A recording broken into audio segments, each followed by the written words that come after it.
Lin Shen worked late into the night, only to be struck by a dump truck, propelling him into a world of beast taming. Orphaned and solitary, Lin Shen juggled part-time jobs and his studies, enduring 9 years of arduous learning until he awakened his extraordinary talents. Yet, he soon discovered that his gifts possessed multiple effects. One talent could serve 3 purposes, each effect more astonishing than the last. Spirit resonance. Effect 1. Spirit insight. Upon activation, it allows one to perceive the information of all things in the world, comprehend the evolution paths of spirit beasts, and devise nurturing strategies, enabling a meticulous examination of details. A perfect talent for a beast tamer. Effect 2. Spirit infusion. With each stage of growth attained by a spirit beast, it receives a boost. In its juvenile form, rain summoning flowering rain transforms the battlefield, continuously inflicting dual-type composite damage. In its adolescent form, gains a talent, flowing petals, unfeeling waters, doubling the damage of fairy and water-type skills. Effect 3. Spirit communication. Through his extraordinary ability to excel in trifecta, Lin Shen flourished in the realm of beast taming. Looking back, he found himself atop the world, a deity. Chapter 1. Awakening. Fluffy clouds drifted lazily across the sky, the dense cypress casting dappled shadows, while cicadas serenaded from the branches, their songs echoing. The theme of parting in this summer's embrace. In Xinyan City, a morning both ordinary and extraordinary unfolded. Lin Shen strolled through the small grove of Xinyan No. One high school, meandering toward the playground today, marked his awakening day, the eve of graduation. In this world where humans coexist with spirits, forging contracts with spirit beasts serves as the key to transcending the ordinary. Only those who successfully awaken and forge a bond with a spirit beast can embark upon the extraordinary path to becoming a beast tamer. In a time long past, when civilization had yet to grace the earth, the world was a wild expanse where dragons, phoenixes, cheelants, and various supernatural beings roamed freely. Across mountains, forests, and oceans, everywhere thrived these entities endowed with supernatural powers, known as spirit beasts, often simply referred to as spirits, corresponding to humanity. In those days, humanity's ancestors lived a primal existence, surviving through hunting and foraging. Though unable to wield supernatural powers, were there not spirit species as meek as the common mouse? For countless years, life continued in this savage manner until one fateful day when a legendary progenitor of beast tamers, Fu Qi, serendipitously forged a contract with a common mouse, thus paving a path for humanity into the extraordinary realm. From Fu Qi's ascendance as a beast tamer, successors gradually refined the path of beast taming, leading to the present-day civilization flourishing across the globe.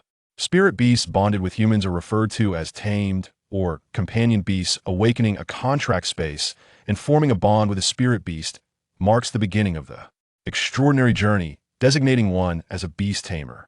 While contract spaces can awaken naturally, the odds are exceedingly slim. Only prodigies achieve such spontaneous awakening, whereas the majority remain unable to do so.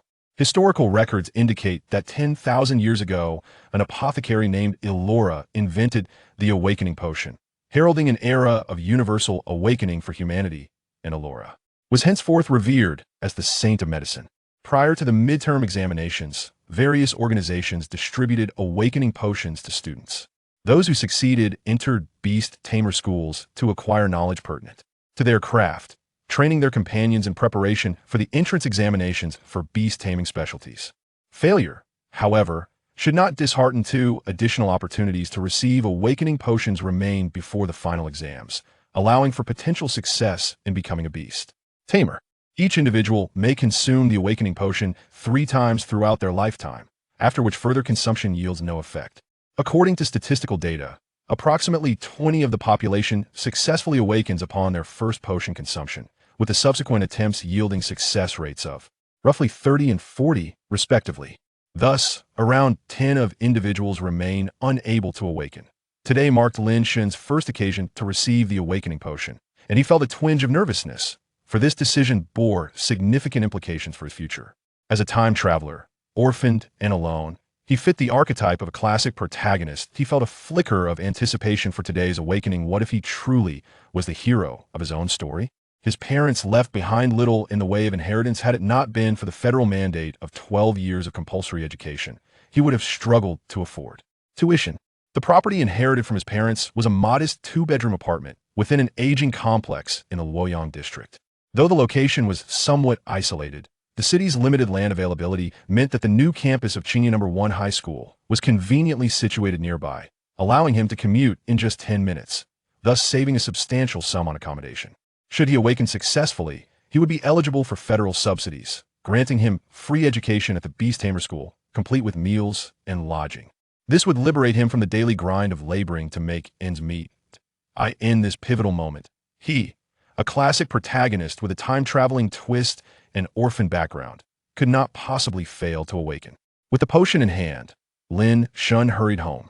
He first bathed and changed, lighting incense as he prayed. In his heart, he silently revered the deity's God, the Buddha, Allah, the Jade Emperor, and even the three pure ones and Shiva, not caring which divine being it was as long as they granted him a successful awakening. Then, Lin Shen opened the awakening potion and drank it in one swift motion, following his teacher's instructions to close his eyes and meditate, attuning himself to the potion's energy.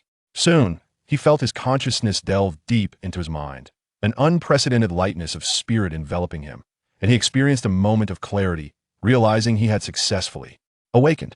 What a splendid sensation this awakening was. After savoring the experience, Lin Shen discerned that he possessed a talent, though further meditation and cultivation would be necessary to enhance his spiritual energy and uncover the specifics of this gift. The following day, Lin Shen arrived at school where they would tally the successful awakenings, permitting those individuals to attend the Beast Tamer School. The Beast Tamer School, akin to a regular high school, spanned 3 years, yet was a distinct institution since the curriculum necessitated more extensive facilities, typically located in suburban areas. Unlike ordinary high schools, students must apply to the relevant Beast Tamer School and pass an examination to gain admission. Moreover, not all who awaken are guaranteed entry into a Beast Tamer School, as the federal midterm examination employs a stratified system. As the name suggests, 10% of students are admitted to Beast Tamer schools, while the remaining 90% enroll in regular high schools. Thus, even those who successfully awaken on their first attempt may not secure a place in a Beast Tamer high school. Those who do not succeed must settle for a regular high school, which focuses on vocational courses. Conversely, the Beast Tamer School caters specifically to those aspiring to pursue beast taming specialties in their final examinations. The exams for Beast Tamer schools are uniformly scheduled for early September, allowing students the summer to train their spirit beasts and cultivate their spiritual energy. These efforts will serve as critical assessment criteria. A summer's duration can reveal a student's potential for development. Different schools maintain varied admission standards, yet typically, the more prestigious institutions impose higher requirements. However, these are matters for another time. Returning to the present, the classroom buzzed with animated discussions regarding the recent awakenings. Alas, I knew I wouldn't awaken successfully this time. I can only hope for the next 2 opportunities, lamented a student who had failed. Give it up, those in the Beast Tamer School have studied an extra year, not to mention the natural prodigies. You stand no chance. Better to focus on your studies in vocational high school, another student retorted.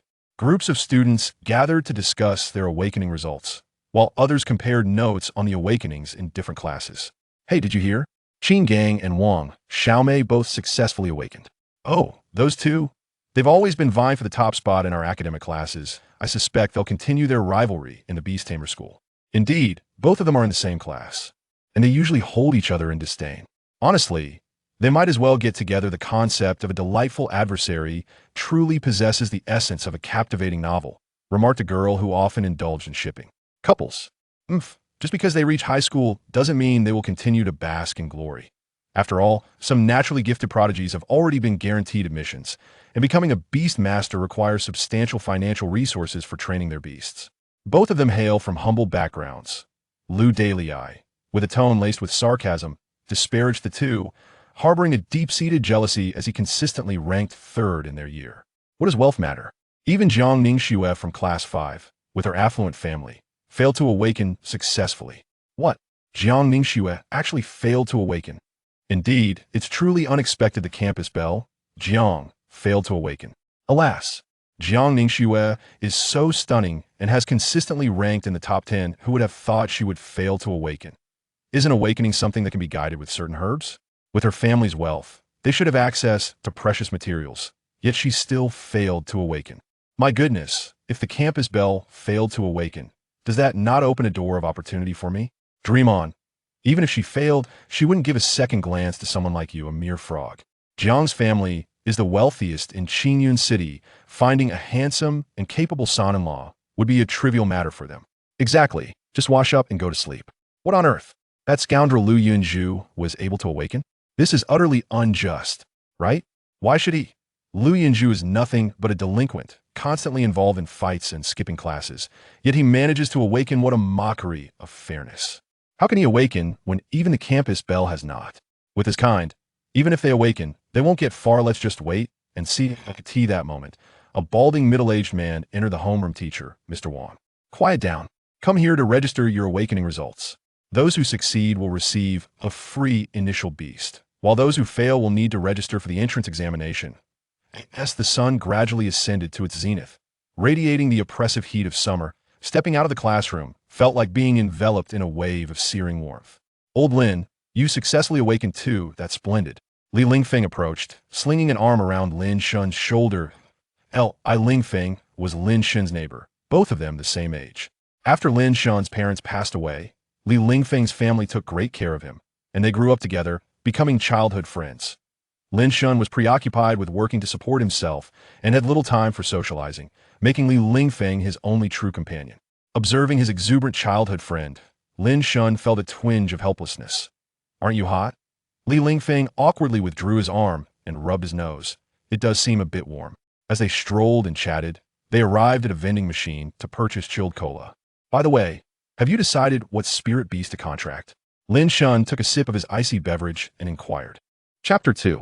Talent. No, my father said that if I successfully awaken my talent, he would take me to the spirit beast cultivation base in the southern district of the city to choose one, Li Lingfeng remarked.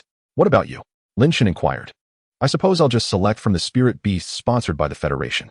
With proper nurturing, I should still have a chance to get into university. Lin Shen elaborated. The Federation has a sponsorship policy for newly awakened beast masters.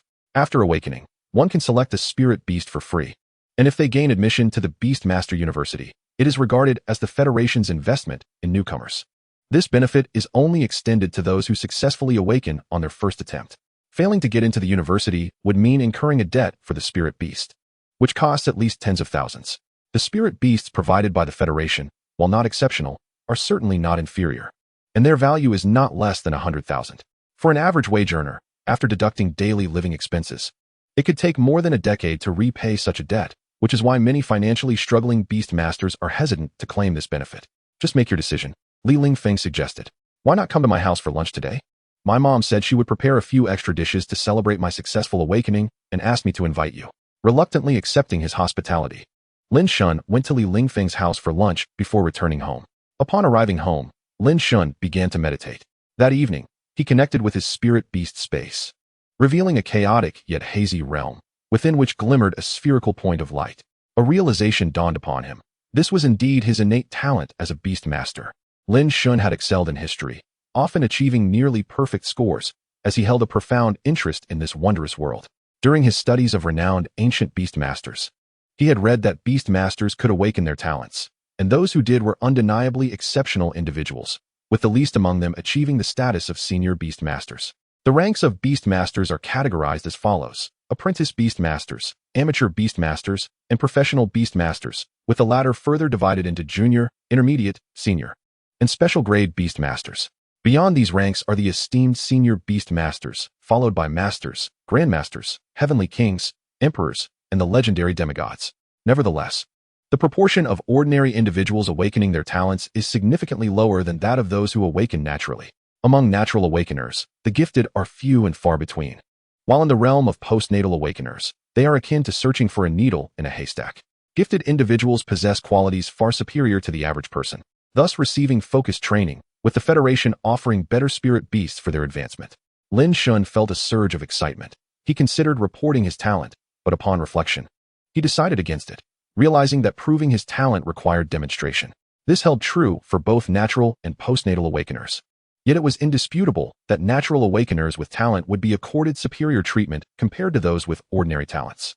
Following the earlier realization, Lin Shen began to comprehend his talent, which he discovered was named spirit resonance. True to its name, it allowed him to perceive the spiritual resonance of all things in the world, gathering information regarding spirit beast levels, evolution conditions, potential, bloodlines, and the functions of various materials, rendering its effects astonishing. In this world, the evolution of spirit beasts is no simple feat. The growth of spirit beasts is categorized into juvenile, growth, adult, and complete forms, with natural evolution occurring at both the adult and complete stages. Thereafter, one must explore the path of evolution independently, as subsequent evolution often requires a combination of various factors, including the direction of beast training, materials, environment, timing, and bonds. In essence, it is a complex web, akin to traditional Chinese medicine, varying from individual to individual, leading to the emergence of specialists known as evolutionists, dedicated to assisting spirit beasts in their evolution. Possessing such a talent essentially positions Lin Shen as a premier evolutionist. Moreover, he sensed that his talent encompassed more than just this singular effect, although he was currently unable to activate its additional capabilities. The effect he had unlocked was termed spirit gaze. Upon further contemplation, with so many effects at his disposal, he pondered whether to report only a few, aiming to secure the rewards first. This approach seemed indeed feasible. He could feign that his talent was limited to basic information gathering, unable to delve into matters of higher complexity, thereby avoiding undue scrutiny. Although he would be unable to probe spirit beasts that vastly outmatched him, he reasoned that this guise would suffice, as it would still enable him to glean some information during battles and gather resources while exploring the wilderness without drawing excessive attention. Having made up his mind, he immediately contacted his teacher, Mr. Wang, to secure the sponsorship. "Is this Lin Shen? What can I do for you?" Mr. Wang inquired warmly. He held a favorable impression of Lin Shen. Though not among the top students, Lin Shen balanced his studies with part-time work to support himself, maintaining a commendable average over 3 years. In this world, a 12-year compulsory education system is in place, and the college entrance examination directly assesses vocational skills, with Beastmaster schools primarily evaluating the level of spirit beast training. Thus, from elementary school onwards, students are only required to pass their exams, with those failing needing to retake them, and if they fail again, they must repeat the course. Since cultural subject exams only require passing grades, students generally do not attend morning or evening study sessions, with only those needing to retake courses doing so. To maintain the ability to work part-time after class without being burdened by remedial studies, Lin Shen had never failed a subject in 9 years, a testament to his determination. Of course, these considerations were secondary. The primary reason for his excitement lay in Mr. Wang teaching the very subject in which Lin Shen excelled, history. "Teacher, I have awakened my talent," Lin Shen exclaimed, feigning overwhelming excitement. "What? You have awakened your talent?" Mr. Wang responded with palpable enthusiasm, mingled with joy. In truth, Mr. Wang held a deep affection for Lin Shen, who had always worked diligently in both academics and life, despite his difficult circumstances. Now that he had awakened his talent, it was a reward for his perseverance. Mr. Wang genuinely rejoiced for Lin Shen. "Wait here, I will contact the principal and ensure your reward application is expedited." After a few more pleasantries, Lin Shen concluded his call with Mr. Wang. In the evening, Mr. Wang reached out to inform Lin Shen that he should visit the principal's office the next day, where a steward from the Qingyun branch of the Beastmaster Association would be present to test his talent. The following day, at Qingyun High School, in the principal's office, today, Lin Shen rose early, greeted by the morning glow and dew, as he made his way to school, feeling a surge of excitement at the prospect of returning. Upon arriving at the principal's office, he was welcomed by a kindly elderly woman, who appeared warm and benevolent. Noticing Lin Shen's arrival, she gestured for him to take a seat and offered him tea. As the lid was lifted, the fragrant aroma of tea wafted through the air. Slightly sweet, likely jasmine tea. After exchanging a few pleasantries, the principal inquired about Lin Shen's circumstances and expressed her condolences upon learning that he was an orphan. What a pitiful child. However, brighter days lie ahead. With your talent awakened, the path of a beast master will be smooth sailing. Young man, keep striving. The principal encouraged him. As they conversed, a series of gentle knocks interrupted their dialogue. "Come in," the principal called out. The door was pushed open gently, revealing a young man clad in new traditional Chinese attire, appearing to be around 30 years of age. "Ah, it is Steward Liu," the principal greeted. "Lin, this is Steward Liu, here to test your talent." "Hello, Steward Liu. My name is Lin Shen." Lin Shen stood to greet him. "Hello, Lin," Steward Liu replied flatly, seeming somewhat unskilled in small talk. A deacon from the municipal branch, undoubtedly a seasoned beastmaster. Lin Shen found himself engaging in conversation with such a distinguished individual for the first time. The principal, 2, was likely a beast master of considerable rank, though Lin Shen remained unaware of the specifics of his level. Chapter 3. The assessment. Now that everyone is present, let us commence, the principal declared. Please begin by introducing your talent. Deacon Lu gestured for Lin Shen to proceed. Lin Shen had prepared a rough outline in advance. He recalled a talent noted in his readings referred to as detection, which bore a resemblance to his own ability, spirit insight. However, the precise nature of its effects remained somewhat nebulous to him. Merely pretending to possess this skill would surely lead to exposure. Thus, he resolved to present a more modest account of his talent, omitting any extraordinary claims. My talent is known as spirit insight, which allows me to perceive information about spirit beasts and certain spiritual items, though I can only investigate within one major realm, Lin Shen articulated, deliberately truncating his description. He chose a name that bore no overlap with existing talents, aiming to feign a weaker ability in hopes of securing federal subsidies. Spirit insight, you say? That is unfamiliar to me. It must be a new talent, Deacon Lu replied, producing a stone. Take a look at this. Lin Shen silently activated his talent. Hanyuan Stone Fire, quality, ordinary effect. When used by a juvenile fire-type pet, it accelerates the accumulation of energy within. Usage, apply closely to a fire-type pet to facilitate the release of fire spiritual energy for digestion. Special notes, pairs well with Qingyan Fire and Sunburn Grass.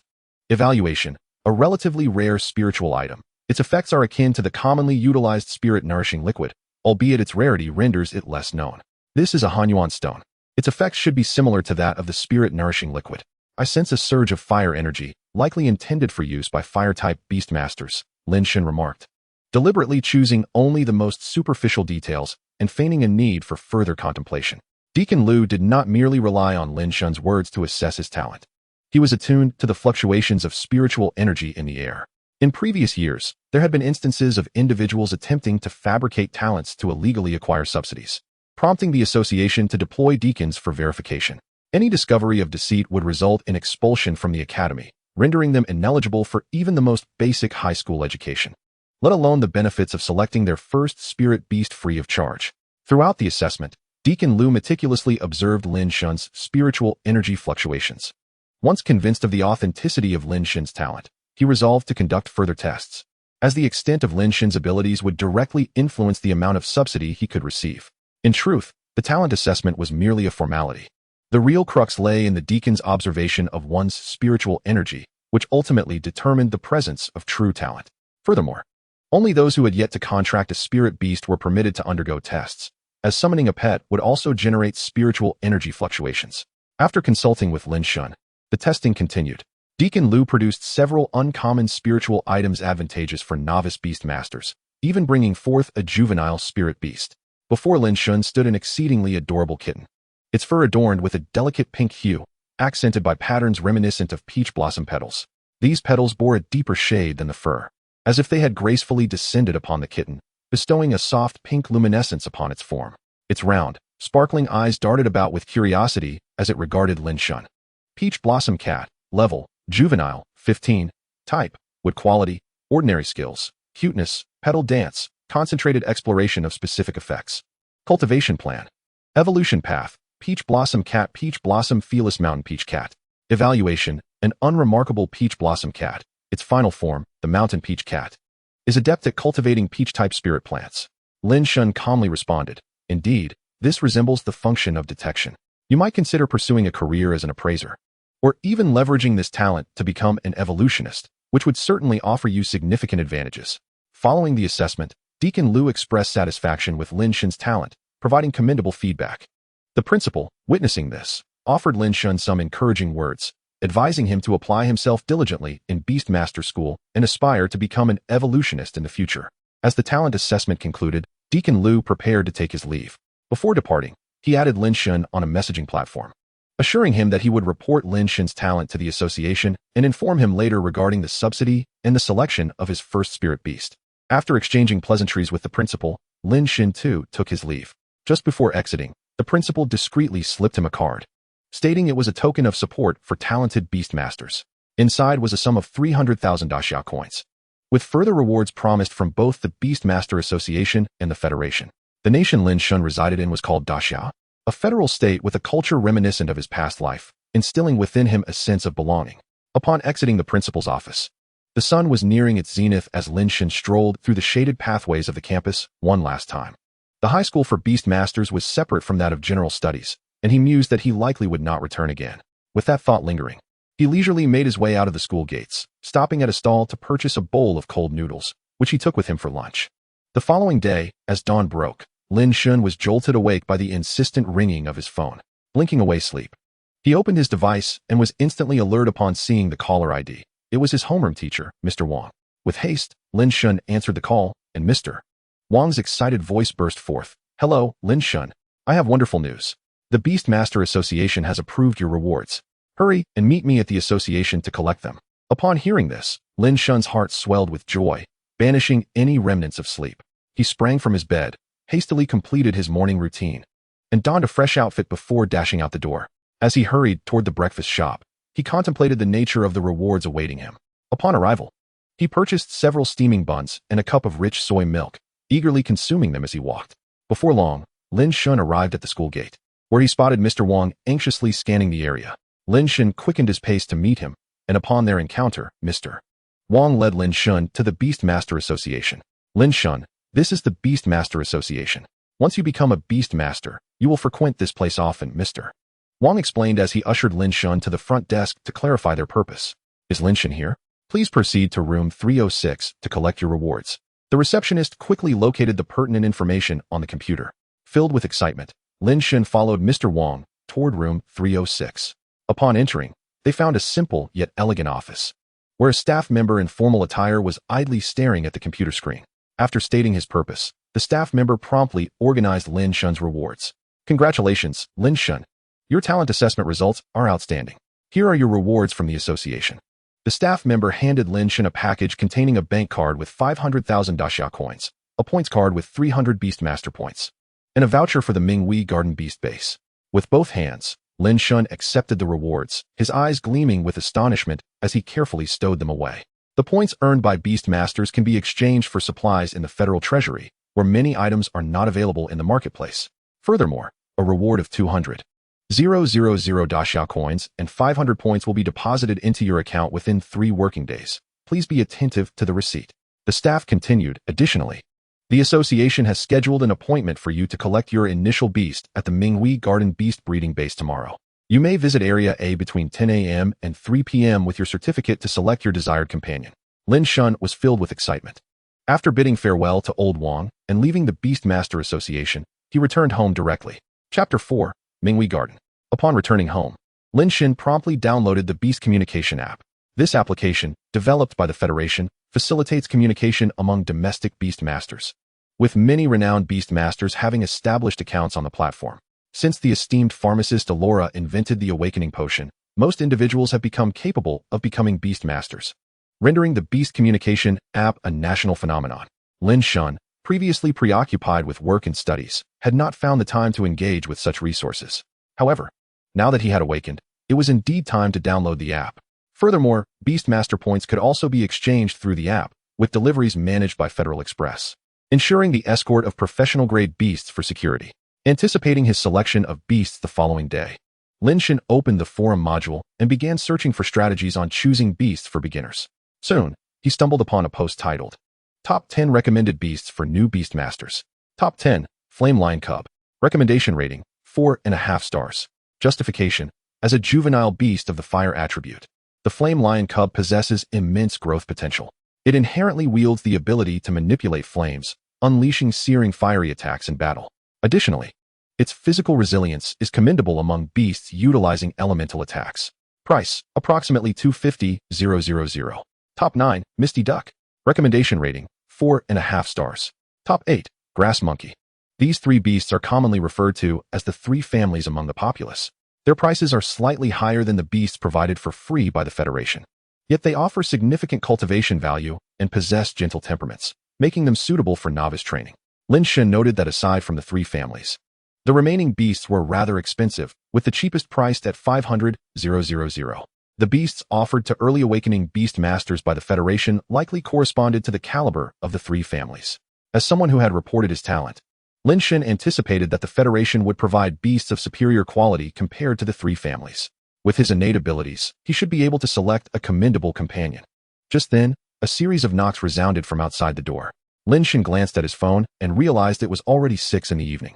He had been so engrossed in the Beast communication app, reviewing the notes for beginners, that time had slipped away unnoticed. He did not know many people, and it was easy to deduce who was knocking at this hour. Upon opening the door, it was indeed Li Lingfeng. Old Lin. Today my dad took me to the breeding base in the southern district to purchase a flame lion cub. My mom bought a plethora of ingredients to cook a grand meal in celebration, and she wants you to join us. Li Lingfeng's family was aware of Lin Shen's loss of his parents, and they had always treated him with kindness, often inviting him over for meals when they prepared something special. This day was no exception. Having contracted his initial beast, it was only fitting to celebrate with Lin Shen, who readily accepted the invitation. Accompanying Li Lingfeng back to his home, they found the television broadcasting news from Qingyun platform, with Uncle Li engrossed on the sofa. Recently, our city's third-year students have been completing their awakenings, and to cultivate the new generation of beast masters. All major spirit beast breeding bases are open around the clock for students to select from, the news reported. As summer approaches, the activity of fire elements is increasing, and a powerful flow of fire energy will persistently dominate most of Qingzhou. It is anticipated that the maximum heat index will exceed 40 in the coming week, so residents should take precautions when venturing outdoors. In this world, temperatures are determined by the levels of active fire and ice elements in the air, with fire being most prevalent in summer and ice in winter. The boundary point is akin to the 0 degrees of Lin Shen's past life, where heat sensation translates to above 0 and cold sensation to below 0. Consequently, the news reports the heat sensation temperature rather than the Celsius temperature, as it first assesses which element is more active in the atmosphere and to what extent. Aunt Li was bustling in the kitchen, and after Lin Shen greeted Uncle Li, Aunt Li emerged to warmly welcome him. Little Shen is here. Come, take a seat. Today is a celebration for Lingfeng after he contracted his beast. Lin Shen smiled in response. Aunt Li, congratulations to Lingfeng on contracting such an impressive beast. The flame lion cub is remarkable. At that moment, a small, adorable lion with a fiery red coat bounded out from the room. Precisely the flame lion cub. It ran to Li Lingfeng, affectionately rubbing against his leg. Lin Shen activated his talent. Flame lion cub. Level, juvenile, 10.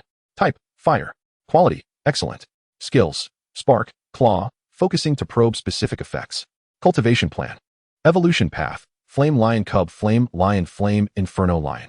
Evaluation. An outstanding quality flame lion cub, alongside misty duck and grass monkey, is revered among beast masters as the 3 families. Beasts of excellent quality can already be cultivated to professional levels, and the spirit beasts provided for free by the Federation do not reach the caliber of the 3 families, which are typically devoid of ordinary quality. Li Lingfeng's family was an ordinary one.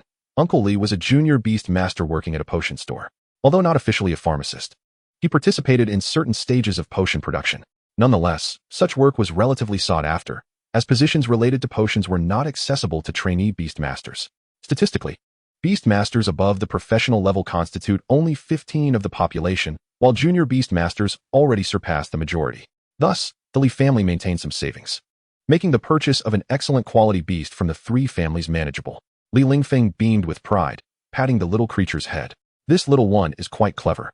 It will surely become my trusted assistant in the future. With dinner still a while away, Lin Shen and Li Lingfeng settled on the sofa to accompany Uncle Li in watching the news. By 7 o'clock, Aunt Li had prepared a sumptuous feast, with glasses filled with freshly squeezed juice. Everyone gathered around the dining table to enjoy the evening meal. During dinner, Uncle Li took the opportunity to inquire about Lin Shen's upcoming selection of beasts. Little Lin, be sure to choose wisely tomorrow. Lin Shen nodded confidently, assuring him, Uncle Li, rest assured, I will select one that suits me well. As they ate and chatted, laughter and joy filled the room, and Lin Shen felt a long-lost warmth and liveliness. After dinner, upon returning home, he spent some more time on the Beast communication app before heading to wash up and sleep, drifting into a peaceful slumber until dawn. At 10 o'clock, Lin Shen appeared punctually at the entrance of Minghui Garden. Nestled in the eastern part of Qingyun City, Minghui Garden is adjacent to Qingyun Mountain, the sole mountain in the urban area. Qingyun City is situated in a basin in central Qingzhou, surrounded on 3 sides by mountains, with the Yun River to the south. Historically, Qingyun City served as the capital of Qingzhou for an extended period, rich in history. On Qingyun Mountain stands the Qingyun Temple, dedicated to the water god. Legend has it that in ancient times, before humanity had developed the path of beast mastery, the local inhabitants relied on the protection of a powerful water-type beast, hence venerating it as the water god. Qingyun Mountain is lush and vibrant, reminiscent of the local poet Lu Deng's verse. a scene of ethereal beauty at the Water God Temple, amidst the green mountains and white clouds. The Water God Temple refers to the Qingyun Temple, and the Minghui Garden is situated at the foot of the mountain, nestled between the Luoyang River and Qingyun Mountain.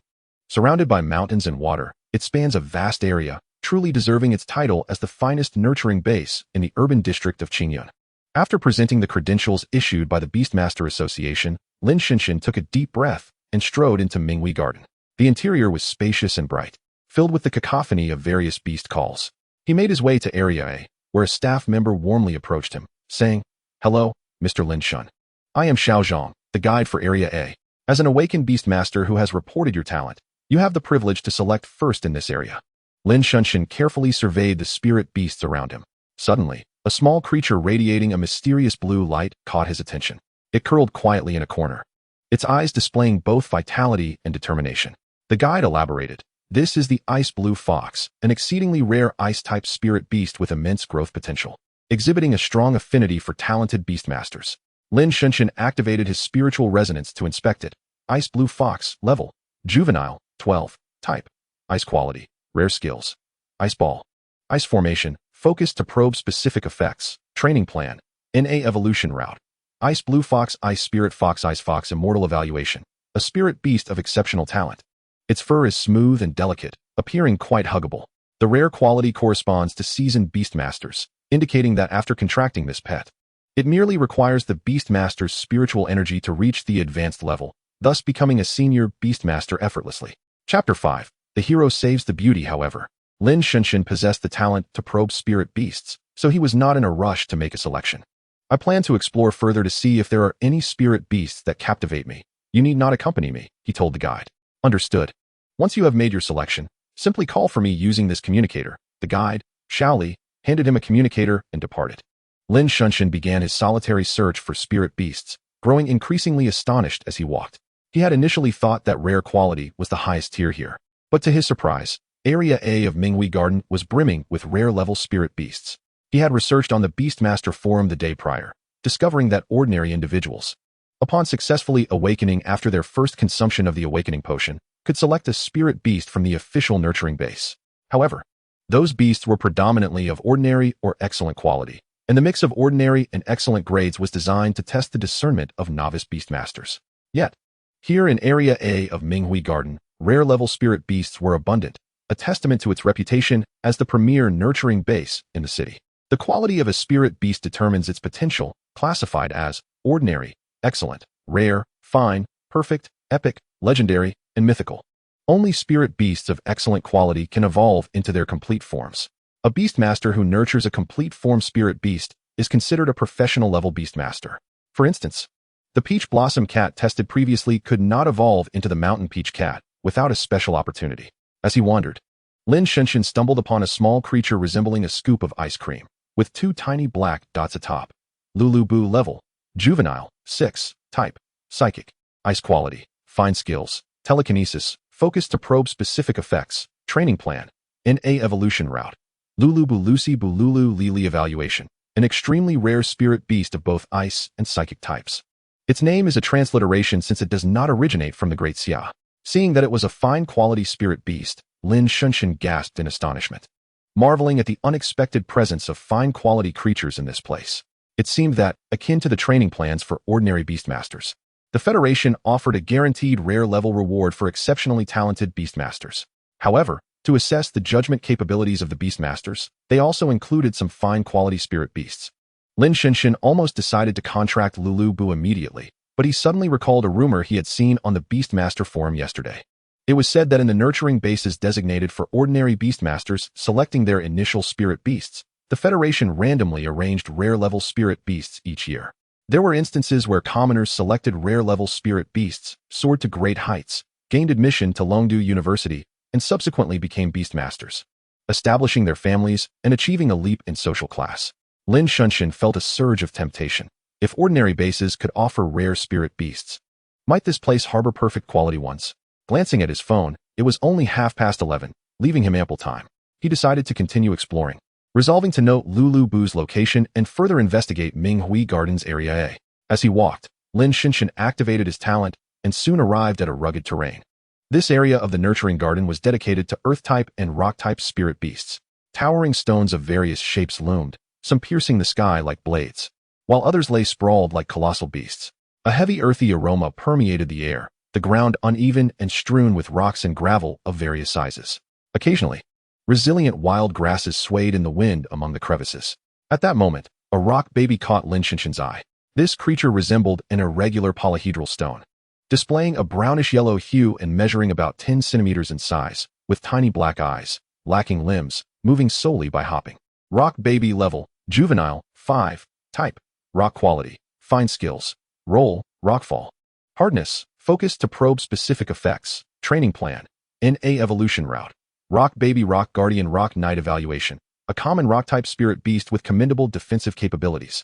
Its sturdy body allows it to inflict significant damage even in close combat. The physical prowess of a beastmaster does not compare to that of their spirit beasts. Thus, contracting a defensive spirit beast early on seems a prudent choice. However, the quality of this rock baby did not meet Lin Shen's expectations. Moreover, rock babies were quite common. Although this one possessed superior talent compared to its kin, it lacked any particularly extraordinary traits. Even if there were no perfect quality spirit beasts in Area A of Minghui Garden, he would likely still opt to contract Lulubu, given that it was a psychic-type spirit beast. Despite having only one initial skill, telekinesis is an incredibly versatile skill, useful for both offense and interference, as well as in daily life. Continuing on, Lin Shen encountered two more fine-quality spirit beasts, namely the bundled grass monkey and the perch treasure. By noon, he had eaten the boxed lunch provided by Minghui Garden and resumed his exploration. A glance at the time revealed it was only 12:30. If I have not found a spirit beast I desire by 2 o'clock this afternoon, I shall contract Lulubu, Lin Shen thought to himself. He made his way under the shade of trees, as it was now late June, and the midday sun blazed fiercely. Traversing the vast garden, Lin Shen felt the oppressive heat weighing down upon him. A strong flow of fire-type spiritual energy is expected to dominate most of Qingzhou, with the highest temperatures forecasted to exceed 40 degrees in the coming week. Residents are advised to take precautions when venturing outdoors. He recalled the news he had seen yesterday. Feeling a headache coming on, Qingyun City, located in a basin and interlaced with rivers, becomes particularly scorching in the summer. The distinction between a professional-level beastmaster and an ordinary person was not significant. Enduring the sweltering heat above 40 degrees was indeed uncomfortable. As he continued walking, Lin Shen suddenly felt darkness envelop him. Realizing something was amiss, he swiftly succumbed to unconsciousness, collapsing beneath the shade of a tree near a pond. Upon reopening his eyes, he was greeted by the pristine white ceiling, the scent of disinfectant pervading the air, and the sight of an intravenous drip attached to his hand. It was clear to him where he was.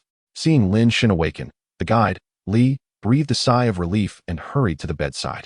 "Sir, I sincerely apologize for our negligence. We failed to consider the current extreme temperatures, leading to your heat stroke at our cultivation base. On behalf of the Minghui Garden cultivation base, I extend my profound apologies." As he spoke, Li bowed slightly and continued, "Sir, we owe a debt of gratitude to this rare rainfold deer for discovering you in time. It has expressed a desire to accompany you, and you may consider forming a contract with it. Of course, should you choose not to, we will gladly arrange for you to select another.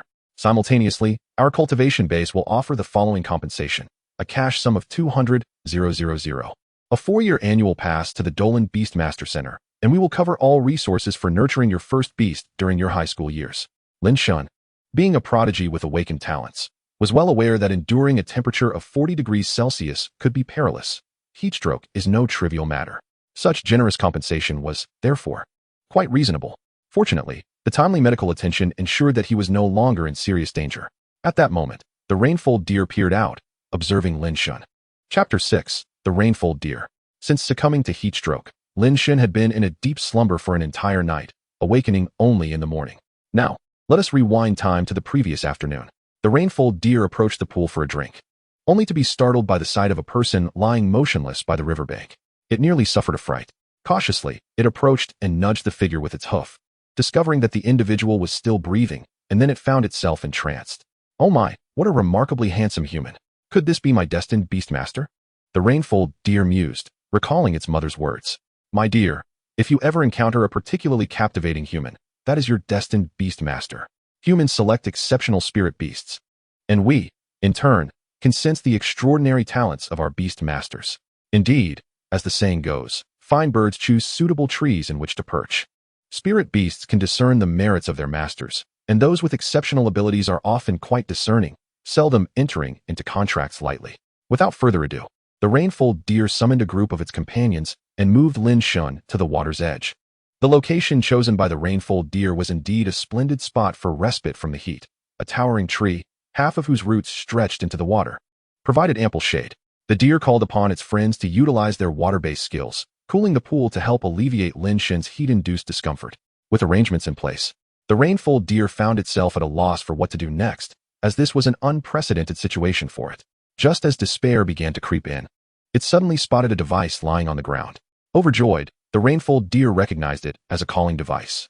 Previously, it had lived with its mother at another cultivation base, and after growing a bit, it had been sent here for prospective beast masters to choose from. It recalled its mother mentioning that not all beast masters were accompanied by guides when selecting their beasts. Often, a calling device was issued instead.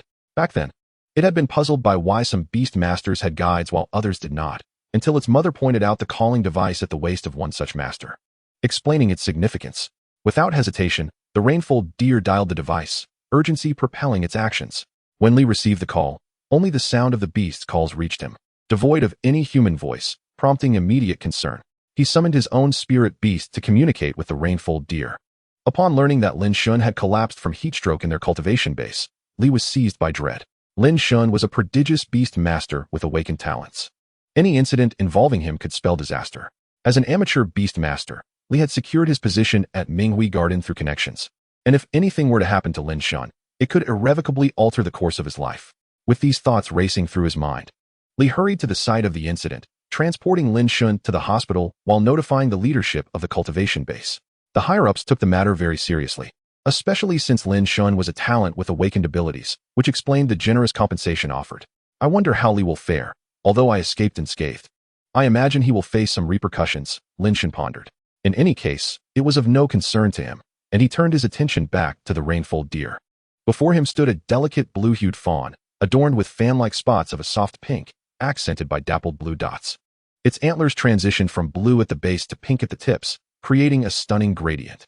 With large, glimmering eyes, it gazed intently at Lin Shen, exuding an ethereal quality, fit to grace any pet beauty pageant or grand contest.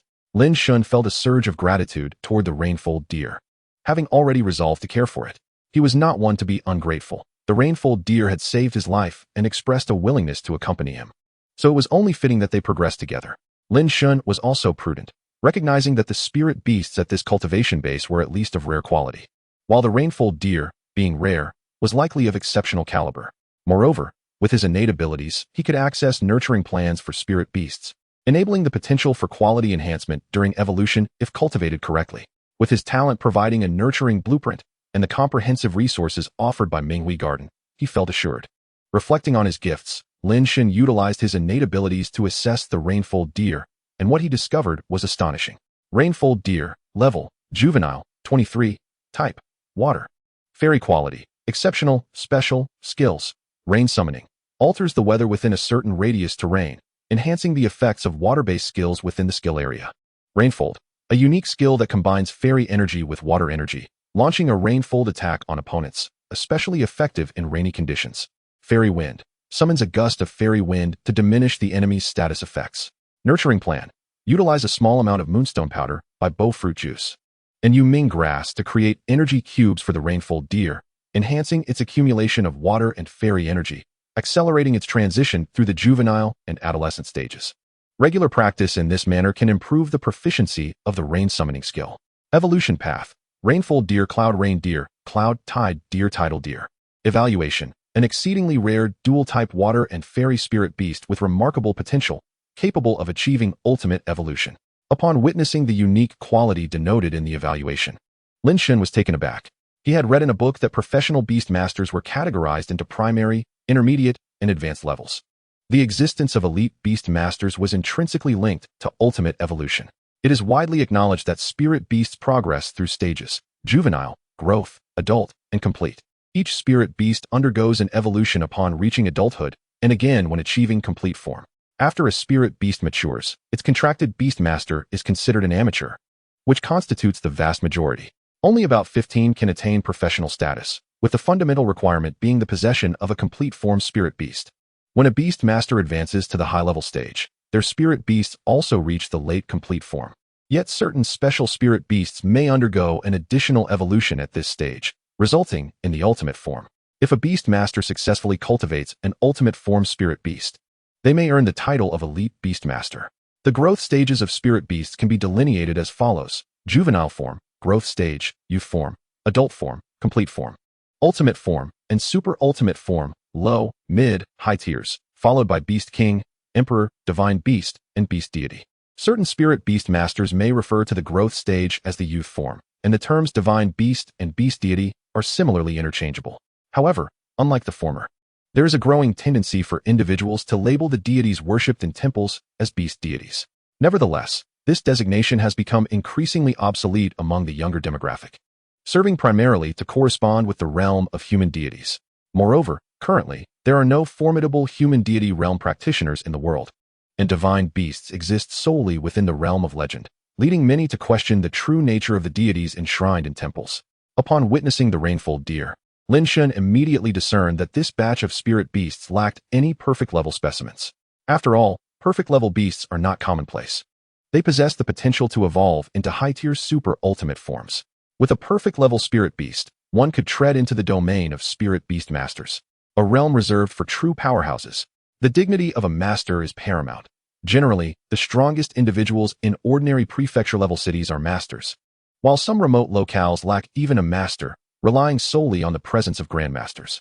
Nonetheless, exquisite-level beasts are also exceedingly rare, capable of evolving into mid-tier super ultimate forms. After mastering this stage, one may ascend to the rank of spirit beast master, thus gaining entry into high society. Furthermore, Lin Shen had recently discovered through spiritual resonance that the innate talent for ultimate evolution could be enhanced, allowing for the cultivation of the rainfold deer-esque quality based on its potential. Chapter 7. Shirlu. With this in mind, what reason did he have not to choose the rainfold deer? It seemed that fate had indeed conspired to bring them together. Thus, Lin Shen addressed the sales representative, saying, "This is the rainfold deer I want. I shall take good care of it." The rainfold deer emitted a joyful call, approaching Lin Shen and gently nuzzling against him, prompting Lin Shen to stroke its sleek fur. "The texture is truly delightful," Lin Shen mused inwardly. "All right, I shall register you right away," the sales representative promptly replied. After a brief period of observation at the hospital, by afternoon, Lin Shen was discharged. As novice spirit beast masters typically possess relatively weak spiritual energy, they often employ formations to augment the success rate of contracts. The reward for awakening his talent included the service of conducting a contract within the Minghui Garden's contract chamber. Emerging from the hospital, Lin Shen took the rainfold deer to Minghui Garden.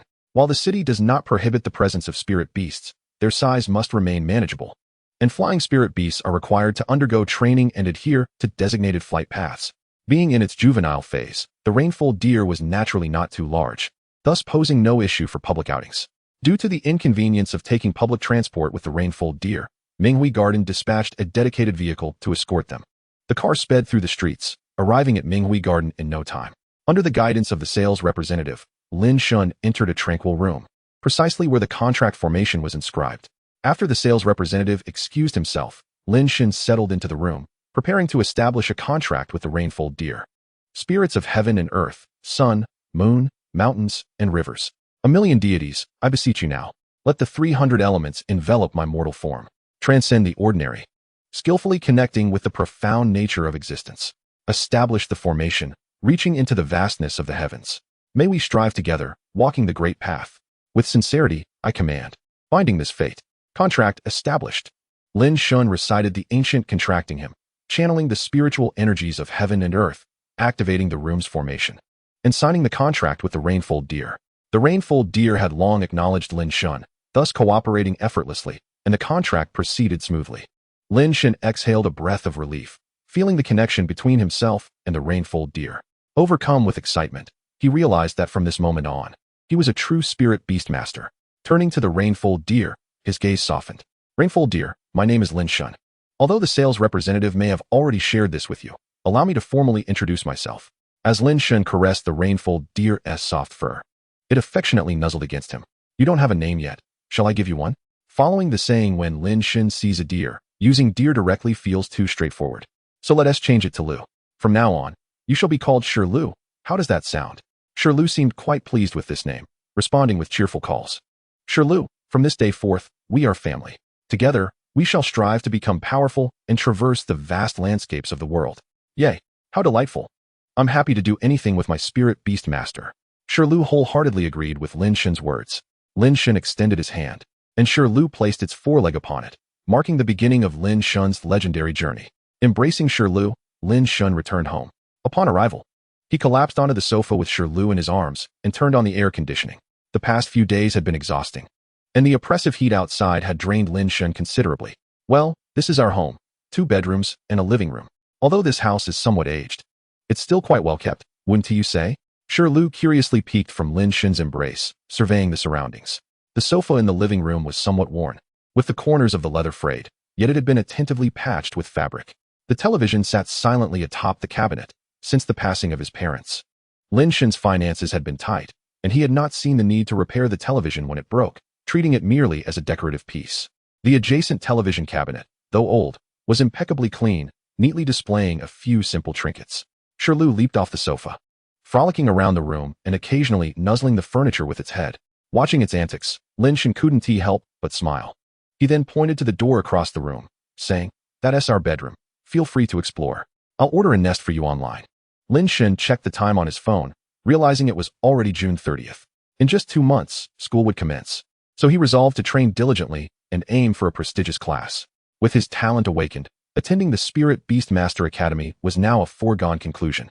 He noticed another message, revealing that the city's rewards had already been dispensed, including the previous school rewards, the Spirit Beastmaster Association's bonuses.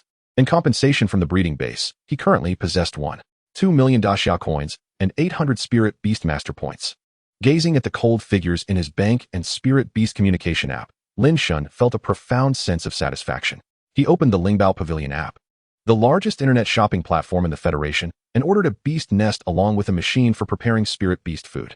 The total came to 100,000 Daxia coins, primarily due to the machine's value, as the nest was quite ordinary. The purchase of this spirit beast food processing machine was motivated by Lin Shen's talent. His spiritual resonance allowed him to discern the optimal cultivation strategies for his pet, including tailored food recipes. Although commercially available spirit beast food is compatible with most creatures, achieving the best results in nurturing requires specialized diets.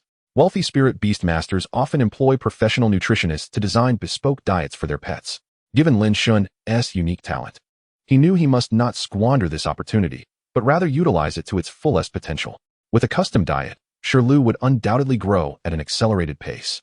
The transition of a spirit beast from juvenile to adult is a natural growth process, with some species maturing rapidly, while others take significantly longer. For instance, dragon-type spirit beasts may take over a century to mature, and unless they reach a professional level. The lifespan of a spirit beast master is comparable to that of an ordinary person, averaging around 70 years. If one were to allow their contracted dragon-type spirit beast to grow naturally, the beast master would never witness their beloved pet reaching adulthood until the end of their days. However, the process of cultivation through the absorption of spiritual energy or the consumption of resources can indeed expedite growth. Moreover, varying dietary formulations will influence the speed of a spirit beast's development, making the creation of specialized feed indispensable. As the horizon was painted with the hues of moonlight, Lin Shen prepared 2 dishes in the kitchen and dined with Shirlu. Subsequently, Lin Shen planned to take a bath with Shirlu, eagerly anticipating the arrival of the machine the next day to concoct Shirlu's exclusive beast feed and establish a training regimen. Yo-yo? Shirlu expressed confusion, wondering why there was no pond despite the promise of a bath. Sensing the bewilderment of his pet, Lin Shen picked up the showerhead, explaining, "This device is called a showerhead. It can spray water, much like the rain." As he spoke, Lin Shen demonstrated the function of the showerhead, and Shirlu, intrigued, extended its tongue to taste the droplets, then joyfully leaped beneath the cascading water. Lin Shen chuckled at the adorable sight, unable to contain his delight.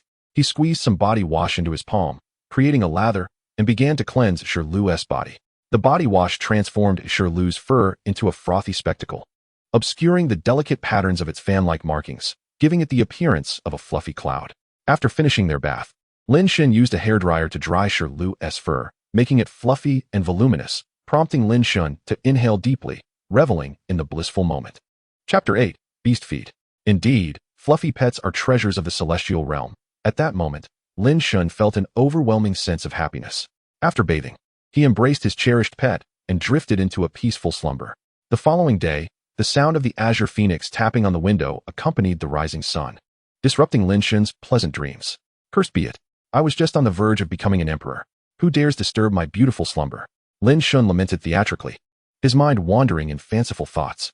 The azure phoenix persisted in its call, continuing to tap at the window until it finally captured Lin Shen's attention. Our protagonist appeared to have just awakened, casting his clear gaze upon the azure bird. Azure phoenix. Level, complete form, initial 24. Type, wind, rain. Quality, excellent. Skills, concentration to probe specific effects. Cultivation plan. Evolution route. Evaluation, a common spirit beast in the Qingzhou region. It serves as an excellent courier, strike through. Albeit a lazy one, lounging in its nest while allowing its contracted beasts to do the work. How utterly shameful. Lin Shen snapped to attention, realizing that his delivery had arrived, and promptly opened the window. It crossed his mind that if a courier allowed their spirit beast to deliver packages alone, a complaint might result in a hefty fine for negligence. Lin Shen entertained the thought with a hint of mischief. Nevertheless, he was not one to indulge in pranks, often preferring to let certain matters be. Confirming the delivery, Lin Shen signed for the package. The azure phoenix, having completed its task, took flight. Lin Shen unwrapped the parcel, setting up Shirlu's new nest on the windowsill. The windowsill in his home was relatively low, almost at the height of his bed, with the window divided into two sections, a fixed lower pane for light and a sliding upper section. The lower section was significantly shorter and fitted with guardrails, rendering it an ideal base for the nest. Shirlu had already been awakened by the azure phoenix's commotion, and Lin Shen seized the opportunity to let it explore its new abode. Yo-yo! Shirlu emitted a joyful call, clearly delighted with its new nest. After admiring the new nest, Lin Shen quickly consumed a simple breakfast and fed Shirlu the general beast food provided by the breeding base. He then began to study the operation of the beast food machine. After reviewing the manual and dedicating the morning to understanding its functions, he felt he had grasped the essentials. Meanwhile, Shirlu remained enamored with its new nest, reluctant to leave its side. Lin Shen approached Shirlu and activated his spiritual resonance. At that moment, he experienced an epiphany. He realized that his innate talent possessed another effect. The contracted spirit beasts would undergo transformation and enhancement under the influence of his resonance. This effect was termed spirit endowment. Each time his contracted beast advanced a stage, it would receive one instance of spirit endowment. Rainfall deer. Level, juvenile form, 23. Type, water, fairy. Quality, superior, special. Skills. Begonia rain. Summons a torrential downpour interspersed with floating petals, inflicting significant water and fairy dual-type damage, followed by a gradual decrease in rainfall that continues to deal minor water and fairy damage while altering environmental effects to bolster the intensity of Rainfold Deer's water and fairy skills. Raw. Rainfold. A unique skill combining fairy energy and water energy, launching a Rainfold attack on foes, particularly effective in rainy conditions. Familiar. Fairy wind. Summons a gust of fairy wind to reduce enemy status effects. Acquainted. Cultivation plan. Utilize a small amount of moonstone powder by bowfruit juice and Ming grass to create energy cubes for Rainfold Deer, enhancing its accumulation of water and fairy energy and accelerating its transition through the juvenile and adolescent stages. Practice according to the specified method to improve the proficiency of its rain-calling skill. Evolution route. Rainfold Deer, Cloud Rain Deer, Cloud Tide Deer, Tide Deer. Evaluation. An exceptionally rare dual-type water and fairy spirit beast with extraordinary potential, capable of achieving ultimate evolution. Upon reviewing Shirlu's panel, Lin Shen understood that it was indeed the rain-calling skill that had been enhanced. However, the skill was too powerful for its current stage to fully master. Only a weakened version could be unleashed, allowing for a choice among three effects: a single instance of fairy damage, a single instance of water damage, or the activation of rain-calling. Skills enhanced through spirit endowment would overlay the original skills on the panel, yet this did not imply the original skills had vanished. They remained executable, albeit not displayed on the panel. Furthermore, after contracting, one could now assess the proficiency of the skills. Skill proficiency was categorized as raw, acquainted, familiar, proficient, minor mastery, major mastery, perfection, and transcendence. After examining the panel, Lin Shen formulated a general cultivation plan. The first step involved preparing beast feed, which included not only daily energy cubes, but also supplements for training skills. Given the requirements of his innate talent, he would need to procure numerous materials, all of which were covered by the breeding base. After enjoying lunch, Lin Shen took Shirlu to the Minghui garden once more, where they were once again greeted by Shaoli. After explaining his intentions, Shaoli led them to the garden's nutritionist. Initially, The breeding base had planned for a professional nutritionist to prepare the beast feed for Shirlu, but with the formula provided by Lin Shen's talent, that was no longer necessary. However, it was prudent to consult the garden's nutritionist to ensure the feasibility of his concoction. Lin Shen was not overly concerned about them replicating his formula. After all, many specialized processing steps and proportions were not documented. Moreover, this unique formula differed from the general beast food, necessitating customization for individual contracted beasts, rendering it far less effective in the hands of others. The nutritionist examined the formula and found no issues, expressing surprise upon learning that Lin Shen intended to prepare the beast feed himself. It was common knowledge that beast feed was typically crafted by specialized beast food chefs, though many nutritionists also pursued culinary certifications. As merely possessing a formula would not suffice for employment, the nutritionist regarded Lin Shen with skepticism, evidently doubting his ability to concoct the beast feed, and thus proposed that he attempt it on-site. Lin Shen pondered briefly before agreeing. The cultivation base has prepared the necessary materials and machines, and Lin Shen commenced the production process. Given his humble background, he has always taken to cooking for himself, as purchasing ready-made meals or dining out proves to be an impractical expense. Consequently, Lin Shen possesses considerable experience in food preparation. The specialized machinery employed for crafting beast food serves to preserve the inherent spiritual essence of the ingredients. Perhaps Lin Shen possesses an innate talent for culinary arts, or perhaps it is the result of years of practice. In any case, under the guidance of spiritual resonance, he successfully created beast food for the first time. Upon witnessing Lin Shen's success in crafting beast food, the nutritionist expressed considerable astonishment. This young man has quite the skill. At such a tender age, he is capable of producing such exceptional beast food. If he finds a career as a beast master unfeasible, perhaps he could consider a transition to becoming a beast food chef. However, that is not feasible, as Lin Shen is a prodigy who has awakened his innate talents and is destined to become a beast master. How could he ever settle for being merely a chef? Director Lee interjected. Furthermore, this recipe is something Lin Shen developed on his own. If nothing else, he could always pursue a career as a nutritionist. Chapter 9. The Beastmaster Center. Lin Shen listened with a bemused expression. Gentlemen, my only aspiration is to be a beast master. Nevertheless, it is true that exceptional beast masters often excel in cultivation-related tasks as well. Quite right. I must have overlooked that, the nutritionist conceded. With your innate talent awakened at such a young age, the future holds boundless possibilities for you. There is no way you could settle for being merely a chef. Having validated that his recipe is indeed functional and that he is capable of producing beast food, the nutritionist had no further objections. After packaging the necessary materials for Lin Shen, it was agreed that Minghui Garden would provide him with supplies on a weekly basis. Only then did Lin Shen return home. Satisfied with the potions arranged, it was time to commence training. Unlike ordinary high schools, the Beastmaster High School had an initial cohort of 20 awakeners, yet only half would be admitted. This indicates a certain level of difficulty. According to past experiences, one typically needs to obtain a report from a qualified hospital detailing their spiritual energy development and beast cultivation progress. This report is then submitted to the Beastmaster Association for evaluation, which assigns a score.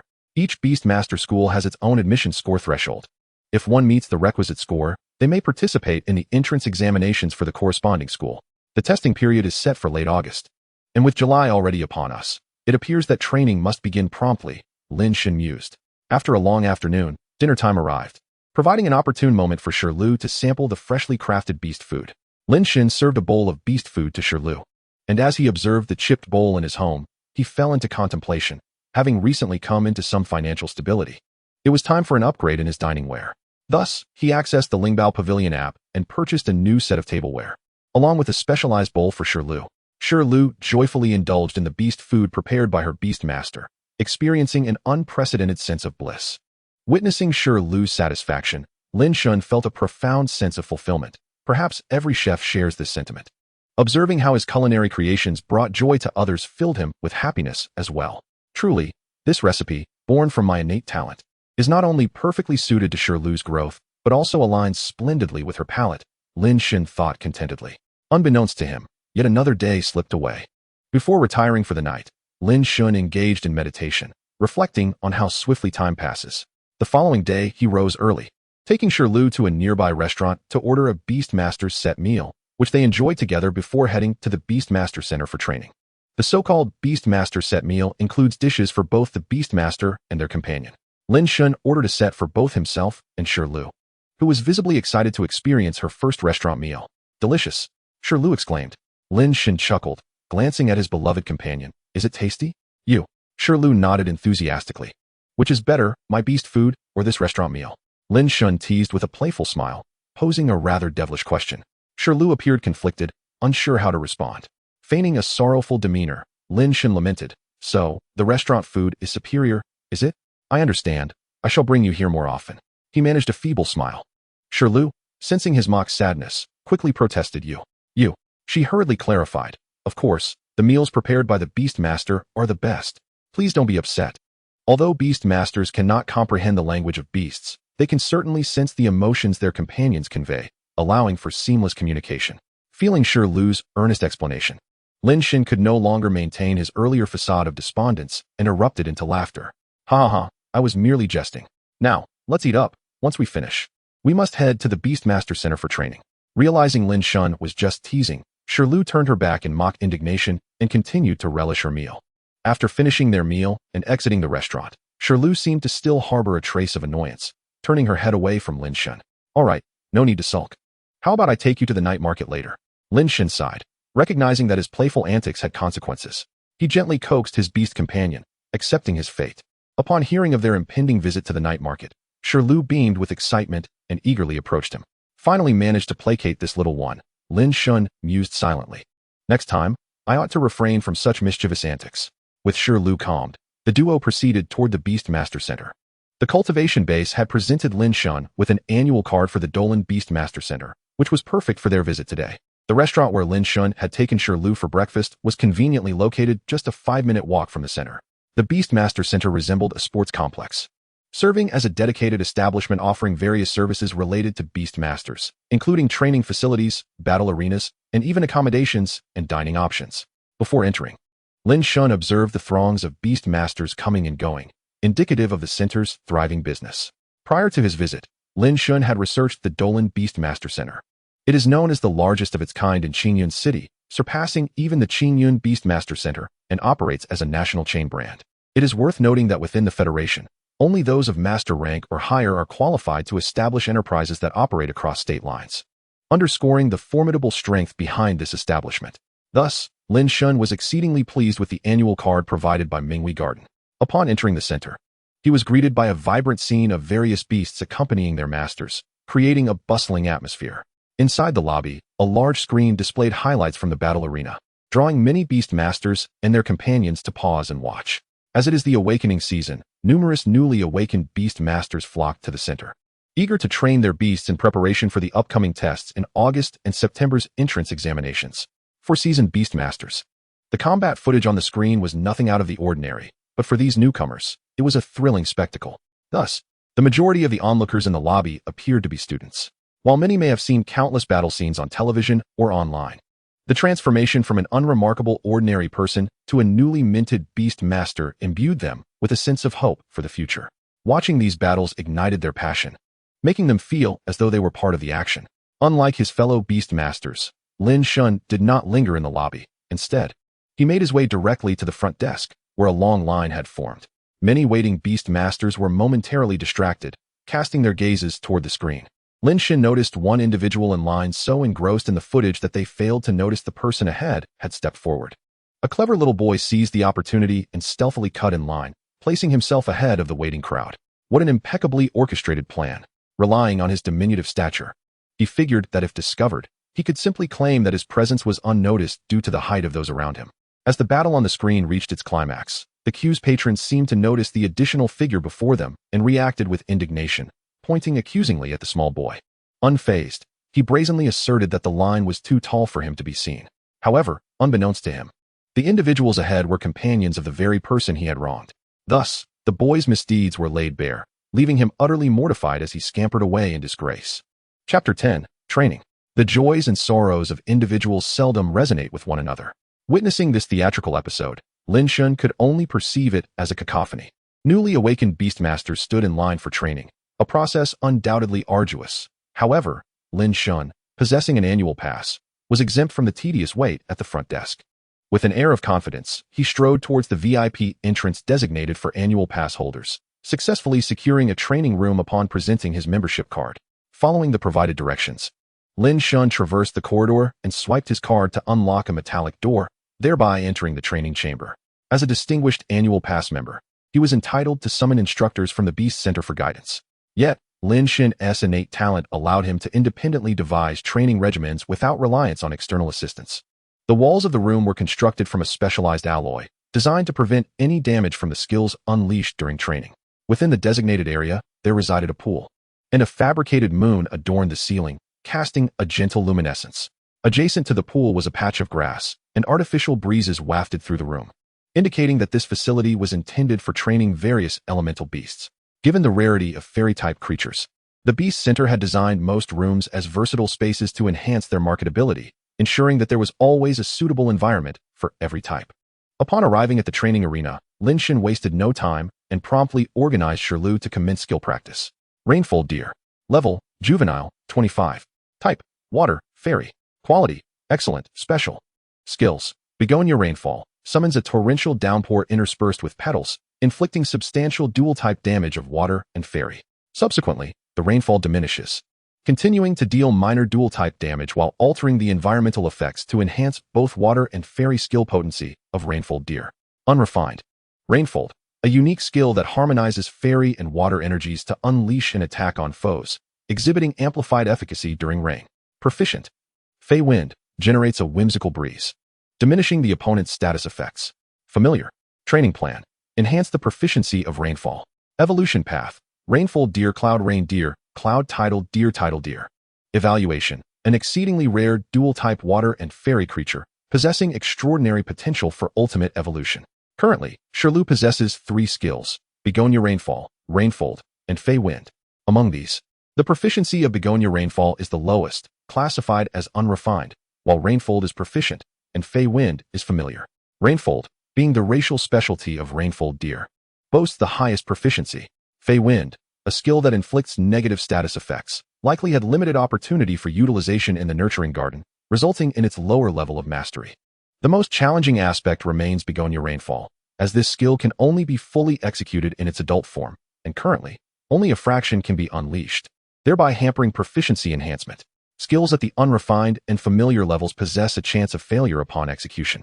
Fortunately, Lin Shen's innate ability allowed for profound insight, enabling him to discern that the subskills beneath Begonia Rainfall also had their own separate levels of proficiency. Begonia, unrefined. Rain Strike, unrefined. Rain Prayer, familiar. The existence of these 3 subskills beneath Begonia Rainfall, which could not yet be fully activated, left Lin Shen in awe of his own formidable talent. Nevertheless, practicing these subskills would not directly elevate the proficiency of Begonia Rainfall, and with Rainfall already available as an offensive skill, it sufficed for the time being. While practicing the subskills could reduce future training difficulties for the primary skill, both Begonia Rain and Rain Strike inflict singular damage, whereas Begonia Rainfall delivers composite damage. Thus, honing Rainfall would ultimately facilitate Shirlu's mastery of Begonia Rainfall upon reaching adulthood. Consequently, Lin Shen devised an initial training agenda. First, to elevate Rainfall to the minor proficiency level, followed by mastering Fey Wind and achieving familiarity with Rain Prayer. Should time permit, he would also practice Rain Strike. Having established his training plan, Lin Shen commenced testing Shirlu's skills, beginning with the signature move, Rainfall. The training area, equipped not only with various arrangements to enhance elemental energy concentration, but also with targets, was ready for action. Lin Shen pointed to one of the targets and instructed Shirlu to unleash Rainfall. Lo and behold, Shirlu activated Rainfall, a delicate pink folding fan, composed of fairy energy and emanating a soft glow, materialized. Surrounding the fan was a swirl of water energy, decorated with azure patterns. The fan's gentle luminescence suffused the surrounding water energy with the distinctive pink aura of the fairy type. This confluence of dual energies coalesced into a vibrant arc, swiftly darting toward the target. As it approached, the arc unfurled into a cascade of rain, enveloping the target before the fan struck, resulting in an explosive burst of energy. The dual composite damage intertwined akin to a Taiji diagram, causing the target to tremble violently. Yet, the targets in the training ground were constructed from alloy materials, resilient enough to withstand the onslaught of juvenile beasts. Had the target been a tree, it would surely have been severed. It was evident that Rainfall was indeed the signature skill of Rainfall Deer, epitomizing the union of beauty and power characteristic of fairy-type spirit beasts. Its only drawback was its exorbitant cost. Were it not for the Federation's support for prodigious beastmasters, Lin Shen would have had to sell himself to afford such a creature. Fortunately, He relished the benefits of being a freeloader. At that moment, Lin Shen's expression mirrored a satisfied smile. Resisting the urge to boast on social media, he remained focused on his training, intent on diligently honing his skills to astound everyone later. Excellent. This summer we shall primarily train Rainfold, striving to elevate it to the minor proficiency level. Now, let us proceed to test the other skills. Oh, upon hearing that they would aim to escalate the skill from familiar to minor proficiency over the summer, Shirlu's eyes widened in astonishment, her mouth agape in disbelief. This vividly illustrated the essence of being dumbfounded. It was no surprise that Shirlu was taken aback, for skill proficiency becomes increasingly arduous to enhance as one progresses. Initially, at the unrefined level, skills can only be executed with a chance of success, yielding minimal effects.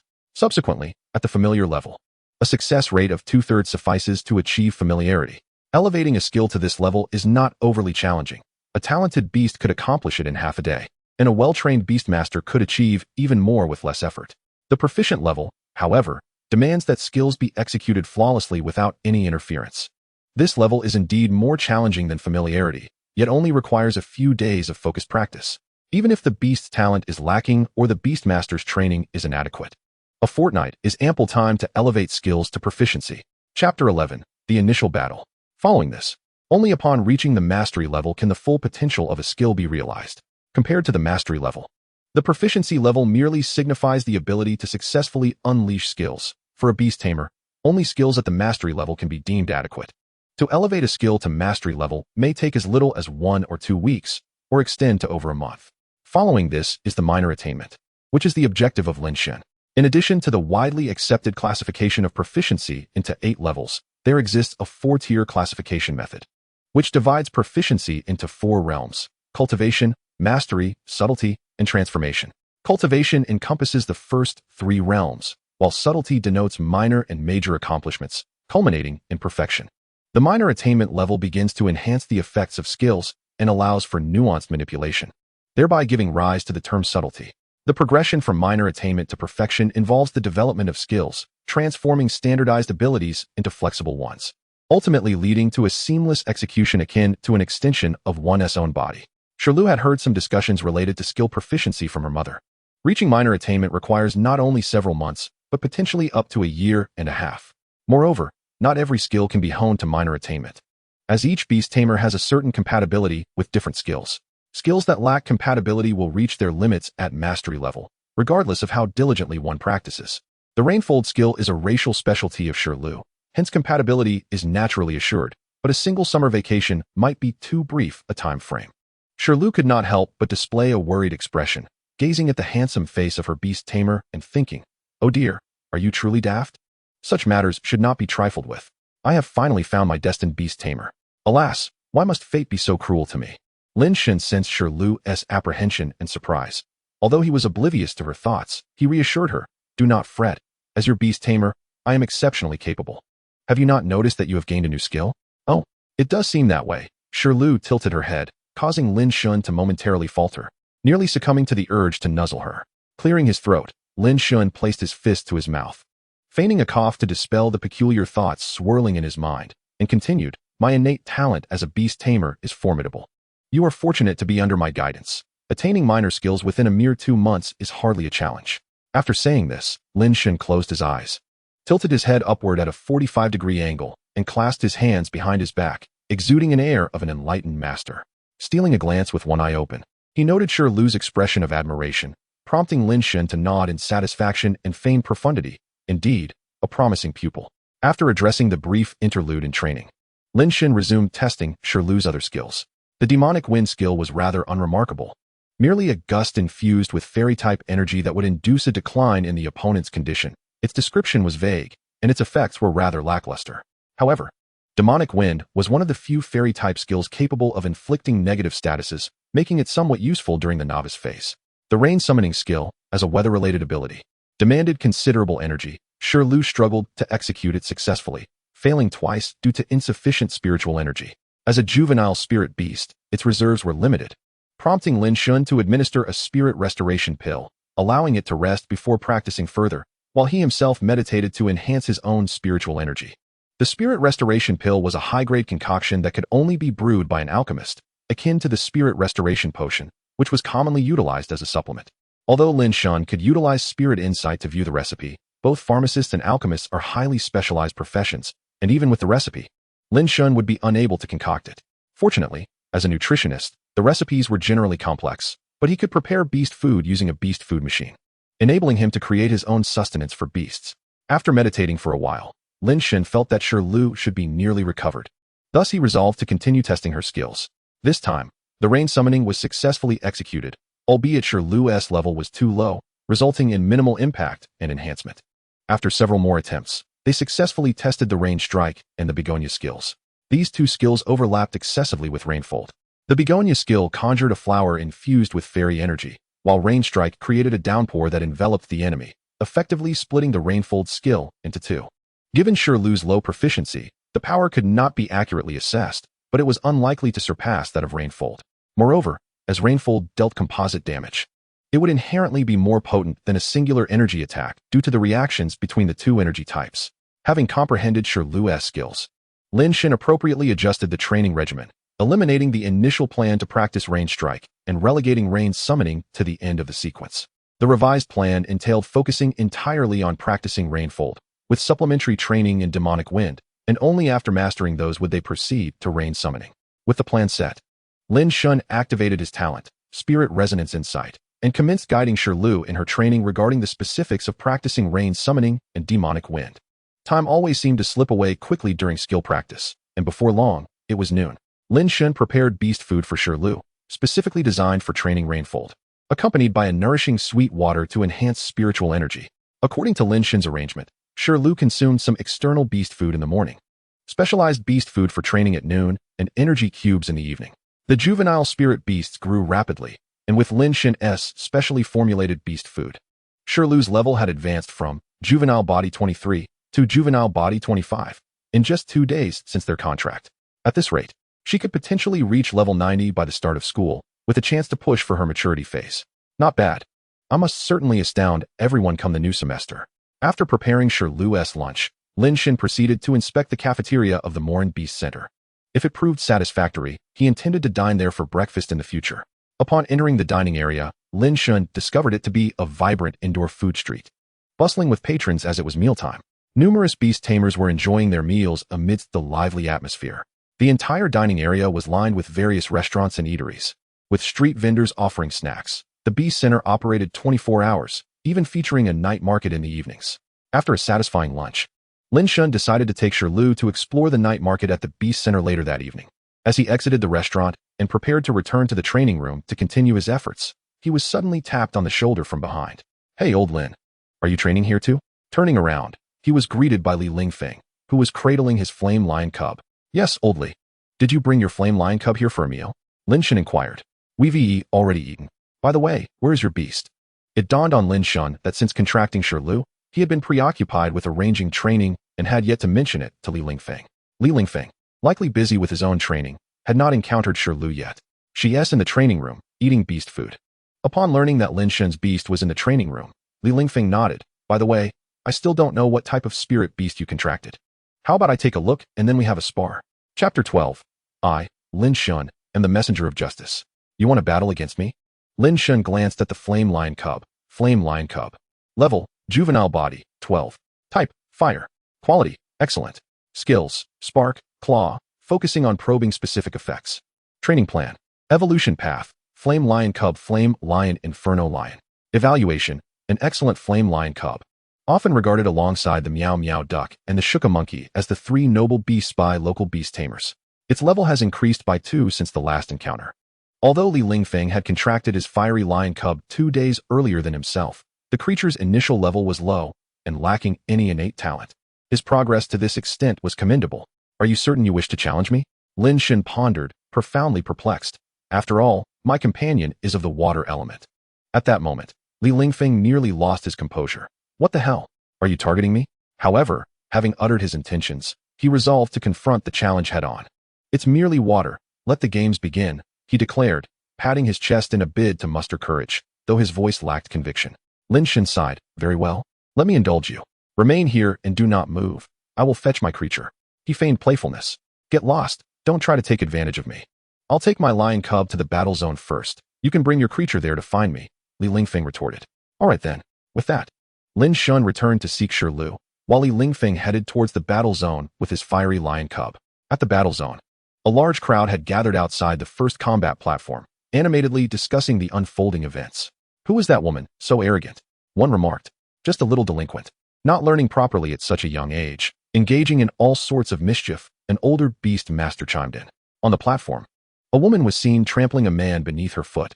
This woman, adorned in heavy makeup and clad in leather and tight pants, with long black hair cascading down her back and lips painted in black, was none other than Jiang Mingming, as the crowd had referred to her. The man beneath her was none other than the short-statured fellow who had previously cut in line. What was happening? Lin Shen, arriving late with Lu, noticed Li Lingfeng observing the spectacle at the edge of the platform and approached him. I'm not sure. I just noticed the commotion here, he replied. Jiang Mingming was berating the man beneath her. You worthless fool. You can't even hold a spot, yet you dare to resist me? She sneered. Let me tell you. Even if you've awakened, it means nothing. I will still crush you underfoot. Lin Shen frowned, recognizing her unreasonable behavior. After inquiring with a nearby elder, he pieced together the full story. It turned out the man, named Cheng Chun, had attended the same middle school as Jiang Mingming, where he had long been bullied by her and her gang of ruffians. Today, she had intended for him to hold a place for her, but when he was discovered, he had fled in embarrassment, while Jiang Mingming had continued to wait in line until noon. Thus, she sought to vent her frustrations on Cheng Chun, unaware that he had developed a spirit of resistance this time, perhaps emboldened by his own awakening as a beast master. Consequently, he found himself dragged to the battle platform, where he was mercilessly beaten, along with his creature. Upon understanding the situation, both Lin Shen and Li Lingfeng disdained Jiang Mingming's actions. Yaya, Yin Yan, even their creatures, Yu Lu and Yin Yan, expressed their indignation with fervent cries. Thus, our protagonist, Lin Shen, resolved to take a stand. As the herald of justice, I, the valiant Lin Shen, shall step forth today to eliminate this scourge. Lin Shen fancifully imagined, striding out from the crowd. At that moment, Cheng Chun, beneath Jiang Mingming's foot, shielded his creature, weeping profusely, his face as flushed as a monkey's backside. Spotting Lin Shen's emergence, he cast a hopeful glance in his direction. Jiang Mingming, casting a sidelong glance at Lin Shen, asked, What? Do you intend to defend this worthless fool? Lin Shen was undeterred, for he possessed his own confidence. He had discreetly activated his spirit scrying ability and discerned Jiang Mingming's creature's attributes, which emboldened him to step forth. Meow Meow Duck. Level, Juvenile, 19. Category, Water. Quality, Rare. Skills, Water Splash, Bathing, focusing to probe specific effects. Training Plan. Evolution Route. Meow Meow Duck Meow Man Duck to Meow Duck. Evaluation. An exceptionally talented water type, starter Pokemon. Meow Meow Duck was indeed Jiang Mingming's creature. A scoundrel like you, who bullies the weak, deserves to be punished by all, Lin Shen declared. As Lin Shen stood up, the onlookers around them began to condemn Jiang Mingming as well. Unfazed by the surrounding jeers and strange glances, Jiang Mingming continued her brazen demeanor. Oh, is that gaudy little deer of yours supposed to challenge me? It was clear that Jiang Mingming, lacking any knowledge, did not recognize the rarity of Yu Lu, a fairy-type spirit beast. You see, my creature is a water-type starter, far beyond your flashy little deer, she retorted, finally acknowledging Lin Shen's challenge with an air of arrogance, as if Meow Meow Duck were the strongest spirit beast in existence. Words are futile. Let our skills speak for themselves. Lin Shen thought to himself, growing weary of her nonsensical chatter, and made his way directly to the battle platform. Since you've come here, don't blame me for being ruthless. Jiang Mingming fancied herself a proud queen and kicked Cheng Chen again. Get lost. Are you waiting for me to collect your corpse? Cheng Chen scrambled away, casting a grateful glance at Lin Shen as he passed. Once the battle platform was activated, only the beast masters inside could exit to allow others to enter. After Cheng Chen vacated the arena, Lin Shen and Jiang Mingming took their positions on opposite sides of the platform. As the countdown concluded, the dividing spirit curtain lifted, and the battle was imminent. Yaya, use Water Splash. Jiang Mingming commanded her creature, seeking to strike first. However, her scheme was doomed to fail, for weakness is an inherent flaw. Lu, use Rainfold. Lin Shen responded calmly. Yu Lu unleashed a folding fan of rain that swiftly flew towards Meow Meow Duck, deflecting the water splash with ease. As Yu Lu approached Meow Meow Duck, it conjured a localized rainfall, which then exploded, sending Meow Meow Duck crashing to the ground, its eyes spiraling in confusion. Ironically, Meow Meow Duck's water splash was blown back into Jiang Mingming's face. Regrettably, the damage was minimal, and due to the distance, Jiang Mingming remained unscathed. However, the water, infused with elemental energy, had washed away her meticulously applied makeup, revealing blemishes and scars on her face. Soaked to the skin, her hair and clothing were sullied by the remnants of her cosmetics. Ah! Jiang Mingming shrieked in a high-pitched wail. This is impossible. How could this happen? Meow Meow Duck is a water-type starter. The vendor assured me it was the strongest water spirit beast. Jiang Mingming lamented, her despair echoing with cries of anguish. I sacrificed everything and even resorted to loans to afford it. Observing this scene of low intellect, Lin Shen could only muse. Ignorance is truly terrifying. What are you so arrogant about? You must have cheated. I refuse to believe my Meow Meow Duck could lose. Jiang Mingming exclaimed, flustered. You should take a good look. This is a water fairy dual attribute spirit beast, Yujilu. Lin Shen replied, his tone far from cordial in the face of Jiang Mingming's arrogance. These bullies may appear fierce, yet deep down, they are nothing but cowards who prey on the weak, particularly the uneducated and not so intelligent malevolent antagonists. Lacking experience, they resort to downloading the Beastmaster app, only to embarrass themselves further. Jiang Mingming possesses the app on her phone, but she typically pays no attention to the forum sections. She merely posts videos showcasing her interactions with other psychically impaired youths. From flashy hand gestures to social dances, despite having downloaded the app, she remains woefully ignorant of the knowledge surrounding beast mastery. At this moment, Jiang Mingming, akin to a drowning person clutching at a straw, opens the Beastmaster app and searches for UJ Deer. Initially, she harbored a glimmer of hope, believing that Lin Shen was deceiving her, but upon discovering the UJ Deer, she felt as if the sky had collapsed around her. Particularly disheartening was the comment below stating its superiority over the Meow Meow Duck. She could only retreat in disgrace. Departing with a parting threat. Lu Dai from the 3rd middle school is my elder brother, and Li Wan from the 6th middle school is my elder sister. Just you wait, I will return. Upon hearing these names, Lin Shen's lips twitched. If his memory served him correctly, these two had been the subjects of discussion among their classmates. Lu Dai, hailing from a humble background, was a prospective second-year student who had barely awakened after his second attempt at the awakening potion. He had grown accustomed to relying on his classmates for funding his initial beast. Consequently, his classmate had promptly reported him, and Lu Dai was now lamenting behind bars in the outskirts of the city. According to federal regulations, once awakened, one is considered an adult, so it is only natural for him to face arrest for his transgressions.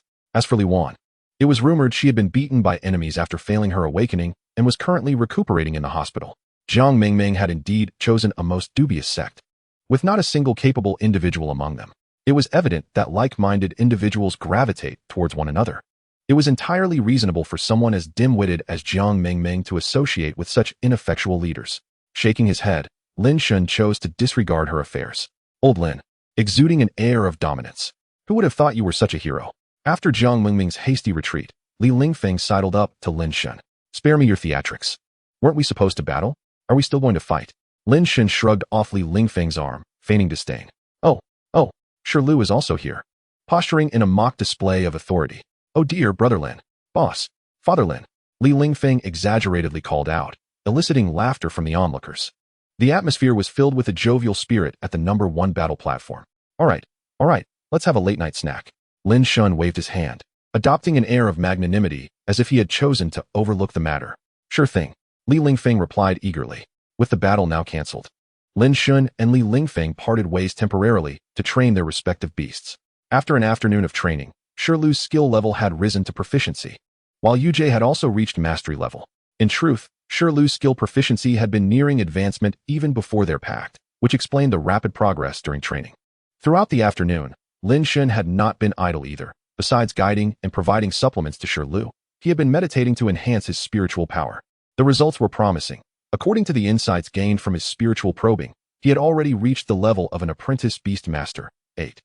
Given that his awakening talent had only occurred a few days prior, this progress was commendable. Unfortunately, while beasts could consume beast food, humans required potions or elixirs crafted by alchemists or potion masters. There exists another profession known as spiritual chefs, who specialize in creating nourishing food for humans. But such delicacies are quite expensive and not as easily prepared as beast food.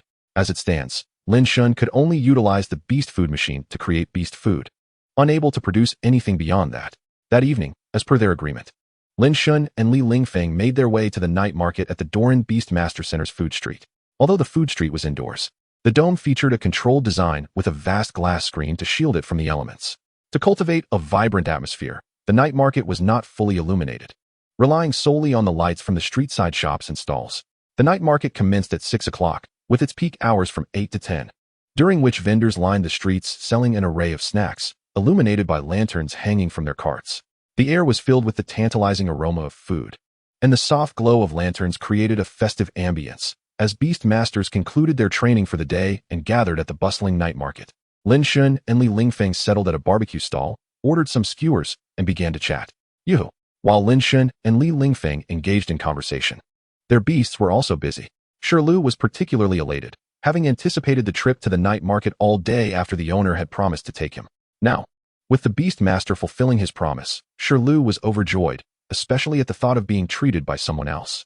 At that moment, Shirlu was boasting to Li Lingfeng's Yin Yin Lion. The Yin Yin Lion believed that since its beast master was treating, it should be the one to show off. However, its opinion was swiftly dismissed by Shirlu. Yoo! If it weren't for my owner promising to bring me here, I wouldn't have even dared to ask for a late-night snack. The Yin Yin Lion was defeated in their playful banter. Observing the two beasts frolicking together brought smiles to Lin Shen and Li Lingfeng's faces. Old Lin, which Beast Master Academy do you plan to apply to? During their wait for the food, Li Lingfeng and Lin Shen discussed their academic aspirations. There were about 20 Beast Master Academies of varying sizes in Qingyun City, with a few more in the counties. Due to the limited number of admissions, each academy typically only enrolled a few hundred students per year. Among them, the most renowned were Qingyun Beast Master Academy, Qingzhou Beast Master Academy, and Rinsong Beast Master Academy. These three schools were the CRME de la CRME of the state's Beast Master institutions, and Qingyun City's foundational education was considered top tier within the province. I will undoubtedly apply to Qingyun Beast Master Academy. There is no doubt about that, Lin Shen asserted with conviction. Indeed, Qingyun Beast Master Academy is unparalleled in the province, with only the Nankingsu Beast Master Academy in Jiangkou City able to rival it. Li Lingfeng sighed.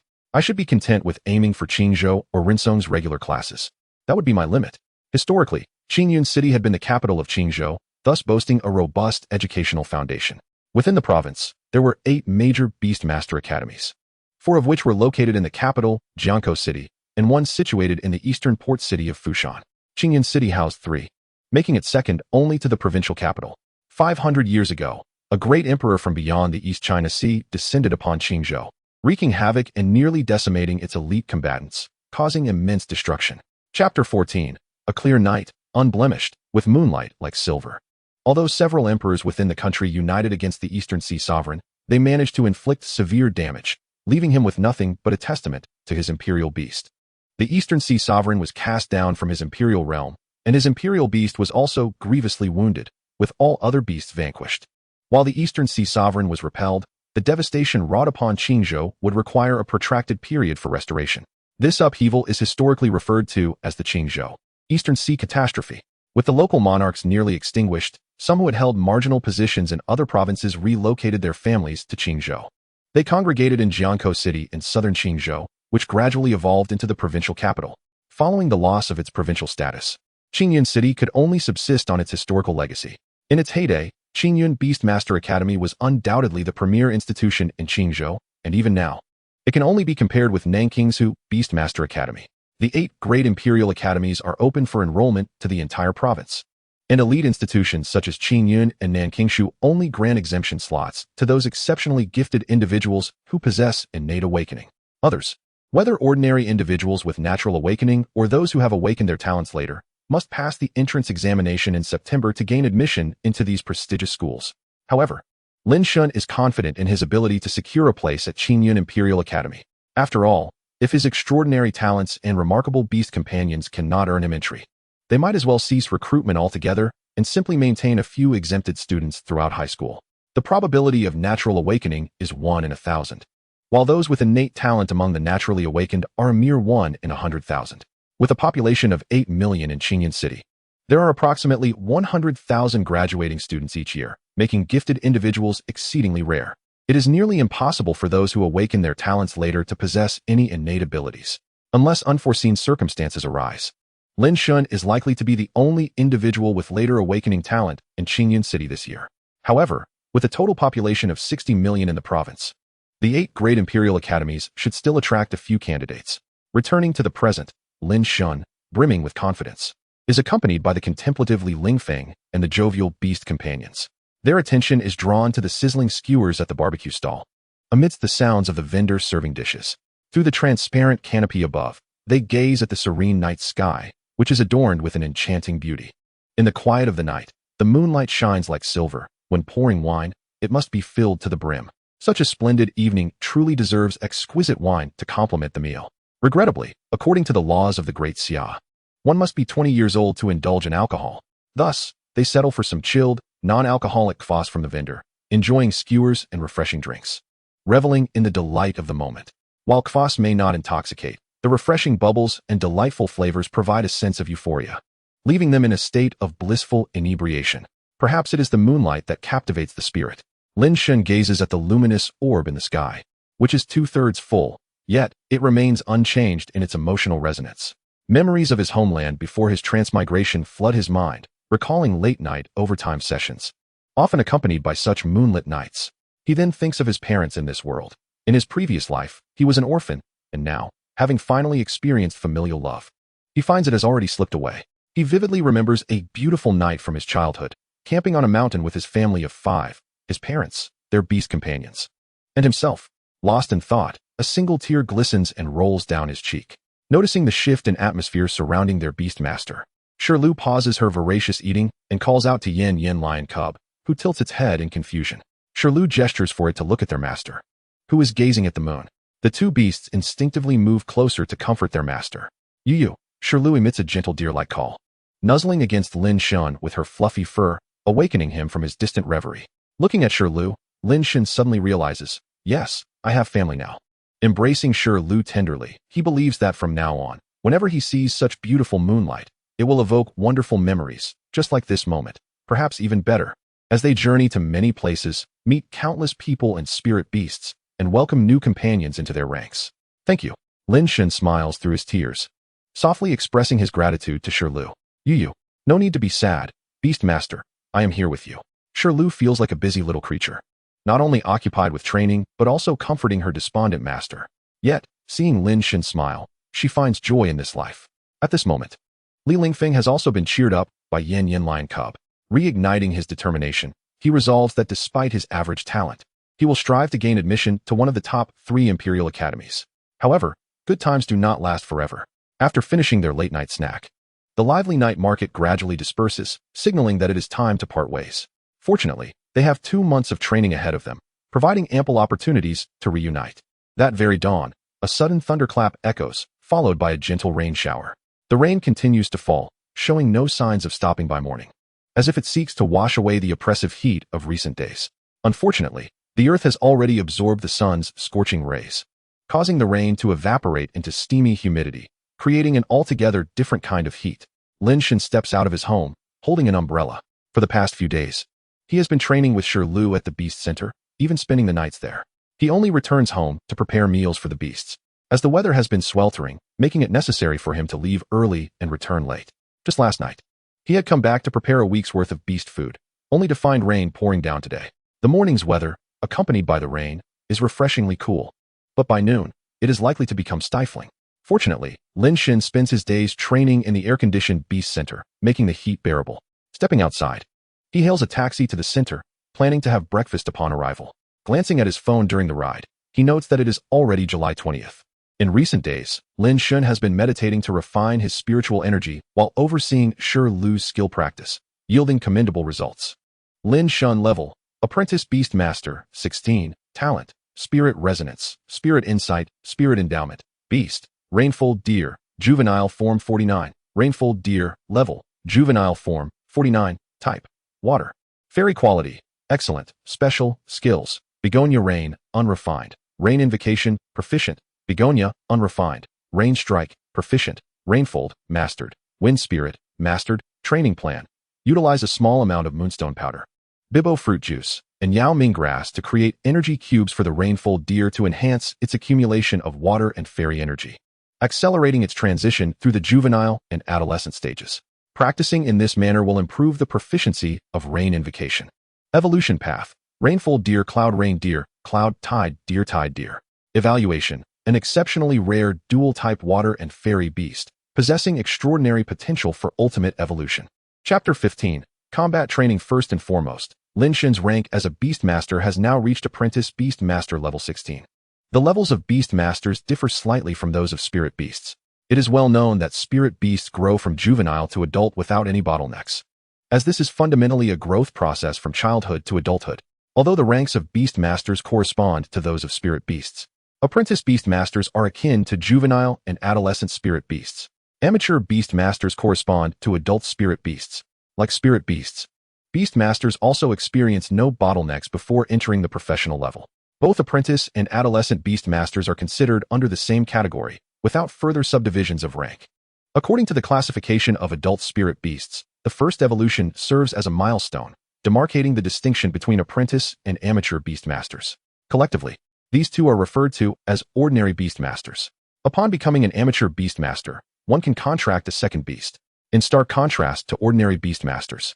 Professional Beastmasters are divided into 3 realms, but only upon entering the professional level may they contract a new Spirit Beast. The next one must await the senior level. Between these 3 realms, a bottleneck exists. In fact, according to the threshold for breaking through realms, the professional level should encompass 3 major realms, while the ordinary level should only represent 1. However, in the world of beast tamers, the division of realms is typically based on the number of contracted spirit beasts, leading to the current hierarchical system. As an apprentice beast tamer corresponds with 2 stages of spirit beast growth, a level of 16 is quite reasonable. Generally, the first 40 levels correspond to juvenile spirit beasts, while the latter 60 correspond to young adult spirit beasts. After reviewing his progress, Lin Shen began to analyze the training results of Shirlu. Firstly, regarding levels, after more than half a month of training, Shirlu has now reached a juvenile level of 49, an increase of 24 percentage points since early July. At this rate, by the time of the assessment in August, it should reach 80, potentially placing him at the pinnacle of juvenile level or entering the young adult stage before the school entrance examination. Each time a spirit beast ascends a major realm, it acquires new skills. However, apart from that, there is no essential difference between young adult and juvenile spirit beasts.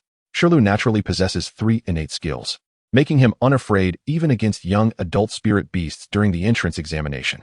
Nevertheless, if possible, Lin Shen hopes to train Shirlu directly to the young adult stage, as this would further enhance the spirit beast's innate abilities. After all, his ambition extends beyond merely entering Qingyun Beast Tamers Academy. He aspires to join the elite classes, and historically, those who excel in the entrance exam are often rewarded. Thus, diligent effort is imperative. In addition to the realm, Shirlu's skills have also been honed remarkably well. The skill Rainfold had reached the mastery level half a month ago, while Demon Wind and Rain Invocation achieved their training goals in recent days, attaining mastery and proficiency levels respectively. During this period, he also trained Rain Strike, discovering that utilizing this skill in conjunction with Rain Invocation yields extraordinary effects. When Shirlu employs Rain Invocation to summon rain on the battlefield, using Rain Strike simultaneously blends seamlessly with the weather, making it nearly impossible to defend against. After all, who would anticipate that a portion of the weather would be a skill? Next, only the training of Rainfold remains, allowing the training plan to advance to its second phase. While continuing to elevate Rainfold to the minor proficiency level and increasing the realm, the time previously allocated for training other skills will now be dedicated to practical combat training. As Lin Shen envisioned his future training regimen, a taxi smoothly delivered him to the Beast Tamer Center. His moment of reverie was abruptly interrupted, prompting him to quickly settle the fare, don his backpack filled with beast food, and head straight for the center. Today is another invigorating day. After finishing breakfast, Lin Shen took Shirlu to train, planning to engage in battles later in the afternoon when more participants would be present. As soon as lunch concluded, Lin Shen eagerly arrived at the battle zone, where many beast tamers had already gathered. In the battle zone, one can either seek opponents independently or utilize their matchmaking system by downloading the Dolan Beast Tamer Center app. Lin Shen had installed it the previous night, and after a month and a half of intensive training, today was the time to assess the results. As the saying goes, practice is the best teacher. So let us ignite our passion through combat. Let us go, Shirlu. The Dolan Beast Tamer Center app indicated that Lin Shen's battle had been successfully matched. He issued an impassioned opening remark and strode toward battle platform number 33. After swiping his membership card to confirm his identity, Lin Shen ascended the platform, where his opponent had already taken position. A glance revealed that his adversary was a girl, notably tall, likely exceeding 1.7 meters. Now is the golden era for newly awakened beast tamers to hone their skills, to foster a new generation of beast tamers. The Federation has mandated that major beast tamer centers prioritize matching novice beast tamers against one another in battles. Dolan Beast Tamer Center, the largest in Qingyan City, sees a bustling influx of new beast tamers, ensuring that there are always opponents available. Thus, it is highly probable that his opponent is also a soon-to-be high school student. And such height is already quite impressive. The girl donned athletic attire, her hair styled in a high ponytail, devoid of makeup, clearly a dedicated beast tamer focused on training. She seems to be a worthy opponent, Lin Shen thought to himself, acknowledging her potential. This is not mere arrogance, as Shilu's exceptional innate qualities, combined with Lin Shen's own talents, render him one of the finest among his peers in Qingzhou. My name is Lu Ryue, and my spirit beast is the dual-blade mantis. The girl introduced herself first, then summoned her spirit beast. Unlike Lin Shen, who kept his spirit beast at all times, she had it stored within her contracted space. A milky white summoning circle, indicative of an apprentice beast tamer, flickered into existence as Lu Ryue's spirit beast materialized before them. It was a mantis of vibrant green hue, approximately 30 centimeters tall, with blade-like arms, hence its name, dual-blade mantis. Although there is no transitional bottleneck between apprentice and amateur beast tamers, the evolution of spirit beasts upon maturity ensures that amateur beast tamers are significantly stronger. Thus, the glow of the summoning circle varies. The summoning circle for amateur beast tamers is bright white, while that for apprentice beast tamers is milky white. Lu Ryue's milky white summoning indicates her status as an apprentice beast tamer. Lin Shen, this is my spirit beast Shilu. He is a rainfold deer. As he introduced himself, Lin Shen activated his spirit sensing ability. Lu Ryue, opponent beast tamer. Level, apprentice beast tamer, 23, spirit beast. Dual blade mantis, juvenile 69. Dual blade mantis, level, juvenile, 69. Type, insect. Blade quality, rare skills, blade shadow, blade dance, detailed effects under scrutiny, training plan, evolution route. Dual blade mantis, blade master mantis. Evaluation, a spirit beast with excellent qualities of a rare attribute. In this world, the classifications of spirit beasts are boundless, yet most are rare, with only a handful of common types. Compared to the blade type, Shilu, being of the fairy type, appears rather commonplace. The fact that Lu Ryue's spirit beast is of a higher level than Shilu indicates that she is likely a naturally awakened tamer. Though her awakening must have occurred recently, probably in the second half of her third year. It seems this battle will be competitive, which is precisely what makes it intriguing. Unlike the free-for-all battles on Platform 1, matches arranged through the Dolan Beast Tamer Center app are officiated by referees. If a participant has not subscribed to a membership for match battles, an additional fee for the referee must be paid. However, as a VIP annual member of Dolan Beast Tamer Center, Lin Shen is exempt from such fees. In one-on-one battles between novice beast tamers, there are generally two types of rules. The first stipulates that after the referee announces the start, participants summon their spirit beasts. The second requires participants and their beasts to stand in designated positions, after which the referee confirms readiness before officially signaling the start. In formal matches, the first rule is predominantly employed. However, since this is an informal battle, the second rule was chosen, which can also be selected in the app. This is primarily because Shilu prefers being outside rather than confined to the contracted space, prompting Lin Shen to opt for the second rule. All participants are in position. I declare the match to begin. Upon confirming that Lin Shen and Lu Ryue were both prepared, the referee waved the small flag in hand, announcing the commencement of the match. Chapter 16, Battle. Battle. The double-bladed mantis. Execute the blade dance technique. As the referee declared the start, Lu Ryue took the initiative, immediately employing the blade dance technique to enhance the sharpness of her blades. She opted to stack buffs to increase her damage before engaging in combat, a common strategy among many beast masters. The blades of the double-bladed mantis shimmered momentarily as it began its dance. However, Lin Shen remained unperturbed. Despite being at a lower level, Shilu was a special quality spirit beast, and the disparity in quality was sufficient to offset the difference in levels. Shilu, unleash the demon wind, Lin Shen commanded calmly. Just as applying buffs to oneself is typical, bestowing debuffs upon one's opponent is also a prevalent tactic among beast masters. Upon receiving Lin Shen's command, Shilu immediately summoned a gust of demon wind. This wind, imbued with the unique pink energy of the fairy type, swiftly enveloped the double-bladed mantis. The onslaught of the demon wind interrupted the double-bladed mantis's blade dance technique. Though the blade dance was not a true dance, Lu Ryue had already utilized half of her skill due to her preemptive strike. Yet, Shilu's mastery over the demon wind was not to be underestimated. The double-bladed mantis felt a wave of fatigue wash over it. "Oh no, it's been hit," exclaimed the mantis. "Well done, Shilu. Follow up with range strike," Lin Shen commanded as he noticed the effects of the demon wind. "Quick evade," Lu Ryue shouted anxiously. Hearing his master's urgent cry, the double-bladed mantis recognized the gravity of the situation and desperately attempted to shake off the fatigue brought on by the demon wind. Just as the double-bladed mantis struggled against the debuff, the rain strike transformed into a rain-soaked arc and sped toward it. Under the influence of the fatigue buff, the double-bladed mantis moved sluggishly, narrowly avoiding the brunt of the attack, yet still sustained several strikes from the falling rain and the explosive aftermath. The double-bladed mantis was injured. Witnessing its poor condition, Lin Shen intended to capitalize on its weakened state and deliver another rain strike to conclude the battle. Sensing the impending doom, Lu Ryue quickly declared, "I concede." The referee blew the whistle, waving the flag once more to signal the end of the match. "You are formidable. I shall strive to catch up with you," Lu Ryue remarked, before returning the double-bladed mantis to the contract space and heading toward the medical area. First kill secured. Having defeated Lu Ryue, Lin Shen resolved to continue battling, hoping for a more challenging opponent today. Otherwise, he would be forced to return to the training room to refine his combat techniques, which could never yield the same results as practical experience. After a brief wait, he was matched against another male competitor. He sported a clean-cut crew cut, dressed in a t-shirt and shorts, with muscular arms suggesting a regular fitness regimen. Such beast masters were often quite disciplined, and their beasts were typically well-trained. Lin Shen mused that the quality of beast masters at this center was commendable, as they were evidently not to be trifled with. The opponent's beast, akin to Shirlu, trailed closely behind him, presumably a Geodude. Opponent Beastmaster. Level, Apprentice Beastmaster 40. Beast, Geodude, Infant Form 99. Geodude. Level, Infant Form 99. Type, Rock, Fighting. Quality, Rare. Skills, Rock Punch, Harden, concentration required to ascertain specific effects. Training Scheme. Evolution Route, Geodude, Graveler, Golem. Evaluation. This was arguably the strongest opponent Lin Shen had encountered recently, an apprentice beastmaster with a level 20 beast and an infant form at 99, suggesting a natural awakening for some time. Lin Shen, my beast is Rain Strike Deer. Lin Shen initiated the self-introduction. Zhengwensi, my beast is Geodude. Good. The contestants are ready. Let us commence.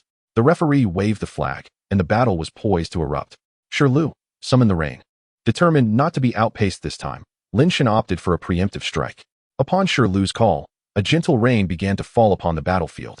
Rainy weather favored water types, and with rock types being inherently weak against water, the conditions were decidedly unfavorable for Geodude. Geodude, harden. Zhengwensi did not succumb to panic immediately, but instead commanded Geodude to activate its buff skill. Harden would enhance the beast's defense, thus affording them greater margin for error in such a disadvantageous environment. Close in, use Rock Punch. Lacking long-range attacks, Geodude could only engage in close combat against Shirlu, placing him at a disadvantage from the outset. Zhengwensi aimed to bring Geodude nearer, but Lin Shen would not allow it. Demon Wind, Rain Strike, Lin Shen commanded. Quick, evade. Zhengwensi abandoned his offensive.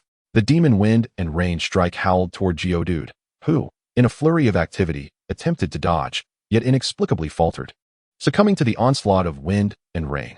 What just happened? Zhengwensi questioned in confusion. Feigning profundity, Lin Shen chose not to enlighten him, as he was not in the habit of explaining his techniques to opponents. Moments prior, Lin Shen had secretly directed Shirlu to unleash Rain Strike, which had struck Geodude, rendering it unable to evade the combined assault of the Demon Wind and Rain Strike.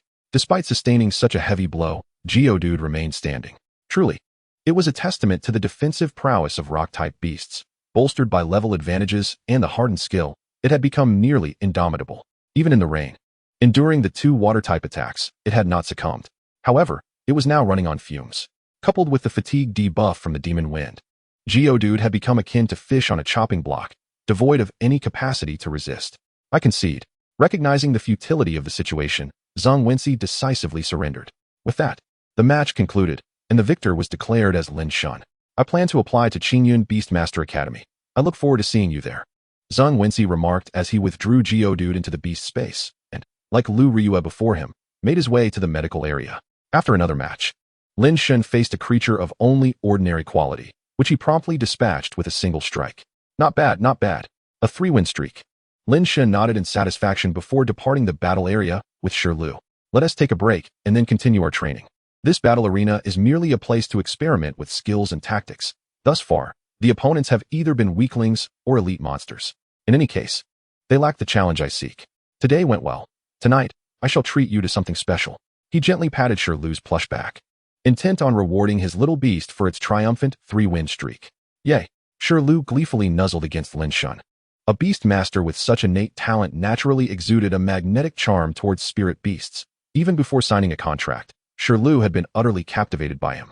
Now that Lin Shen had become her beast master, Lu basked in joy, exclaiming, "Hooray! I can snuggle with my beast master every day." Though the recent battles had not presented formidable opponents, Lu had engaged in 3 consecutive fights, expending considerable energy. As infant form beasts are akin to younglings, their stamina is limited, thus necessitating appropriate rest following training. Resting adequately is essential to engage in training at one's optimal state. A harmonious balance of work and leisure is indeed the wisest strategy. With a well-structured plan in mind, Lin Shen intends to take Lu out for afternoon tea before devising a new training regimen. The beast masters here exhibit a mixed bag of skills, and their combat performance has been less than satisfactory. It appears that diligent effort is required to craft a better training program. Fortunately, with the assistance of spirit insight, there is little cause for concern regarding the formulation of effective training methods. While musing on this, Lin Shen leads Lu towards the culinary street. Chapter 17, Dodgeball. Culinary Street. Lin Shen and Lu arrive at a tea shop named Honey Fragrance Pavilion. At this hour, the culinary street is not overly crowded, as most are engaged in training. What? Do you wonder if Lin Shen feels any guilt? Certainly not. I, the Heavenly Emperor Lin, am forthright in my pursuit of both work and relaxation. I need not concern myself with the opinions of others. Lin Shen muses, indulging in his inner theatrics. Upon pushing open the shop door, a rich bouquet of floral and sweet fruity aromas envelopes him. The decor of Honey Fragrance Pavilion is bright and cheerful, adorned with fresh flowers. The wafting scent of fruit suggests the use of only the freshest ingredients. Honey Fragrance Pavilion is renowned as a premium chain specializing in beverages for beastmasters, offering not only common drinks, but also upscale options crafted from spirit tea, spirit fruit, and spirit beast milk. In the beastmaster realm, the concentration of spiritual energy is remarkably high, akin to the oxygen levels of Lin Shen's previous life. In fact, in this world, spiritual energy is tantamount to oxygen. Thus, theoretically, all entities should embody spiritual energy and be classified as spirit materials. However, this theory lacks widespread acceptance in the beastmaster realm. The prevailing view holds that while all things contain spiritual energy, it cannot be harnessed for personal use, thus disqualifying them as spirit materials. Before the sage of medicine invented the awakening potion, most individuals existed in such a state, passively absorbing the spiritual energy from the surroundings without the ability to convert it into usable spiritual power. The same applies to ingredients. If one cannot transform and absorb the spiritual energy, its concentration is pitifully low. Moreover, due to its higher density than air, the spiritual energy contained may be less than that found in the atmosphere. Only materials with a higher concentration of spiritual energy than that of air can be deemed spirit materials. Before reaching the professional level, a beastmaster's reserve of spiritual power is limited, and their physical strength is no different from that of an ordinary person. Recklessly consuming spirit materials may result in an inability to harness the spiritual energy within, making it inadvisable to indulge excessively before attaining professional status. Consuming too much is not only futile but also burdensome to the body. Hence, Lin Shen finds himself unworthy of indulging in these high-end spirit beverages. He orders 2 cups of lemon fragrance dew, opting for the regular version for himself while selecting the spirit material version for Lu. The so-called lemon fragrance dew is essentially lemon water, yet as a high-end tea shop for beastmasters, Honey Fragrance Pavilion is keen on maintaining its elegance, thus bestowing it with a more distinguished name. Even a young spirit beast possesses far greater physical prowess than a human. Consuming such fruit tea poses no difference for Lu compared to Lin Shen drinking the regular version. Observing this, Lin Shen feels a twinge of envy. It seems he must dedicate himself more diligently to meditation. He resolves to exert greater effort in order to swiftly ascend to the rank of a professional beastmaster, thereby granting himself the liberty to enjoy the spirit material version of lemon fragrance dew. After purchasing a slice of strawberry cake to share with Lu in the training room, Lin Shen concludes their afternoon tea. Having rested sufficiently, Lin Shen begins to formulate a new training plan for Lu. Through their previous battles, Lin Shen notes that Lu's skills predominantly focus on ranged attacks, lacking in close combat capabilities. Given the weakness of their opponents, Lu has yet to reveal these deficiencies.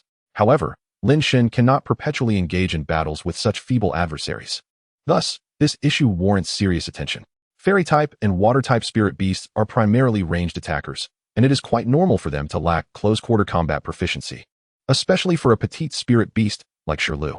Spirit beasts such as the reindeer, lacking sharp claws and teeth, rely solely on their hooves for trampling attacks in close combat. Nevertheless, neither the reindeer nor its evolved forms are large spirit beasts, and even if they acquire trampling skills, the damage inflicted would be minimal. In light of this, the forthcoming training should focus on capitalizing on the advantages of smaller spirit beasts, emphasizing agility and nimbleness.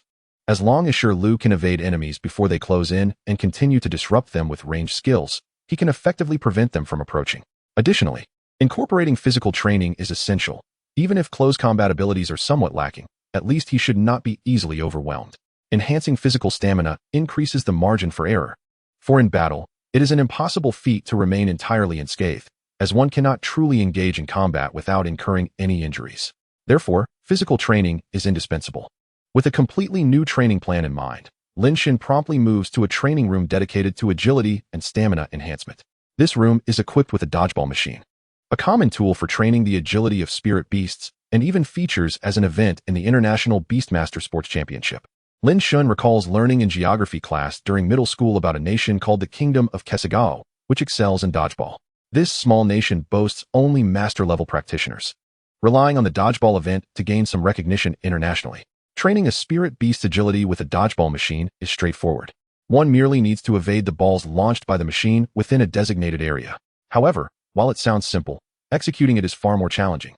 With the multi-line Beastmaster Center offering various levels of difficulty, each level presents corresponding increases in speed and quantity. After explaining the rules of the dodgeball machine to Lu, the training commences. To help Lu acclimate, Lin Shen deliberately sets the machine to the lowest difficulty level. However, it appears to be too easy, as Lu effortlessly evades the first 2 rounds. Yay! Lu exclaims, feeling quite pleased with himself.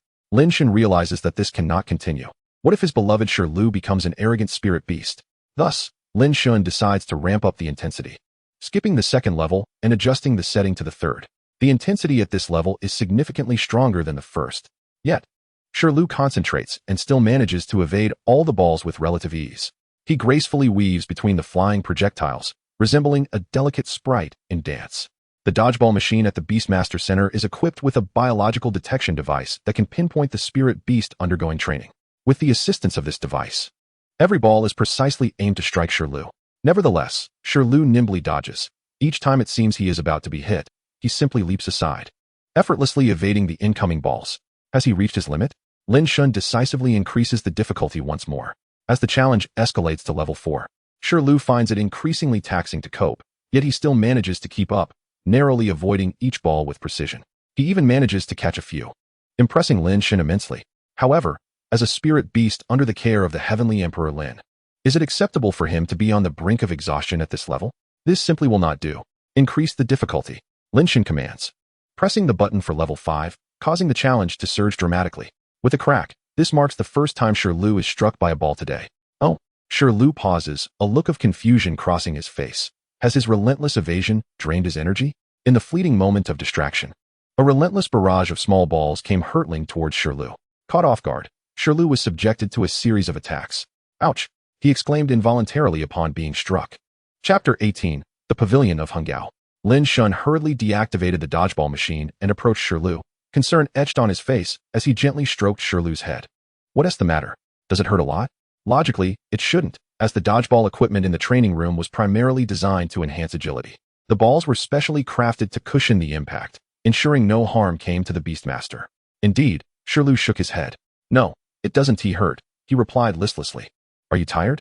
Lin Shen inquired, noticing Lu's nod of negation, yet he feigned ignorance and deliberately posed an unrelated question. Ouch! Lu suddenly shook his head vigorously. I can still fight. Seeing Lu's spirit reignited, Lin Shen offered a faint smile, modestly concealing his own accomplishments. Victory and defeat are commonplace in battle. Do not be disheartened. The fact that you have navigated the first 4 levels of training is already commendable. Keep it up. Although intended as words of encouragement, Lu sensed an underlying dissonance. Ouch! He exclaimed, a mix of surprise and indignation washing over him. No wonder the difficulties seemed to escalate. It turned out someone had been secretly shouldering the burden for him. Lu cast a resentful glance at Lin Shen. Haha, well then, you should continue your training. If you find the difficulty too low, just press the button over there to adjust it. From left to right, it progressively intensifies. Lin Shen glanced around nervously, avoiding direct eye contact with Lu. Tonight, I'll treat you to a grand feast. I must now commence my meditation. If you're fatigued from training, feel free to practice your skills. With that, Lin Shen swiftly evaded Shirlu's reproachful gaze and began meditating on a nearby cushion. Dodgeball not only demanded speed, but also drained considerable stamina. Thus, Lin Shen decided not to schedule any additional activities for the time being and settled into his meditation. Meanwhile, Shirlu regarded the seemingly unreliable Beastmaster with exasperation. With a resigned sigh, he transformed his frustration into motivation and resumed his own training. Time slipped away unnoticed, and before long, the day's training session concluded. Remembering their promise of a feast, Lin Shen reluctantly awoke from his meditation, confronting the harsh reality. "Let us go for that grand meal," he declared, feigning nonchalance as he stood and made his way towards the exit, casting a furtive glance back at Shirlu. Ouch! Shirlu turned away, refusing to meet Lin Shen's gaze. Yet his body obediently followed. "It seems promising. Once we reach the food street, everything will be just fine," Lin Shen mused to himself. Traversing the corridor, they arrived once again at the bustling food street, alive with activity under the night sky. Upon reaching the street, Shirlu, captivated by the vibrant lights and the tantalizing aromas wafting through the air, momentarily set aside his grievances. Glancing left and right, his nose twitched, resembling a curious little cat. "Feel free to choose whatever you'd like to eat tonight. All expenses are on young Master Lin," he announced, puffing out his chest in a show of generosity. Indeed, the mere thought of delectable food made Shirlu forget the earlier incident, falling into the carefully laid trap devised by Lin Shen. He scampered back to Lin Shen's side, his sparkling eyes gazing up at him, nuzzling against his pant leg in a bid for affection. Like a true gourmand, Shirlu began to scout the street for culinary delights worthy of his palate.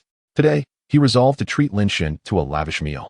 For who could blame him when Lin Shen perpetually played tricks on him? Lin Shen followed Shirlu aimlessly as they wandered the street in search of tonight's feast. At last, Shirlu halted, his gaze fixing on a restaurant sign. Lin Shen followed his line of sight. Hangaozhai. Lin Shen recognized this establishment. It was a renowned local chain. The restaurant specialized in various Beastmaster set meals, priced anywhere from several hundred to several thousand. This price range was not exorbitant, as many of the ingredients were of exceptional quality, derived from spiritual materials. Such was the life of a Beastmaster. Expenses were substantial, with an ordinary meal costing a few hundred. As one's prowess increased, so too did the costs. In an era where beast mastery was commonplace, becoming a Beastmaster was hardly a rarity. Many struggled financially, unable to afford suitable beasts, relegating them to a diet of grains like themselves. In such circumstances, their strength could hardly progress. Those like Lin Shen, who had awakened their talents and received rewards, were fortunate indeed. Children from ordinary families often hesitated to choose a beast, fearing they could not raise it to maturity within 3 years. Failing to do so would bar them from qualifying for the Beastmaster program in the entrance examinations, burdening them with a crushing debt. Typically, they opted for cheaper spiritual beasts, seeking to learn a trade instead. Some particularly impoverished families even resorted to loans for substandard spiritual beasts. Another option was to venture into the wild, attempting to capture a spiritual beast manually or, when larger beasts were absent, sneaking out a young one for contract. However, this approach bore significant risks, as the wilderness was far less secure than urban areas. Each year, numerous tales of individuals who perished in the wild for such reasons graced the news.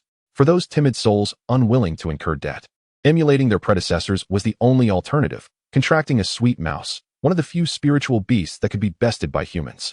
Moreover, sweet mice were widespread and could even be found at home. Lin Shen often felt grateful for his decision to report his talent. Otherwise, despite possessing a plan for cultivating spiritual beasts, he would be unable to afford the necessary materials. As the saying goes, a skilled cook cannot make a meal without rice. How could one cultivate a beast without funds? Although the Beastmaster High School received federal resources monthly, most were allocated to students under prioritized training, leaving ordinary students with limited support. Furthermore, one had to be accepted into the high school to access resources. Unlike those who, out of fear, settled for a lifetime of contracting a sweet mouse, Lin Shen understood why it was called a sweet mouse.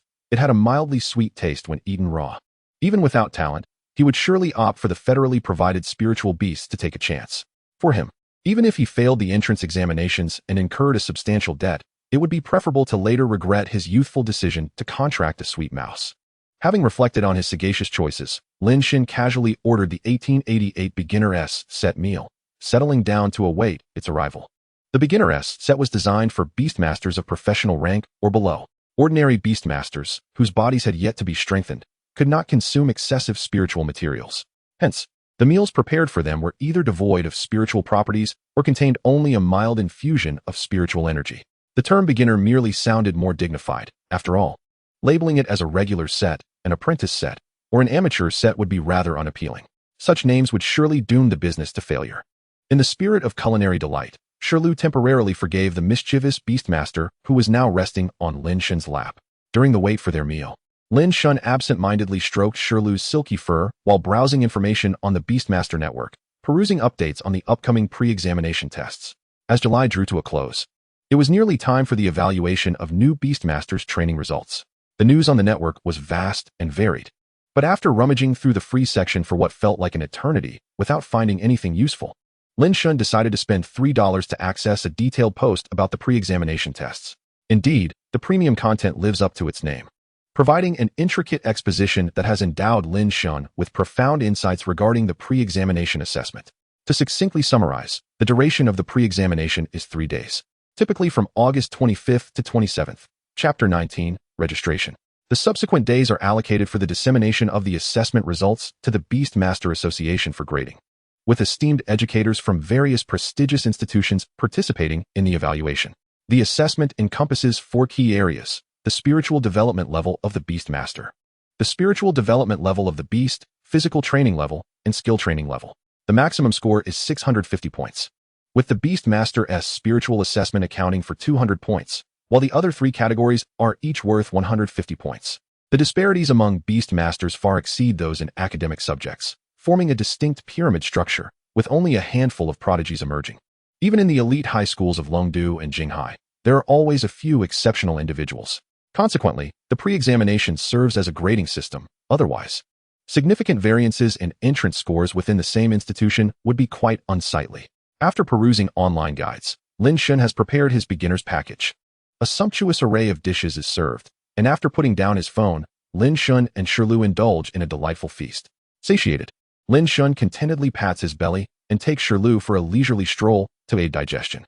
He transforms into a member of the smartphone generation, walking while making an appointment for the pre-examination at Nanjing Hospital, with no vehicles in the Beast Center and Shirley attentively watching for any pedestrians. He is unperturbed while engrossed in his phone. After their meal, Shirley has entirely forgotten the minor incident from the afternoon, acting as a diligent navigator and ensuring Lin Shen's safe passage. Truly, one must marvel at the power of culinary delights. The timing of the assessments is meticulously planned. This year, Qingzhou has 700,000 prospective high school students. With a 20 awakening rate, this translates to 140,000 candidates, necessitating a lengthy queue over the 3 days of testing. Therefore, prior appointments are paramount. Otherwise, one may find themselves at the end of the line. Despite the annual reminders from various schools and educational institutions to book early, there are always those who disregard the advice. Consequently, all hospitals strive to complete the scheduled assessments by the morning of August 27th, reserving the afternoon for those who were unable to secure an appointment. However, if the afternoon proves insufficient, they can only resign themselves to their misfortune.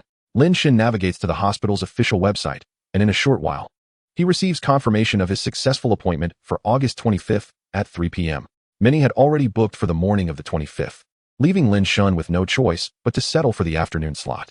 After making the appointment, Lin Shen stows away his phone, although Shirley is vigilant. It is hardly prudent to engage with one's device while walking. After a brief stroll, the duo returns home to rest. What follows is yet another round of monotonous training. Skills are refined in the morning, while physical and tactical training occupies the afternoon, with Lin Shen diligently meditating on the sidelines. Once the beast's food is consumed, he returns home to prepare more. Occasionally, he engages in some PvP battles. Thus, the days pass, and before he knows it, the eve of the pre-examination has arrived. On August 24th, at the Doran Beast Center, a crowd has gathered around the 16th battle platform, animatedly discussing the combat taking place before them. Whose subordinate is this? Such ferocity, exclaims a bystander. I'm utterly astonished. Another remarks, while yet another adds, incredible. Is this already a 9-game winning streak? Indeed. The figure on stage is none other than our protagonist, Lin Shen. With the testing scheduled for tomorrow, Lin Shen plans to engage Shirley in a vigorous match today, aiming for a 10-game winning streak without a loss. Given the impending examination, he intends to grant both himself and Shirley a reprieve from training the following day, preserving their energy for optimal performance. After days of diligent practice, Lin Shen and Shirley's abilities have surged remarkably. Their opponents now resemble mere minor enemies, easily dispatched. Lin Shen effortlessly secures his 9th consecutive victory. Lin Shen. Level, Apprentice Beastmaster, 39. Talent, Spiritual Resonance, Spirit Insight, Spirit Endowment. Beast, Rainfold Deer, Juvenile Form, 93. Rainfold Deer. Level, Juvenile Form, 93. Type, Water, Fairy. Quality, Excellent, Special. Skills, Petal Rain Novice. Rain Summoning, Proficient. Petal Novice. Rain Strike, Proficient.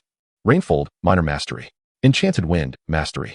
Development Plan, Evolution Path. Rainfold Deer, Cloud Rain Deer, Cloud Tide Deer, Tidal Deer. Evaluation, an exceedingly rare dual-type water and fairy beast, possessing extraordinary potential for ultimate evolution. Both Lin Shen and Shirlu have reached the pinnacle of their current levels. Rainfold has also progressed to minor mastery as per the training regimen. Lin Shen anticipates that by the time of the school entrance examination, he will be able to elevate Shirlu to the growth phase, granting her the 2nd tier of Spirit Endowment. This will provide Lin Shen an additional trump card during the examination. With his current strength, securing a place in the key class is virtually assured. It merely hinges on the ranking. Higher-ranked individuals will receive substantial rewards, which Lin Shen naturally aspires to attain. As he reviews the status panel, Lin Shen prepares to initiate the next match, when a sudden commotion from the crowd captures his attention. A tall boy, approximately 1.9 meters in height, pushes his way through the throng to stand before the battle platform. Allow me, Xiao Feichin, to challenge you. Xiao Feichin. Level, Apprentice Beastmaster, 48. Beast, Lure Fish, Juvenile Form, 13. Lure Fish. Level, Juvenile Form, 13. Type, Water. Quality, Excellent. Skills, Water Gun, Water Ring, Tail Whip, Concentrated Investigation of Specific Effects. Development Plan, Evolution Path, Lure Fish Lure Lord Lure King. Evaluation, among the commonplace water-type beasts, such exceptional talent is indeed a rarity. The world is full of wonders. Upon viewing this panel, Lin Shen's interest is piqued. Such prowess would surely earn a place in the key class of any of the 8 prestigious high schools. Judging by his level, he appears to be a natural awakener, and it seems he has awakened some time ago. After all, not everyone possesses Lin Shen's extraordinary talent. Ascending levels remains a formidable challenge. Beastmasters like Xiao Feichin are likely to receive direct admission offers from most of the 8 renowned high schools, except for Qingyun and Nankinshao, where he seems determined to compete for a spot. After reviewing the panel, Lin Shen nods, abandoning his intent to matchmake and opting instead for a duel with Xiao Feichin. After all, it is not often that one encounters such a formidable opponent. Despite the lure fish being relatively common and not of special quality, its higher level still promises a thrilling match. Lin Shen and Xiao Feichin lock eyes, and a palpable intensity of battle spirit ignites between them. "Yoo!" Shirlu exclaims, sensing the excitement in the Beast Master's demeanor, eager for the challenge ahead. Upon entering the arena, Xiao Feichin delivered a classic pre-battle speech. With a decisive command from the referee, the combat was poised to commence. Chapter 20, 10 Consecutive Victories. The Bassfish. Using a water gun. Having previously witnessed Lin Shen's battles, Xiao Feichin was acutely aware that Shirlu's ethereal winds could inflict debuffs. Thus, hesitation was not an option. A swift resolution was imperative, for prolonged engagement would lead to exhaustion. Quick evade. After a month of dodgeball training, Shirlu had become remarkably agile, effortlessly dodging the water gun shot from the bass fish. Ethereal winds. Seizing the moment, the battlefield was a whirlwind of change. One must never grant the opponent a moment's respite, a truth Lin Shen understood profoundly. Quickly, deploy the water flow ring. Without pause, Xiao Feichin commanded the bass fish to utilize the water flow ring for defense. A circle of flowing water enveloped the bass fish, manifesting the water flow ring. This skill not only served for healing, but also provided defensive capabilities. The intangible water was perfectly suited to counter ethereal winds. One could only admire the thrill of a clash between masters. Previous adversaries had been rendered helpless upon encountering ethereal winds. Yet Xiao Feichin's rapid response indicated a growing complexity to this battle, much to Lin Shen's intrigue. As Shirlu unleashed her skill, a gust of ethereal wind surged forth, colliding with the bass fish's water flow ring. The water roiled violently, struggling to maintain its shape, but ultimately held firm, albeit with a significantly dulled sheen. Fortunately, Xiao Feichin reacted in time. Otherwise, a subsequent rainfold could have led to a seamless chain of attacks, rendering the bass fish incapacitated. The tension in the arena escalated, with neither side daring to make a reckless move. Xiao Feichin realized he had underestimated Lin Shen. If this continued, he would be relegated to a defensive stance, sporadically launching water gun shots that might not even connect. Even if they did, the water-type spirit beast possessed a resistance to water-type skills, inflicting minimal damage. Moreover, with Shirlu's agility, he doubted his chances of landing a hit. The only glimmer of hope lay in close combat, utilizing tail strikes. Yet, how to close the distance? This conundrum left Xiao Feichen deep in thought. Opportunities are fleeting, and Lin Shen was adept at seizing them. Observing Xiao Feichen lost in contemplation, Lin Shen discreetly signaled Shirlu. Over the course of their interactions, Shirlu had grown familiar with Lin Shen's cues and swiftly comprehended his intent. A pink rain-fold fan materialized before her, which promptly folded and transformed into a radiant arc, hurtling towards the bass fish. This was the rainfold skill, now at the minor proficiency level. The bass fish wore a puzzled expression. Its beastmaster had not commanded it to evade. Should it or should it not? Perhaps I should not evade. My beastmaster must have a reason for his command. What if this is merely a feint? Thought the bass fish, its instincts guiding its decision. Its call ultimately snapped Xiao Feichen from his reverie. Quick, evade, he urged urgently. Awakening from its stupor at the beastmaster's call, the bass fish hastily darted aside, but alas, it was too late. The rainfold had already reached its front. The rainfold blossomed, and a torrential downpour ensued. The bass fish could not avoid the onslaught. Fortunately, the battered water flow ring absorbed some of the skill's potency. However, enduring a minor proficiency skill head-on still inflicted considerable damage on the bass fish, which was not particularly renowned for its defensive capabilities.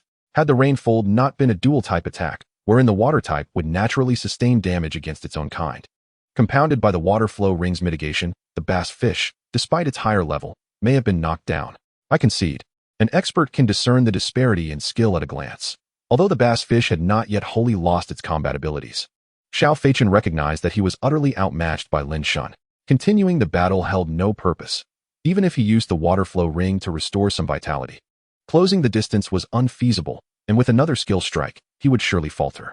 A battle destined for defeat need not persist, and thus, Xiao Feichen resolutely surrendered. The referee announced the conclusion of the match, with Lin Shen triumphantly claiming 10 consecutive victories. You are quite strong. Undoubtedly, you will aim for the Qingyun Beastmaster Academy. I look forward to seeing you at the entrance exam. I have faith you will secure the top spot, Xiao Feichen remarked. Do your best as well. When you enter the elite class, don't let me miss you, or I shall be disappointed, Lin Shen replied, equally optimistic about Xiao Feichen. Though not his equal, not everyone can be a prodigy, and Xiao Feichen, with his natural awakening and training, stood as a remarkable talent. It is worth noting that the natural awakening rate is merely 1 in 1,000, implying that among the new generation of beastmasters in Qingzhou, only about 700 possess natural awakenings. Xiao Feichen had selected a superior grade spirit beast and trained it to a growth phase, making him exceptional even among natural awakeners. After exchanging farewells, the two shared a smile before departing the arena. Meanwhile, the audience erupted in excitement. Oh my, 10 consecutive victories. Goodness, this fellow is exceptionally strong. It seems he didn't even exert his full strength. Onlookers, although anticipating Lin Shen's victory, were astonished by the ease with which it transpired. Their exclamations echoing through the air as some raised their phones to capture the moment. They appeared to be prospective high school students themselves, discussing their aspirations for the Qingyun Beastmaster Academy. I believe Lin Shen is a formidable contender for the top score in the entrance examination. Indeed, he may become a significant rival for us. What about you? We've witnessed your mediocre skills. I doubt you'll even reach the score threshold for Qingyun. Oh please. Even getting into an ordinary Beastmaster Academy would be a stroke of luck for you. Laughter erupted among the crowd. Most of those gathered at the Beastmaster Center were indeed current high school students, and many gazed at Lin Shen with admiration. Strong individuals always capture the attention of others. Lin Shen mused. Feeling the envy of the crowd, Lin Shen assumed an aloof demeanor as they parted to create a path for him. Amidst their awe and admiration, he strode away. With the intent of conserving his energy, Lin Shen had no plans to remain at the Beastmaster Center for the night. It was time to return home. Exiting the center, he noted the refreshing weather. A typhoon had swept through days prior, and the rain had just ceased that morning. The streets felt pleasantly cool rather than oppressive.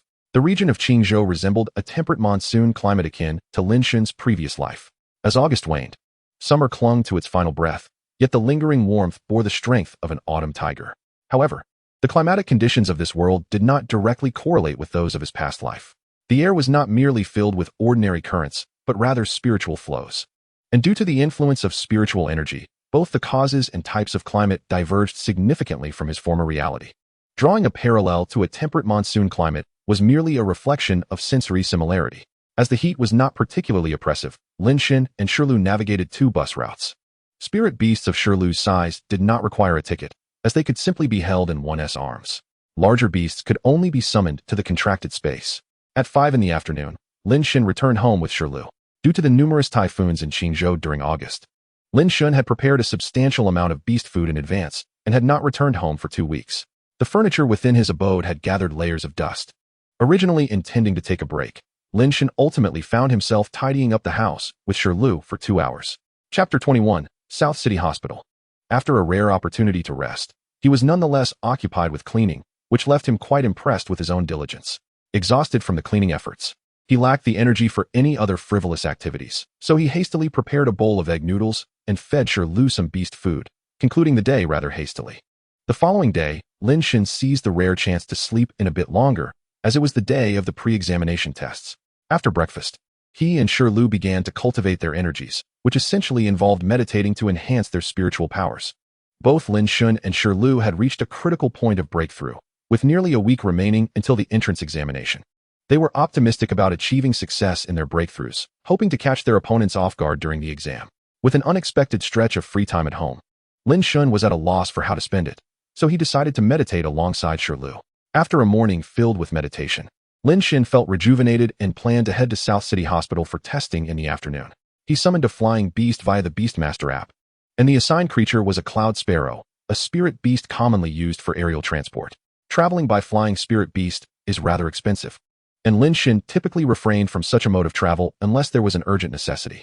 However, given the testing day and the heavy ground traffic in Qingyun City, he opted for the costly 150 yuan flying service. It must be noted that air taxis are quite lucrative, as each trip can yield a handsome profit. Despite their higher cost compared to ground transportation, Lin Shen would never have chosen this option if the roads had not been congested. Only professional-level beastmasters are permitted to operate flying beasts for passenger transport in the city, as wild spirit beasts are prohibited from undertaking any work within urban areas. Thus, for a professional-level beastmaster to cultivate a passenger-carrying spirit beast for such services is a commendable business venture. The rationale behind the restriction of non-professional-level beastmasters from passenger flights is their insufficient spiritual energy reserves, which could lead to potential accidents during prolonged flights. Nonetheless, the air taxi service is indeed pricey, which is why it is seldom utilized, with most relying on the current surge in demand for profit. If possible, taking the subway would be preferable. However, Lin Shen's home is located in a remote area devoid of subway lines. Fortuitously, South City Hospital also lacks a subway connection. The world of beast taming differs significantly from Lin Shen's previous life, as constructing subway lines presents far greater challenges. Firstly, the world of beast taming boasts a rich history. Since the inception of beast taming by Fu Qi, it has been over 800,000 years.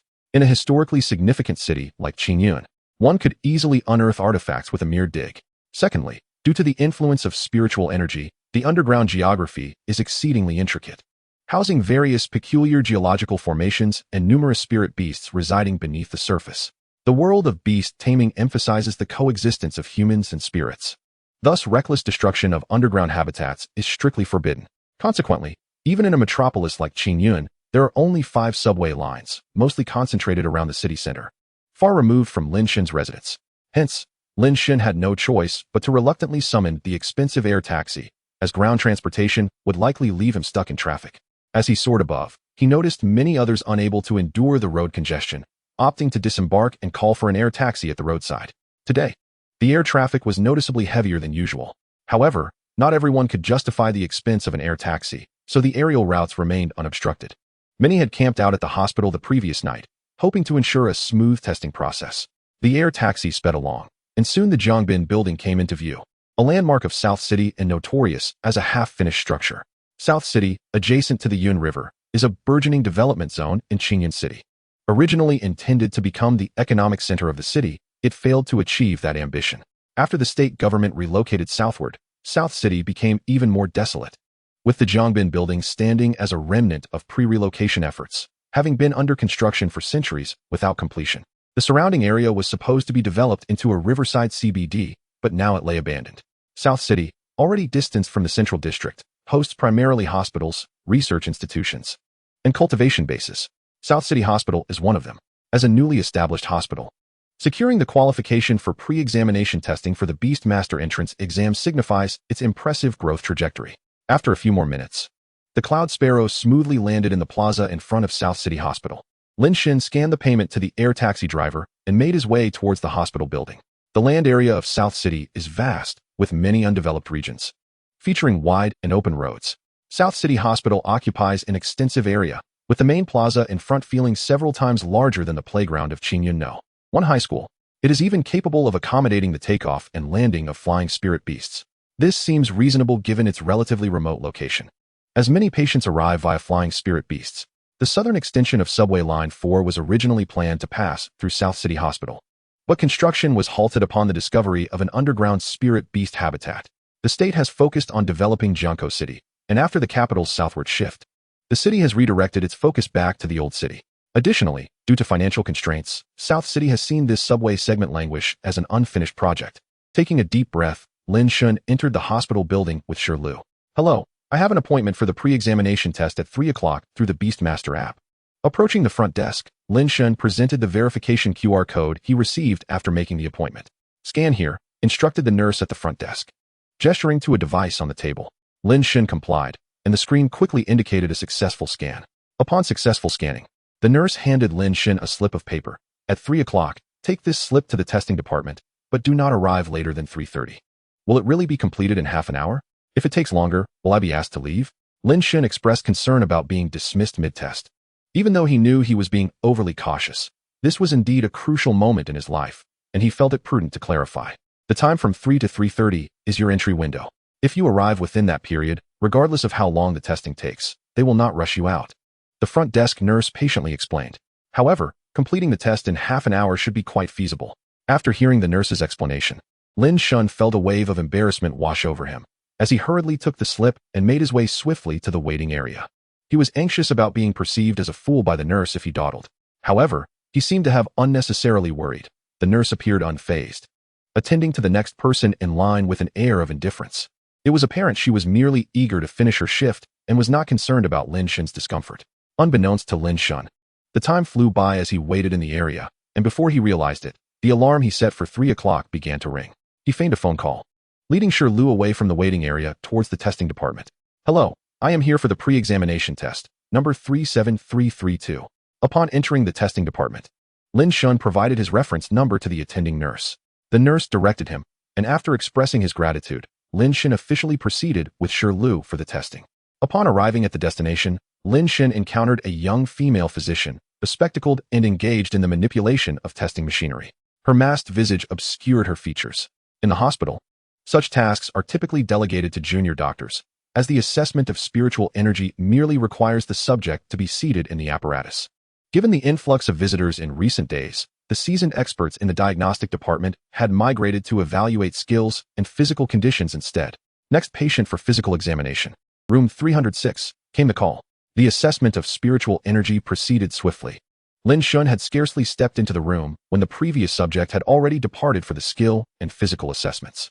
The doctor verified Lin Shen's information, scanned the document against the machine, and gestured for him to commence the testing process.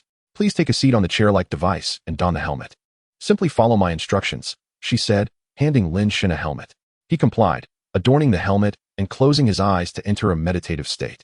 Soon, the results emerged. Lin Shen's spiritual energy development level registered at an apprentice Beastmaster rank of 40, a 1% increase from the previous day. Next came the assessment of the spiritual energy displayed during the test. The procedure largely unchanged, save for the fact that the chair was replaced by a bed. The youthful subject, Lu, also exhibited an increase of 1%, reaching a youthful body rank of 98. It seemed imminent that a breakthrough was forthcoming. The doctor, taken aback by these results, remarked, the child's spiritual energy is advancing rapidly. By the time school commences, he should reach a growth phase. Alright. Next patient for physical examination, room 307. With merely a cursory mention, the doctor ushered Lin Shen along, directing him to a different room than the previous patient. It appeared that multiple departments were conducting assessments simultaneously, likely due to the heightened number of visitors in recent days. Many small hospitals in the state lack the qualifications for pre-examination tests, prompting individuals from distant locales to converge on Qingyun City for their evaluations. Today, the hospitals in Qingyun City authorized to perform such tests were at full capacity, and it was reasonable to assume the situation in the provincial capital was even more chaotic. Receiving the document from the doctor, Lin Shen proceeded to room 307. This area catered to physical examinations. where an expert equipped with reading glasses was accompanied by two young doctors, indicating that physical assessments were considerably more intricate than those for spiritual energy. After repeating the scanning process for the documents, the physical examination commenced. The testing encompassed numerous components, akin to a comprehensive health checkup, and was undoubtedly the most time-consuming phase of the evaluation. Once various bodily metrics had been measured, only sensitivity remained, marked by the dodgeball machine. Shirley had practiced extensively with this, swiftly navigating through the test's highest difficulty setting. Commendable, the seasoned expert remarked upon observing Shirley's data. Proceed to room 402 for skill evaluation. The results from the physical examination could not be immediately provided due to the extensive and varied data collected. They would be submitted to the Beastmaster Association after the tests concluded on the 27th, whereupon the association would convene esteemed instructors for joint evaluation. Upon reaching room 402, Lin Shen was now quite familiar with the scanning process. The skill testing room featured walls constructed of alloy, capable of withstanding skill damage from beasts of professional rank and below. The procedure involved directing skills at a target, utilizing sensors and optical devices within the room. Each skill was to be executed 3 times. The physician conducting the skill assessment was a kindly elderly woman, accompanied by 2 interns eager to learn. Lin Shen nodded and proceeded to demonstrate his skills. He abstained from using rain summoning, as it was a skill with considerable energy expenditure, and executing it thrice consecutively proved taxing, especially since his proficiency was merely at the skilled level. Typically, a beast in its youthful phase possessed only 2 skills, and having 3 was considered exceptional. Lin Shen, possessing higher proficiency in Rain Slash and Wind Spirit, as well as another skill, Rain Strike, all at the same skilled level, naturally opted to forego the less efficient rain summoning. As the saying goes, good things come to those who wait. Thus, Lin Shen reserved the main event for last. Commencing with Rain Strike. Ding. Skilled level. The machine announced audibly. The doctor nodded, indicating he should proceed to the next skill. Observing Shirley unleash successive gusts of wind, the results soon reflected mastery. The elderly doctor nodded in satisfaction, affirming, the young one has trained well. Now we await the results. Wait. I still have 1 skill left to test. Lin Shen interjected hurriedly. You possess 3 skills? Let us see them, the doctor exclaimed, momentarily forgetting her earlier oversight regarding the Rain/Slash skill, believing Lin Shen had yet to master it. Her surprise was matched by the 2 interns, as it was quite rare for a beast to be born with 3 skills. Finally, the exhilarating moment arrived. Shirley executed 3 consecutive rain slashes, forming a line that detonated in succession before the target, leaving a layer of water on the ground, a testament to one of the skill's nuanced applications. Witnessing the 3 consecutive rain slashes, the elderly woman adjusted her reading glasses in astonishment. Could it be a minor mastery level? She pondered incredulously. In due course, the testing results were announced by the machine. Ding. Minor mastery level. What? A minor mastery level? The elderly doctor exclaimed, utterly incredulous. The 2 interns were more astonished than the physician herself, their astonishment spilling forth in unfiltered words. Regaining her composure, the elderly woman nodded at Lin Shen, signaling the conclusion of his testing. He could now await the results. The results will be released on the 30th. I wish you success in gaining admission to your desired Beastmaster school. Thank you. After expressing gratitude for the doctor's well wishes, Lin Shen's pre-examination journey came to a formal close. The influx of individuals from outside the city for testing had led to considerable congestion in both the urban and suburban areas. Consequently, Lin Shen reluctantly opted for a flying taxi on his return journey, realizing that by car, he would likely arrive home the following day. He arrived home around 4 o'clock, the evening still a distant prospect in this season. Lin Shen intended to spend the next few days in seclusion at home. Striving to reach the growth phase, he eagerly anticipated the second enhancement of his spirit bond. Yo-yo, Shirley chirped excitedly, his enthusiasm infectious. Lin Shen had informed him that a breakthrough into the juvenile phase would grant him another enhancement. Thus, upon returning home, Shirley nestled into his beast den to commence his training. Observing Shirley's eager demeanor, a gentle smile graced Lin Shen's face as he proceeded to the kitchen to prepare dinner, planning to concoct a fresh Beastmaster meal for Shirley. Typically, training permitted only pre-prepared beast food, but today he finally had the opportunity to showcase his culinary skills. Chapter 23, Qixi Festival. As dawn broke, the melodious chirping of birds outside dispelled the tranquil domestic routine. On August 28th, all prospective Beastmasters had completed their pre-examinations, eagerly awaiting the results to be announced in 2 days. Coincidentally, today marked the Qixi Festival, celebrated with various events throughout the city, coinciding with the conclusion of the examinations.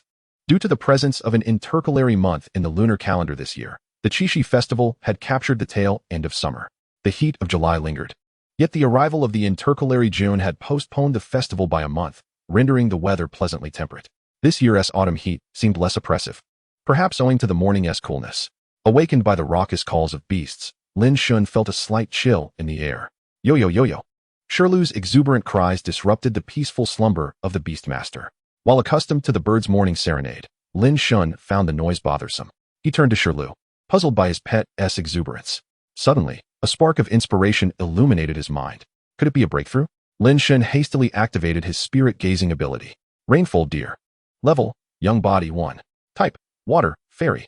Quality, Excellent, Special. Talent, Flowing Flowers, Heartless Water. When utilizing Fairy or Water-type skills to launch an attack, damage is doubled. Skills, Begonia Rain, Novice. Rain Invocation, Proficient. Begonia, Familiar. Rain Strike, Proficient. Rainfold, Minor Accomplishment. Spirit Wind, Mastered. Water Flow Ring.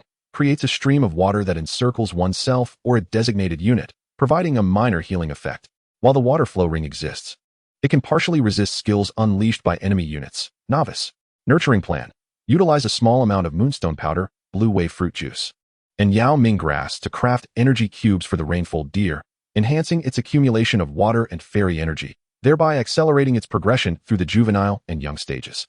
Practicing in this manner can elevate the proficiency of the Rain Invocation skill. Evolution Path. Rainfall Deer, Cloud Rain Deer, Cloud Tide Deer, Tidal Deer. Evaluation. An exceedingly rare dual-type water and fairy spirit beast, endowed with extraordinary potential, capable of achieving ultimate evolution. Indeed, I was right. No wonder it's so exuberant. Lin Shen mused upon observing Shirlu's level. He eagerly examined the enhancement effects bestowed by the spirit, and when he beheld the talent, Flowing Flowers, Heartless Water, Lin Shen was utterly astounded. A moment of clarity washed over him. This talent was indeed a result of the spirit's effects. Phew, time to soar. Lin Shen exclaimed joyfully, bursting into cheers. Each time a spirit beast ascends in rank, it acquires a new skill. The Water Flow Ring is a highly practical skill. In future encounters where evasion fails, it can provide a protective barrier. Very well, my dear, let us train the Water Flow Ring to proficiency today, and afterward. Shall we indulge in a grand feast this evening? Lin Shen resolved to maximize the last few days of August by elevating the Water Flow Ring to a proficient level. Recognizing its utility, upon hearing of the evening feast, Shirlu was equally exuberant, scampering off to the bathroom to practice the Water Flow Ring. Lin Shen chuckled helplessly, realizing that it was still a child at heart, so easily thrilled by the prospect of delicious food. Today marked the Qixi festival, coinciding with the conclusion of examinations, and numerous festivities were taking place in the city. Lin Shen also intended to take Shirlu out to partake in the celebrations. As a local born and bred, having traversed from the very embryo, he was well acquainted with the city's enjoyable spots. This year, the Shui Xianfang near the southern slope of Qingyun Mountain would host a Qixi Lantern Festival, and he planned to take Shirlu there for dinner and to stroll through the lantern displays afterward. The entrance exams for Qingyun Academy would commence on September 1st, and tomorrow he would return to the Beast Center to prepare for the examinations. Today, however, was a day for relaxation. At 4 o'clock in the afternoon, Lin Shen set out with Shirlu. He had made a reservation at a restaurant in Shui Xianfang for 6 o'clock. Perfectly timed to enjoy dinner before exploring the Lantern Festival. Earlier that day, Shirlu had already trained the Water Flow Ring to a familiar level, and the anticipation of a sumptuous dinner and lantern viewing had elevated its spirits to a euphoric state. Shui Xianfang is a renowned ancient street, historically thriving on the temple fair economy of Qingyun Temple, and now stands as one of the vital commercial centers of Qingyun City. The entire street is adorned with flying eaves and bracketed roofs, exuding an antique charm. Passing through an archway inscribed with seal script, Lin Shen and Shirlu entered Shui Xianfang. By 4:30, the marketplace was already bustling with visitors. The streets were festooned with a variety of lanterns, poised to transform the entire thoroughfare into a dreamlike spectacle once night fell. Navigating through the alleys, Lin Shen arrived at the entrance of the restaurant he had reserved. A verdant strip adorned with numerous bamboo plants bordered the entrance, and a stone tablet on the left bore the name of the establishment, Yixianju. Upon knocking, a server clad in traditional Han attire emerged, scanned the QR code on the electronic reservation, and guided the pair into the garden. This restaurant, indeed a high-end establishment chosen by Lin Shen, even featured a garden. Esteemed guest, as the dinner hour is still early, you may stroll around the garden, the server remarked before silently stepping back, allowing Lin Shen to explore the surroundings. Crossing a stone bridge, they found a small stream below, flanked by maple trees. their leaves alive with the sounds of cicadas. You have come at an inopportune time. If only you had come in November, when the maple leaves turn crimson. That would be a sight to behold. No matter, the clear breeze and lush leaves accompanied by cicadas in summer are not inferior to autumn's beauty. After exploring the garden, the time had come to proceed, and the server led him into the dining area. The restaurant's decor was entirely in the style of ancient China. Upon entering, a young lady in Han attire approached to greet him. The server handed Lin Shen over to her before taking his leave.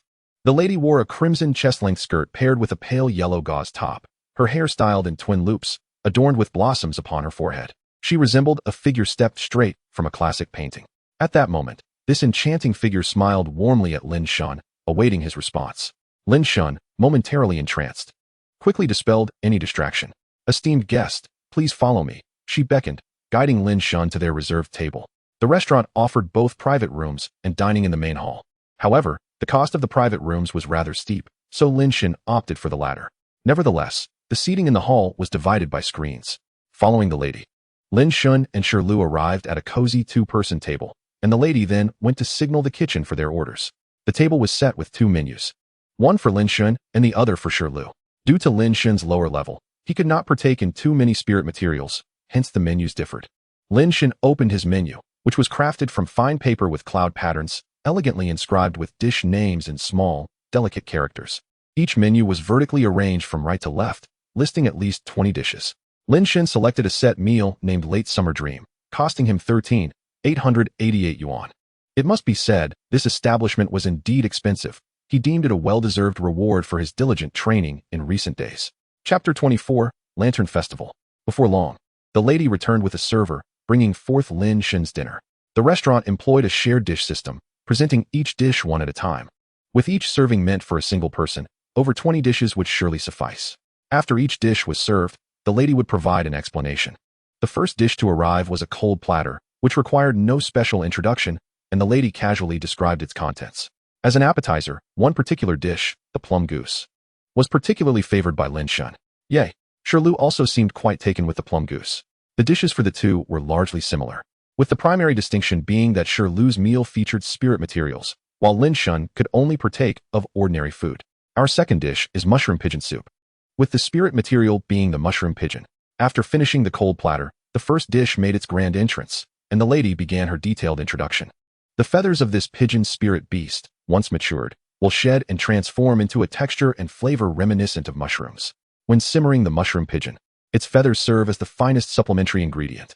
There exists a notion that sipping a bowl of soup before a meal is a path to wellness, a belief that Lin Shen somewhat adheres to, albeit he does not make a habit of it. Nevertheless, since the soup has already been prepared for him, his stomach is more than willing to oblige. After savoring the pigeon soup, a dish of dompa pork braised rice was served next. Following this, a cup of Emerald Mountain Spirit tea was presented to cleanse the palate. The tea's spiritual potency is gentle, making it suitable for occasional consumption by ordinary individuals. A continuous flow of various dishes graced the dining table, leaving Lin Shen and Shirlu with lips glistening from indulgence. The evening's feast culminated with a dessert named Peepa Crisp Mountain. After the meal, both Lin Shen and Shirlu felt a sense of fullness, having dined for an hour and a half, and the clock had struck 7:30. At this season, 7:30 in the evening marks the twilight's descent, making it an opportune moment for a stroll to admire the lanterns. Sated and content, as the first lights began to flicker on, the night deepened, and the streets were adorned with a myriad of lanterns, forming a terrestrial Milky Way. Ropes were tied to the eaves of buildings lining the street, laden with lanterns that illuminated the sky in a dazzling display. The streets bustled with people, for the Qixi festival is a traditional lover's day, and many couples strolled hand in hand, exuding the sweet scent of romance. Yet, even the single individuals were accompanied by their spirit beasts. Numerous singles paraded their beloved pets through the Lantern Festival, blissfully indifferent to the romantic atmosphere surrounding them. Lin Shen and Shirlu were among them. The myriad lanterns overwhelmed Shirlu's senses, having lived in a nurturing base since birth, and later separated from her mother to allow new beast tamers to choose her. She had spent a considerable time in the Minghui Gardenade district. After being contracted by Lin Shen, she had been immersed in training. Although the culinary street at the Morin Beast Center also hosted a night market, the lanterns there were merely ordinary. This was the first time Shirlu had encountered such exquisite lanterns. So captivated was she that she momentarily forgot her beast master. Lin Shen, noticing her absence, turned around, bemused, and stealthily approached her from behind, intending to give her a playful scare. Beware, a creature is here to devour the little deer. He whispered teasingly into her ear. Oh, Shirlu jolted awake, realizing it was Lin Shen, her cheeks puffing in mock indignation. Wow. My good intentions have been mistaken for insensitivity by some ungrateful spirit beast. Lin Shen exaggeratedly lamented. Had I been a true villain just now, you would have been in trouble, you know? Oh, dear caretaker, I was wrong. Please do not be angry, Shirlu replied. A hint of trepidation in her tone as she gently nuzzled Lin Shen, playfully seeking forgiveness. Fine, I shall forgive you this time, but do not let it happen again. Lin Shen, sensing the moment was right, refrained from further mention of the earlier incident and cradled Shirlu in his arms as they continued to wander through the Lantern Festival. Once a spirit beast enters its growth phase, it experiences rapid maturation, akin to human adolescence. When Shirlu grows larger, Lin Shen will no longer be able to carry her. Thus, while he still can, he cherishes these moments of embrace. As they passed an intersection, Shirlu gazed longingly at the intersecting street, unwilling to tear her eyes away. Following her gaze, Lin Shen spotted a stand adorned with several stunning lanterns, their craftsmanship evidently superior to those hanging on the streets. From a distance, one lantern bore an uncanny resemblance to Shirlu, unmistakably inspired by the rainfold deer. Oh, Beastmaster, I want that one. Shirlu nestled closer to Lin Shen, her sparkling eyes fixed intently on him. Lin Shen's heart melted. He buried his face in her fur, inhaling deeply. We must acquire it. I shall procure the finest for my precious treasure. With a grand gesture, Lin Shen led Shirlu toward that street. Upon closer inspection, they discovered that a riddle-guessing event was taking place, with the rainfold deer lantern as the prize. Many individuals began guessing the answers to the riddles displayed beneath the lanterns, and the event would continue until 10 o'clock. Lin Shen glanced at the time. It was precisely 8:40. Unbeknownst to them, they had been wandering for over an hour. With an hour remaining until the prize was announced, he decided to showcase his talents to Shirlu. Watch me perform, he declared, eager to demonstrate that his prowess extended beyond beast taming. Riddle, the boat flows on water. A hint of incense lights up Chijo. Though the ancestral character is absent, it remains the origin, where the beast treads upon clouds, many seek. Answer a location. This is simple. Chijo's incense must refer to either Fuchi or the Mouse Saint. The first line suggests floating, which points to the Fuchi Temple. The Chijo Fuchi Temple is renowned as the foremost temple along the Chijiang River, bustling with visitors each year. Recognizing the simplicity of the riddle, Lin Shen swiftly scanned the code to submit his answer, not forgetting to boast about his extensive knowledge to Shirlu. What thoughts could the little spirit beast harbor? She merely regarded her master with awe, convinced he would win a grand prize for her. Shirlu blinked her large, expressive eyes, her admiration evident. Lin Shen felt a bit buoyed by her gaze, thinking he must win the lantern and not disappoint her expectations. Thus, he hastily examined the other riddles. Riddle, the beast cannot climb here, counting 3 but not 4, hidden in the cloud nation, a blade pierces the heavens. Answer a mountain peak. Huh, what is this? I can't make sense of it. Lin Shen was momentarily flummoxed, but recalling that Shirlu was counting on him to win the prize, he felt he could not display ignorance, so he quickly sought a strategy. Aha, spirit insight, activate. He realized he could employ his innate ability. Soon, he identified the mountain as Mount Galna, the third highest peak in the world, located in the Cloud Summit Federation. The summit is shrouded in thunderclouds year-round, and it is said that those fortunate enough to reach the top may contract a divine beast.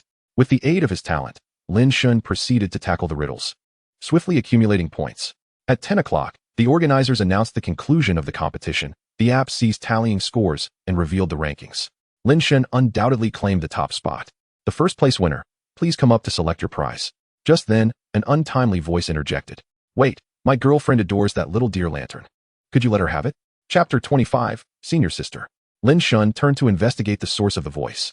He observed a spirited young man with dyed red hair, clad in a fitted t-shirt, tight pants, and casual shoes, with his arm around a petite girl dressed in black, adorned with rips and heavy makeup. They were both fixated on the lantern on stage, exuding an air of entitlement. What nerve! Lin Shen was utterly speechless, ignoring the unreasonable request from the spirited young man. He confidently led Shirlu onto the stage to claim their well-deserved prize, the rainfold deer lantern. This lantern was exquisitely crafted, with intricate blue dots on the folding fan patterns and a gradient on the antlers that appeared remarkably lifelike. As Lin Shen held the lantern, Shirlu's gaze was instantly captivated. Had it not been for the 4 inconvenient hooves, she would have eagerly clutched the lantern and played with it endlessly. A total of 10 lanterns were available, and after Lin Shen collected their prize, it was time for the second-place winner to select theirs. The second-place winner was a diminutive girl, standing under 5 feet tall, with twin ponytails and dressed in a JK uniform, emanating an adorable charm. She selected a delicate rabbit lantern, which appeared to be quite befitting for her. After receiving the lantern, she leaned closer to Lin Shen and inquired, "You are the beast tamer from the video, aren't you? It's impressive to have such prowess right after graduating from middle school." She then opened her phone to show Lin Shen a video of him defeating Xiao Fei Chun at the Beast Taming Center just a few days prior, achieving a 10-game winning streak. "Thank you for the compliment. My name is Lin Shen. May I ask who you are?" Lin Shen felt a bit bashful from the praise. "Oh, my apologies. I forgot to introduce myself," the girl said, gently covering her mouth in embarrassment.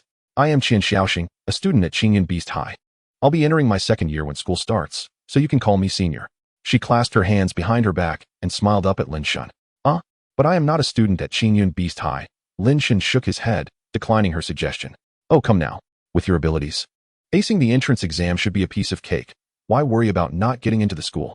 As she spoke, her eyes sparkled mischievously, and she continued, "Besides, we are all students who have undergone 12 years of compulsory education in the Federation. You are just a year below me. What is wrong with calling me senior?"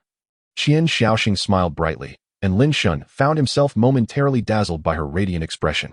"All right, senior," he relented. "Yay. When you enroll at Qingyun Beast High, just mention my name. If you encounter any troubles, feel free to seek out your senior.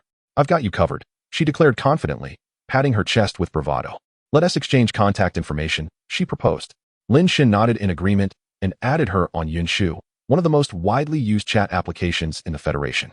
As they continued to chat, oblivious to time, the event organizers announced the winners, but the spirited young man and his girlfriend did not appear. Oh. So they didn't intend to let others keep the lantern for later selection. They were merely planning to beg for it, Lin Shen mused. Yet, even if they were among the later winners, he would never entertain their request. After all, he came for that very lantern. How absurd. This is the first place Lin Tiandi, won through sheer skill, and it is not something you petty individuals can covet, he thought, his inner flamboyance flaring up once more. After claiming the lantern, the crowd gradually dispersed. Lin Shen and Qian Xiaoxing intended to wander the Lantern Festival before heading back when they noticed the spirited duo approaching. "Oh dear, they're coming towards me," Lin Shen thought anxiously. The spirited girl, linked arm in arm with her companion, approached Lin Shen, her waist twisting as if she were a serpent spirit. The Lantern Festival's lights flickered, and from a distance, it was hard to discern her features.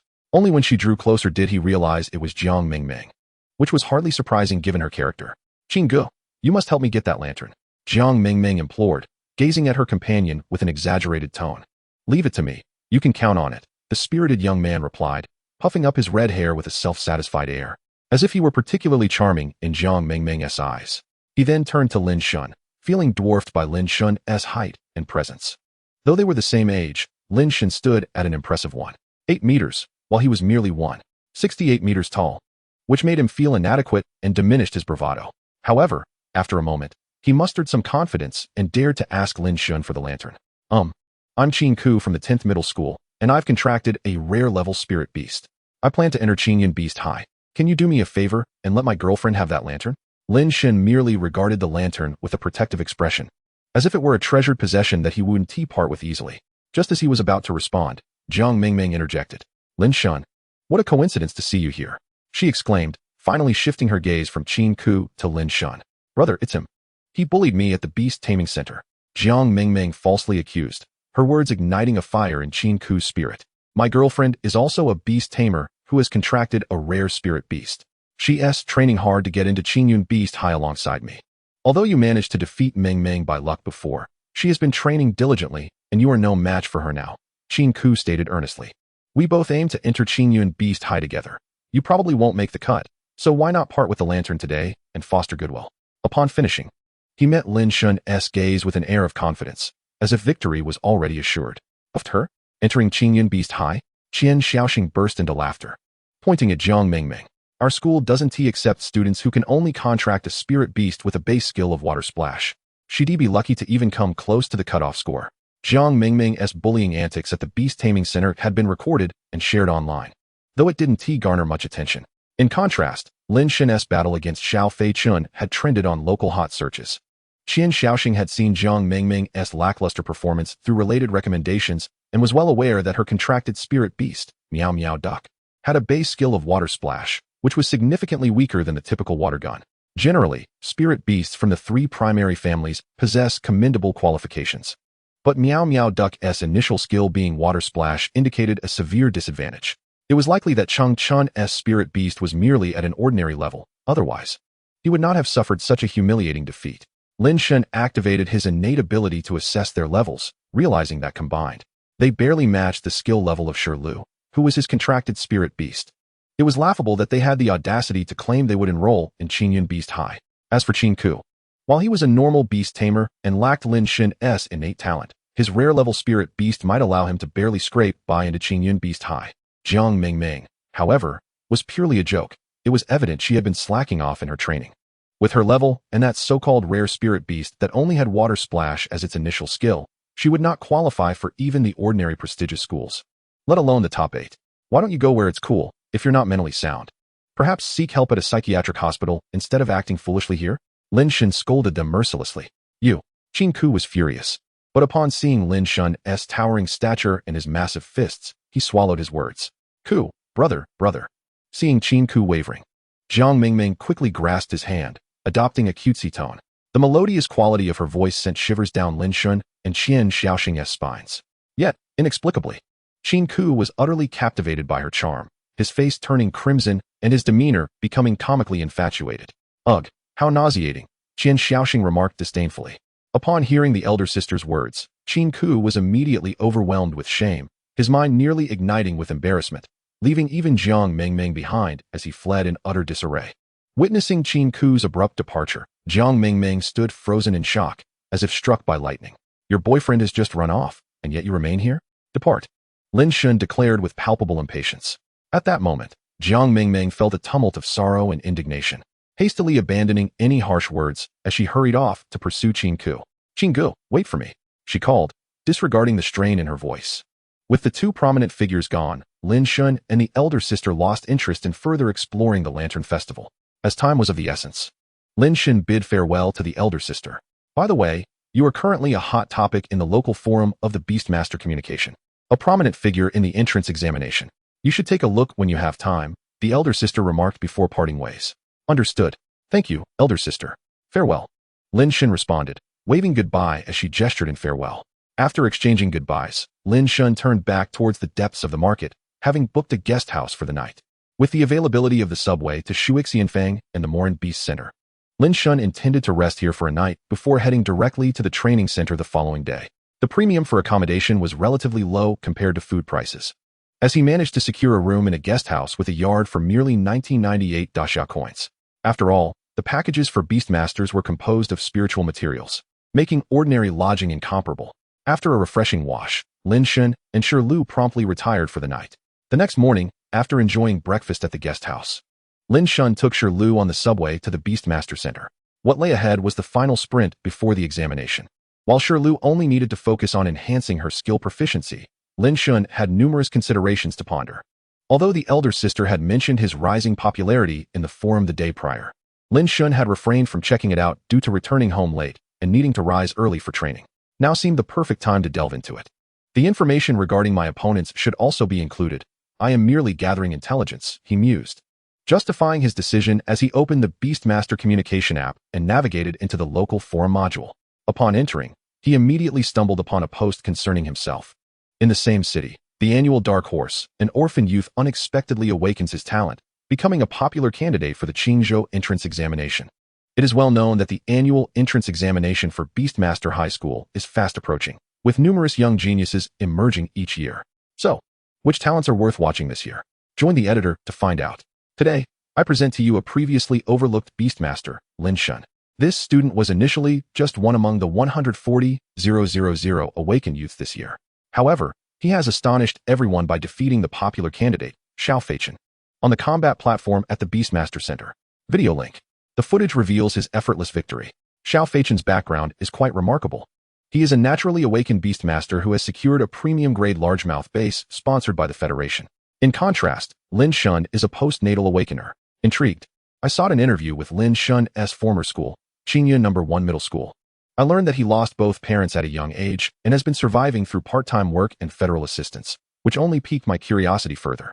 How did he manage to contract such a rare spiritual beast, the rainfold deer? and grow to such an extent in merely 2 months. However, when I pressed the school regarding Lin Shen's potential, they remained tight-lipped, claiming it was a matter of privacy. Yet, ordinary cultivation bases would not provide such a rare spirit as the rainfold deer, and since Lin Shen is not a naturally awakened individual, I boldly deduce that he possesses a talent, and a rather formidable one at that. After all, the rainfold deer is both costly and rare. Lin Shen could not possibly afford it even if he sold his parents' property and took on a loan. Moreover, such spiritual beasts are not merely available for purchase with wealth. Thus, there can only be one explanation. He has awakened a talent. The rarity of gifted individuals is astounding. Even among naturally awakened beings, only 1 in 100 possesses such a gift. The chances of a postnatal awakened beastmaster awakening a talent are nearly non-existent. The probability of natural awakening in humans stands at 1 in 1,000, meaning that among the 700,000 prospective high school students in Qingzhou this year, only about 700 are naturally awakened. Among them, there are merely 7 gifted individuals. 3 were granted direct admission to Qingyun Beast High, 3 to Nankingshu Beast High, and 1 to Fushan Beast High. Naturally, one might question why, given the rarity of gifted individuals, Lin Shen was not granted direct admission. Could it be that I am mistaken and Lin Shen lacks any talent? Of course not. The true reason is that Qingyun Beast High and Nankingshu Beast High only accept naturally awakened students with talent for direct admission. In other words, these 2 institutions combined only have 6 slots for direct admission. Anyone else, no matter how exceptional, cannot gain entry. From a friend at the Ministry of Education, I learned that among the 8 major Beast Highs, both Qingzhou Beast High and Lixing Beast High extended direct admission invitations to Lin Shen, but he declined them. Chapter 27 Post. Only Fushan Beast High from other cities offered him a direct admission invitation. In the contest for the top Beast High in the province between Qingyun and Nankingshu, Fushan Beast High has consistently held the 3rd position. Typically, they would not attract naturally awakened gifted individuals as direct admits since the top 2 institutions would claim them.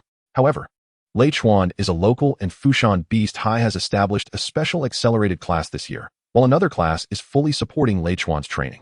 Hence, Leichuan remained to study locally. According to my friend, Fushan Beast High offered substantial incentives to attract Lin Shen, suggesting they would demote another accelerated class to an ordinary one. The teachers would still be from the advanced classes, but resources would be concentrated solely on Lin Shen and Leichuan. However, Lin Shen is resolute in his ambition to enter Qingyun Beast High and turn down their offer. Other institutions, lacking the same resources as Fushan Beast High and without the local advantages of Qingzhou Beast High and Rinsong Beast High, did not extend any direct admission invitations to Lin Shen. In summary, I hold high hopes for Lin Shen. His abilities are on par with the direct admits from the top 2 Beast Highs, and he is fully capable of securing the top position in the entrance examination. The post by the editor is not fabricated. Indeed, Qingzhou, Rinsong, and Fushan Beast Highs have all extended direct admission invitations to him. Among these, the invitation from Fushan Beast High was particularly enticing, given it represents the resources of an entire accelerated class from the 3rd-ranked Beast High in Qingzhou. However, upon further reflection, Lin Shen decided against it, as Qingyun Beast High could provide equivalent resources without disbanding their accelerated class.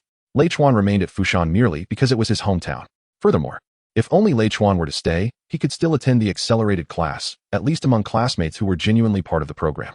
If Lin Shen were to join, it would mean he and Leichuan would share a class, yet only they would benefit from the entire class's resources, leaving other students with the standard class allocation.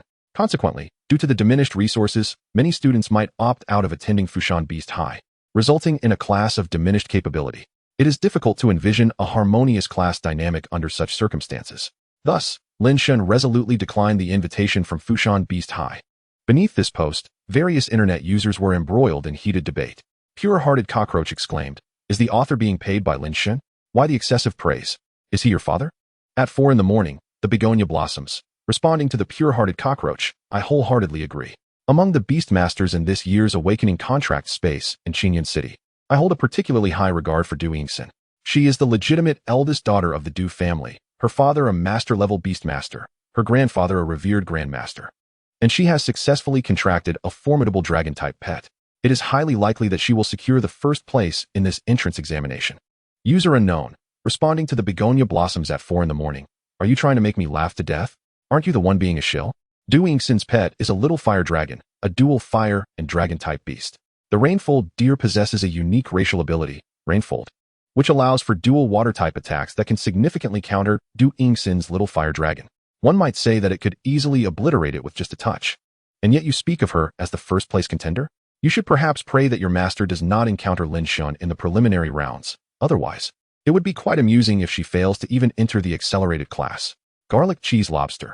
Responding to the begonia blossoms at 4 in the morning, you, a product of the 12-year compulsory education system, should refrain from speaking. You cannot even perform adequately as a shill. Following this, the begonia blossoms at 4 in the morning ceased to voice any further comments. Ah, how amusing it is to witness netizens shift from arrogance to humility. Lin Shen mused to himself. He then added his own remark. Lin Shen, at the sight of the deer, responding to the pure-hearted cockroach. So, who do you represent as a shill? Having scrolled through the Beastmaster network all day, Lin Shen had gleaned considerable insight regarding his competitive peers. While most were inconsequential, he kept a vigilant eye on a select few students with guaranteed spots. Setting down his phone, he concluded today's training, taking Shirlu to a familiar food street for dinner before returning to the lodging area to rest. After a day spent scrolling through the network without practicing, Lin Shen decided to meditate for a few hours before sleep, as it was only 7 o'clock. As Lin Shen immersed himself in meditation, tranquility was absent elsewhere. With the upcoming entrance exam looming, not only Lin Shen but other candidates were also perusing the forum modules for information on their rivals. In a manor in Beichen district. As dusk approached, the sun painted the sky a brilliant crimson, casting its glow upon the garden's pond. A beautiful maiden sat by the water pavilion. Scrolling through the Beastmaster network, her thoughts racing. Humph, it's merely a matter of dual countering. Though I too am a postnatal awakener, my Du family's prominence is unparalleled. I have nearly trained my little fire dragon to its growth phase. I refuse to believe that I could be outmatched by a commoner. Only those few students with guaranteed admission are worthy of being my rivals. Indeed, this maiden was none other than Du Yingxin, previously mentioned in the post. The Du family is a prominent clan in Qingyun City, her father a master and her grandfather a grandmaster, having lived under the spotlight since childhood. Deep down, she looked down upon Lin Shen and the other commoner beastmasters, believing them to be lacking in perspective and sophistication compared to someone of her noble lineage. In Fushan City, a young man stood by the East Sea, gazing at the setting sun. Illusion Eye, are you prepared? The boy inquired of the spirit beast at his side, seemingly questioning its readiness for the imminent high school journey. The spirit beast, an extraordinary creature known as the Illusion Eye, boasted 6 crystal prisms on its back that refracted a kaleidoscope of colors. Its elongated body transitioned from light brown to deep brown, while its belly, chin, and 4 limbs were white, reflecting a spectrum of hues as it radiated an aura of light. The boy was Lei Chuan, a genius whom Fushan High aimed to retain with its elite resources. His spirit beast was the Illusion Cat, the evolved form of the Illusion Meow. At the tender age of 12, Lei Chuan naturally awakened, emerging from the slums, and in just 3 short years had achieved the status of an amateur beastmaster. Typically, natural awakenings occur around the ages of 12 to 15, with significant acceleration in training speed commencing only at 15. Younger beastmasters primarily focus on physical development, resulting in a slower accumulation of spiritual energy. To identify promising candidates for natural awakening and to enhance efficiency post-15. The awakening potion was designated for those graduating from middle school. In this context, Lei Chuan's achievement of becoming an amateur beastmaster in such a short span was indeed impressive. Meow, Xiao Chuan, you need not worry. With our capabilities, do we require any further preparation? In this cohort of Qingzhou, is there anyone capable of being your match? Illusion Eye, there are always greater talents beyond our own. I merely had the fortune of training for a few extra years and fortuitously breaking through to the amateur level. There is nothing to boast about. Noticing his spirit beast's burgeoning arrogance post-evolution, Lei Chuan felt compelled to impart a lesson that evening.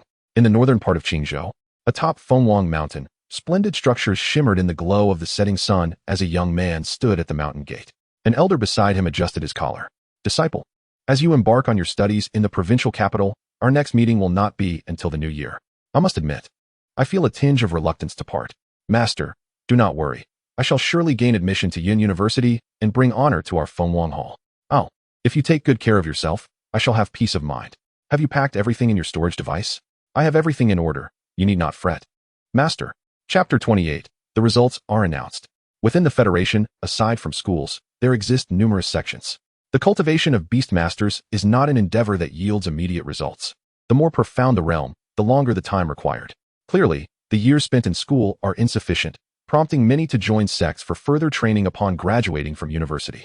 Sects actively recruit promising natural awakeners for cultivation, allowing them to venture out by the time they reach high school.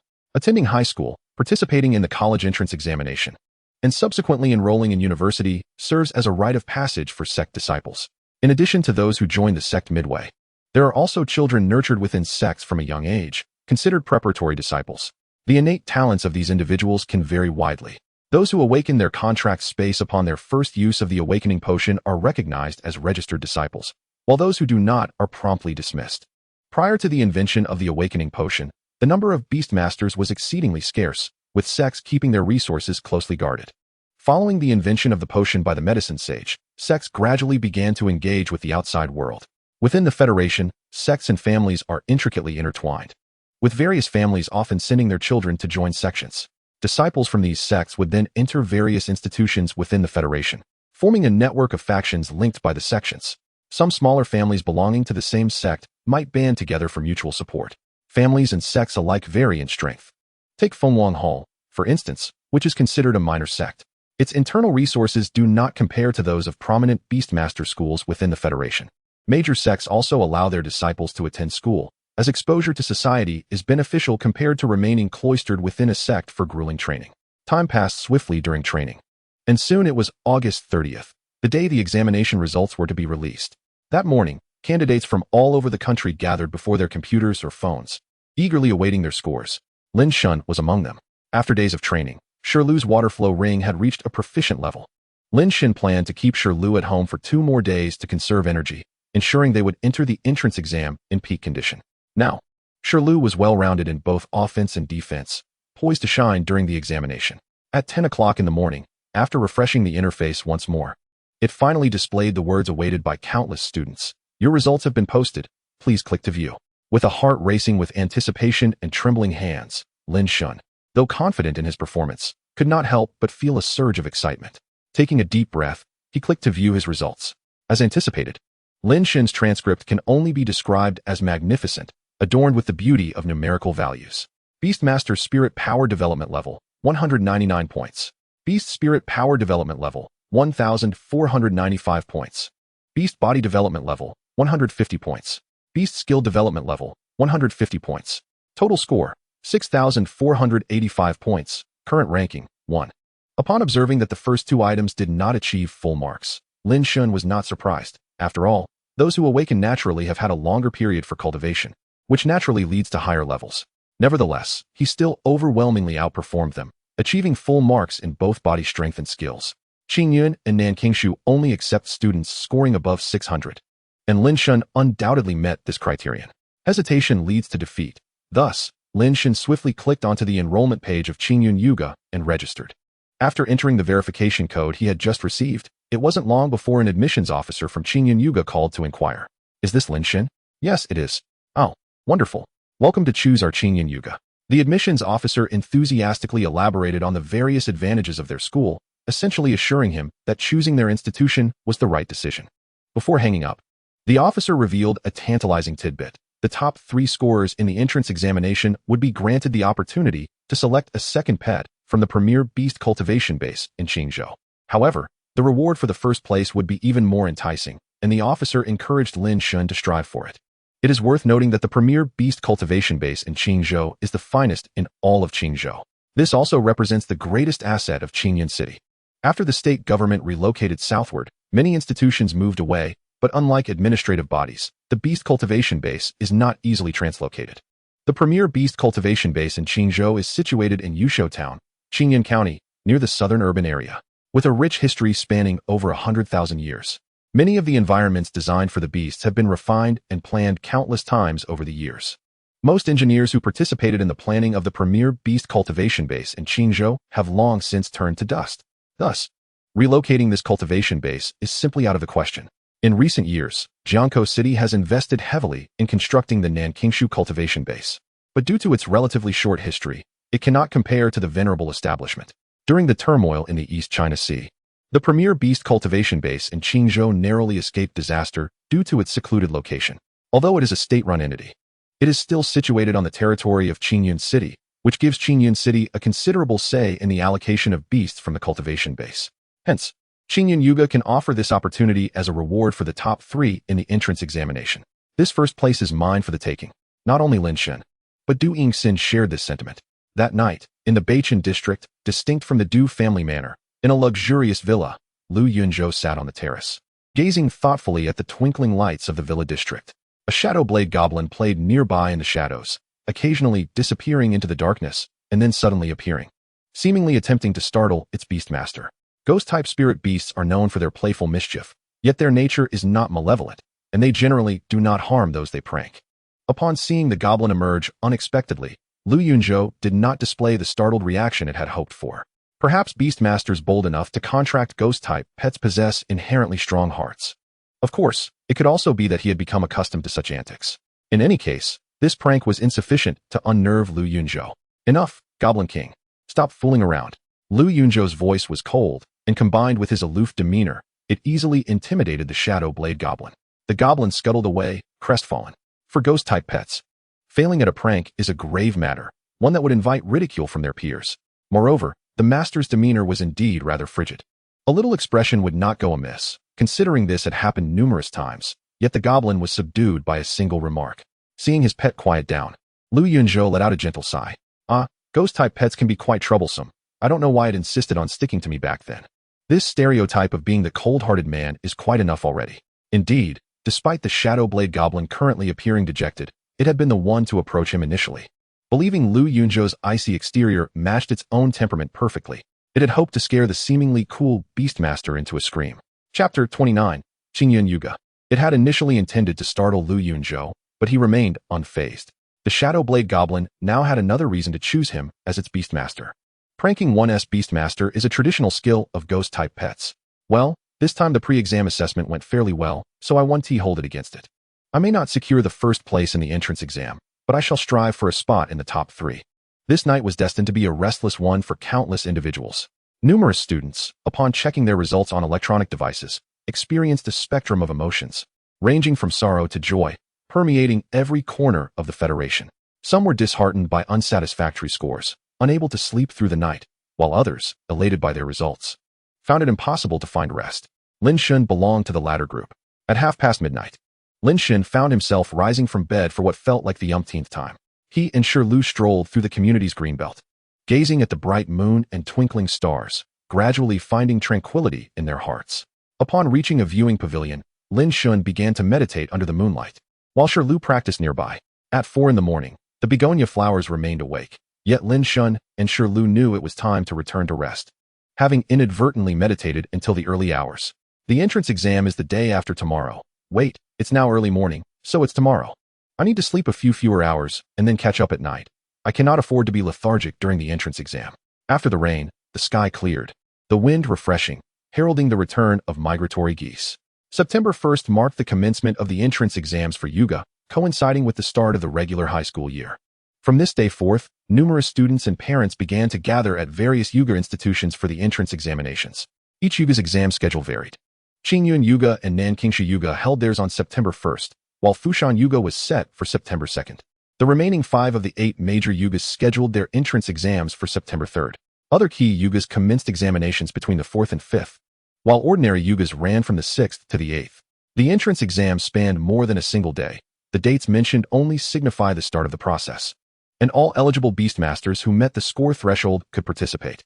Generally, those who do not pass are eliminated on the first day, with the remaining candidates assured of admission, indicating that this is truly the beginning of the entrance examination. All admitted individuals would then compete for spots and rankings in the key classes. Meanwhile, those who falter must swiftly proceed to Fushan for the next round, and so on, until the ordinary Yugas begin their examinations on September 8th, naturally. If a Beastmaster's capabilities only align with the lowest tier of ordinary Yugas, they would likely find themselves far from reaching the score threshold of Qingyun Yuga. The most unfortunate were those whose pre-exam scores fell within the bottom 40, as they lacked the qualification to participate in the entrance examination. Only those who have achieved a score of 50 or above in the entrance examination can afford to be complacent, as there remains a 1/6 chance of being eliminated despite qualifying. The addition of 10 examination slots serves primarily to enhance the margin for error. Students who do not succeed need not be disheartened.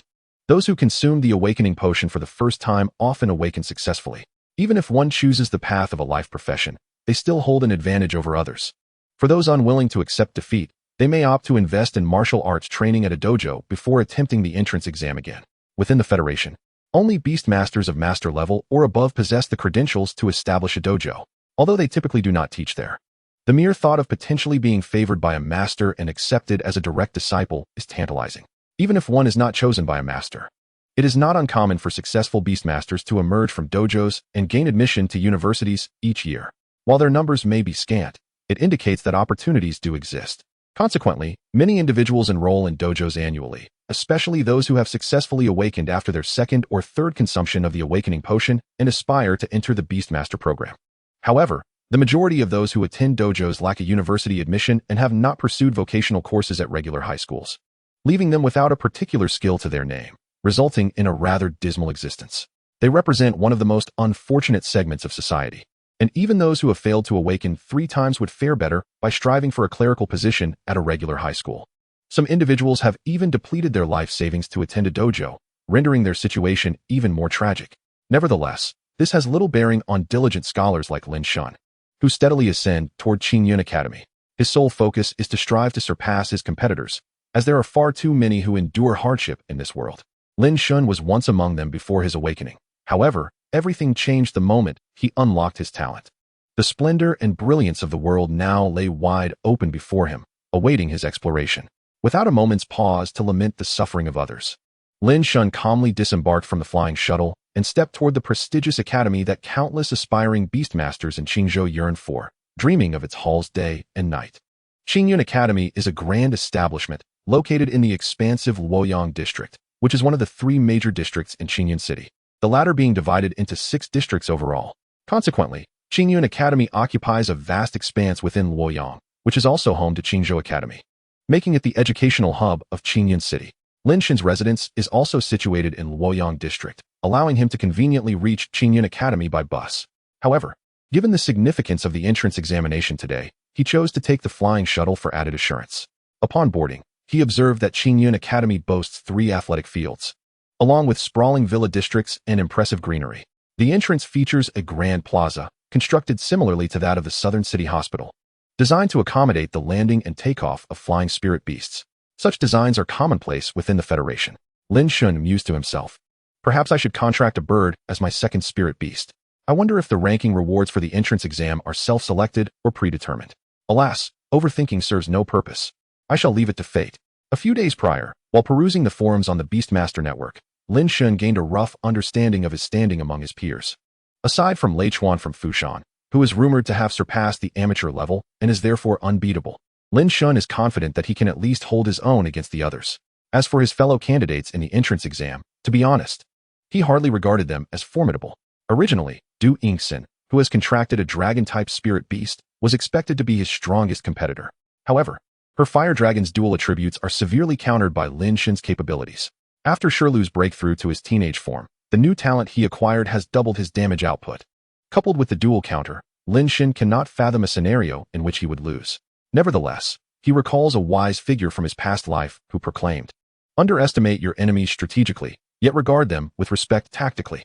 This adage resonates deeply with Lin Shen. Therefore, despite his confidence in his own abilities and those of Shirlu, he still took the time to review several videos of potential competitors battling online. Having watched, Lin Shen could not help but admire Du Yingxin, who truly embodies the prowess of a scion from a prominent family. Had I not countered her so effectively, this battle would indeed be worth fighting. Nonetheless, Lin Shen remains confident that even against her water tiger spirit beast, he can secure victory. After all, Shirlu possesses skills at the adept level and has been enhanced by spirit reinforcement twice. This is far more significant than merely acquiring additional skills. A spirit beast's mastery of superior skills and talents also bolsters its inherent strength.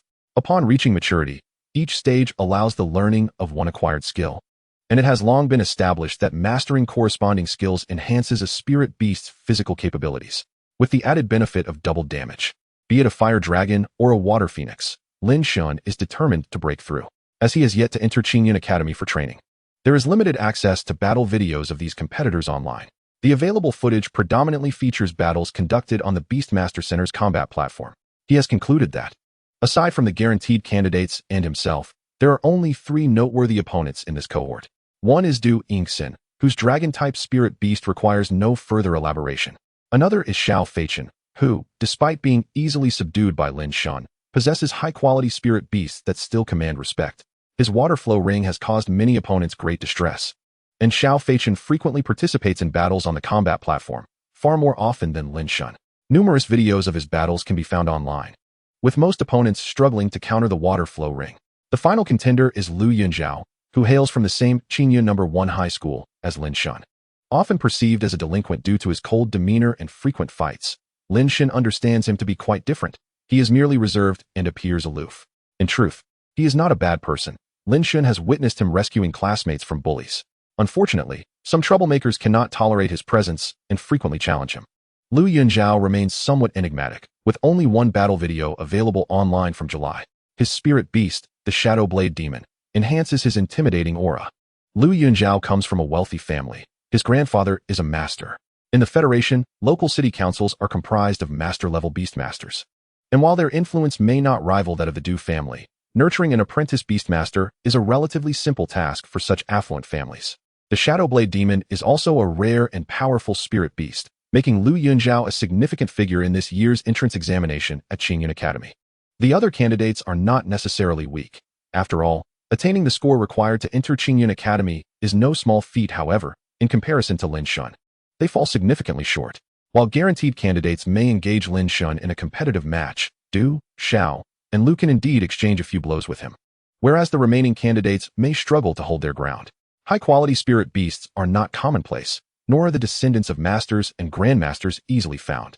In this cohort, it is unlikely that any hidden dark horses will emerge. After clarifying the opponents in this year's examination, Lin Shen raised his gaze to the stone tablet inscribed with the words, Qingyun City Beastmaster School, and resolutely stepped toward the entrance. Hello, fellow student. I am a volunteer from the second year. Please present your examination admission ticket for the entrance exam. A group of second-year volunteers was welcoming the new students, and a girl clad in a sailor suit with twin ponytails prepared to greet Lin Shen. Ah, Junior, it's you. I am Qian Xiaoxing, your senior. Do you remember me? We met at the Lantern Festival in Shuixianfang on Qixi Festival night. Oh, that is why you seem so familiar. It turns out you're my senior. Lin Shen playfully responded, concealing the fact that he had almost forgotten about her. How could I forget my senior? That night, we teamed up with our silver tongues to chase away the antagonist. Ha ha ha. Junior, you truly have a sense of humor. The senior giggled, covering her mouth, her laughter bubbling with joy, devoid of any flamboyant charm. Simply because she was rather plain. Enough of the jokes, let us get down to business. Open the Beastmaster app and follow my instructions. After obediently following her directions, an electronic admission ticket appeared on Lin Shen's phone. The senior then produced a device to scan the QR code on the ticket and instructed him to provide his fingerprint. This step was essential for identity verification. Once confirmed, she guided Lin Shen onto the campus, bustling with visitors that day. Nearly all the second-year students had mobilized as volunteers.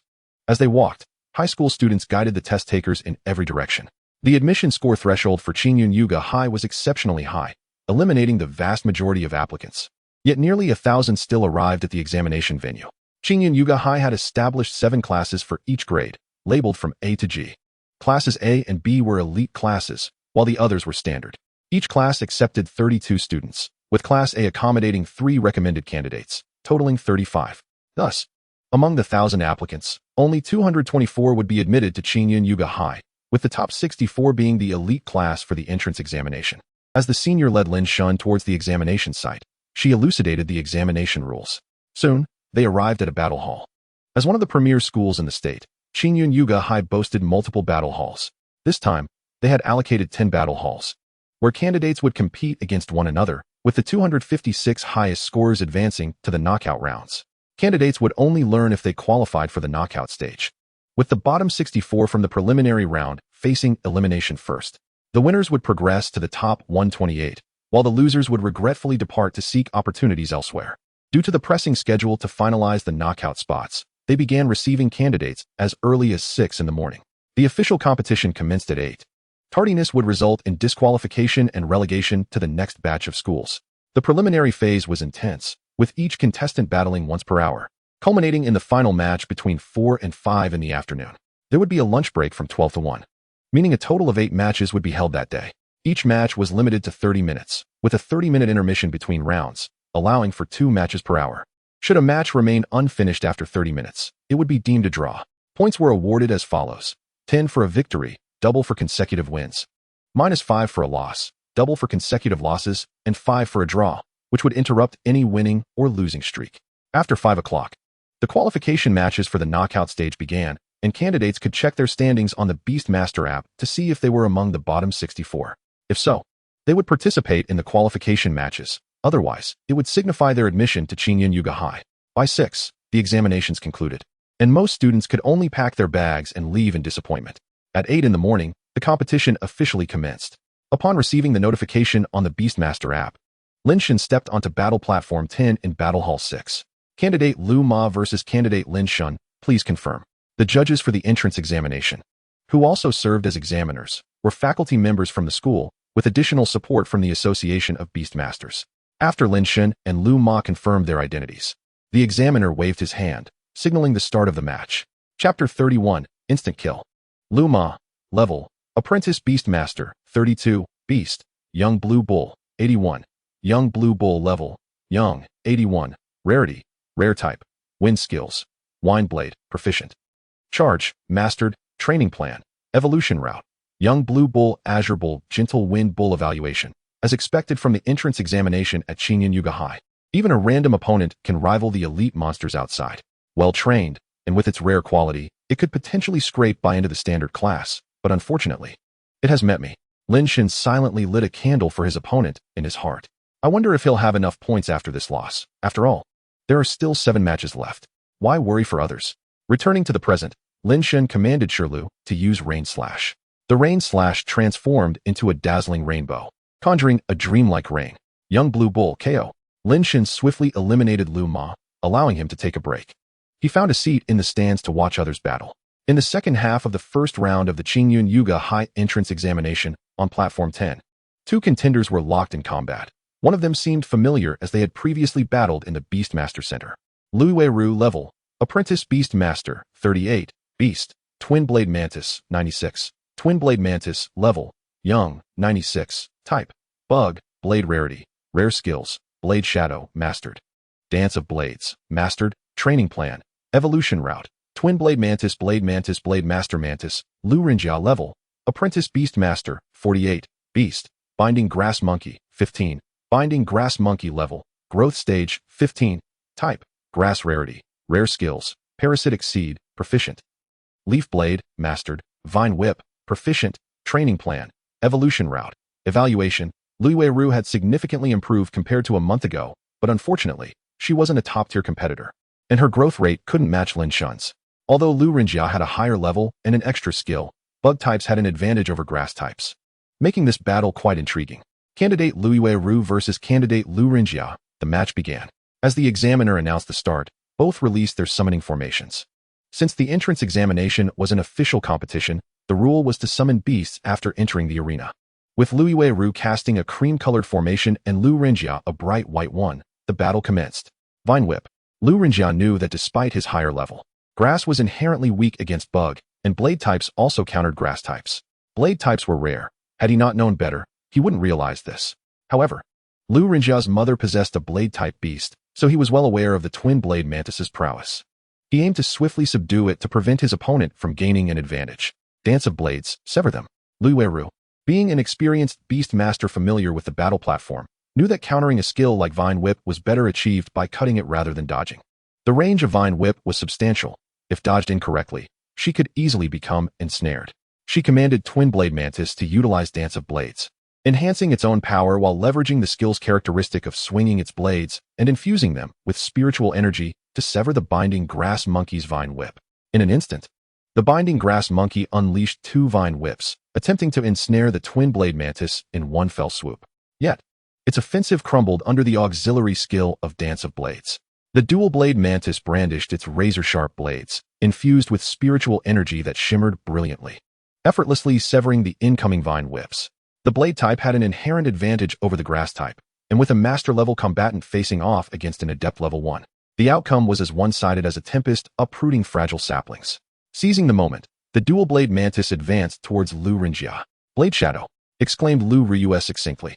In an instant, the mantis lunged forward, its arms gleaming with a cold light. An ethereal shadow materialized outside its arm blades, creating the illusion that its weapons had significantly increased in size. Wielding the skill-enhanced dual blades, the mantis's assault came in a flash, swiftly striking the grass-bound monkey. Having trained its dual blades to the master level, Coupled with the elemental advantage, the grass-bound monkey suffered considerable damage. Flying leaves. As the dual-blade mantis closed in, Lu Renjiao recognized the imminent and precise strike, leaving little room for evasion. Thus, as the mantis executed its blade shadow attack on the grass-bound monkey, he decisively commanded it to unleash flying leaves. Typically, a beast focused on ranged attacks would employ its long-range skills when faced with close combat, a tactic frequently taught in advanced beast combat courses.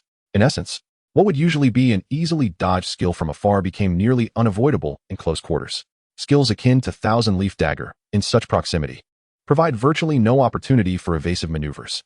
As anticipated, despite the dual-blade mantis's remarkable speed, it was struck by the close-range flying leaves. This was the grass-bound monkey's sole master-level skill, renowned for its swiftness and sharpness. Regrettably, the advantages of dual resistance against grass and blades hindered its effectiveness. Otherwise, the mere difference in levels could have led to a devastating blow. Even under the dual resistance, the dual-blade mantis endured significant damage, though it appeared less affected than the grass-bound monkey. The two combatants quickly disengaged, with the dual-blade mantis retreating to await another opportunity for attack. What a pity! Had Lu Renjia employed the parasitic seed earlier to whittle down the opponent from a distance, there might have been a chance for victory. Now, Lu Ryue seems to hold the upper hand, mused Lin Shen, who, after breaking through the growth stage, had enhanced his spiritual power and could now perceive more spiritual resonance through his talent. Activating Spirit Gaze now allowed him to see the health bars of the beasts. During the previous exchange, Lin Shen noted that the dual-blade mantis had lost 40 health points while the grass-bound monkey had lost 50. The battle had progressed so rapidly that there was scarcely time to deploy two skills. Releasing Parasitic Seed would have siphoned health, enabling a strategy of long-range attrition. However, without defensive skills, exchanging injuries in close combat was hardly prudent. After all, the grass-bound monkey was primarily a ranged attacker and found itself at a disadvantage in terms of attributes. It was overly eager for immediate results. Should the grass-bound monkey sustain another hit, it would be defeated, while the dual-blade mantis could still withstand one more attack. The outcome was almost predetermined. Indeed, shortly thereafter, the grass-bound monkey succumbed to a strike from the dual-blade mantis, rendered incapable of continuing the fight. I declare, contestant Lu Ryue is victorious, earning 10 points, while contestant Lu Renjia faces defeat, incurring a deduction of 5 points. The examiner coldly announced the result of the match. Please check the results on the Beastmaster app. Following the conclusion of their post-battle salutations, both competitors headed to the infirmary, their beasts having sustained considerable injuries. Lin Shen observed the proceedings, as his next match would take place on this very combat platform. Should the current battle conclude, he could take the stage immediately. However, it was rare for novice stages to witness such swift contests. With 20 minutes remaining until Lin Shen's match, he idled momentarily on the Beastmaster app before it was time for his second-round battle. Chapter 32, 8 Consecutive Victories. As anticipated, the next match was another exhilarating and decisive victory. A quick kill, yet another quick kill. Today, as selection trials had seen Lin Shen in a frenzied state of triumph. He had achieved 7 consecutive victories, raising his score to an impressive 1270 points. By 4 o'clock in the afternoon, only the final round of the selection trials remained, after which the qualifying rounds for the elimination matches would commence. Lin Shen ascended the combat platform with a leisurely air, while his opponent appeared utterly astonished. Having been a seed contestant from the outset, Lin Shen's reputation had only soared following 7 consecutive victories. His fierce reputation had spread throughout the entire number 6 combat arena, with videos of his prowess circulating online, making his renown known even in other venues. Trembling, his opponent stepped onto the platform, swallowing nervously. "Can I just forfeit?" he asked, posing a rather humorous question. Of course, a forfeit results in a deduction of 20 points, and consecutive losses incur double penalties, the referee replied without a hint of compassion. "Then, I suppose I shall fight," the opponent replied, having already lost 2 matches, and with a deduction of 15 points, losing this match would only add another 20. After all, forfeiting would result in an 80-point deduction. He had been fortunate. His initial 5 matches had ended in victory, and now, steadfastly unwilling to complicate matters, he steeled himself for the challenge. Contestant Lin Shen versus contestant Lu Renyi. The match begins. This would be Lin Shen's final bout of the day. Upon its conclusion, he would automatically be accepted, as his undefeated record would certainly place him well above the bottom 64. Lu Renyi. Level, Apprentice Beastmaster, 39. Beast, Fawn Baby, 98. Fawn Baby. Level, Juvenile, 98. Attribute, Normal. Skills, NA. Training Method, NA. Evaluation, Pure Fawn. As expected, it was yet another swift defeat. bringing Lin Shen's score to a remarkable 2,550 points. One cannot deny that Qingyun Yuhi is indeed one of the premier institutions within the province, as this score was directly converted into Beast Master points, credited to the students' accounts. It's worth noting that Lin Shen's prior rewards had amounted to only 800 points. These points are exclusively awarded to those students who are accepted. Those who are not merely receive their entrance examination results on the Beastmaster app. Following this, Lin Shen's responsibilities were concluded. The school arranged dinner for all examinees, while some intended to pursue the examination at Fushan Yuhi but had not yet arrived. However, the astute had already secured reservations for the third examination. Regardless of others' attendance, Lin Shen was certainly present. He had grown weary of proclaiming, "Truly, Qingyun Yuhi is remarkable." The dining hall itself boasted an ancient decor and courtyard design, with partitions separating the seating arrangements. This truly rivals a high-end restaurant. No, it surpasses the typical upscale dining experience, Lin Shen mused, admiring the classical furnishings, intricately carved tables and chairs, crafted from an unknown spirit wood. Both Lin Shen and Shirlu were awestruck. Indeed, following the C selection, Shirlu had emerged from the contract space to behold the world once more. Each suite could accommodate 4 individuals, with floral barriers providing separation. The rectangular table was paired with 4 square chairs, each featuring armrests. Presently, only Lin Shen and Shirlu occupied this suite, as others hesitated to approach, knowing Lin Shen was a seed contestant. They would wait until all examinations concluded before all examinees, examiners, and second-year volunteers were ushered to the dining hall. In the interim, Lin Shen perused the Beastmaster app. Today marked the entrance examination day, and the online posts cascaded like snowflakes, overwhelming viewers with their multitude. Qingyun No. 1 high school selection scores released. Lin Shen and Du Yingxin tie for first place. Latest news. The entrance examination for Qingyun Imperial Academy has nearly concluded today, and the results of the admitted candidates have been largely announced. Only Lin Shen, Du Yingxin, and Lu Yunzhao achieved an impeccable 8 consecutive victories. Previously favored Xiao Feichen encountered Lu Yunzhao in the 8th match, regrettably succumbing to defeat and ultimately finishing with a score of 1265. 3 others also achieved the same score. Additionally, there were 2 individuals who secured 7 victories but had a break in between. Wuxing just posted, "Sanxian Yaope. I am envious." Those are real points that will be credited to the Beastmaster's account. Yuan Tong, replying to Sanxian Yaope, "My pet's mouth is watering." Those are 4-digit points, which could be exchanged for so many valuable items. Jiuzhuan Jinchan, alas. What a pity for Xiao Feichen. Had it not been for his clash with Lu Yunzhao, achieving 8 consecutive victories would have been a breeze. Who prevails, Du Yingxin or Lin Shen? The reputation of the dragon-type spirit beasts is indisputable. Lin Shen is merely lucky. Encountering a dragon-type spirit beast guarantees defeat. Double restraint. Some dragon fans are merely jumping around like red-nosed clowns. Laughing point analysis. Mere double restraint? I shall overcome it with my strength. Lin Shen is undoubtedly first. Who is second? I bet on Lu Yunzhao. The forum was predominantly filled with these meaningless provocation posts, and Lin Shen had no inclination to click on them, until he came across a particular thread that rekindled his interest in reading. What should I do if I fail the entrance examination at Qingyun? As the title suggests, the original poster hails from Rinsong County, under the jurisdiction of Qingyun City, where the renowned Rinsong Imperial Academy is located, one of the 8 great academies of Qingzhou. During the awakening in the 2nd semester of junior high, the original poster successfully awakened and, with the unwavering support of his parents, purchased a rare-level Now chick. After a summer of training, he fortuitously reached the score threshold for Qingyun Imperial Academy, but regrettably exited the selection round ranked 289. To be candid, the original poster feels quite unwilling. Yet what is the use of such reluctance? There are countless geniuses in this world. There are people beyond people, and heavens beyond heavens. The original poster is but one among many, merely a backdrop for those exceptional talents. His score still falls short of the qualifying round, let alone being admitted. Thus, he can only conclude with regret.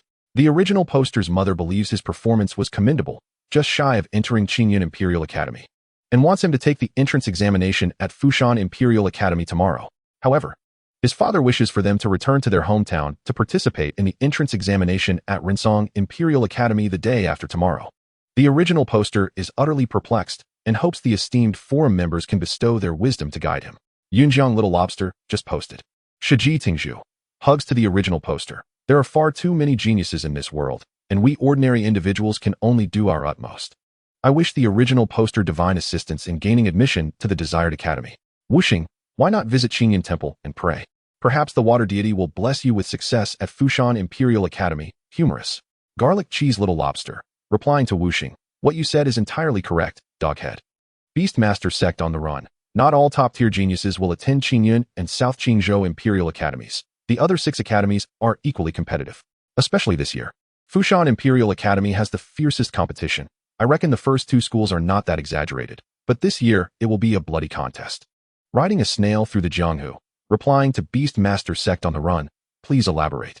Stealing spirit fruits and being wanted. Replying to riding a snail through the Jianghu. Count me in. Beastmaster for 10 years. Indebted by millions. Replying to riding a snail through the Jianghu. Count me in as well. Spirit bond partner is a husky. Replying to riding a snail through the Jianghu. Count me in 100 times over. Beastmaster sect on the run. Replying to riding a snail through the Jianghu. Since everyone is eager to know, I shall elaborate, which will also help the original poster clarify which school to choose. Chapter 33, Opening Ceremony. It is well known that Qingzhou has 8 great imperial academies, among which Qingyun Imperial Academy and South Qingzhou Imperial Academy consistently vie for the top position, while Fushan Imperial Academy firmly holds the 3rd place. The remaining 5 are relatively similar. Logically, with the prestige of Qingyun and South Qingzhou Imperial Academies, all students should be eager to enroll. However, the reality is otherwise. Although the other 6 Imperial Academies may be slightly inferior, they at least have specialized classes, and their resources are superior to those of the ordinary classes at Qingyun and South Qingzhou, particularly in nurturing the top students. Therefore, many self-aware individuals, realizing that they would only enter the ordinary class or barely make it into the specialized class at Qingyun Imperial Academy, have directly reserved spots for examinations at the other 6 Imperial Academies. This year, Fushan Imperial Academy has only 1 specialized class, and the competition there is exceedingly fierce.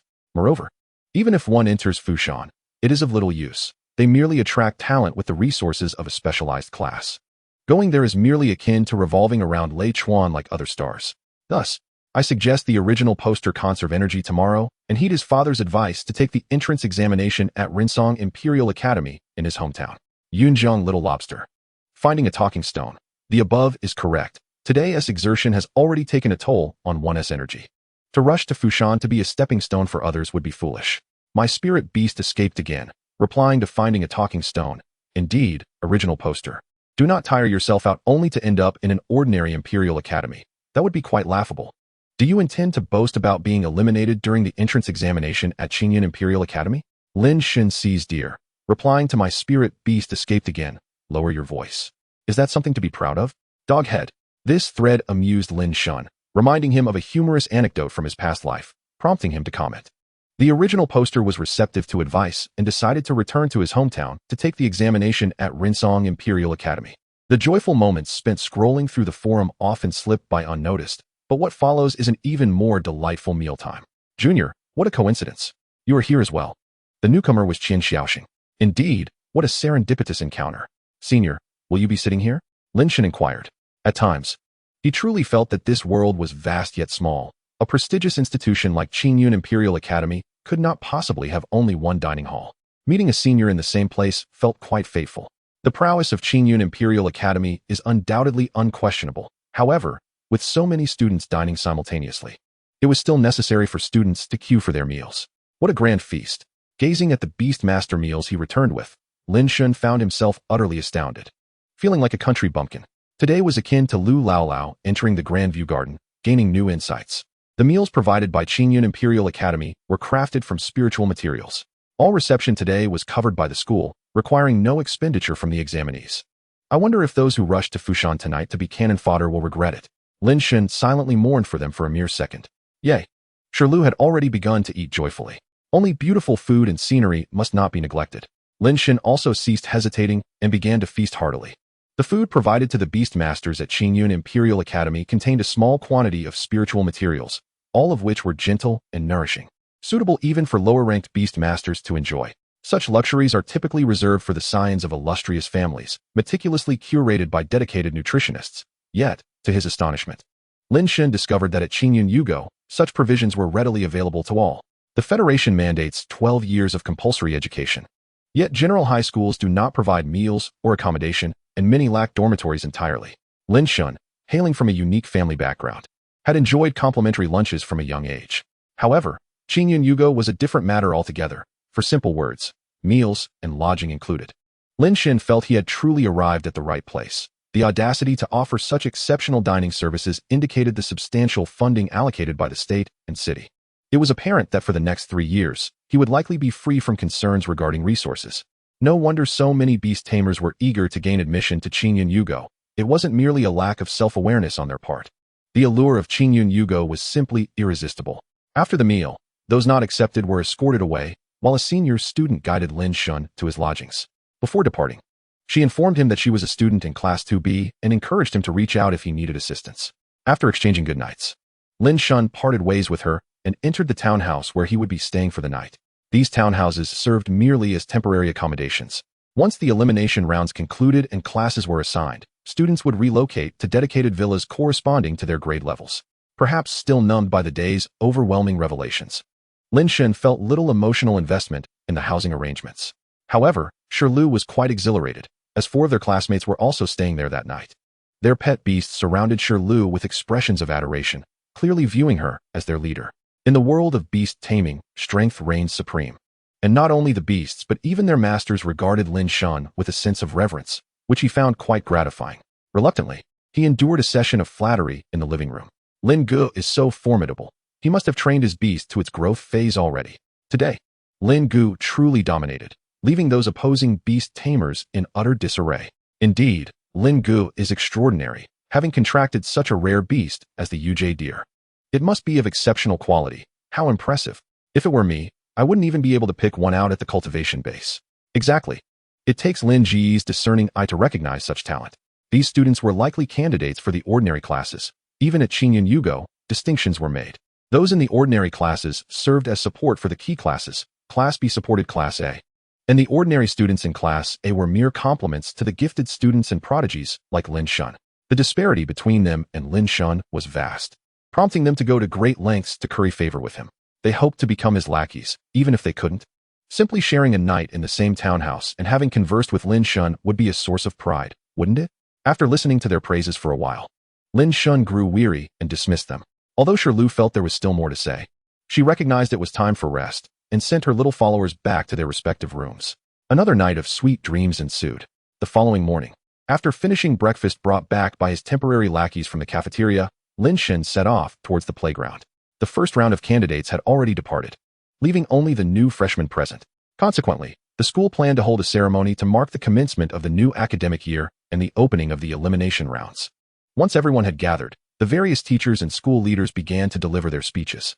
As the most significant figure, the principal took the stage last. The others dared not occupy too much time before the principal's address. After a brief introduction, it was time for him to speak. The principal appeared to be a robust, middle-aged man, not balding, with an imposing stature, indeed, a handsome gentleman. After a lengthy, half-hour address, the opening ceremony finally approached its conclusion. I hereby declare the 802,356th freshman enrollment ceremony of Qingyun Yizhong officially concluded. I wish you all the best in the elimination rounds. Applause erupted thunderously across the hall as the principal's speech ended, marking the official commencement of the elimination rounds. The elimination rounds would commence in the afternoon. After enjoying a delightful lunch at the school cafeteria, Lin Shen received a notification about the competition via the Beast Taming app. He simply needed to head to the battle arena and await further instructions. The supervising teachers organized all the freshmen to participate in the first round of the elimination competition. The top 128 matches. Since 32 participants had already advanced yesterday, only 96 matches were scheduled for today, distributed across 3 battle arenas. The event was less intense than the previous day, as yesterday required 25 matches to occur simultaneously in each arena. Today, however, each individual only needed to compete in 1 match, allowing for a more relaxed schedule. Each arena needed to arrange only 16 matches, providing ample time for each match. With a 2-hour limit divided into 2 rounds of 8 matches each, Lin Shen's match was scheduled for the first half. Finally, time to stretch my muscles. I hope my opponent in the elimination round doesn't disappoint. If they are as weak as those in the preliminary matches, it would be utterly uninteresting. Lin Gu, go for it. You are the strongest. When Lin Gu strikes, all will be vanquished. Opponents, beware, Lin Gu is invincible. His little followers began to act as cheerleaders, as they were all assigned to the same arena due to their shared accommodation. Others observing Lin Shen's throngs of admirers cast envious glances his way. Brother's charm is truly boundless. Lin Shen remained silent. basking in the flattery from his followers and the envious gazes of those around him as he confidently approached the battle platform. Several of his companions scheduled for the later matches followed him to act as cheerleaders. In the realm of beast taming, strength commands respect and admiration. Lin Shen's entourage was hardly remarkable in that regard. At that moment, his opponent arrived on stage. Unlike the hurried atmosphere of the preliminary rounds, the elimination rounds allowed ample time for proceedings. A 10-minute preparation period was allotted for the competitors, during which they could observe each other, introduce themselves, and exchange pleasantries. "Oh, that outfit is from Liangyi Clothing. Quite tasteful," Lin Shen mused to himself. Liangyi Clothing is a renowned summer apparel brand in the Great Xia, specializing in affordable yet stylish clothing. Lin Shen's attire was a summer ensemble from Liangyi, comprising a t-shirt and shorts, totaling 52 Great Xia coins. Noticing that his opponent wore the same brand, it was clear that he, too, came from humble means. Thus, it was likely that he had awakened his abilities naturally. As a person as impoverished as Lin Shen would struggle to reach Qingyun Yugo's admission threshold without external assistance. Su Jiaxia. Level, Apprentice, Beast Tamer 40. Beast, Water Shrimp Soldier, Juvenile 99. Look at that, he's also wearing Liangyi. Quite the taste. Lin Shen initiated the greeting with his opponent. Su Jiaxia felt a wave of anxiety. After all, this was Lin Shen, a strong contender for the top spot in the entrance exam. Should he dare to respond?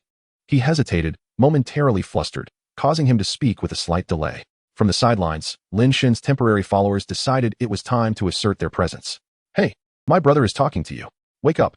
Initially, I wished to inquire if you had not heard, but my younger brother deemed it too impolite. So I allowed him to regain his composure. Lin Shen's expression bore a trace of fissure. "I am certainly no grand villain. Nevertheless, once the competition concludes, I shall relocate to the new dormitory. Gaining admission to Class A is within my grasp, yet they shall not have the same fortune. Ah, greetings, I am Su Jiaxia. I humbly request your guidance in the forthcoming battle. There is no need to heed them. Do not burden yourself with excessive psychological pressure. Simply perform as you usually do." "Thank you." Su Jiaxia's eyes sparkled with admiration as he gazed at Lin Shen, whose formidable prowess combined with approachability was truly captivating. "Competitors, please take your positions." The second half of the elimination round, featuring the top 128, is officially commencing. The examiner's voice resonated, marking the end of the pre-match preparation. In unison, Lin Shen and Su Jiaxia raised their hands to release their summoning arrays, conjuring their respective beasts. The video of Lin Shen's summoning, featuring a radiant white array, had circulated widely on the forum yesterday, and it was well known that Shirlu had already attained maturity in terms of strength. Thus, both Su Jiaxia and his water shrimp soldier stood poised, wary of any misstep. Observing that Su Jiaxia did not lose his fighting spirit despite his own impressive strength, Lin Shen felt a deep admiration for him. Had he not encountered Lin Shen in the top 128, he might have had a chance of entering Class B. Lin Shen scrutinized the water shrimp soldier before him. This creature was a unique spirit beast of the Great Xia, primarily inhabiting the Great Xia Bay, where the Yunjiang River converges with it at the estuary city of Qingzhou. Although the water shrimp soldier could be considered part of the local spirit beast population, Qingyun City was an inland locale, and Lin Shen had yet to encounter such a species. As Su Jiaxia completed the summoning array, a cerulean shrimp-like spirit beast materialized on the field. Its entire body was enveloped in a blue shell, measuring approximately 25 centimeters in length, adorned with 2 glimmering pincers. Its tail consisted of 3 segments of shrimp shell, vibrantly colored, resembling a blossoming flower. It was said that the tail colors varied among different water shrimp soldiers. Water shrimp soldier. Level, Juvenile 99. Type, Water. Quality, Rare. Skills, Water Flow Bullet, Mastery Level. Scale Armor, Proficient Level. Concentrate to probe specific effects. Training Program, not specified. Evolution Path, Water Shrimp Soldier, Water Shrimp General, Dragon Palace Shrimp Guard. This spirit beast has other evolution paths. Concentration allows for inspection. Evaluation, a commonly found spirit beast in water, predominantly distributed in the Great Xia Bay. This species is a favored companion of the Great Xia Azure Dragon's water-type spirit beasts throughout its entire evolution chain. What a pity that the water shrimp soldier has not learned Pincer Strike. Such a splendid pair of glinting pincers wasted, Lin Shen mused, yet he remained still, desiring to savor the moment as today's match would be singular. Shirlu stood leisurely at the arena, the beast master advising him to take it slow, treating it merely as warm-up for the subsequent matches. Water shrimp soldier, utilize scale armor. Chapter 35, Shadow Blade Goblin. Su Jiaxia, oblivious to Lin Shen's contemplations, swiftly commanded his spirit beast upon observing Lin Shen's inactivity. Responding to the beast master's command, The water shrimp soldier emitted a burst of blue light that soon dissipated. Its shell gleamed as though polished, akin to being waxed. Scale armor is a strengthening skill that enhances one's defensive capabilities and the hardness of the shell. It can also be synergistically paired with physical attack skills, such as pincer strike. Water flow shield. Faced with uncertainty, Lin Shen opted for defense first, noting that Lu was significantly stronger than the water shrimp soldier, making even a warm-up more challenging. Instantly, a flowing water shield materialized around Lu. Begonia. Water flow bullet. The two simultaneously unleashed their offensive skills. Lin Shen had managed to elevate Begonia to proficient level over the past few days, ensuring its utility as an attack skill. The water flow bullet and Begonia collided in midair, resulting in an explosion, and the force of the blast caused Begonia to veer off course, missing its target, the water shrimp soldier. Lin Gu, too powerful. Historically, clashes between waves have led to explosions. The moment Lin Gu took action, he pierced through it effortlessly. Remarkable. Indeed. It is no surprise that Lin Gu could have easily dispatched his opponent with Rainfold, but chose instead to engage in a duel. Such a display is truly moving.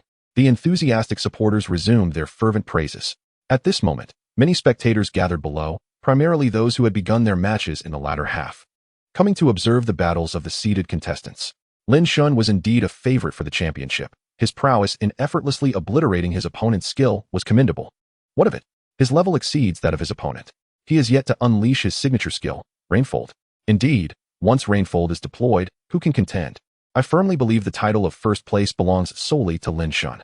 Not necessarily. Du Yingxin and Lu Yunju may still have opportunities to vie for that top spot.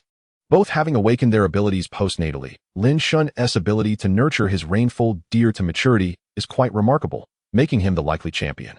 Yet let us not forget the guaranteed students. Indeed, once the entrance examination concludes, facing off against the guaranteed students could see Lin Shen overshadowed. The audience below engaged in spirited discussions while the battle above raged on with fervor. Lin Shen adopted a strategy of attrition, knowing that his Lu, having undergone meticulous training under the guidance of spirit probing, far surpassed the water shrimp soldier in terms of level, quality, and cultivation. Thus, Lin Shen could afford to wear down his opponent, whereas Su Jiashi could not sustain the same. Attrition battles tend to be prolonged, and after approximately half an hour, the water shrimp soldier finally succumbed to fatigue. A flash of pink-blue light swept across the arena, and the water shrimp soldier, unable to evade, lost its combat capability. With the water shrimp soldier incapacitated, candidate Lin Shen advanced to the top 128. Applause erupted from the audience, a recognition of Lin Shen's strength and an appreciation for Su Jiashi's perseverance. Congratulations. Su Jiashi retrieved his water shrimp soldier and, offering his congratulations to Lin Shen, made his way toward the medical room. Lu enjoyed the fight. As the saying goes, when quality is lacking, one compensates with quantity. Today's warm-up exercise has been duly noted. Lin Shen, living up to his reputation, effortlessly secured victory. As the second half unfolded, freed from the exuberance of his fans, Lin Shen resolved to observe the battles of others. Lu Yunju was engaged in a match on the same battlefield, coincidentally in the latter half. Rarely had videos of Lu Yunju surfaced prior to the entrance examination. Without the ability to utilize spirit probing, he had been unable to glean any insights. This occasion provided the perfect opportunity to observe him closely under the guise of spectating. Arriving at the combat platform where Lu Yunju stood, the referee announced the commencement of the match just as Lu Yunju and his opponent activated their summoning arrays to call forth their spirit beasts. Lu Yunju's summoned beast emerged, cloaked in a dense shroud of purple mist, entirely enveloped in shadowy black. Its arms appeared akin to ethereal blades, and its large, vibrant green eyes sparkled with a cunning glint. Lu Yunju. Level, Apprentice Beastmaster, 35. Spirit Beast, Shadow Blade Goblin, Juvenile, 83. Shadow Blade Goblin. Level, Juvenile, 83. Type, Ghost. Shadow. Quality, Rare, Special. Talent, Ghost Blade Combo, Concentration required for details. Skills, Shadow Blade, Mastery Level. Ghost Claw, Proficient Level. Shadow Escape, Proficient Level. Concentration required for details. Evolution Chain. Shadow Blade Goblin, Shadow Blade Ghost, Shadow Blade Swordsman, Heavenly Blade Ghost King. Summary. The exceedingly rare Ghost type combined with Shadow type Spirit Beast possesses the ability to undergo ultimate evolution, with the only drawback being its rarity grade. Upon witnessing the panel of this Shadow Blade Imp, Lin Shen was profoundly astonished. It could be said that aside from its quality being slightly inferior to Lu, it was otherwise equally impressive. Were it not for Lin Shen enhancing Lu with his innate talent, Lu would have been even less formidable. Taking a deep breath, Lin Shen resolved to delve deeper into the enemy's capabilities, intently scrutinizing the details. Ghost Blade Combo. When utilizing Sword type or Ghost Claw type skills to attack, there is a chance to trigger a follow-up strike, inflicting dual type shadow damage. Shadow Blade. The ethereal blades extending from the Shadow Blade Imp's arms deliver slashing attacks, causing dual type shadow damage. It is adept in close combat, while also capable of unleashing a cross slice for ranged assaults. Ghost Claw. Executes a remote assault with a Ghost Claw, dealing Ghost type damage. Shadow Escape. A Shadow type transformation skill that allows the user to meld into the shadows, accelerating their movement speed. After reviewing the information, Lin Shen could only exclaim in admiration.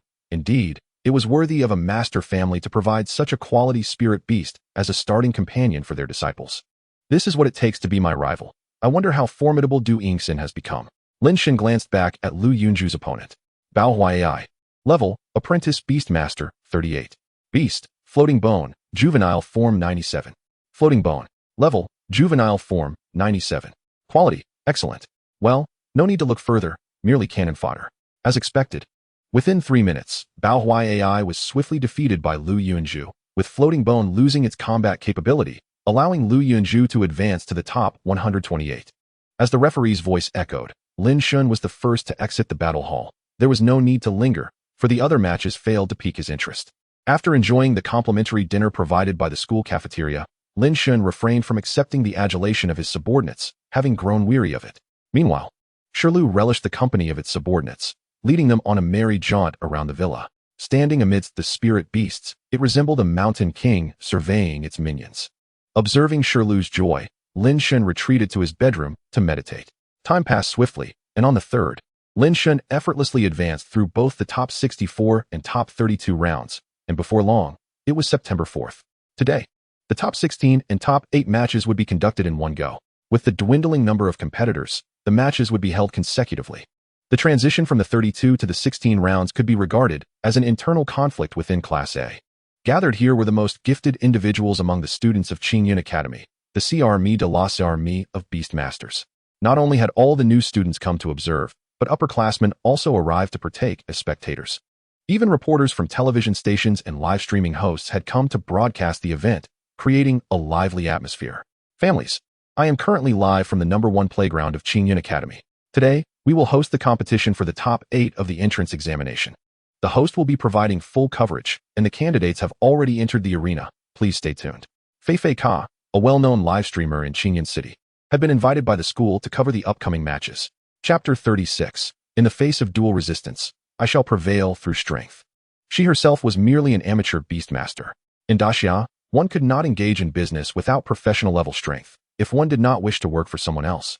Becoming a live streamer would be a commendable choice. This was how Fei Ka ventured into the realm of live streaming. Indeed, starting from the top 16 matches, the competitions would no longer be held in the battle hall, but rather on the playground. Each of Qingyun Academy's 3 playgrounds had been equipped with arenas for the candidates to battle. Given the spaciousness of the playground, with steps available for spectators to sit, many parents of the contestants also came to witness the matches. Lin Shen drew the 3rd match in the top 16.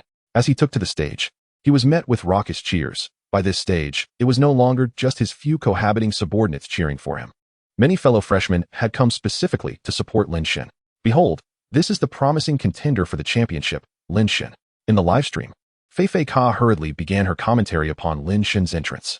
His opponent in the top 16 was not particularly formidable and was swiftly defeated, prompting lively discussions among the viewers. Too strong. A single blow to finish. Indeed, remarkable. To think this is the top 16 match, and he can eliminate his opponent with a single strike. Lin Shen must be hacking, doghead. Is it really hacking if it isn't? Doghead. After the match, Lin Shen went to the restroom, only to return and hear that Du Yingxin's match had already concluded. That was too quick.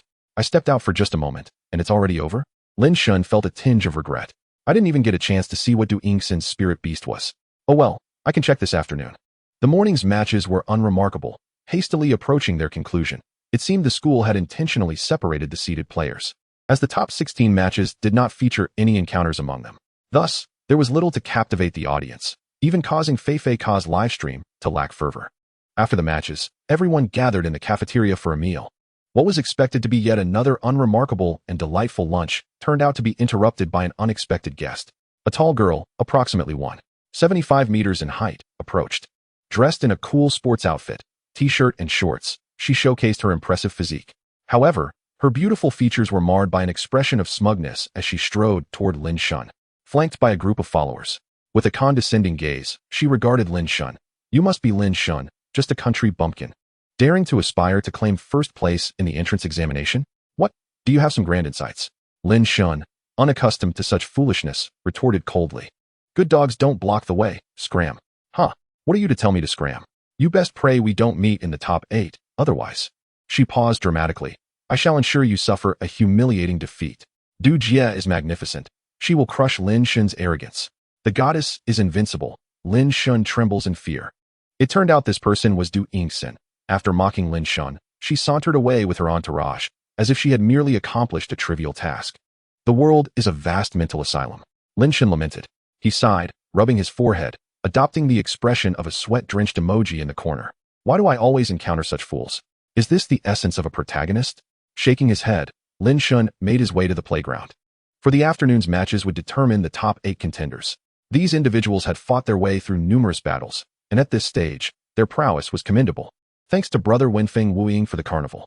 Even Fei Fei Ka's live stream gained traction, with prominent figures showering her with gifts in the chat.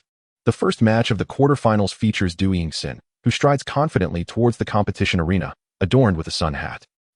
The leader is simply stunning. Goddess, please cast a glance my way. The goddess reigns supreme. The goddess is unmatched. As Du Yingxin makes her entrance, a multitude of admirers erupts in cheers, their fervor surpassing even that of Lin Shen's fanbase, as if they have already secured the top position in the entrance examination.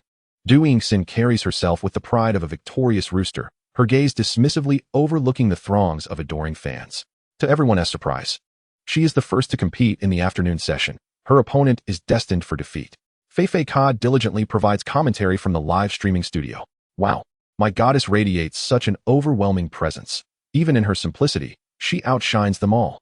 She remains so noble, as if someone owes her millions. To the one above, my goddess wouldn't even blink at millions. Your jealousy is palpable. As Du Yingxin takes the stage, the barrage of comments in the live stream becomes a chaotic frenzy. In the first match of the quarterfinals, contestant Du Yingxin faces contestant Bo Huimin. The judges announce the commencement of the match, and both competitors simultaneously activate their summoning arrays. A small lizard-like spirit beast, approximately 50 centimeters in length, materializes on the field. Its entire body is crimson, with bat-like wings sprouting from its back and a plume of orange flames flickering at the tip of its tail. Lin Shen seizes the opportunity to activate his spirit-sensing ability. Du Yingxin. Level: Apprentice Beastmaster, 36.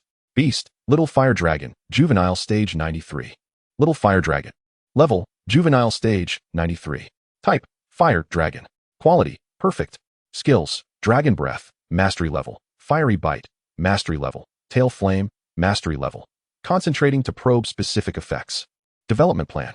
Evolution Path: Little Fire Dragon, Fire Spirit Dragon, Flame Spirit Dragon.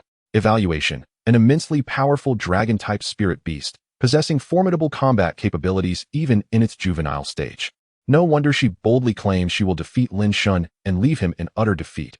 If it were anyone else, they might indeed serve as her stepping stone. However, Lin Shen is not one to be trifled with. When the time comes, he will ensure she pays for her earlier arrogance. On the field, Du Yingxin swiftly concludes the battle with a single dragon breath, leaving her opponent utterly defenseless. Oh my, that was incredible. A one-hit knockout. Sister Du is amazing. Goddess. So majestic.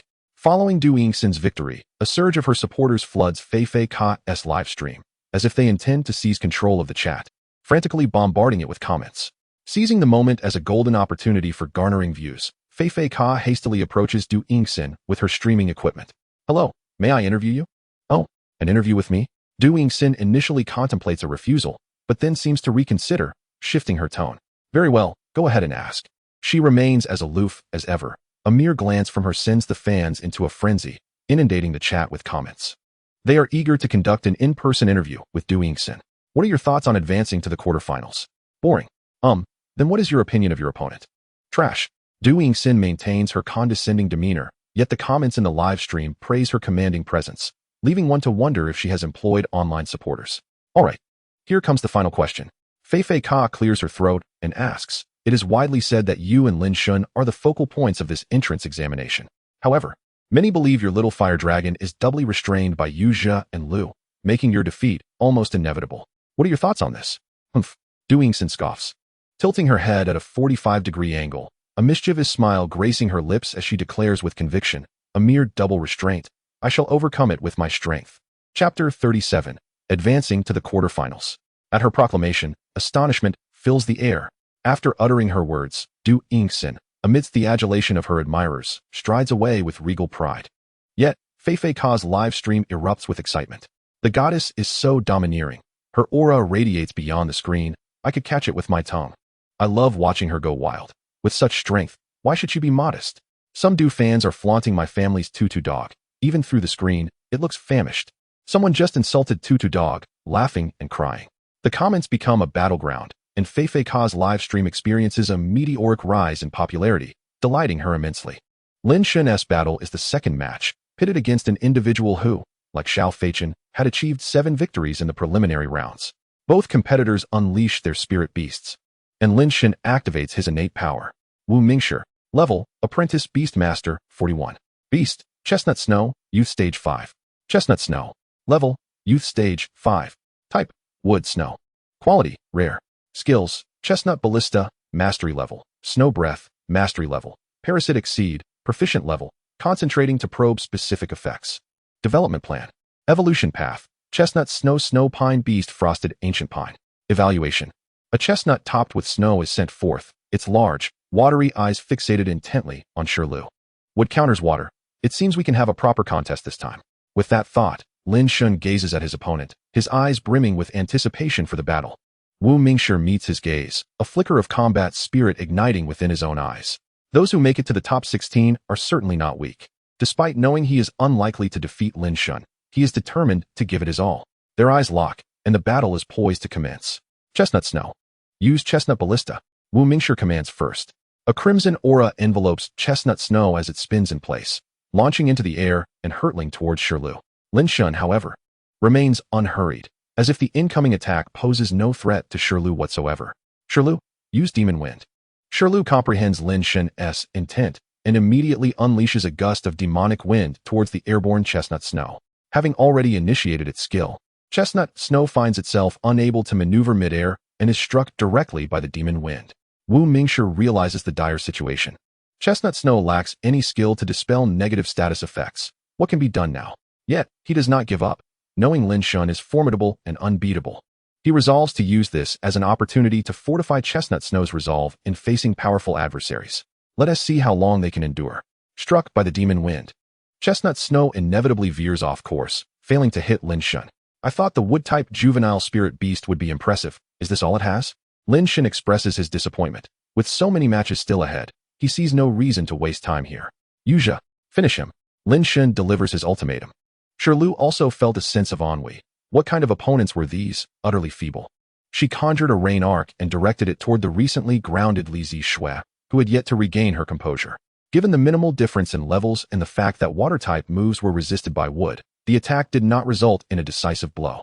Such is the nature of composite damage skills. When one ascends to godhood, they indeed become a deity, and when one transforms into a demon, they embody true malevolence. In such scenarios, wood-type merely mitigates water-type attacks, but due to the composite nature of the damage, water-type becomes a hindrance. Upon activating her spirit scrying ability, she noted that Li Zixue had only 5 health points remaining. Truly, it was a skill of considerable caliber, even though water-type suffered from its own limitations. It had brought the opponent to the brink of incapacitation. The rigorous training regimen for Rain Arc had indeed proven to be a sound strategy. Shall we continue? Lin Shen inquired. I concede. Wu Mingshi lamented, feeling despondent. He had initially wished to engage Lin Shen in a meaningful contest, to see how long he could withstand the onslaught. He had not anticipated such a vast disparity. He felt utterly impotent. Congratulations to candidate Lin Shen for advancing to the top 8. With the examiner's voice echoing, Lin Shen successfully progressed, concluding today's match. Look, family. As expected of the seed contestant from this year's Qingyun Yuga, Lin Shen effortlessly defeated Wu Mingshi. Fei Fei Ka was energetically narrating the battle to the audience in the live stream, capitalizing on the surge of viewers brought by Du Yingxin. How impressive. But what of it? Beneath the halo of my goddess, it's merely a backdrop, a fan of Du Yingxin declared. Yet, Lin Shen's supporters were not to be underestimated. Through these recent days of competition, he had garnered a substantial following. Although he could not rival doing Xian's celebrity status, her lofty disposition did not sit well with the general public. Thus, the native fans of Fei Fei Ka, along with Lin Shen's supporters and genuine spectators who had come solely for the match, united to vocally criticize the followers of doing Xian. Overwhelmed by the coalition, Du fans suffered a crushing defeat. Can Kajia interview Lin Shen? After the downfall of Du fans, Fei Fei Ka's live stream was once again dominated by the voices of reasonable individuals. Curiosity bubbled as they wondered how Lin Shen perceived doing Xian's audacious remarks. Fei Fei Ka, perceptive to this opportunity, was determined to seize the moment of tremendous viewership. Thus, she swiftly engaged with the audience. Since everyone wishes to know, I shall inquire. She approached Lin Shen with her broadcasting equipment in hand. Greetings, I am Fei Fei Ka from the Yusho Tong. I was invited by your esteemed institution to live stream the entrance examination. May I conduct an interview with you? Certainly, feel free to ask. Lin Shen, unperturbed, recognized that many Beast Masters battle videos circulated online in this world. People relished watching such spectacles, leading numerous Beast Masters to gain fame through competitions, followed by a flurry of interviews. As a Beast Master of humble origins, Lin Shen understood that to acquire more resources in the future, participation in various contests was indispensable. With his innate talent, fame was merely a matter of time. He regarded this as a preliminary adaptation. Upon receiving Lin Shen's consent, Fei Fei Ka began her interview, initially sidestepping the main topic. She posed a series of conventional questions before eventually revealing the crux of the matter, a style she had previously employed with doing Xian. I previously interviewed doing Xian, who boldly claimed that your Rain Arc Deer was no match for her, asserting that she could easily defeat you based on attributes. What is your perspective on this? At last, the thrilling question had been posed, stirring an excited response from the live audience, who eagerly awaited Lin Shen's reply, inundating the chat with messages. Ah, it's coming. The big moment is here. Wow, two top-tier freshmen from Qingyun Yuga engaged in a verbal duel. How exhilarating. Hurry up and say it. I can hardly wait to see the bloodshed. As the audience buzzed with anticipation for Lin Shen's forthcoming words, he finally spoke. Chapter 38. The Contest of Heirs, as it ever was.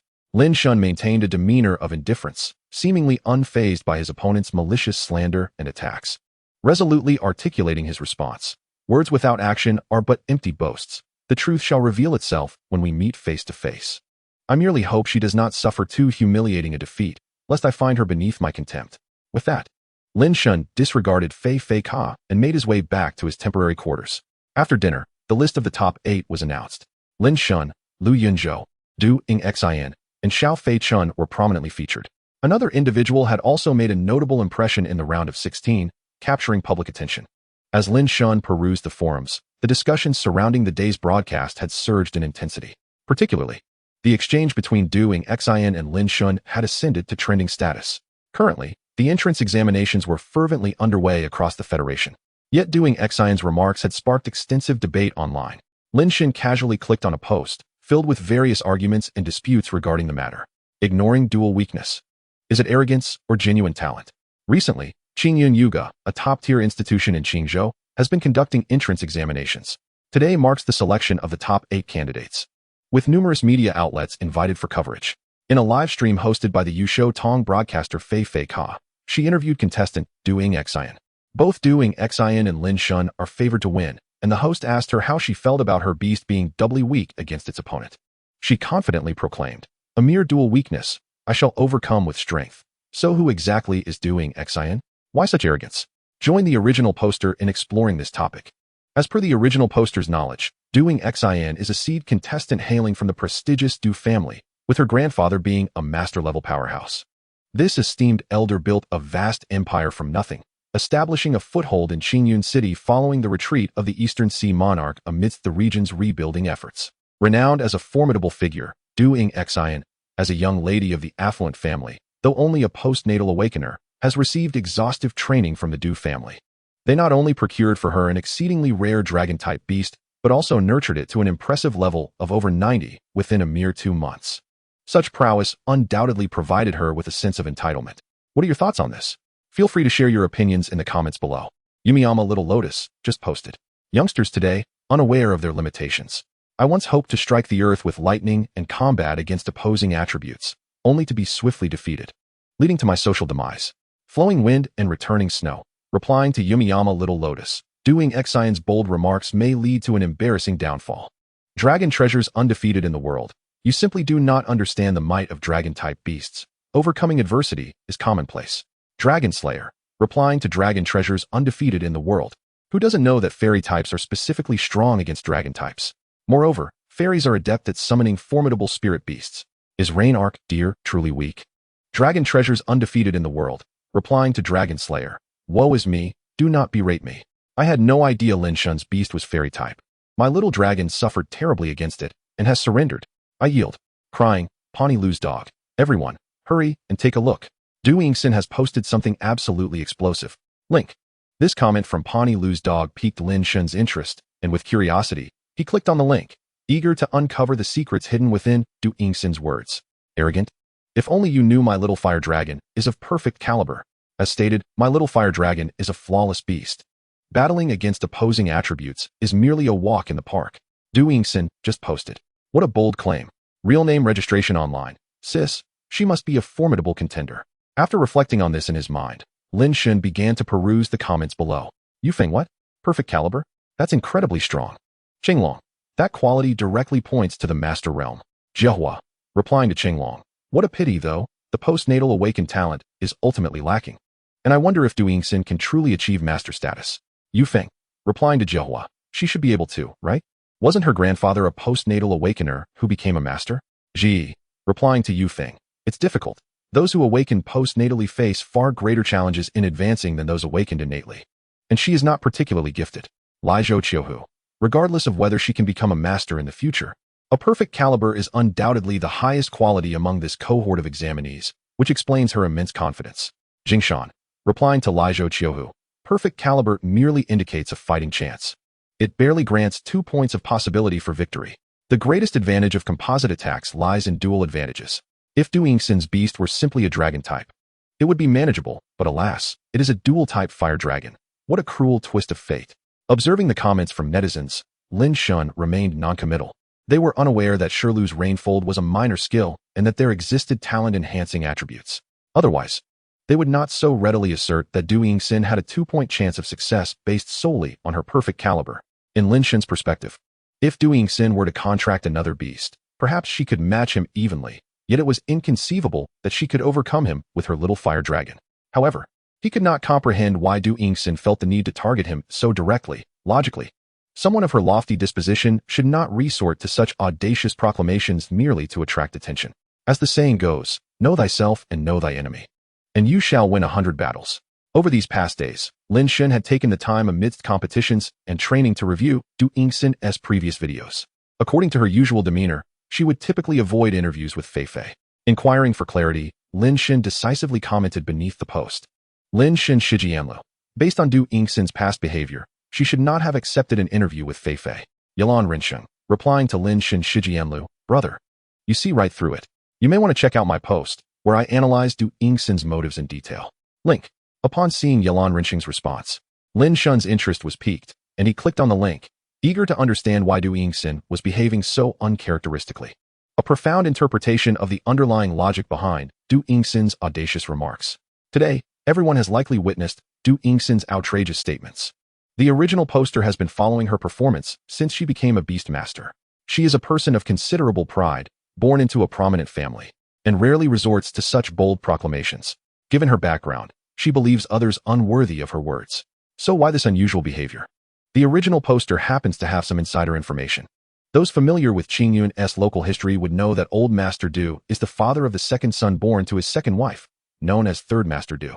However, Third Master Du did not possess remarkable talent, remaining at the advanced Beast Master level until his death at 200 years of age, which greatly impacted the Old Master. Fortunately, Third Master Du left behind an heir. One wonders if the unfortunate talent was inherited. His son only succeeded in awakening after a second dosage of the awakening potion. So what does this have to do with Du Yingxin? Wouldn't a relative with poor talent be more advantageous for her?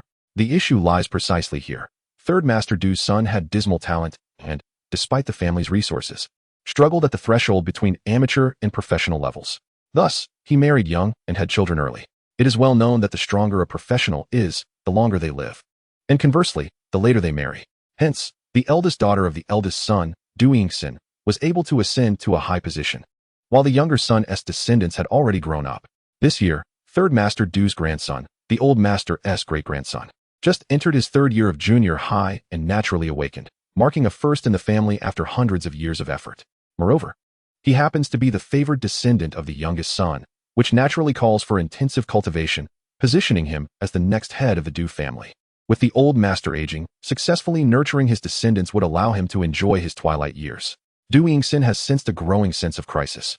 Her standing within the family is becoming precarious, prompting her to strive for recognition. She seeks to demonstrate to the old master that she is not inferior to those who awakened innately. In other words, she has compelling reasons to secure the top position in this entrance examination. Yilan Rensheng, 30 minutes ago. After reading this post, Lin Shen also drafted a reply. Lin Shen Shijianlu. The competition among heirs has always been thus. Now he finally understood why Du Yingxin was so intent on targeting him. She aimed to elevate herself by stepping on him. In light of this, he resolved to defeat her soundly in the finals, shattering her hopes of inheriting the family headship and forcing her to confront reality. Some individuals cannot be so easily offended. For instance, Lin Shen, who seeks to ascend by using him as a stepping stone, shall receive a taste of her own medicine. It is imperative she understands who truly reigns supreme among this cohort of Qingyun's newly minted students. The competition schedule had just been released on the Beastmaster platform, confirming that he and Du Yingxin would not encounter each other until the finals. After browsing through the forum and dismissing the myriad of thoughts swirling in his mind, Lin Shen once again sank into meditation. Cultivation is an essential course for beast masters, the very core of existence. Without strength, all is mere talk. Lin Shen is acutely aware of this truth, diligently practicing meditation and enhancing his abilities daily, alongside Shirlu, who is also striving alongside him. As night gave way to dawn, a new day arrived, September 5th, with the quarterfinals in the morning and the semifinals in the afternoon. Tomorrow would be the day everything would be decided. Yet today, he would first contend with the 8 strong competitors, whose opponents lacked notable strengths, failing to compare with several seeded candidates. However, within the 16 strong candidates, one contestant stood out, named Di Shui. The first match of the day would feature Di Shui against Xiao Feichin, a rising dark horse versus an established seeded contender, an event brimming with anticipation. Lin Shen shared this excitement, as viewers from across the nation, particularly in Qingzhou, eagerly awaited the live broadcast. Amidst the collective gaze of the audience, the quarterfinals officially commenced. Lin Shen sat quietly in the stands, observing the 2 competitors on stage. He witnessed Di Shui and Xiao Feichin simultaneously raise their hands to unleash brilliant white summoning arrays, marking the maturity of their beasts. With a flicker of thought, Lin Shen activated his spirit probe on them. Xiao Feichin level, Apprentice Beastmaster, 49. Beast, Young Body 15. Lu Yu Bao level, Young Body, 15. Type, Water. Quality, Excellent. Skills, Water Gun, Mastered. Water Flow Ring, Mastered. Tail Slap, Proficient, concentrating to probe specific effects. Cultivation Plan, Evolution Path, Baseling, Baselord, Baseking. Evaluation, it is truly remarkable that such exceptional quality can exist among the commonplace water-type creatures. The world is wondrous indeed. Compared to 10 days ago, Xiao Feichin has made little progress. Once a pet enters its growth phase, its rate of advancement slows significantly. Unless one possesses a prodigious talent like Lin Shen, it is quite arduous to achieve improvement. He then turned his attention to Di Shui. Di Shui, level, Apprentice Beastmaster, 50. Beast, Ice Blue Fox, Juvenile Form 15. Ice Blue Fox. Level, Juvenile Form, 15. Type, Ice. Talent, Frosty Blessing. Quality, Rare. Skills, Ice Breath, Mastery Level. Ice Formation, Proficient Level. Snowfall, Proficient Level, concentrating to discern specific effects. Cultivation Plan, Evolution Path, Ice Blue Fox, Ice Spirit Fox, Ice Fox Immortal. Evaluation, a gifted Ice Blue Fox, albeit of rare quality, possesses boundless potential. Does it truly possess a talent? It appears that Xiao Feichin is about to face a tough battle, Lin Shen mused. He was intrigued by the Ice Blue Fox's talent, recalling having seen one devoid of talent during his selection of initial beasts at Minghui Garden. Thus, Lin Shen focused intently to investigate. Frosty Blessing. When unleashing ice and snow skills during a snowstorm, the weather bonus is increased by 50. It seems to be a commendable talent. Though it may not rival Lin Shen's own bonuses, it is still quite formidable. For an ordinary individual, a 50-point enhancement is rather straightforward and impactful, excluding Lin Shen, of course. As Lin Shen observed the 2 combatants, their battle had already commenced. Xiao Feichin made the first move, directing Baseling to unleash a water gun aimed squarely at the Ice Blue Fox's face. However, Given the initial distance between the two sides, evading such a single target ranged attack was not particularly challenging. As expected, Dishue promptly commanded the Ice Blue Fox to evade. Ice Blue Fox, quickly dodge and unleash Snowfall. With a swift movement, the Ice Blue Fox evaded and initiated Snowfall. A chilling aura enveloped it, causing its soft fur to bristle. This icy aura surged skyward, transforming the battlefield into a snow-laden environment, an optimal setting for the Ice Blue Fox.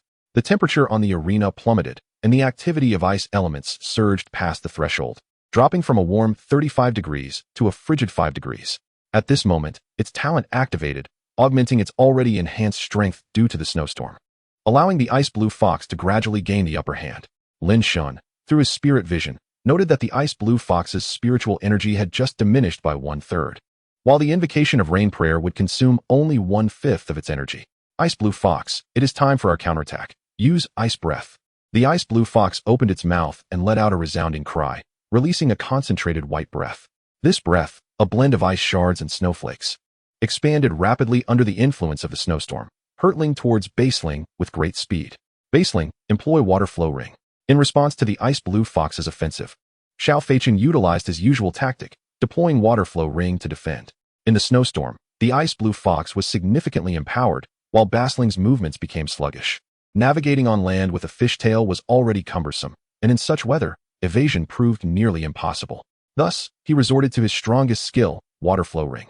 Yet, while typically invincible, even managing to contest with Shiru before its growth phase, this time it faltered.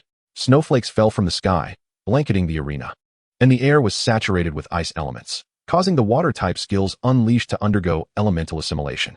Basling's Water Flow Ring became mixed with ice shards, causing it to move sluggishly. Xiao Feichin sensed an impending crisis, yet the howling ice breath offered him no time to react. The frigid wind struck the Water Flow Ring, freezing it instantaneously, as if subjected to supercooled water. The Water Flow Ring solidified into ice and subsequently shattered, inflicting considerable damage upon Baseling. Ice Formation. The Ice Blue Fox waved its small paw, casting a ball of ice-type spiritual energy, which, under the influence of the snow clouds overhead, effortlessly froze Baseling. Ensnared within the icy embrace, Baseling struggled valiantly to break free, yet having just sustained grievous injuries, it was swiftly immobilized anew, the arena blanketed in snow. Baseling felt an overwhelming chill. Its spirit was thoroughly sapped by the relentless ice and snow. Ice Formation not only provided a freezing effect, but also dealt damage. Within the frost, Baseling lost all fighting capability. Yet Xiao Feichin remained oblivious, still fervently encouraging Baseling. Come on, Baseling. Stand up and break free from the ice. Chapter 40, The Semifinals. With Baseling incapacitated, the Examiner, a high-ranking Beastmaster, swiftly recognized its loss of combat ability and announced Di Shue's advancement to the semifinals. At that moment, the light in Xiao Feichin's eyes seemed to extinguish. In the end, I still couldn't reach the top 4, he lamented. Ice Blue Fox. We made it to the top 4. In the realm of competition, some revel in joy while others wallow in sorrow. Unlike Xiao Feichin's despondency, Di Shue jubilantly embraced her Ice Blue Fox, exulting in delight. The Ice Blue Fox reciprocated with genuine joy, excitedly nuzzling against Di Shue. Observing the elation of Di Shue and her Ice Blue Fox, Xiao Feichin departed the arena in silence, retreating to the infirmary with the recently thawed Baseling. Di Shue descended from the stage in high spirits, only to encounter her close friend. The newcomer was Lu Ryue, Xiaoxue. Is it really appropriate to be so exuberant in front of others? Di Shue suddenly remembered. Oh right, I just defeated him so decisively, and then turned around to celebrate. Ah, I got carried away in my excitement, she exclaimed. Sigh, I can't help you with that. Let us go check on them at the infirmary, Lu Ryue suggested. The two then linked arms and proceeded towards the infirmary. Lin Shen's match would be the third of the day. Before him, Du Yingxin's little fire dragon had effortlessly eliminated her opponent with a single dragon breath, securing her place in the semifinals. As Lin Shen took the stage, she was descending. Casting a provocative glance in his direction, Lin Shen met her gaze defiantly, glaring back fiercely. Du Yingxin smiled slyly, seemingly unfazed by Lin Shen's demeanor, and, accompanied by her entourage, exited the arena. Nerve, Lin Shen muttered under his breath, dismissing her and resolutely preparing for the quarterfinals. The morning swiftly passed, and Lin Shen effortlessly triumphed over his opponent. As the competitions unfolded, Lin Shen had racked up an impressive string of victories. The list of the top 4 competitors was finalized, with no unexpected dark horses emerging. Lu Yunjiao also advanced successfully. The afternoon featured only 2 matches. The first, Lin Shen versus Lu Yunzhao. The second, Du Yingxin versus Di Shui. The ultimate victors would ascend to the finals tomorrow, while the losers would vie for 3rd place. After lunch, Lin Shen eagerly arrived at the arena, excited for the afternoon showdown. In his eyes, Du Yingxin was thoroughly restrained by him, while Lu Yunzhao, a Shadow Blade demon with exceptional qualifications and innate talent, stood as the most formidable opponent he could contend with in this entrance examination. At this moment, Lin Shen and Lu Yunzhao stood in opposition, awaiting the examiner's announcement to commence the match. Meanwhile, Fei Fei Ka was also poised, ready to deliver real-time combat footage to the viewers in the live stream. Finally, amidst the anticipation of all, the examiner declared the match to begin. Lin Shen activated a bright white summoning array, signifying that his beast had reached its growth stage. In contrast, Lu Yunzhou's summoning array was merely a pale beige, clearly illustrating the disparity in their strengths. The audience in the live stream also seemed skeptical of Lu Yunzhou's chances. What a pity, it seems Lu Yunzhou will only make it to the top 4. Indeed, Lin Shen is so powerful, and he is even at a higher tier. His beast is formidable. Of course, there were still those with unwavering faith, hoping for a miracle. Not necessarily. Although Lin Shen is strong, the Lu family is a master-level aristocracy. His rainfold deer might not be able to rival the Shadow Blade demon. The previous comment is quite right. Lu Yunzhou's Shadow Blade demon possesses innate talent and has been thoroughly nurtured by his family. It is indeed possible for him to defeat Lin Shen. Although Lu Yunzhou was often elusive, with no battle footage available online, his participation in the Qingyun Yu Gao entrance examination had cast him into the public eye. The innate talent of the Shadow Blade demon, known as Ghost Blade Combo, was a probabilistic trigger, and it had been activated in previous battles, leading many netizens to analyze that it was not merely a skill, but an innate ability. This revelation shocked many, as even Du Yingxin's perfect-grade beast lacked any innate talent. As the online discussions grew heated, Shilu had already begun to engage in battle with the Shadow Blade demon. It had been some time since Lin Shen last saw Lu Yunzhou's attribute panel, and he had almost forgotten the skill proficiency of the Shadow Blade demon. Thus, he activated Spirit Gaze once again. Shadow Blade Demon level, Juvenile, 83, Type, Ghost. Shadow Quality, Rare, Special, Talent. Ghost Blade Combo, Focus for Details, Skills, Shadow Blade, Mastery. Ghost Claw, Proficient. Shadow Escape, Proficient, Focus for Details. With only Shadow Blade at the Mastery level, it was evidently not a worthy opponent. However, it was noteworthy that the Shadow type countered the Fairy type. Yet, with Shilu's Mercurial talent, even if the Fairy type faced resistance against the Shadow type, the damage would not be excessively concerning. The only aspect to remain vigilant about was that the Ghost type also countered the Fairy type. Although the Fairy type would not face resistance from the Ghost, being struck by the Shadow Blade as composite attack could indeed be disastrous. Though the Water type could resist Dark type damage, the Fairy type was doubly restrained, leading to greater damage than usual. To be cautious, Lin Shen instructed Shilu to cast a water flow ring at the outset. A flowing ring of water rapidly formed around Shilu, guided by the water attribute's spiritual energy, more robust than Xiao Feichen's water flow ring and somewhat larger. Lu Yunzhou observed this scene, his brow slightly furrowing. The water flow ring would not be easily dispelled. Shadow Escape. He commanded his beast to utilize the escape technique, and the Shadow Blade demon emitted a sinister cackle before vanishing into the shadows. This did not perplex Lin Shen. He could easily locate the Shadow Blade demon with Spirit Gaze, as the attribute panel would reveal its position. How could it remain hidden? Rain Summon. Lin Shen decided to create an advantageous environment. Yo! Shilu, enveloped by the water flow ring, let out a cry akin to a deer, and suddenly, a light drizzle began to fall from the heavens. The concentration of water elements in the arena surged, even expanding the water flow ring further. Shadow Blade. Lu Yunzhou, believing the Shadow Blade demon had concealed itself effectively, seized the moment to break the water flow ring.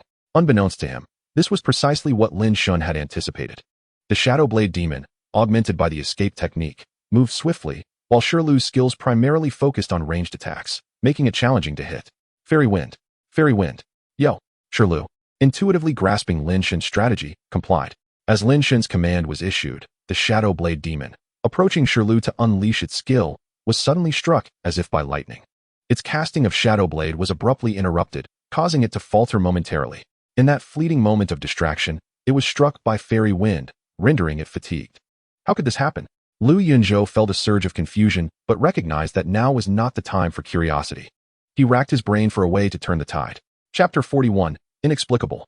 In truth, calling out Fairy Wind twice was Lin Shen's covert signal for Shilu. indicating that it was time to unleash an attack amidst the weather conditions on the field. Indeed, Shirlu had interrupted the Shadow Blade Demon's skill with rain. Forcibly interrupting a skill leaves it in a state of rigidity, unable to evade fairy wind. The Shadow Blade Demon, ensnared by fairy wind, felt drowsy. And compounded by the earlier rain strike, its condition worsened. Lu Yunzhou sensed the impending doom and hastily commanded it to use Shadow Escape. However, it was too late. The Shadow Blade Demon, struck by fairy wind, found its movements sluggish. Fearing a misstep, Lin Shen resorted to his previous tactic, instructing Shirlu, Rainfold. Rainfold.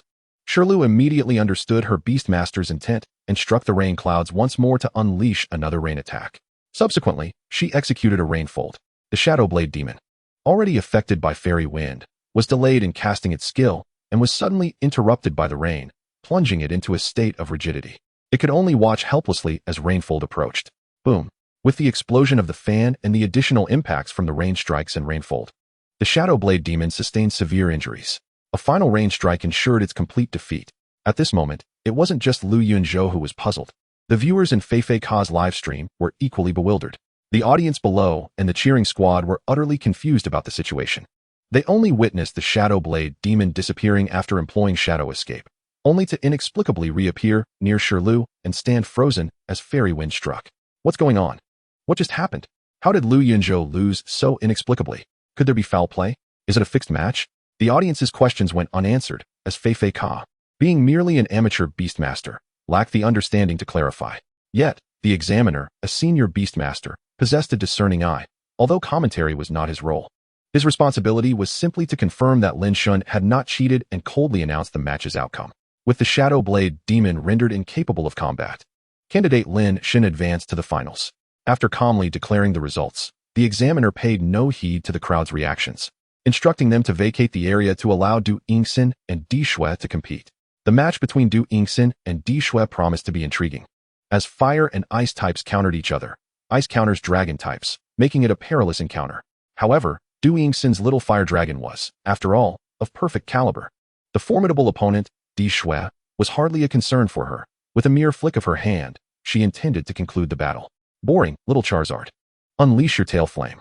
At that moment, the arena was engulfed in swirling snowflakes, seemingly an advantageous terrain for ice-type creatures. However, with Du Yingxin's command, everything shifted instantaneously. The flames on Charizard's tail flared defiantly against the wind, causing the surrounding snowflakes to sizzle upon contact, and the temperature in the vicinity surged dramatically. Crossing the threshold from cold to hot, the tail flames swept across the ice-blue fox, rendering it utterly incapacitated. It was a single, decisive blow. Du Yingxin smirked coldly before departing with her entourage. The first place is within reach, she mused, gradually vanishing from the livestream's view. The audience collectively sighed. Recognizing the prowess of Du Yingxin, her arrogance was matched only by her undeniable skill. Thus, the semifinals concluded, and following tomorrow, all would be settled. The competitors had long since retreated to gather their strength for the final chapter of the entrance examination. Meanwhile, the online forum was ablaze with activity. Du Yingxin annihilates Di Shui, showcasing her goddess-like demeanor. Lin Shen and Du Yingxin both defy their attributes to advance to the finals. Lu Yunzhou's inexplicable defeat, accusations of match-fixing. The reasons behind Lin Shen's victory remain enigmatic. A plethora of threads erupted in discussions across the forum, as if participants were indulging in a final revelry before the impending finals. Undoubtedly, Lin Shen's victory became the focal point of debate, overshadowing even tomorrow's championship match due to its bizarre nature. The internet was rife with analysts, and soon various analytical posts flooded in. What esoteric factors contributed to Lin Shen's victory over Lu Yunzhou? Did Lu Yunzhou intentionally throw the match? And if so, what was the underlying motive? Speculations on a potential deal between Lin Shen and Lu Yunzhou based on the semi-final performance. Most analytical threads were devoid of substance, rife with baseless conjectures. And the online community was clearly unimpressed. 9 out of 10 comments were scathing critiques, until a particular post surged to the forefront of trending topics. A comprehensive analysis of the baffling reasons behind Lin Shen's victory over Lu Yunzhou. Upon witnessing the post's sudden popularity, Lin Shen was intrigued enough to click on it, curious about the insights it might offer. Surely, everyone has seen the video of Lin Shen's victory over Lu Yunzhou. If you haven't, do check it out to understand why it seems so perplexing. Video link. The original poster jumps straight to the conclusion. I believe there is no foul play behind this match. Allow me to elaborate. Those who have closely followed Lin Shen since the entrance examination would know that his Rainfold Deer possesses 4 skills. The most frequently utilized is Rainfold, boasting astonishing damage that has obliterated many opponents in a single strike. Then there's the Gale, a formidable skill that, once inflicted, leaves opponents fatigued, rendering novice beast tamers helpless without control skills. Lin Shen excels at seizing opportunities, often creating chances for Gale to hit. Additionally, Water Ring and Rain Summon are both powerful skills. This skill set is truly extraordinary. However, I wonder if anyone has noticed that aside from these 4 skills, Lin Shen has also employed a skill named Begonia. It is well known that typical beasts are born with only 2 skills, with 3 being exceedingly rare, and they acquire a new skill with each level up. Thus, Rainfold Deer should logically possess 3 to 4 skills, yet Lin Shen has undeniably demonstrated 5. The original poster speculates whether he possesses another skill that disrupts opponents' attacks. Don't rush to criticize. Having 5 skills already breaks the norm. An additional skill is hardly a stretch. Furthermore, after perusing Lin Shen's past match information, I stumbled upon a clue. I discovered a battle video from July 20th at the Duolin Beast Taming Center in Qingyun City, showcasing Lin Shen against another beast tamer. The circumstances then were nearly identical to the current situation. Rain Summon was inexplicably interrupted. The Gale inflicted a debuff, leading to an effortless victory. Chapter 42, Underhanded Tactics. The identical outcome only affirms that Lin Shen is innocent, as this July 20th match was conducted privately, eliminating any need for foul play. Hence, I boldly conjecture that Lin Shen has concealed a skill that interrupts opponents' attacks. As for what that skill is, I remain uncertain until I viewed Lin Shen's video and stumbled upon a video of a master beast tamer from Lizhou. In the video, he also interrupted an opponent's attack under the rain summoned by Rain Summon, securing victory. He elaborated on his victory's mechanics, Rain Strike, a skill that unleashes a rain capable of inflicting damage directly upon the opponent. Normally, one could dodge it, but when integrated into the weather, it becomes a different story. This master also noted that employing snowfall during snowy conditions yields a similar effect. Thus, the truth is laid bare. Lin Shen concealed his 6th skill, Rain Strike, beneath the guise of Rain Summon, which explains the inexplicable nature of his battle with Lu Yunzhou. The original poster possesses quite the analytical prowess, indeed. Lin Shen thought to himself. At that moment, he cradled Shirlu in his arms, and upon reading the poster's analysis, Shirlu's fur bristled even more. Meow? Shirlu huffed in discontent, wondering if her beast tamer had lost his mind, his expressions shifting wildly as he gazed at his phone. Sigh. Who knew the meticulously chosen beast tamer would turn out to be such a character? Glancing up at the exquisite jawline of her beast tamer, Shirlu pondered that perhaps it wasn't entirely intolerable. He truly did possess an endearing charm that resonated with little pets. Noticing Shirlu's disgruntled meows, Lin Shen realized he had inadvertently tightened his grip and quickly adjusted his hold, embarrassment flooding his face. To acknowledge one's mistakes and amend them. What greater virtue for a beast tamer? September 6th, morning. The first playground of Qingyun Beast Taming Academy. Today, the much-anticipated finals of the entrance examination were about to commence. The spectator stands were already filled to capacity, with various media representatives clamoring to secure first-hand coverage of the event. The competition even included commentators, resembling a mainstream large-scale event. Below, Lin Shen and Du Yingxin exchanged glances, silently challenging one another, their gazes thick with unspoken tension. Unfortunately, this was not the moment for either to vie for the championship title. After a brief moment of mutual regard, they swiftly turned their attention to the arena. At that moment, Lu Yunzhou and Di Shui had already taken their positions, and the commentator sat ready below to relay the proceedings live to countless households. As the examiner announced the commencement of the match, both competitors rapidly summoned their respective beasts, prompting the commentator to initiate the play-by-play. And so, the third-place match officially begins. Di Shui takes the lead, commanding her ice blue fox to unleash snowfall. The commentator energetically narrated, aiming to ensure the audience comprehended the unfolding dynamics. The snowy scene blanketed the entire arena, posing a significant challenge for Lu Yunzhou. Would he discover a way to turn the tide? The commentator's voice resonated throughout the entire playground, its clarity reaching every corner except for the arena shielded by protective barriers.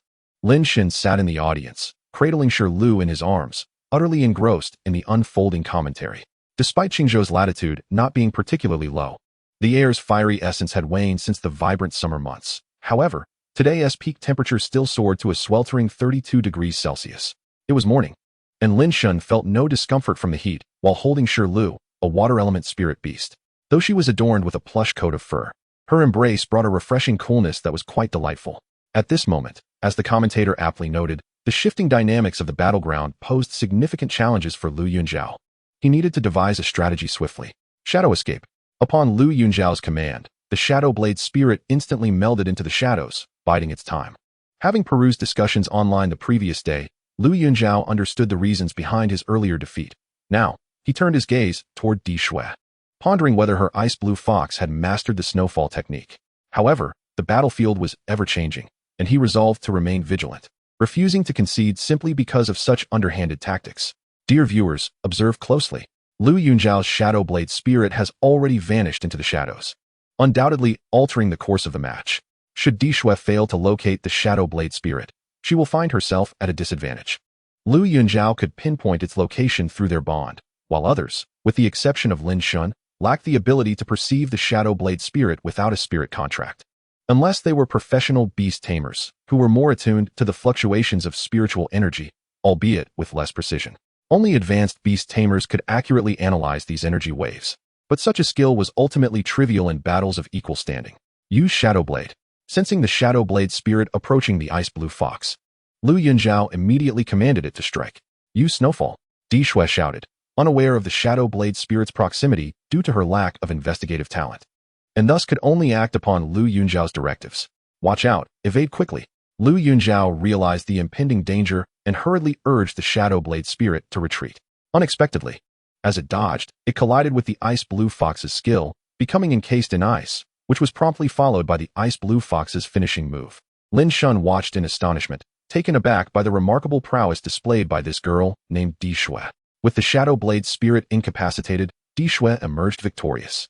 The examiner coldly announced the result. What a spectacular turn of events!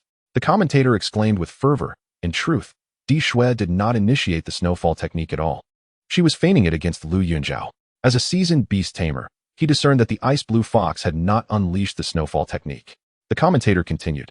What appeared to be an impending snowfall was, in fact, a manipulation of ice to control the Shadow Blade spirit, leading to its swift demise. Yesterday's clash between Lu Yunjiao and Lin Shen had trended online, and I too perused the analysis. Lu Yunjiao's defeat seemed inexplicable, and he surely wanted to understand why. I suspect both he and Di Shui have read that post. Hence, Di Shui employed this ruse against Lu Yunjiao today, leveraging her ice blue fox's superior level combined with the advantage of the terrain to decisively eliminate the Shadow Blade spirit. Lin Shen was aware that while merely two skills might have weakened the Shadow Blade spirit, they alone could not render it utterly incapacitated. The true impetus behind the victory was the ice blue fox's innate talent. Viewers could easily recognize the Shadow Blade spirit's abilities. Yet the enhancement talents of Shi Lu and the ice blue fox were far less discernible. Chapter 43, The Pinnacle of the Playground. It dawned upon Lu Yunjiao, as if awakening from a dream, that he had fallen for a ruse. Had he pressed forward at that moment, he would not have lost the match so easily. Alas, the world offers no remedy for regret. With a heavy heart, Lu Yunjiao descended from the arena, his demeanor somber to onlookers. His defeat elicited a wave of murmurs among both the audience and those watching the livestream. Di Shui had triumphed over two formidable contenders, emerging as the dark horse of the Qingyun Academy entrance examination. Yet the spectators scarcely had time to lament Lu Yunjiao's loss, for the highly anticipated final showdown was imminent. Lin Shen versus Du Yingxin, a battle awaited eagerly by all. As the crowd watched in rapt attention, Lin Shen and Du Yingxin took their positions on opposite sides of the arena. I hereby declare the final battle of the Qingyun Academy entrance examination, level 802356, between Lin Shen and Du Yingxin, officially commenced. The principal had appeared on the playground, stepping in as the referee to preside over this climactic contest. With the summoning arrays of bright white and cream activating, Shi Lu and the fire dragon materialized onto the stage. Dear viewers, the thrilling finale has arrived. From the summoning arrays, it was evident that Lin Shen's rainfall deer was of a higher level than Du Yingxin's fire dragon, and moreover, it held a dual advantage over it. It could be said that the match had not even begun, and Du Yingxin was already at a disadvantage. Would she be able to triumph over Lin Shen, as she firmly believed, relying on her impeccable quality? Or would she be defeated? Let us await the unfolding of events. The commentator began to narrate passionately the clash between Lin Shen and Du Yingxin. Rain Prayer. Rain Prayer not only bolstered water-type skills, but also suppressed fire-type spirit beasts, making it an ideal countermeasure against Du Yingxin. Go, Fire Dragon! Charge forth and use Flame Bite. The first confrontation between Lin Shen and Du Yingxin was now underway. Lin Shen opted for the celestial awakening to deepen his advantage, while Du Yingxin refused to remain passive, directing her fire dragon to engage closely. Typically, ranged spirit beasts possess vulnerabilities in defense, while dragon-type beasts are known for their robust physiques. Moreover, the flame bite skill was not merely elemental damage. The biting action itself inflicted harm. However, this tactic was rather audacious, given that Lin Shen preferred to have the rainfall deer use wailing winds when in close quarters. The commentator dutifully narrated, while the live chat erupted with excitement. Wow, this opening is exhilarating. Du Yingxin is so bold, initiating close combat. It all hinges on whether the fire dragon can withstand it. Lin Shen is playing it safe. With Rain Prayer activated, he has a clear advantage. Du Yingxin is taking a significant risk. The wailing winds of the rainfall deer are not easy to evade. The fire dragon charging and may face difficulties. Perhaps Du Yingxin has some hidden tactics. Do not underestimate her. She has fought her way through thus far. Lin Shen, go for it. Win this match. Fire dragon, charge. Overcome the odds. On the stage, the fire dragon, ablaze with fierce flames, surged toward the rainfall deer like a comet. In that moment, the two spirit beasts were on the brink of collision, and the tense atmosphere enveloped the playground, reverberating through the screens of every viewer. All eyes were glued to the screens, awaiting the outcome of this pivotal clash. The audience, filled with fervor, was caught up in the excitement. Yet, unexpectedly, Lin Shen did not command Shirlu to unleash wailing winds as anticipated. Just as the spectators expected the rainfall deer to employ its signature move, Lin Shen suddenly called out, Shirlu, use water flow ring. In an instant, water vapor enveloped Shirlu, coalescing into a flowing ring of water. Charizard collided fiercely with the water flow ring, its flames instantly subdued by the mist under the pouring rain, emitting a series of anguished cries. Du Yingxin furrowed her brow, clearly taken aback by Lin Shen's unexpected change. Charizard continued to use flamethrower and tear through its shell. Charizard, enduring its discomfort, surged forward once more, aiming to shatter the water flow ring. However, Lin Shen did not grant it another opportunity to attack. At this moment, a faint smile graced Lin Shen's lips as he commanded, Shirlu, counterattack with Rainbreaker. What skill is this? A foreboding sensation washed over Du Yingxin, yet deep down, she could not fathom that a commoner like Lin Shen could pose any real threat. These were mere bluffs. Remembering how Di Shui had deceived Lu Yunzhao with an illusory snow technique, she urged Charizard, ignore him. A growth stage beast cannot possess so many skills. Keep biting. Upon hearing Du Yingxin's words, Charizard felt a surge of pride in its trainer's wisdom, recalling how Lu Yunzhao had been easily duped by Di Shui, while its own trainer effortlessly saw through Lin Shen's schemes. It was proud of its trainer's astute command and immediately retreated a few steps, gathering strength to launch another flamethrower. Understanding Lin Shen's intent from the command of Rainbreaker, Shirlu immediately unleashed 4 streams of water, which arched gracefully like rainbows, shooting towards Charizard. Du Yingxin's eyes widened in horror as she quickly commanded Charizard to evade. Yet, it was too late. Having just prepared to unleash Flamethrower upon Shirlu, Charizard was unable to dodge in time. The 4 streams struck Charizard in succession, leaving it incapacitated before it could even utter a cry of despair. The combination of dual weaknesses, innate double damage, and the rain-boosted minor skill's 4-hit sequence was far beyond what a mere dragon could withstand. Du Yingxin's expression turned ashen, leaving her frozen in place. The audience erupted in a cacophony of astonishment, all captivated by Lin Shen's unexpected strategy. Incredible! This is actually a minor skill. The commentator's voice trembled with excitement as he elaborated. No wonder Lin Shen did not employ the usual wind demon technique. It turns out Rainbreaker has reached minor skill level. Only skills refined to such a degree can achieve a 4-hit barrage. With dual weaknesses and a minor skill, Du Yingxin has no grounds for complaint this time. The chatroom erupted once more, though the voices supporting Du Yingxin had vanished, replaced entirely by accolades and praises for Lin Shen. The once supportive audience now cheered for Lin Shen's victory with thunderous applause. Du Yingxin stood there, bewildered and helpless, incredulously absorbing the scene before her. Her pride felt as though it had withered like autumn leaves, not vibrant like maple leaves, but quietly turning brown and trampled underfoot. Those who once followed her, lauding her as a goddess, now turned to celebrate Lin Shen's triumph. A profound sense of helplessness engulfed her. Meanwhile, the principal remained indifferent to her sorrow and anger. In the world of beast taming, strength reigns supreme, and no one mourns for the vanquished. People only sing praises for the victors. The principal calmly announced the results of the competition. Chapter 44, My Life Ends Here. Congratulations to Lin Shen for winning the championship. I declare the 802,356th level of the Qingyun Beastmaster entrance examination officially concluded. Applause erupted throughout the venue.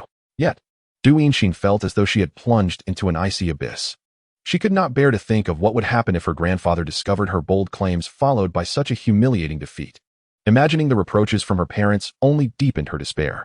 Overwhelmed by these thoughts, Du Yinxin could no longer hold back and broke into loud sobs. As she cried, perhaps feeling too ashamed, she covered her face and dashed off the stage, not forgetting to retract Charizard into the contract space before leaving. Let us see if she dares to boast again, Lin Shen mused. Indeed, he had intended this. The 4-hit Rainbreaker had decisively humbled Du Yinxin, making her aware of their disparity. No matter her demeanor in the future, she would not dare confront him again, especially after her audacious claim of overcoming dual weaknesses with sheer strength. Now defeated, she would surely not have the audacity to challenge him again. After all, she had sought to elevate herself by stepping on him to gain her grandfather's attention, but that was nothing more than a dream. Not only had she lost, but she had done so in such a disgraceful manner that her grandfather would only view her as incompetent and unworthy. Even if she had won, her grandfather would have regarded the resources invested in her as merely expected. It was common knowledge that Du Yinxin's grandfather favored her younger brother in Qingyun City, and with that brother's lack of talent leading to an early demise, he had hoped for a naturally awakened descendant. The old man's favor had long since gravitated elsewhere, and as long as Du Yinxin remained unharmed, he would only deem her a failure compared to the esteemed grandson of his younger son. Therefore, Lin Shen felt no fear of retribution from her grandfather. In this world of beast taming, the disgrace of a naturally awakened granddaughter losing a competition was hardly worth the trouble of a grandmaster like him to confront. After all, victories and defeats are commonplace in battle. Should he make a scene, he would merely become the subject of ridicule among the many grandmasters in Qingzhou.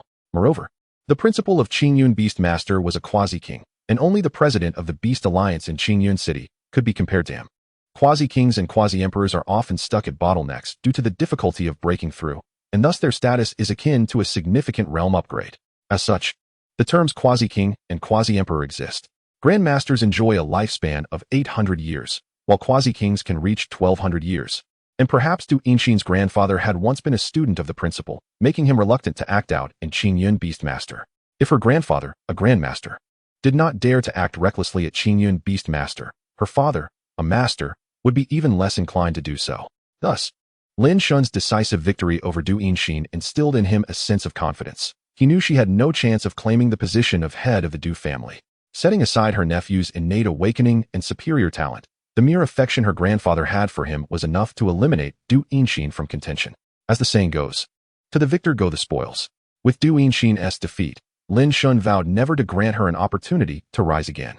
With the extraordinary talent of Ling Yun, he believed he would only grow stronger. At this moment, Shirlu danced joyously beside Lin Shen, reveling in the sweetness of victory. With the competition concluded, there was no longer a need to confine Shirlu, a deer, to the contract space in solitude. Filled with the joy of triumph, Lin Shen intended to return to his dormitory, knowing this would be the last time he stayed in that townhouse. Once classes began, he would move to the villa area designated for his grade.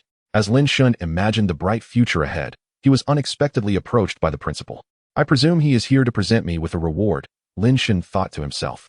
As expected, the principal spoke. Lin, congratulations on achieving first place in the entrance examination. The school offers generous rewards for the top 10 students. Please come to my office later to collect yours. Certainly, principal. I will accompany you, Lin Shen replied. The principal nodded, and Lin Shen felt a sudden fluctuation in the space around him, only to find himself transported to the principal's office. He couldn't help but marvel at the principal's prowess. For even a casual gesture from someone of such strength could manipulate the forces of space. There's no need for envy, Lin. With your talents, it is but a matter of time before you, too, acquire the ability to traverse dimensions, the principal chuckled. Though he presented a friendly demeanor, his muscular physique belied any notion of approachability. Shirlu remarked that it truly felt out of place, almost terrifying, causing her to refrain from making a sound. She sensed the man's immense power, far surpassing even her mother's, leaving her in awe.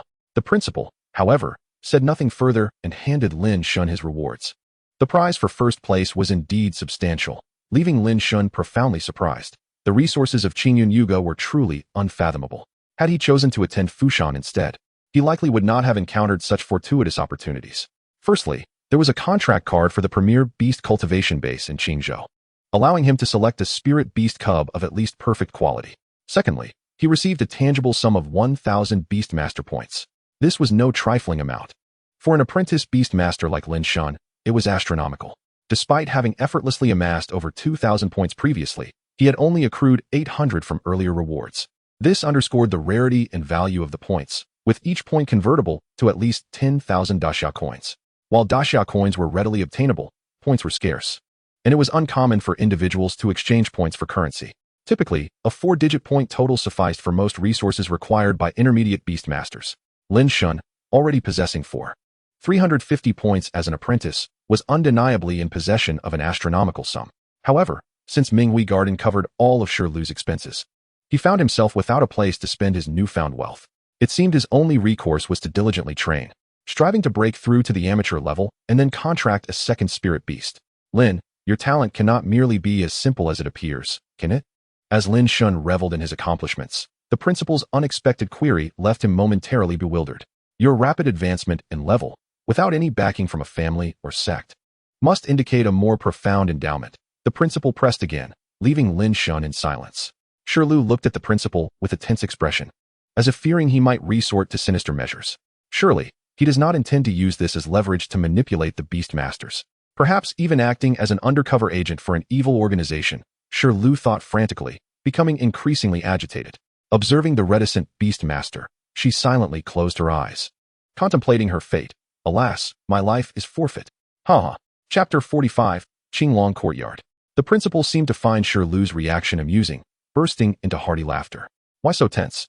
I am hardly a malevolent creature preying on children, he said with a serious tone. Everyone has their secrets. Your talents are inconsequential. The Beast Master Association's tests merely determine potential. Your focus should be on your studies here, and as long as I am present, no one dares to cause trouble at Qingyan Yuga. Yes, principal, I understand, Lin Shen replied.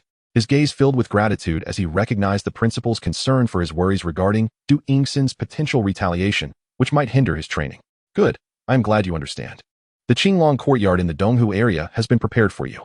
As the top scorer in the entrance examination, you are entitled to take on the role of the new student leader, so you may move in directly.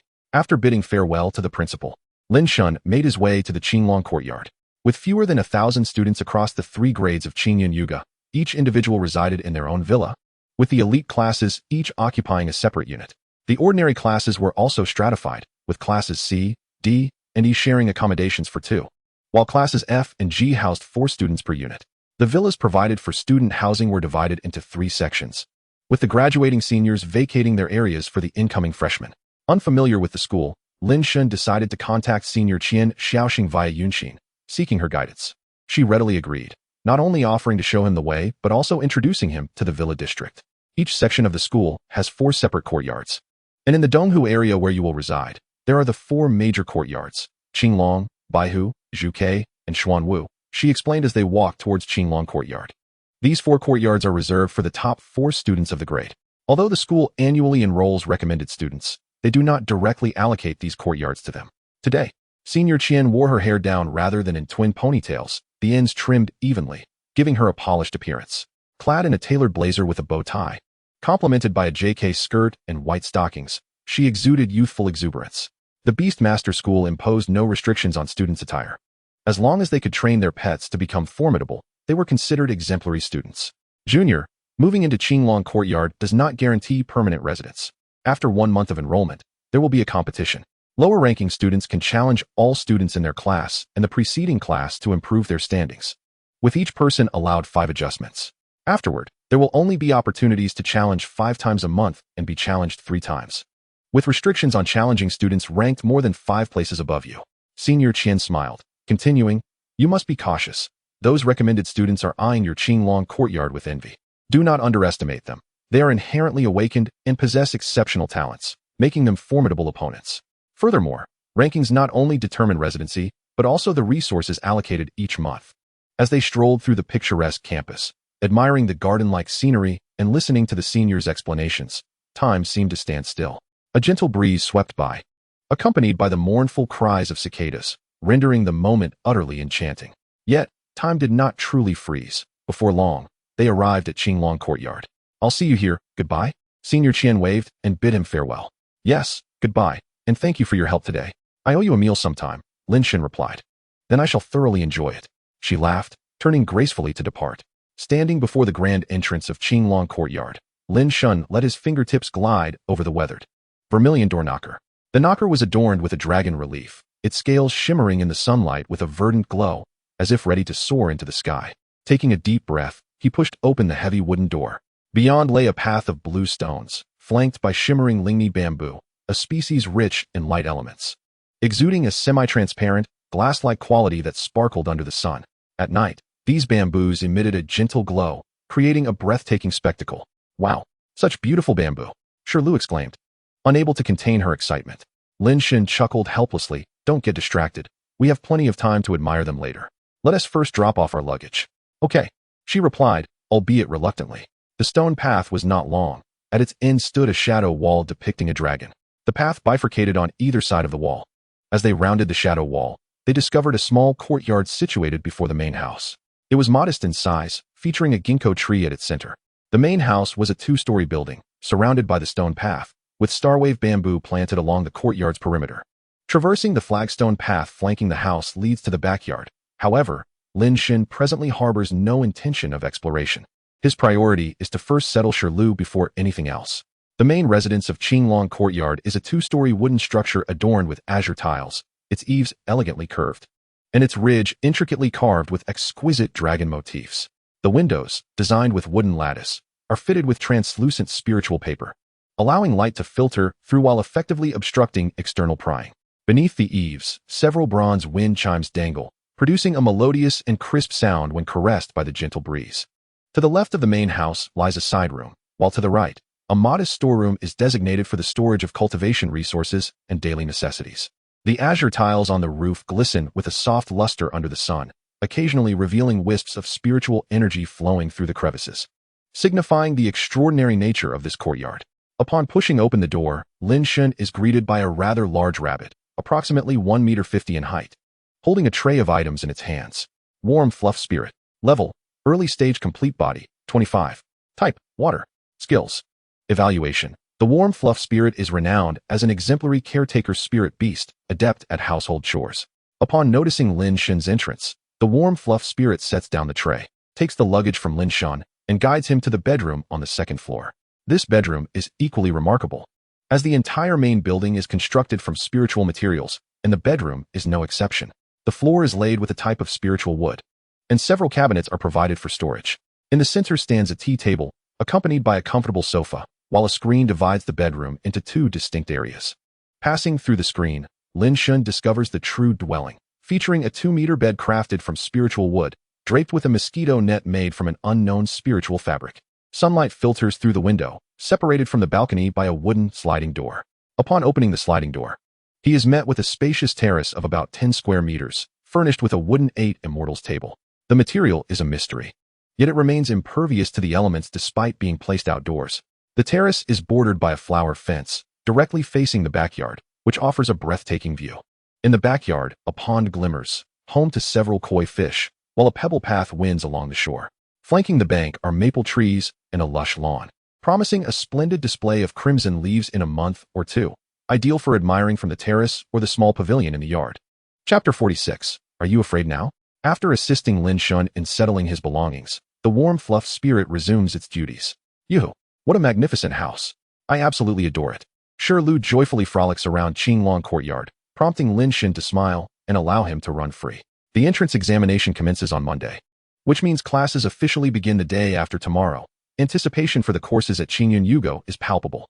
Having secured first place today, the forum must be buzzing with activity. So he decides to search for information on a few students with guaranteed admissions. The challenges awaiting him in a month's time are something he must rise to meet. Upon opening the forum, he is greeted by a plethora of posts sprouting like mushrooms after rain, all concerning the recent entrance examination. In the realm of Qingyun City, this event captures the attention of the entire populace. Du Yingxin's regrettable defeat. Lin Shen wins first place. Breaking through by strength, Du Yingxin is no match. A hilarious spiral. Du Yingxin's fall from grace. The terrifying power of minor skills. The majority of posts within the forum revolve around discussions of the entrance examination, with the focal point being the climactic battle between Du Yingxin and Lin Shen. Especially notable is Du Yingxin's boastful claim of being able to overcome the odds with mere strength, which has now become a source of mockery within the forum. A casual click on any post reveals a flurry of memes. The image of Du Yingxin, head tilted at a 45-degree angle with a devilish smile, has been fervently captured by netizens, transformed into a meme alongside her infamous boast. Furthermore, her tearful expression after losing the match has also been immortalized as a meme, with some even editing her head onto that of a clown. Lin Shen surmises that Du Yingxin is now ensnared in a web of social embarrassment, her pride shattered and her face marred. As Lin Shen peruses the forum, others eagerly anticipate the forthcoming formal classes. In the Donghu district, at the Baihu courtyard, Du Yingxin has already moved into the dormitory arranged for new students. It must be noted that Qingyun Yugo is indeed affluent, having established separate meditation rooms and underground training facilities for each of its 4 major houses across all grades. At this moment, Du Yingxin sits in the meditation room, desperately attempting to escape her dismal reality through meditation. Unfortunately, her mind is in turmoil, making it impossible to reach a meditative state. Regret floods her thoughts as she reflects on her earlier bravado. Currently, she dares not venture online, fearing the sight of her own devilish smile turned meme. Ing. The little fire dragon beside her attempts to comfort its master, the beast tamer. What am I to do, little fire dragon? Du Yingxin clutches the creature, yearning to draw warmth from it. Though the weather is not yet cold, her heart feels frigid. The little fire dragon's flames are vibrant yet insufficient to warm her spirit. Surely, her grandfather must be exceedingly disappointed in her. After all, losing is one thing, but losing so spectacularly is another. She had boasted before the match, only to leave in tears afterward. Now, her grandfather likely perceives her as a failure, favoring the cousin from the 3rd branch instead. Her parents must also be disheartened. Du Yingxin hugs the little fire dragon tighter, lamenting, "You are all I have left." Little fire dragon. With her grandfather's bias towards the 3rd branch and her parents' relentless hopes for her success, the burden weighs heavily upon her. They cannot reach the master realm themselves, and thus can only place their hopes on her. Throughout her life, they have only seen her accomplishments. Now, faced with such humiliation, Du Yingxin cannot even bear to return home. Her cousin has naturally awakened, and her mother has written urging her to secure 1st place. What is she to do now? Clutching the little fire dragon, she feels utterly defeated. Qingyun Yugo is not a realm where a single clan of masters can merely hope to compete. Furthermore, her grandfather would not wholly support her. She finds herself powerless to seek revenge against Lin Shen. Ing. The little fire dragon futilely attempts to console its sorrowful beast tamer, but is powerless to alleviate her distress. In Yusho Town, on the outskirts of Qingyun County, within a secluded estate, 2 women sit in a pavilion. One, slightly older, is clad in traditional daxia attire reminiscent of Song Dynasty robes, her hair simply styled and adorned with a single crystal hairpin. The other, somewhat younger, wears a qipao, her long hair cascading down her shoulders without superfluous embellishments. Her abdomen is gently rounded, cradling a new life. This pavilion is nestled on a hillside, offering a panoramic view of the surrounding beauty, with osmanthus trees planted nearby, their fragrant blossoms already in bloom as September arrives. At this moment, a youthful boy with rosy lips and white teeth sits beside the older woman, while the younger woman occupies the other side.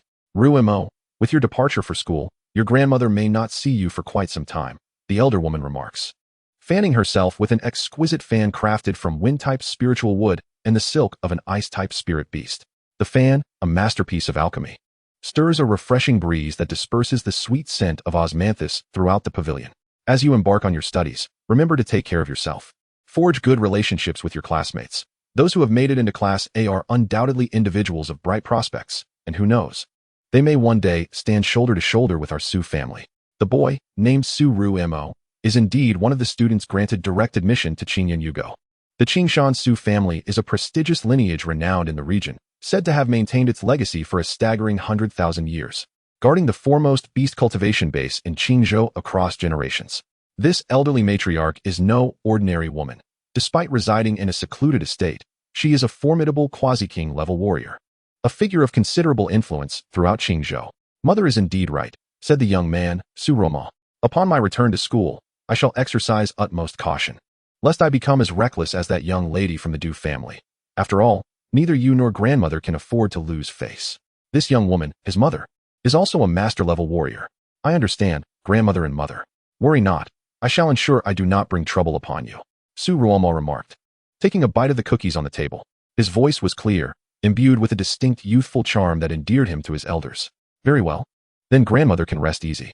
However, do not be overly submissive at school. Should anyone dare to bully you, do not hesitate to inform me. My words still carry weight in this corner of Qingyun City.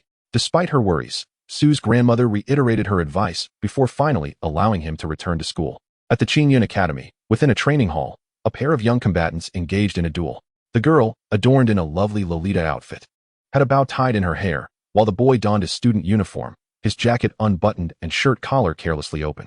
As the battle neared its conclusion, a jet of water from the young girl's water dragon rendered the star dog utterly incapable of continuing the fight. It appears I am still no match for you. I wonder if I can even secure a spot among the top 4 in next month's competition, the girl mused with a melancholic smile. What is there to fear? Those novices who have only trained for a few months pose no threat to our standing, the boy retorted nonchalantly. You're not afraid, are you? Chapter 47, On Pins and Needles. The boy seemed to attempt to offer comfort, yet somehow his words fell flat. The girl appeared somewhat irked, choosing to ignore him as she walked away. Why the sulking? How strange, he pondered, scratching his head, oblivious to his misstep. Noting that the girl had departed, he ambled back to his dormitory. Wow, no wonder she's a direct admit. Her skills rival those of second-year seniors, one student remarked. Indeed. But Feng Shilu is still a tad weaker than Su Yang. I wonder how they compare to Su Ruoma. He hasn't shown his prowess at school yet. Regardless, they are far superior to us ordinary students, another chimed in. After Feng Shilu and Su Yang left, the onlooking classmates began to chatter among themselves. Could they even surpass Lin Shen and Du Yinxin? One student queried, puzzled by the earlier conversation. Lin Shen's pet beast is also in its growth phase and possesses minor skills. As for Du Yinxin, the speaker trailed off abruptly, leaving his peers anxious for more. Ahem, Du Yinxin's low level and lack of talent would hardly allow her to win, especially considering Su Yang's water dragon. Is she set to become the next meme?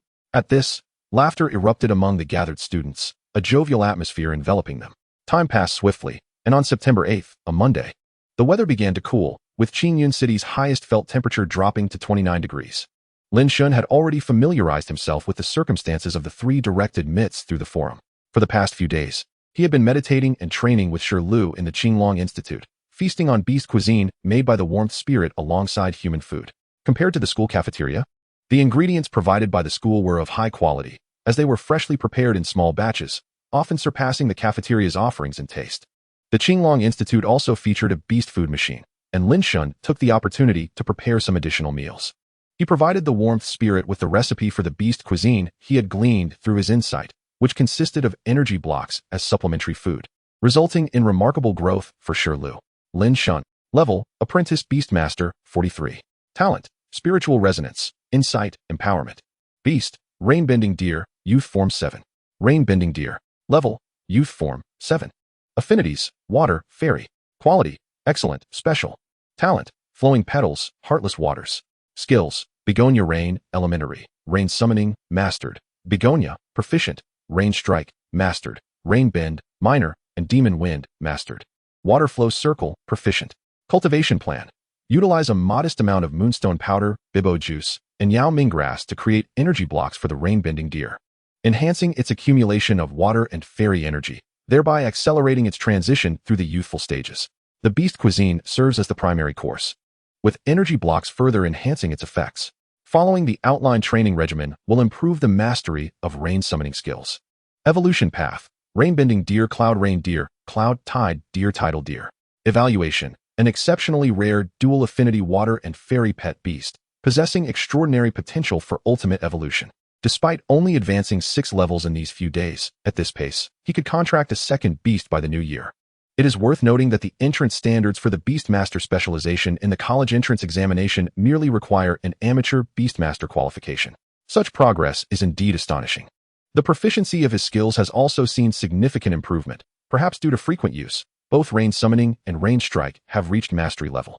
After reviewing his status panel, Lin Shen confidently stepped into Class A of Year 1, his prowess instilling a profound sense of assurance, unafraid of the impending challenge a month hence. As Lin Shen entered the classroom, his peers cast him awestruck glances, for he was the one capable of reducing Du Yinxin to a mere meme. They had no desire to become fodder for ridicule themselves, thus Lin Shen commanded a respectable presence within the classroom. Taking a seat by the window in the back row, he was promptly attended to by classmates eager to curry favor, serving him tea. Lin Gu, you were incredible.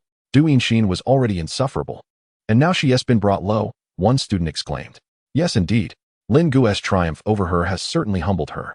Let us see if she remains so proud. Another chimed in. You should have seen it. Her former entourage has vanished, and they're too frightened to make an appearance on the forum, another added. laughter resonating through the room. They probably fear being likened to circus monkeys alongside Lin Shen. The humor was infectious, and even Lin Shen found himself chuckling at the banter. Just then, Lin Shen entered the classroom, her ears assaulted by the sharp jibes of her classmates, leaving her feeling utterly humiliated. The mere thought of everyone having seen her meme was enough to make her wish for an immediate escape back to the Baihu Institute, never to emerge again. Yet she could not afford such a retreat. Her embarrassment was already considerable. If she were to skip class once more, her grandfather would surely arrive at school to bring her home, subjecting her to familial discipline. As Lin Shen stepped into the room, her classmates scattered like startled birds, unwilling to discuss matters in her presence. After all, if she could not best Lin Shen, could she hope to contend with them? Although the chatter ceased, Lin Shen remained on edge, acutely aware that every gaze upon her was likely filled with thoughts of her meme. At that moment, an ill-timed burst of laughter echoed through the classroom.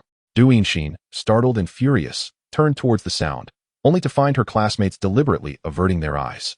Resentfully, she simmered in silence. Su Roma stood at the doorway, observing the spectacle unfold, and could not help but feel a sense of quiet satisfaction within himself. Fortunately, thanks to the diligent teachings of my grandmother and mother, were I to exhibit such a flamboyant temperament, I would likely become a mere meme. Reflecting on my grandmother's repeated admonitions to cultivate good relationships with my classmates before my departure, I took the initiative to sit beside Lin Shen.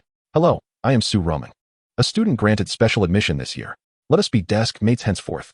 I addressed Lin Shen, aware of his name, yet refraining from directly inquiring if he was indeed Lin Shen. My grandmother had taught me that such a question could be deemed impolite, and that one should allow others the opportunity to introduce themselves. Alright. I am Lin Shen, the top scorer of the entrance examination. Upon hearing Su Ruming's words, Lin Shen was momentarily uncertain whether this was a provocation or a genuine attempt at friendship, and thus mirrored his introduction by stating his rank. Could it be that he is truly a mindless antagonist? He appears so well-behaved. That seems unlikely. Lin Shen was flooded by inexplicable thoughts. Is this my destiny as the protagonist? You annihilated Lin Shen in the finals, didn't you? Such a remarkable skill, truly impressive. Su Ruming's eyes sparkled with admiration. A minor skill, you say? I awakened mine naturally in the second year of middle school, yet none of my skills reached even that level. Observing Su Ruming's enthusiasm, Lin Shen realized his earlier assumptions were misguided, and thus engaged him in conversation. Upon discovering that Lin Shen was 2 months my senior, I began to refer to him as Shingo. The bell rang, signaling the start of class. Feng Shilu and Su Yang entered the classroom almost precisely on time, feeling a bit awkward upon noticing that everyone else was already present. Fortunately, the teacher had yet to arrive, and they silently breathed a sigh of relief. However, just as they were about to take their seats, an imposing figure appeared behind them. Chapter 48, Lanzhao Lamian. A woman, evidently the teacher, strode into the room. Clad in a tailored suit, her long hair neatly arranged cascading over her shoulders. She did not make things difficult for the two latecomers, allowing them to find their seats first. They quickly scurried to the last 2 remaining seats in the back row, positioned near the trash bin. The teacher approached the podium, surveyed the classroom, and began, "Hello, students. I am the homeroom teacher of Class A Year 1. My surname is Zhao. You may call me Teacher Zhao." With that, she inscribed her name on the blackboard. Just as she finished, a student could no longer suppress a chuckle. Teacher Zhao's gaze, sharp as an eagle's, locked onto the offending student. The boy immediately felt an overwhelming wave of pressure wash over him, causing cold sweat to pour down his back. 3 elegant, flowing characters emerged on the blackboard. Zhao Lanzhao, the teacher's name. I am aware that some of you may have taken to calling me by various nicknames in private, but I do not wish for such frivolities to be displayed before me, nor do I tolerate laughter during my lessons. Do you understand? With that, an aura unique to a seasoned beastmaster enveloped her, leaving the entire class in awe. Understood, the students replied in unison. Only the student who had laughed felt the weight of her presence. Zhao Lanzhao had merely projected the aura of a senior beastmaster towards the rest of the class. In the world of beastmasters, strength reigns supreme. Teacher Zhao's display of power effectively silenced the students. The course I will be guiding is called Mystic Realm Exploration, as is widely known. The entry threshold for public mystic realms is generally at the professional level. Teacher Zhao continued to elaborate on her course. The school also possesses certain mystic realms, hence the establishment of this class. After providing a brief overview of her course, she noted that due to the varying levels of the students' abilities, classes would not commence until after the challenge competition in early October, leaving her course temporarily unassigned. After class, students lingered in the classroom, the newcomers still unfamiliar with one another, engaging in casual conversations in small groups. The boy who had laughed during class now wore a pained expression as he sat at his desk. A few classmates gathered around him, joking and chatting. Dude, you're quite bold to laugh at her name in front of the teacher. One boy chimed in, draping an arm around his shoulder. Oh, don't say that. Do you think she might hold a grudge against me? Like, what if during Mystic Realm exploration, she waits until I get knocked out by a wild spirit beast before swooping in to save me? Not likely. Teacher Zhao, a distinguished senior beastmaster. Wouldn't he stoop to such trivialities, would she? How could that be? I've heard that some powerful individuals have notoriously short tempers and would annihilate entire families for the slightest offenses. That's terrifying. Surely, Teacher Zhao isn't that kind of person. The students' banter took a dark turn as they began to worry whether Teacher Zhao might resort to extreme measures. At that moment, a bespectacled girl, seemingly puzzled, inquired, "But why was the teacher so angry? Don't you know? You should really look into her background," the surrounding students teased. "Oh dear, I'm usually too busy studying. And my family doesn't allow me to browse the internet," the girl replied, flustered. All right, we're just kidding. Do you know about Lanzhou? Of course. It's one of the 19 provinces of the Great Xia, located in the northwest of the Federation. Is there a problem? Then tell me. What is Lanzhou most famous for? Oh, Lanzhou Lamian. Upon hearing the girl respond, the group resumed their playful antics. Shingu, this doesn't seem right. What if the teacher overhears? Su Ruming expressed his concern to Lin Shen. Small matter. Just mind your own business. Teacher Zhao wouldn't actually resort to violence. Lin Shen replied nonchalantly. He had already gleaned insights into the 3 special admission students and was currently contemplating the upcoming challenge competition, disinterested in the unfolding drama. If Teacher Zhao were to hear the students call her Lanzhou Lamian, they would simply have to bear the consequences. Su Ruming. Level, Apprentice Beastmaster, 66. Talent, Sword Heart Clarity.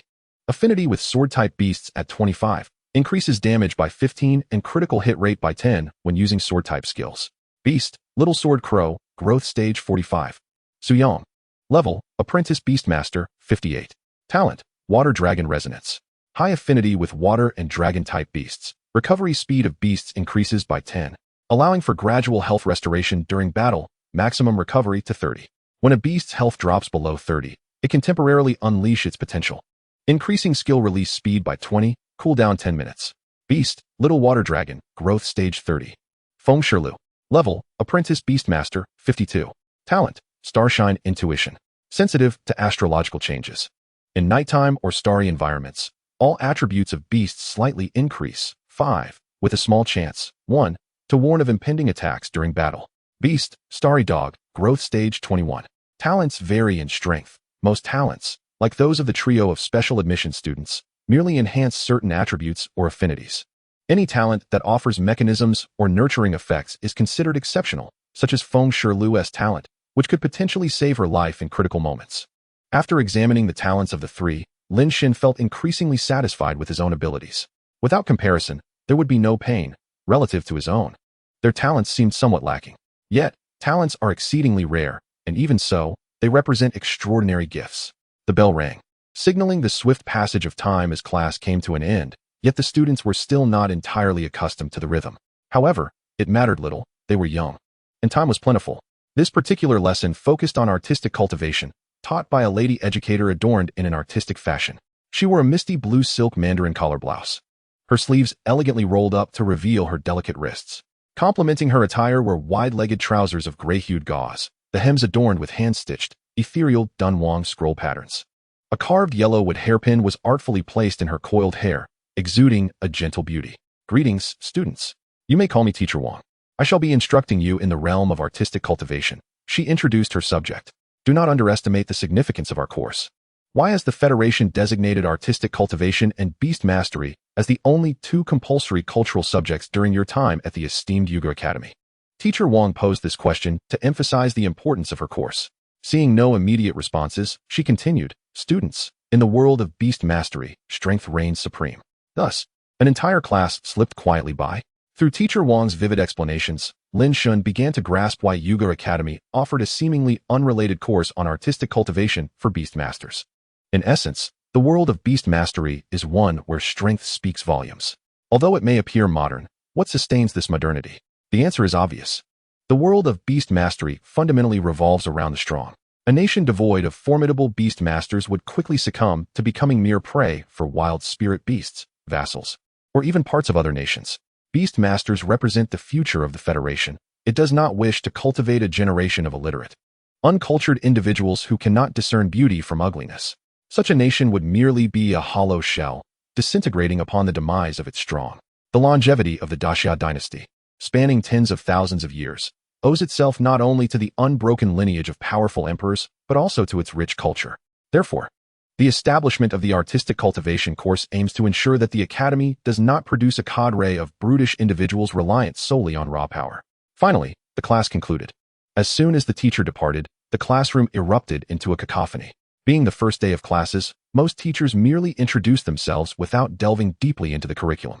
Artistic cultivation appeared quite intriguing. Indeed, Teacher Wang is quite beautiful, someone remarked. Your words imply that Teacher Zhao is not, another retorted. She is so fierce. Ha ha. The exuberant students of Yuga Academy were perpetually engaged in gossip, with teachers being an inescapable topic of discussion. Observing her classmates, Lin Shen felt as though she had returned to her previous life in high school, a time brimming with youthful vitality.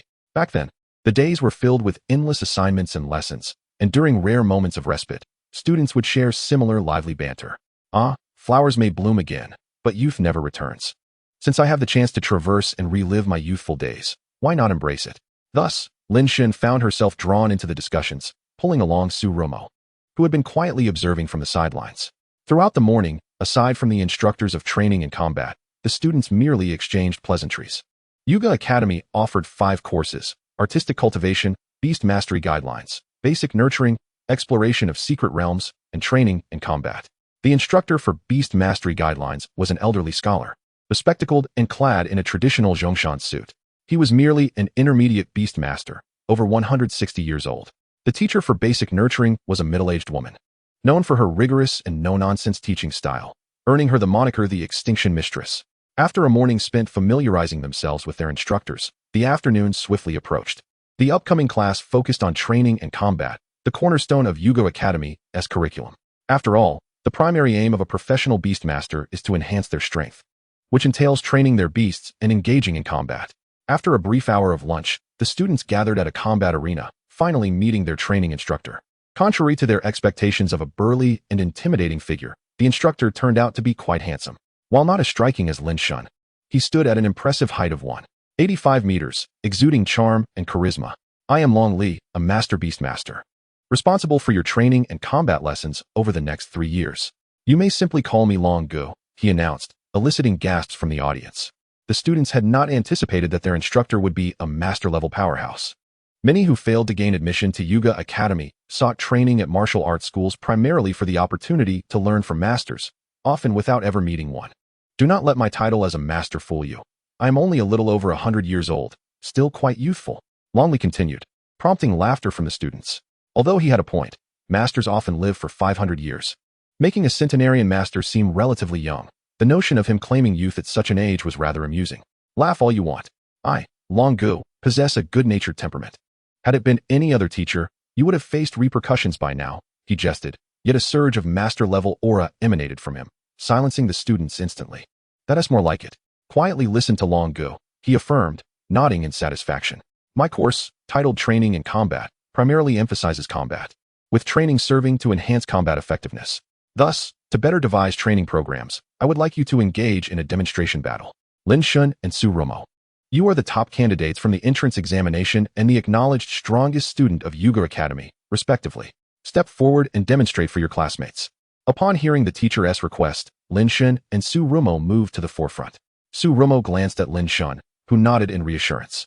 By the way, in my class, you should summon your beasts in advance. Noticing that neither Lin Shen nor Su Romo had their beasts accompanying them, Long Li added, however, since you haven't summoned them beforehand, we will proceed according to official competition rules. Summon them once on the stage. Lin Shen and Su Romo positioned themselves on either side of the combat platform, with Long Li acting as the referee. The summoning array illuminated, and the Little Sword Crow of Su Romo appeared alongside Lin Shen's beast. Little Sword Crow level, growth stage, 45, type, sword. Wind quality, perfect talent, sword shadow skills, sword feather, mastered. Wind strike, mastered. Focus, mastered. Sword dance, proficient. Nurturing plan, engage in swordsmanship practice to enhance proficiency in sword skills. Conduct wind speed adaptation training to strengthen control over wind elements. Utilize wind spirit fruit and steel blade leaves to create energy blocks, consumption of which can accelerate growth and enhance skill strength.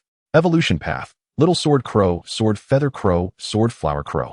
Evaluation. The Little Sword Crow possesses remarkable speed and explosive potential, with its exceptional qualities granting it considerable combat prowess even during its developmental phase.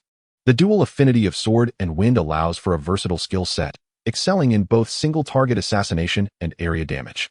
Truly deserving of its top position among gifted students. It boasts innate talent and 4 impressive skills.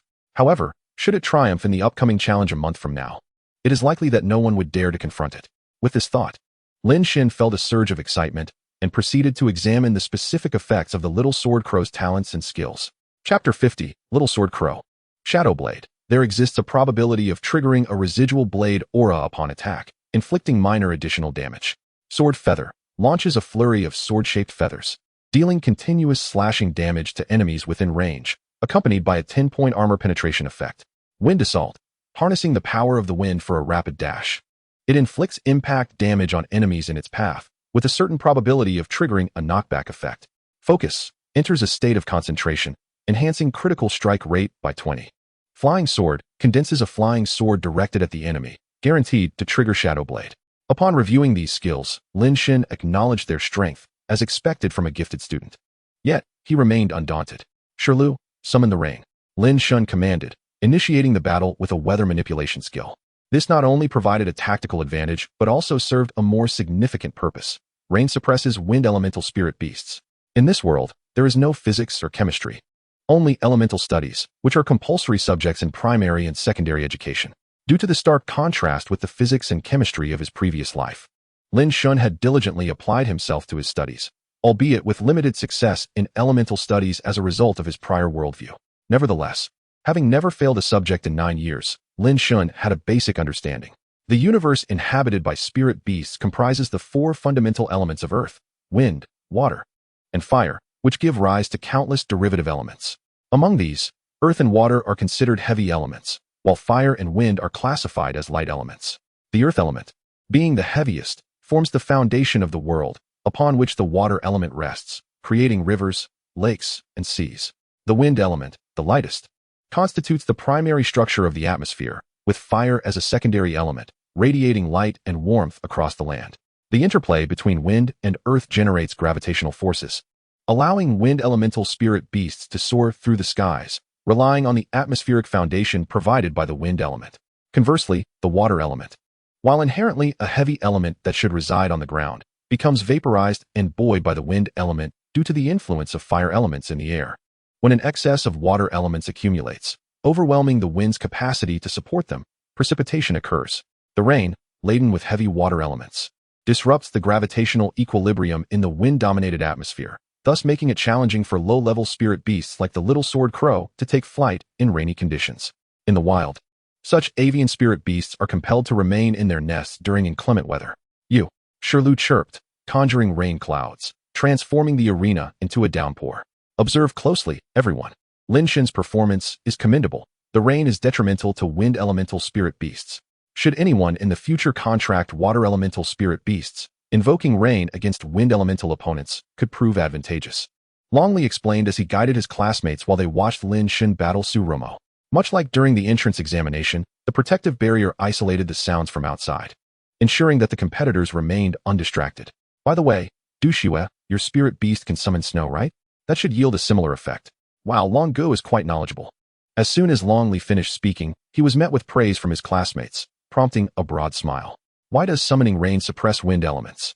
A student inquired, puzzled. Indeed, why does snow have a similar effect? Dushue added. Well, Longgu doesn't quite know. Longley awkwardly scratched his foot against the ground, fearing that his students might discover his ignorance. Huh, aren't you a teacher? How can you not know this? Come on, you all should know better. Big brother. Please don't laugh at second brother. At least I have battle experience and know how to utilize skills effectively. If you want to know why, consult Teacher Zhang, the expert in spirit beast guidance. He is well versed. Now, everyone, focus on the battle. In truth, not all students were oblivious. Some had merely prioritized play over their academic studies.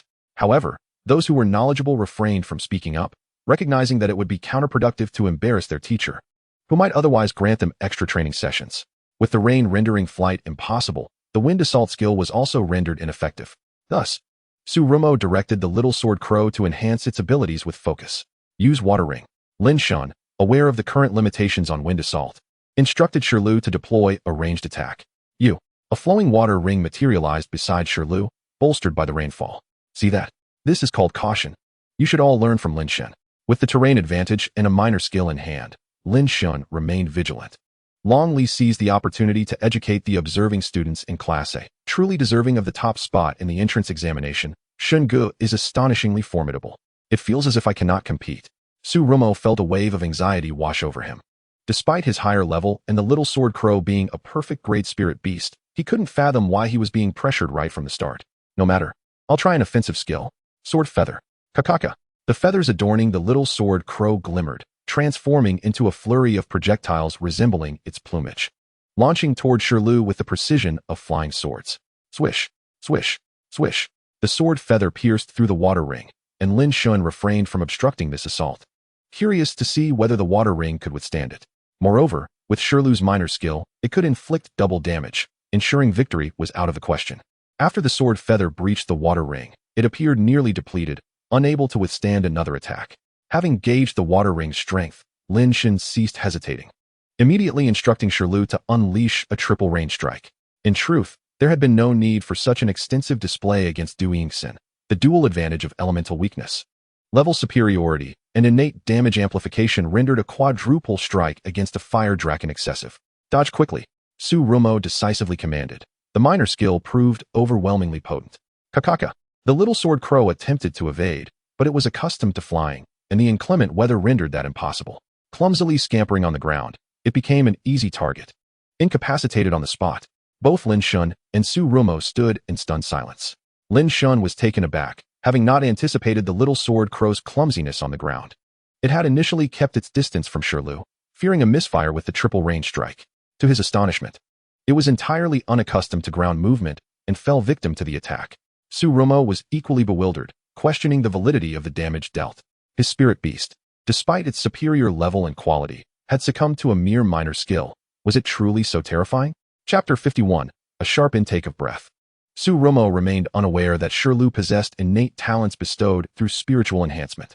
Flowers like flowing water, heartless as water, skills of the water, and fairy types inflict double damage. Coupled with a minor proficiency level, the resulting damage is nothing short of terrifying. It is aptly said that merely brushing against it could lead to injury, and contact would result in death. Yet, despite the lack of clarity regarding the situation, it was evident that skill was not on his side, and he did not exhibit a visage of despair upon losing. Indeed, Deep Brother is formidable. I concede my defeat with full respect. Naturally, one ought to consider who stands before you. Such matters are but trifles. Lin Shen felt a wave of exhilaration wash over him, for who does not relish praise? He then uttered a line steeped in youthful bravado. I am indeed a genius. Having triumphed in the competition, Lin Shen basked in the accolades from his opponent. And Shirlu felt a sense of pride by association. Applause erupted as Long Li led the ovation, with classmates joining in. Magnificent. Truly. My two most esteemed students display the spirit befitting the strongest in Qingzhou. Within Qingzhou, despite the rivalry between Qingyun Yugo and Nanking Yugo, each faction regarded itself as the preeminent force. After observing Lin Shen and Su Rumo's battle, though it was his inaugural class, Long Li felt as though they were his own prodigies. He had already deemed them his proudest students. Xiaoshen, your rain-dispersing deer is quite powerful, though I find it perplexing that you have honed your skills to such a level so swiftly. Nevertheless, it matters little. Strength is what ultimately counts. Long Li began to critique Lin Shen's performance. However, based on my experience, minor proficiency skills should not be capable of such formidable damage. After all, the quality and level of Xiao Mo's little sword crow far surpass that of the rain-dispersing deer.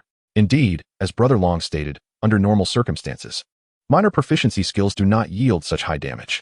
Yet, Shirlu possesses a talent for amplifying damage. Upon hearing this, the classmates collectively gasped in astonishment. With so many skills attributed to the rain-dispersing deer, coupled with a talent, it seemed almost insurmountable.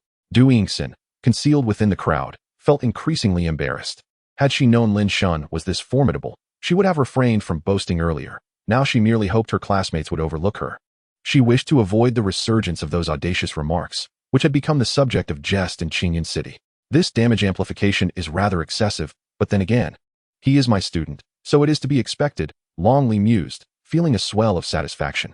Each of this batch of students was remarkably strong, and he sensed that promotion and prosperity were just around the corner. Du Yingxin remained silent, attempting to become inconspicuous, yet Long Li noticed her nonetheless. Little Du, do not be too disheartened.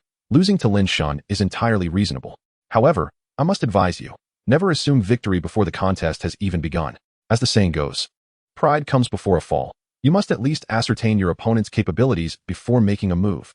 Du Yingxin's face flushed with embarrassment, and she wished to find a crevice to hide in. I understand. Uft. Ha. A classmate could not contain their laughter upon seeing Du Yingxin. Reminded of her expressive meme. What are you laughing at? Is there anything amusing? You are all classmates and should stand united. I will not tolerate discord in my class. Long Li, recalling the meme, suppressed his mirth with a surge of spiritual energy and admonished the student who had laughed. The student had not meant any offense. Having spent much time online, Du Yingxin's meme was simply too humorous, and seeing her face in real life only amplified the impact. I apologized, Du classmate. It was not intentional. It's fine.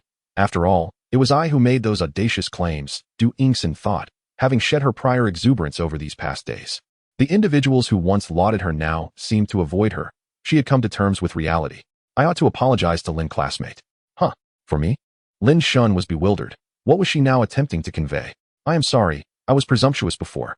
I thought securing first place would be a mere formality. And I became rather arrogant. I spoke without thinking, and I apologize for offending you. Du Yingxin reflected on her previous actions and found it hard to contain her embarrassment. Yet she understood the necessity of maintaining her standing within the class. After all, she could not compete with Lin Shen and Su Romo. Nor could she contend with Su Yang's water dragon. She deemed it wise to avoid creating too much tension in their relationship. At the very least, she needed to maintain a semblance of civility. Otherwise, being fourth in the class while being at odds with the first and second could lead to her ostracization, leaving her without companionship, which would be quite incongruous. Well, it seems I have already bested you. Do as you wish, Lin Shen remarked nonchalantly, unconcerned about fretting over a defeated opponent. Hearing this, Du Yingxin felt a wave of relief wash over her. Thank you, she said, bowing deeply. At least Lin Shen did not appear intent on rallying the class against her, allowing this matter to be set aside. All right, enough of this. Let us return to our studies. These matters are trivial. The true priority is to continue with my lesson. Long Li interjected after observing their resolution. Following his defeat, Su Romo took his little sword crow to the infirmary, where the attending teacher had contracted a spirit beast proficient in healing and had just returned from treatment. Long Li then provided commentary on Su Romo's recent performance, advising him to enhance the training of Little Sword Crow's ground speed. Encounters between wind-type spirit beasts and water-type battles are inevitable. In the wild or within secret realms, rain might present itself. I suggest you implement weight training for the Little Sword Crow, Long Li advised Su Romo. Noticing that time was still ample, he contemplated bringing both students forth for a demonstration match. Who among you will step up for a demonstration? When no one responded, he personally pointed out two individuals. Then let it be Su Yang and Feng Shirlu. Upon hearing Long Li's arrangement, Su Yang casually stepped onto the stage, thinking it was merely an opportunity to stretch his legs. Feng Shirlu hastened to join him on the stage. As the protective barrier sealed, Lin Shen focused intently on the arena, eager to observe their spirit beasts. As the luminous summoning array illuminated the stage, Lin Shen immediately activated his spirit insight. Long Li sensed the surge of spiritual energy and turned to Lin Shen. Your eyes have brightened. Truly, I cannot bear to look. Starry Dog. Level, Growth Stage, 21. Type, Supernatural Ability. Quality, Excellent. Skills, Star Flash, Mastered. Launches a shimmering star, inflicting minor damage with a chance to induce dizziness or temporary blindness. Meteor Collision, Mastered. The starry dog streaks like a meteor, colliding with the opponent and inflicting significant supernatural damage, while also sustaining minor self-damage. Star Shield, Mastered. Generates a starlight shield on oneself or an ally, capable of absorbing some damage. Its effectiveness is enhanced under the night sky. Training Regimen. Meditate under the night sky to improve training efficiency. Conduct supernatural pressure training 3 times a week to enhance mental resilience. Evolution Path. Starry Dog Starlight, Hound Nebula Hound. Evaluation. The power of the cosmos flows within, occasionally emitting a glow towards the moon, though it remains unaware of the reason. Chapter 52. Dragon and Dog. Little Water Dragon. Level, Growth Stage, 30.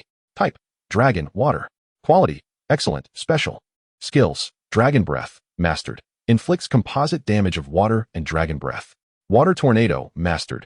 Unleashes a water tornado, causing water-type damage. Dance of the Dragon, Mastered. Slightly increases attack power and speed, stackable up to 3 times. Training Regimen. Practicing water tornado in a waterfall setting can enhance skill range and precision in water manipulation. Consuming deep-sea dragon algae augments energy related to dragon and water types. Evolutionary path: Little Water Dragon, Water Spirit Dragon, Azure Wave Dragon, Vortex Dragon. Evaluation: a precious species of dragon spirit beast, exhibiting a balanced offense and defense with a high growth ceiling. Remarkably, it possesses considerable strength even before reaching maturity. Feng Shirlio's talent and her companion only manifest their prowess at night, making this moment decidedly unfavorable for her. Furthermore, Su Yang's Little Water Dragon has surprisingly mastered Dragon Dance, a formidable skill that allows for stacking up to 3 layers even before reaching a nuanced level. It is worth noting that most enhancement skills typically require a minor proficiency to stack. As anticipated, upon entering the arena, Su Yang commands Little Water Dragon to accumulate layers of Dragon Dance, thereby boosting its attack and speed. Feng Shirlu finds herself in a rather awkward position. Having privately engaged in numerous battles with Su Yang, she understands that she is at a disadvantage. The Shield of Starry Dog offers little resistance against the onslaught, especially as Little Water Dragon employs Dragon Dance for further reinforcement, rendering the situation increasingly dire. Star Flash, with its meager power, struggles to make an impact. And although it occasionally triggers an abnormal state, it merely prolongs the inevitable. Meteor Crash, a close combat skill, seems akin to merely colliding with the Dragon Breath. However, since this is a demonstration for classmates, conceding outright is not an option, despite knowing the outcome. Taking a deep breath, she steels herself for the challenge. Starry Dog. Utilize Star Shield. Adhering to the principle of enduring as long as possible, Feng Shirlu instructs Starry Dog to erect a shield at the outset. With a roar, Little Water Dragon responds to Su Yang's command, stacking a second layer of Dragon Dance. Water Tornado. Star Flash. In that critical moment, both combatants almost simultaneously issue their commands. Instantly, 2 attacks rush forth like meteors, colliding with a resounding crash in midair. As these 2 forces meet, a fierce clash is unavoidable. However, due to the inherently low damage of Star Flash, it struggles to withstand the oncoming Water Tornado, which charges forward with unstoppable momentum, effortlessly shattering Star Flash's defenses and continuing its relentless advance, while the Star Flash dissipates as if it had never existed. The Water Tornado, having dispersed Star Flash, hurtles directly towards Starry Dog. Yet, although Star Flash did not withstand for long, it afforded Starry Dog a chance to evade, causing the Water Tornado to vanish upon striking the shield. It appears that their battle will persist for quite some time. However, there is no concern, as the afternoon is dedicated to Su Yang's lessons, allowing everyone to observe and learn diligently. Longley continues. Today's primary goal is to engage in battles that will inform our future training plans. Xiaosheng, Xiaomo, as you are more powerful, it would be of little benefit for you to watch the upcoming battles of your classmates. Once you have observed Su Yang and Feng Shirlio's duel, feel free to train independently. How about us? Some classmates look towards Long Li with anticipation. What about you? With your lackluster abilities, it would be wise to remain here and learn. This will serve you well. Long Li disregards their lamentations, urging everyone to continue observing Su Yang and Feng Shirlio's combat. Indeed, Su Yang exhibits superior strength, while Feng Shirlu aims to prolong the match, striving to maintain a semblance of dignity in front of her peers. Consequently, she refrains from allowing Starry Dog to use Meteor Crash, transforming the encounter into a drawn-out ordeal. However, prolonged battles are precisely Su Yang's forte, as his talent lends itself favorably to such scenarios. Water Dragon Resonance allows for a high affinity with water and dragon-type spirit beasts, enhancing their stamina recovery by 10 during combat, up to a maximum of 30. When their stamina falls below 30, it briefly activates their potential, increasing their skill release speed by 20 with a cooldown of 10 minutes. This talent's effect would remain unobserved by others unless Su Yang disclosed it. Moreover, Feng Shirlu, having never contemplated a strategy of delay in her previous encounters with Su Yang, remains unaware of the advantage he possesses. Had she known, she would have refrained from such futile efforts.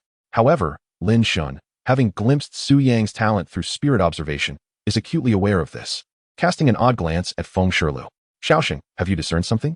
Do share with me. Long Li whispers conspiratorially to Lin Shen. Lin Shen, caught off guard by Long Li's sudden inquiry, is momentarily at a loss for words. Su Yang's talent favors prolonged engagements, while Feng Shirlio's only proves useful at night. Maintaining his persona, Lin Shen asserts that spirit observation cannot provide precise insights, offering only vague interpretations. Thus Feng Shirlio's choice of a delaying tactic seems a misstep. Long Li reflects. Su Ruama, standing beside Lin Shen, overhears their conversation, noting Lin Shen's expression of admiration. As anticipated, time progresses, and Starry Dog's condition deteriorates rapidly. Perhaps Feng Shilu neglected to consult the almanac before departing, as not a single abnormal state was triggered throughout the entire duration of Star Flash, most of which were negated by Water Tornado or Dragon Breath. Just as the two combatants reach an impasse, unaware of who would prevail, Little Water Dragon has silently accumulated power, unknowingly stacking Dragon Dance to 3 layers. At this juncture, Starry Dog, having endured prolonged and intense combat, exhibits clear signs of fatigue. Its movements growing sluggish. Sensing the opportunity, Su Yang's heart swells with joy as he decisively commands Little Water Dragon to unleash a formidable water tornado. The water tornado surges forth like a torrential flood, charging at Starry Dog with unyielding force. Taken by surprise, Starry Dog is swiftly engulfed, spinning wildly within the vortex and losing all sense of direction. After a considerable duration, the water tornado gradually dissipates. Yet, before Starry Dog can regain its bearings, Little Water Dragon follows up with a searing Dragon Breath, striking Starry Dog directly. This relentless sequence of assaults leaves Starry Dog gravely injured. It can no longer withstand the barrage and ultimately collapses, unable to rise again. Well executed, Su Yang. Your talent indeed enhances the endurance of your combat capabilities. Longley inquires. Su Yang nods in affirmation. Feng Shilu, belatedly realizing the folly of her strategy, feels an overwhelming sense of embarrassment and hurriedly escorts Starry Dog to the infirmary, seeking to evade the gazes of her peers. With the duel concluded, Lin Shen and Su Roma proceed to the training room, leaving the remaining classmates to stew in envy as they continue their practice battles. Chapter 53, Mid-Autumn. Time passes slowly amidst training, learning, and combat. Relationships between classmates and between teachers and students gradually deepen. The maple leaves in the courtyard have turned a vibrant red, and Lin Shen, alongside Su Roma, enjoys the view from the terrace, where Su Yang and Feng Shilu soon join them. The hosts relish the scenery while their spirit beasts frolic joyfully, creating an atmosphere of blissful contentment. Warm Rongling serves several strawberry cakes and caramel pearl milk teas. Warm. The weather has turned chilly. Let's indulge in something hot. Warm Rongling, possessing a skill for empathic communication, reminds everyone to drink while it's warm. Your culinary skills have improved remarkably, Feng Shilu praises after savoring a bite of the strawberry cake. Warm. Thank you. And your outfit is lovely as well. She adds, still enamored with the Lolita style, having not only curled her hair, but also donned a charming little hat today. Are you here to mooch food and drinks from my home? Are you?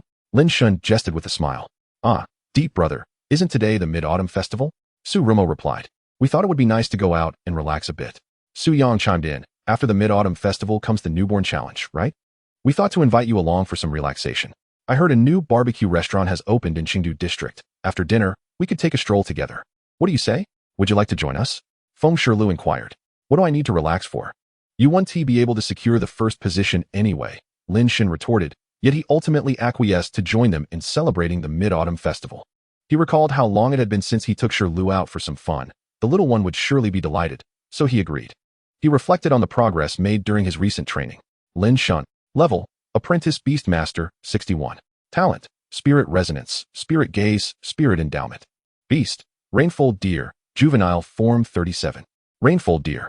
Level, Juvenile Form, 37. Type, Water, Fairy. Quality, Excellent, Special. Talent, Flowers like water, heartless as water. Skills, Begonia Rain, Novice. Rain Invocation, Mastered. Begonia. Mastered. Rain Strike, Mastered. Rainfold, Minor Completion. Demon Wind, Minor Completion. Water Flow Ring, Mastered. Cultivation Plan. Utilize a small amount of moonstone powder, Bibbo fruit juice, and Yao Ming grass to create energy cubes for the Rainfold Deer to consume, enhancing its accumulation of water and fairy energy, thus expediting its transition through the juvenile and young stages.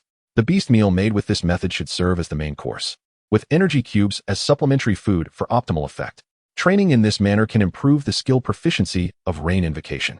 Evolution Path. Rainfold Deer, Cloud Rain Deer, Cloud Tide Deer, Tidal Deer. Evaluation. An exceedingly rare dual-type water and fairy beast, possessing extraordinary potential for ultimate evolution. The training results over these days were indeed remarkable. Firstly, his Beastmaster level had risen to Apprentice 61, while Shilu had reached a growth stage of 37. Even the Demon Wind had attained a minor completion level, compared to the terrifying speed at which Su Rumo and the other recommended students were advancing. Lin Shen's progress was nothing short of astonishing. Su Rumo. Level, Apprentice Beastmaster, 70. Talent, Sword Heart Clarity. Beast, Little Sword Crow, Growth Stage 50. Su Yang. Level, Apprentice Beastmaster, 61. Talent, Water Dragon Resonance. Beast, Little Water Dragon, Growth Stage 37. Feng Shirlu. Level, Apprentice Beastmaster, 56. Talent, Starry Intuition. Beast, Star Dog, Growth Stage 25. In just a month, Lin Shen's advancement was several times greater than that of others. The training plan devised by Spirit Gaze had such an effect that he himself could hardly believe it. Fortunately, through these days of cultivation, he had come to understand his talent more profoundly and recognized that this was the effect of spirit endowment. Speaking of which, Li Lingfeng had also invited him out during the Qixi festival. However, he felt it would be rather peculiar for two grown men to celebrate Qixi together, so he declined. Unfortunately, Li Lingfeng was now studying in Rinsong County, and he likely wouldn't see him until the winter break. Unexpectedly, he had indeed squeezed into the lowest tier of a regular class at Rinsong Beast High, which must have required considerable effort. Since the incident with the meme, Du Yingxin had become less flamboyant than before. Now she kept to herself, seldom interacting closely with her classmates. Lu Yunzu appeared rather solitary, accompanied by a ghost-type beast, making it difficult for classmates to approach him, and he himself was not inclined to socialize. Di Shui always preferred to play with Lu Ryue from Class B. As others were not on the same level, they had their own circle of friends. Thus, it was just Lin Shen and the three others sitting together. In fact, more people would make the terrace feel cramped, and Lin Shen appreciated the intimate gathering, believing that the quality of friends mattered more than quantity. Given that Lin Shen's strength had also progressed rapidly this month, and with the Demon Wind reaching minor completion, he decided not to confine Shirlu to the private training room in Qinglong Academy today. Since it was the Mid-Autumn Festival, he had intended to take a break, and the suggestion from Su Rumo and the others was quite timely. The time is getting late. Shall we set off? Feng Shirlu glanced at her phone and noted it was already 4 o'clock, prompting her to seek everyone's opinion. After gaining their consensus, they all headed downstairs, bringing along their beasts, fully prepared for their outing. Reaching Qingdu District required a transfer on the subway, and with autumn nights falling early, they had a dinner reservation at 6 o'clock. Thus, setting out at 4 in the afternoon was hardly too early. As the subway whizzed past, by 5:30, Lin Shen and his companions disembarked and hurried towards the barbecue restaurant. Qingyun Beast High was situated in the northeastern corner of Luoyang District, making the journey to Qingdu quite lengthy. Indeed, leaving at 4 had been a bit rushed. This is the place, Feng Shirlu announced as they arrived at a restaurant named Charcoal Gathering Pavilion. Qingdu District and Fuyuan District are the bustling heart of Qingyun City. Unlike the historical ambience of Fuyuan, this area is filled with towering skyscrapers. The Charcoal Gathering Pavilion was located on the first floor of a large building. The four pushed open the glass door of the Charcoal Gathering Pavilion, and the fragrant aroma of grilled meat mixed with the scent of charcoal wafted towards them. Bathed in orange light, the iron grill sizzled with bubbling oil, as a server clad in a deep blue apron led them through the smoky corridor, where wooden tables and chairs echoed with the cheerful clinking of glasses. The square table against the wall at the far end still radiated warmth, and the metallic chopstick holder glimmered under the glow of the grill, while the handwritten menu on the wall had begun to blur, adding to the ambience of the eatery. Upon seeing Lin Shen and his companions enter, the server promptly approached them and, upon confirming their reservation, guided them to a private dining area. What shall we explore later? After settling in, the server went to the kitchen to place their orders, and the group began discussing their plans. Let us take a stroll through the shopping street and buy some mooncakes for the return trip, Su Romo suggested. Everyone readily agreed to this plan. Soon, 2 chefs entered with a dining cart bearing the meats they had ordered. Since there were 4 of them along with their beasts, they had ordered a greater quantity, and the beasts were served differently, with 2 chefs grilling separately. Chapter 54, Mooncakes. As the chefs grilled the meat, the 4 beasts happily feasted, while their masters chatted and enjoyed their meal. The challenge match is the day after tomorrow. How are you all preparing? Lin Shen inquired. What can we do? We can't defeat you, so we'll have to challenge the 2nd and 3rd spots, Su Yang replied. Su Yang and I have a plan. I'll challenge Du Yingxin first, and when she becomes 3rd, he will go after her, Su Rumo explained. Having sparred many times with Su Yang privately over the past few days, Su Rumo still felt he was slightly weaker. The arrangement was made because Du Yingxin was somewhat countered by Su Yang, making her easier to defeat. Alas, you all have it easy. I fear I won't be able to overcome Du Yingxin, so I'll settle for the 5th position, Feng Shirlu lamented. I heard her little fire dragon has already reached the growth stage. Why not challenge Lu Yunzu first and turn the tables? Su Yang suggested. Absolutely not. What a dreadful idea. You could easily wait for an opportunity instead of seeking unnecessary trouble. Why fight 2 battles? Feng Shirlu playfully scolded. Amidst laughter and cheerful banter, they savored the grilled meat, creating a festive atmosphere reminiscent of the holiday spirit. The shop has freshly baked Yuntue mooncakes, Suddenly, Lin Shen's phone rings. Upon checking, he sees it is indeed a call from Teacher Zhao. Lin Shen, I heard you all went out for some fun. Is that correct? Yes, teacher. Then return early. The city has been rather unsettled lately, with members of the Night Demon sect infiltrating. After advising him on several matters, the call ends. What's the matter, Brother Shen? Su Romo inquires, taking a bite of roasted meat. It was Teacher Zhao calling. He mentioned that people from the Night Demon sect have infiltrated the city, urging us to come back sooner. What? I was hoping to stroll around the shopping street a bit longer. I didn't expect this turn of events, Feng Shirlu replies. Her disappointment evident. Should we still buy the mooncakes? Su Yang asks. Let us grab them and head back, Lin Shen decides. After finishing their meal, they hurriedly make their way to a pastry shop. Today is the Mid-Autumn Festival, a traditional occasion that envelopes people in a warm atmosphere of reunion and joy. In this shop, nearly every item is mooncake related, as if the entire world were encircled by these delicacies. Wow, so many mooncakes, Feng Shirlu exclaims, her eyes wide with wonder as she gazes at the dazzling array on the shelves, momentarily overwhelmed. The shop offers an extensive variety of mooncakes, featuring not only flavors suitable for human consumption, but also those specially crafted for pet beasts. These mooncakes come in various shapes. Some resemble adorable little animals, while others boast intricate floral designs, prompting admiration for the creator's ingenuity. While selecting mooncakes, Lin Shen and his companions did not opt for particularly upscale establishments, resulting in a limited selection made with spiritual materials. However, they were unconcerned, as their goal was merely to partake in the festivities, casually choosing a few flavors they fancied before preparing to leave. Eventually, they paid for their mooncakes and set off on their return to school.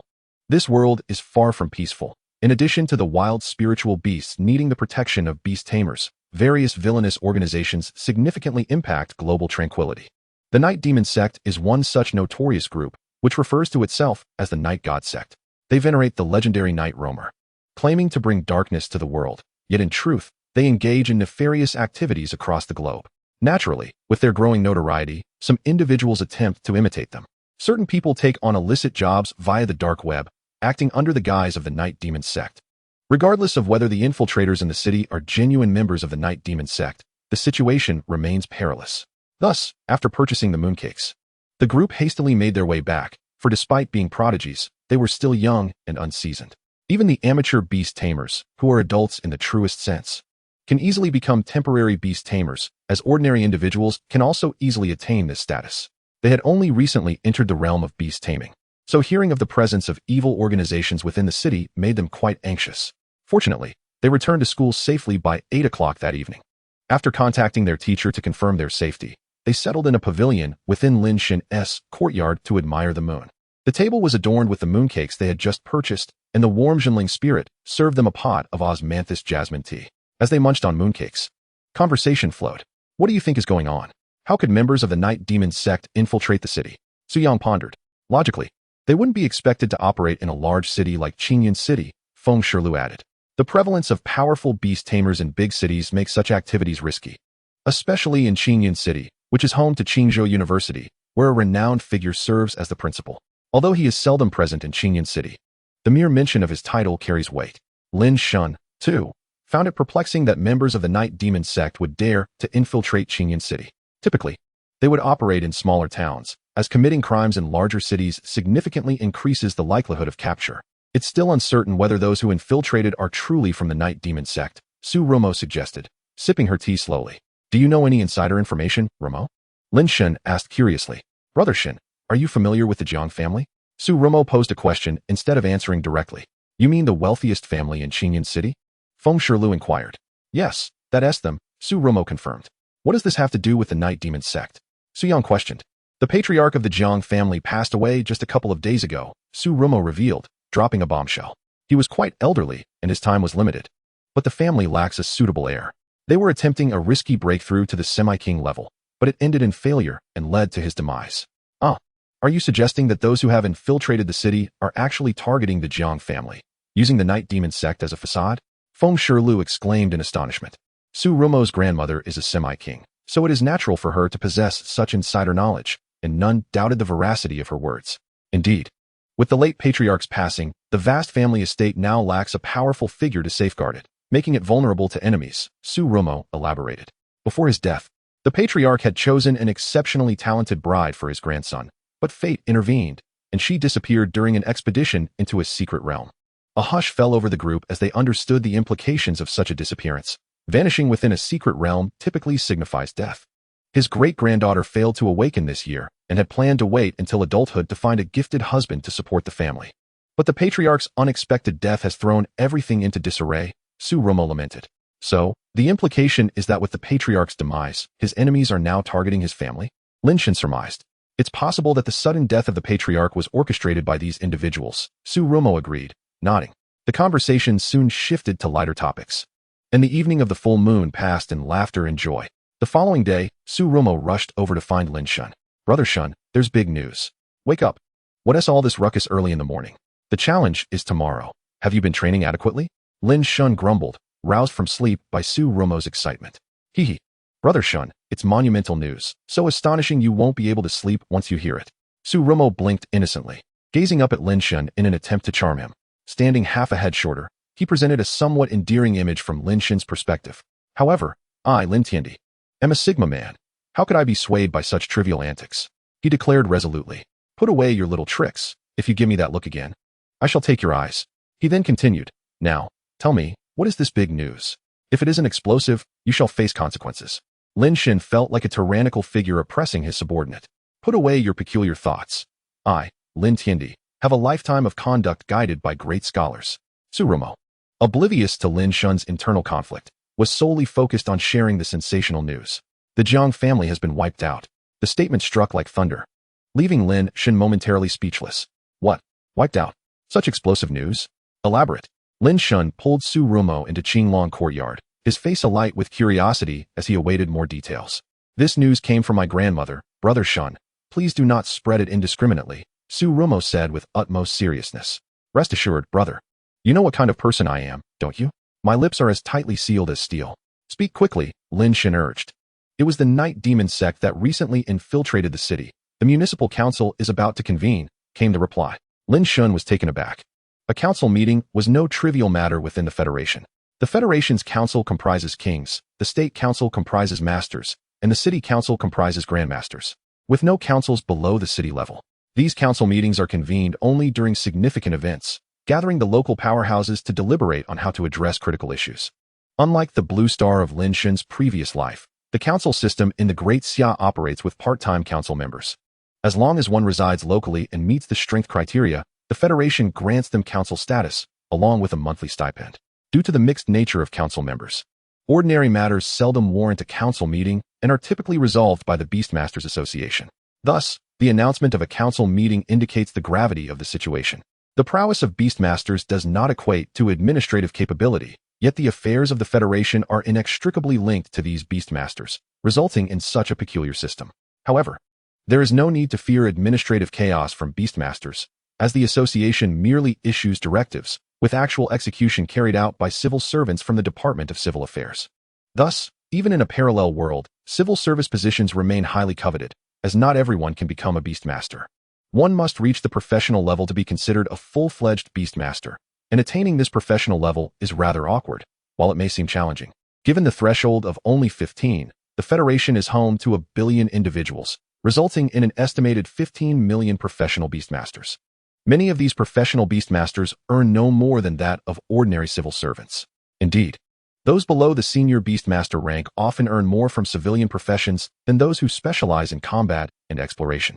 However, this does not concern Lin Shen much. As a top-tier individual, he naturally aspires to combat and adventure. After learning the ins and outs of the situation from Tsurumo, Lin Shen couldn't help but feel a twinge of melancholy.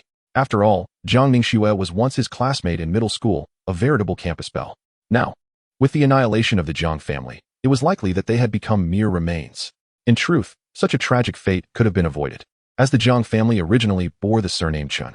Centuries ago, the Chen family faced a similar predicament of waning strength, on the brink of collapse.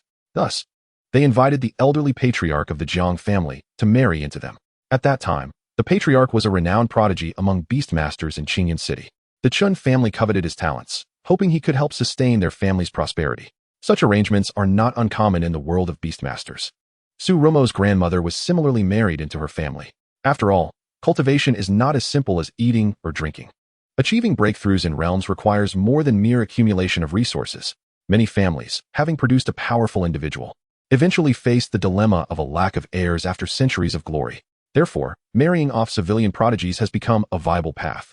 While there is a risk of being ousted by rising talents, the alternative, falling into the same fate as the Jiang family, is hardly desirable. Typically, those sons-in-law or daughters-in-law accepted by such families are treated as honored guests, in stark contrast to the treatment received by sons-in-law in Lin Shen's previous life.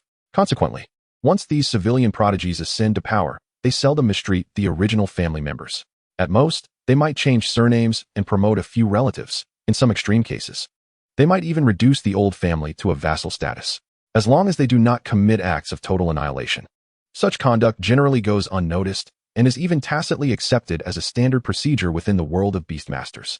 Yet, the Jiang family, defying the norm, not only changed their surname from Chun to Jiang, but also exterminated the Chun family entirely. During the chaos of the Eastern Sea, when Qingzhou was in turmoil, no one had the leisure to tend to the trivial matters of the Qin family, allowing them to slip through the cracks. Fearing that future generations might repeat the mistakes of the past, the Jiang patriarch refrained from marrying civilian prodigies, intending instead to recruit a son-in-law for Jiang Ningxue should his breakthrough fail.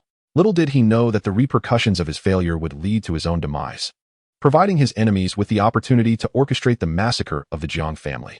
After recounting these events, Su Rumo expressed immense relief that his grandmother was not of that ilk and had not altered her surname to that of the Su family. In truth, Lin Shen could also be considered a civilian prodigy. However, having spent so much time in Blue Star, he found it difficult to accept the notion of being a son-in-law to another family. He was even less inclined to follow the path of Tian Dai Jiangqi. Thus his future was destined to be one of solitary struggle. Good news, but you've interrupted my sweet dreams, and I'm quite vexed, Lin Shen quipped, raising an eyebrow with a radiant smile. How about we spar? I'll give you a preliminary assessment before you face Duingxin tomorrow. I wouldn't want you to embarrass yourself. No, that's unnecessary. Deep brother, wait. My grandmother reminded me to call her today. Su Rumo's eyes lit up with realization. Oh dear, how could I have forgotten? Let us reschedule, deep brother. With that, he hurried away. That guy really is something, so reckless. How will he manage in the future? Lin Shen chuckled to himself as he returned indoors. Su Rumo's words rang true. After hearing such explosive news, Lin Shen found himself unable to sleep. He turned his gaze toward Shi Lu, who slept peacefully in the beast nest, a mischievous smile creeping across his face. In her slumber, Shi Lu seemed to sense something, her brow furrowing slightly. Ultimately, she could not escape her fate, as Lin Shen roused her, fed her beast food, and took her to the training grounds. Chapter 56, Cackling. The following day, with autumn's crispness in the air, the long-awaited challenge day had arrived. The entire first-year cohort of Qingyun Beastmaster Academy congregated in various battle arenas. Students wishing to challenge others must go to the corresponding arena of their class. Victors could take their place, but those defeated would not be ousted from their class. The subsequent challengers would simply move up a rank. In other words, a student must lose 32 consecutive times before being demoted to the next tier.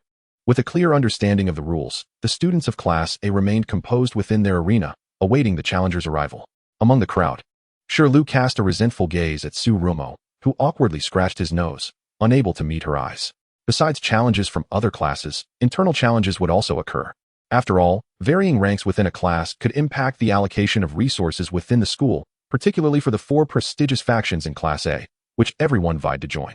However, no one dared to challenge Lin Shen. Apart from a few among the top 8 who might manage to exchange a few blows, the rest would be swiftly defeated.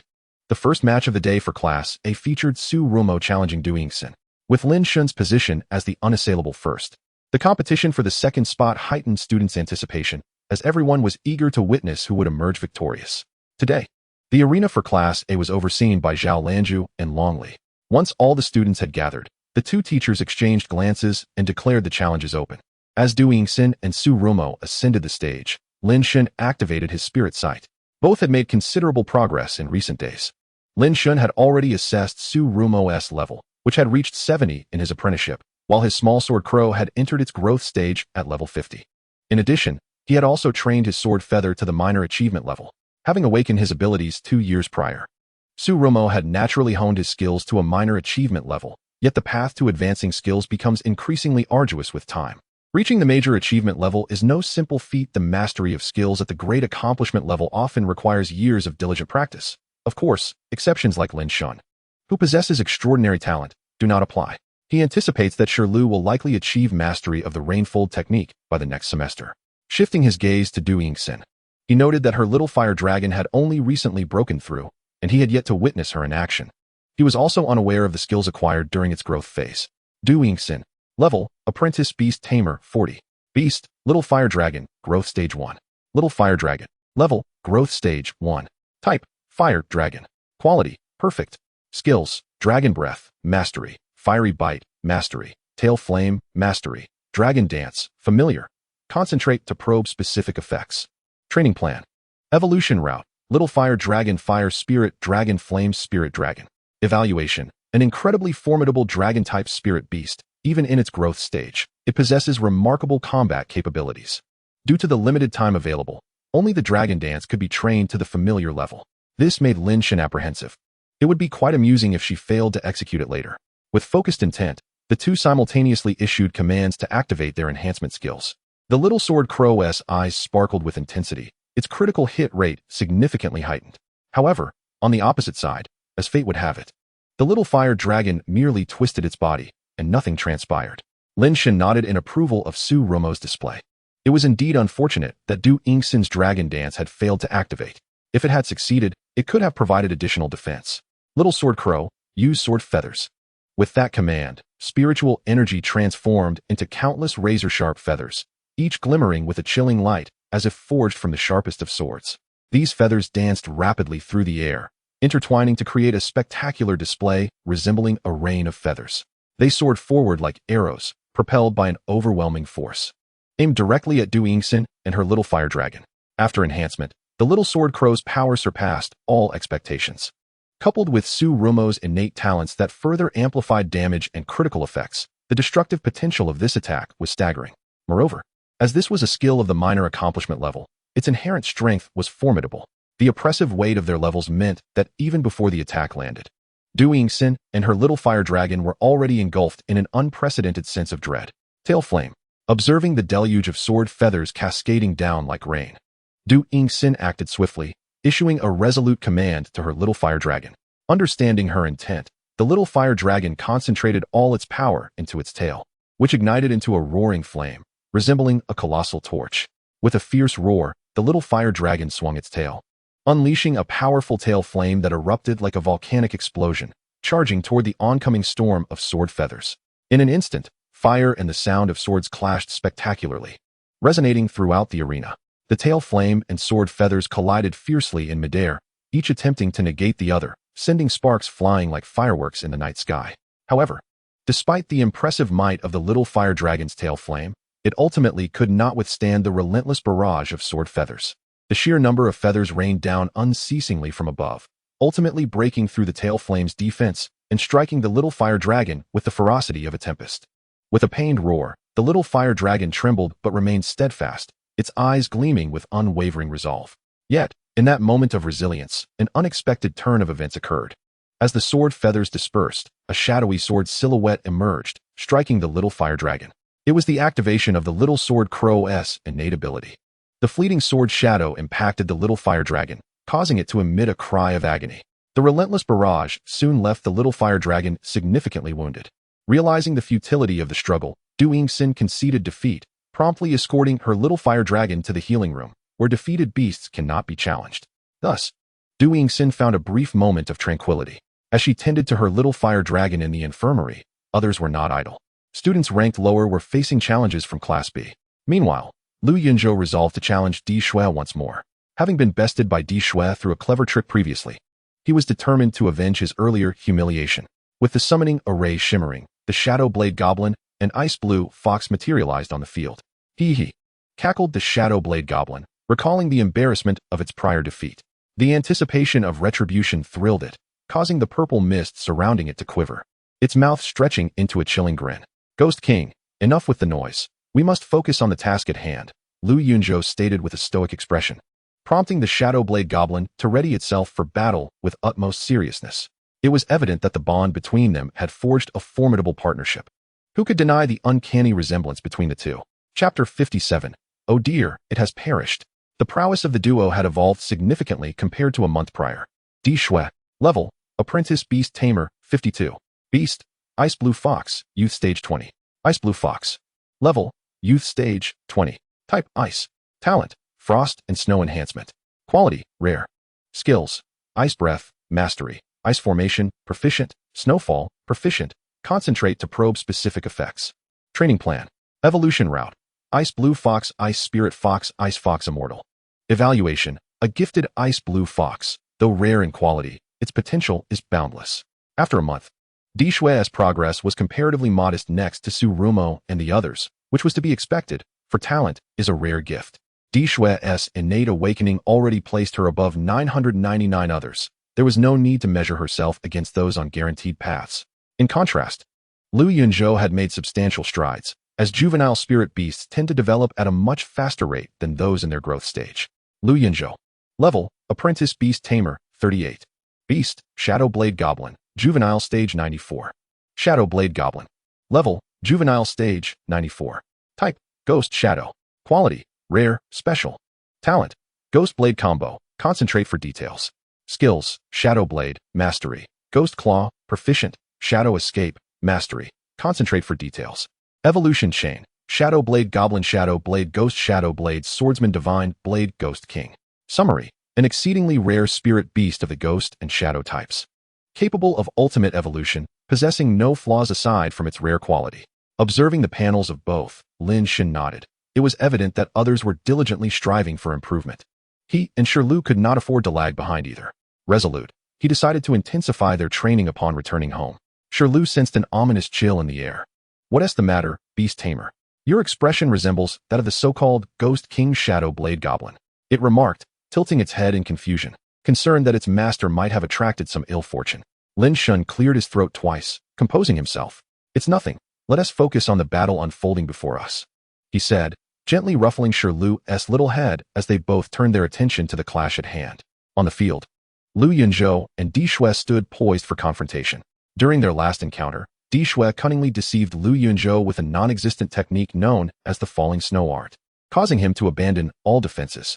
However, in today's rematch, Lu Yunzhou was well aware of this trick and thus, it could not be employed again. Consequently, they were left with no choice but to engage in a direct confrontation. Dishue, confident in her higher level, felt she held a slight advantage and promptly commanded, Ice Blue Fox, swiftly execute Snowfall to gain control of the battlefield. With a resounding howl, the Ice Blue Fox unleashed a flurry of snowflakes that descended upon the arena. Ghost Claw. Lu Yunzhou spoke little, opting instead to send forth his Shadow Blade Spirit to wear down the Ice Blue Fox's stamina.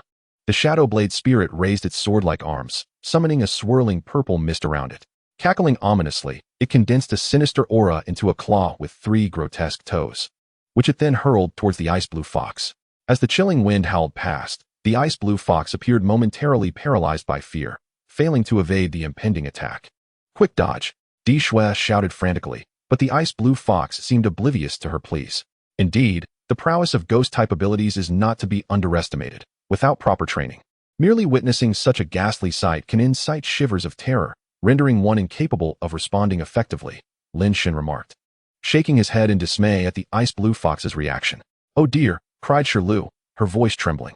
This ghost-type skill is simply terrifying. I feel as though I might have nightmares tonight. With a resounding thud, the Ice Blue Fox was struck to the ground by the ghost claw. As the claw dissipated, the ghostly energy transformed into billowing black smoke that surged into the Ice Blue Fox through its orifices and pores. With a pained cry, the Ice Blue Fox was engulfed in terror and agony. This ghostly beast was truly formidable. The ghost claw vanished into thin air, leaving the trembling Ice Blue Fox sprawled amidst the swirling snow.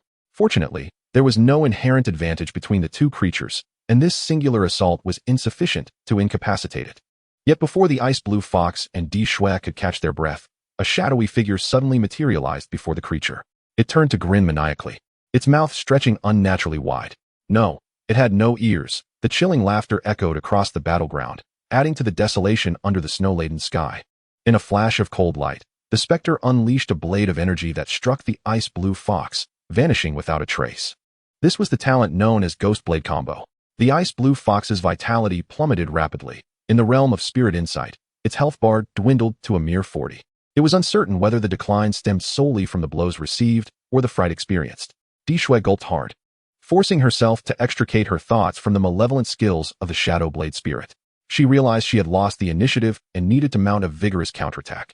Use Snow Breath, she commanded urgently. The ice blue fox, seemingly still reeling from the shock, opened its mouth sluggishly and mechanically exhaled a breath of icy air. Meanwhile, the Shadow Blade Spirit had already activated Shadow Escape under Lu Yunzhou's command, vanishing into the gloom. The indoor arena, shrouded in snow clouds, appeared dim, obscuring the location of the hidden spirit. The ice blue fox, filled with trepidation, scanned its surroundings but found no trace of the Shadow Blade Spirit. Woe is me. This is terrifying. Mama, I don't want to face ghost types anymore. Woo-woo. This eerie scene, both dark and tranquil, was isolated from the outside world by a protective barrier. With snowflakes drifting silently down, the ice blue fox's psychological defenses were on the verge of collapse. Di Shui frowned, searching the arena with her gaze, yet found nothing. Just then, Lu Yunzhou snapped his fingers, producing a sound like thunderclap in the stillness, startling the ice blue fox into near flight. Di Shui paused, bewildered by his antics. Suddenly, a realization struck her. Oh no, get out of the way. But it was too late. The Shadow Blade Spirit had already emerged from the shadows. It burst forth from the ground before the ice blue fox, grinning with a sinister laugh, enveloped in an eerie purple aura.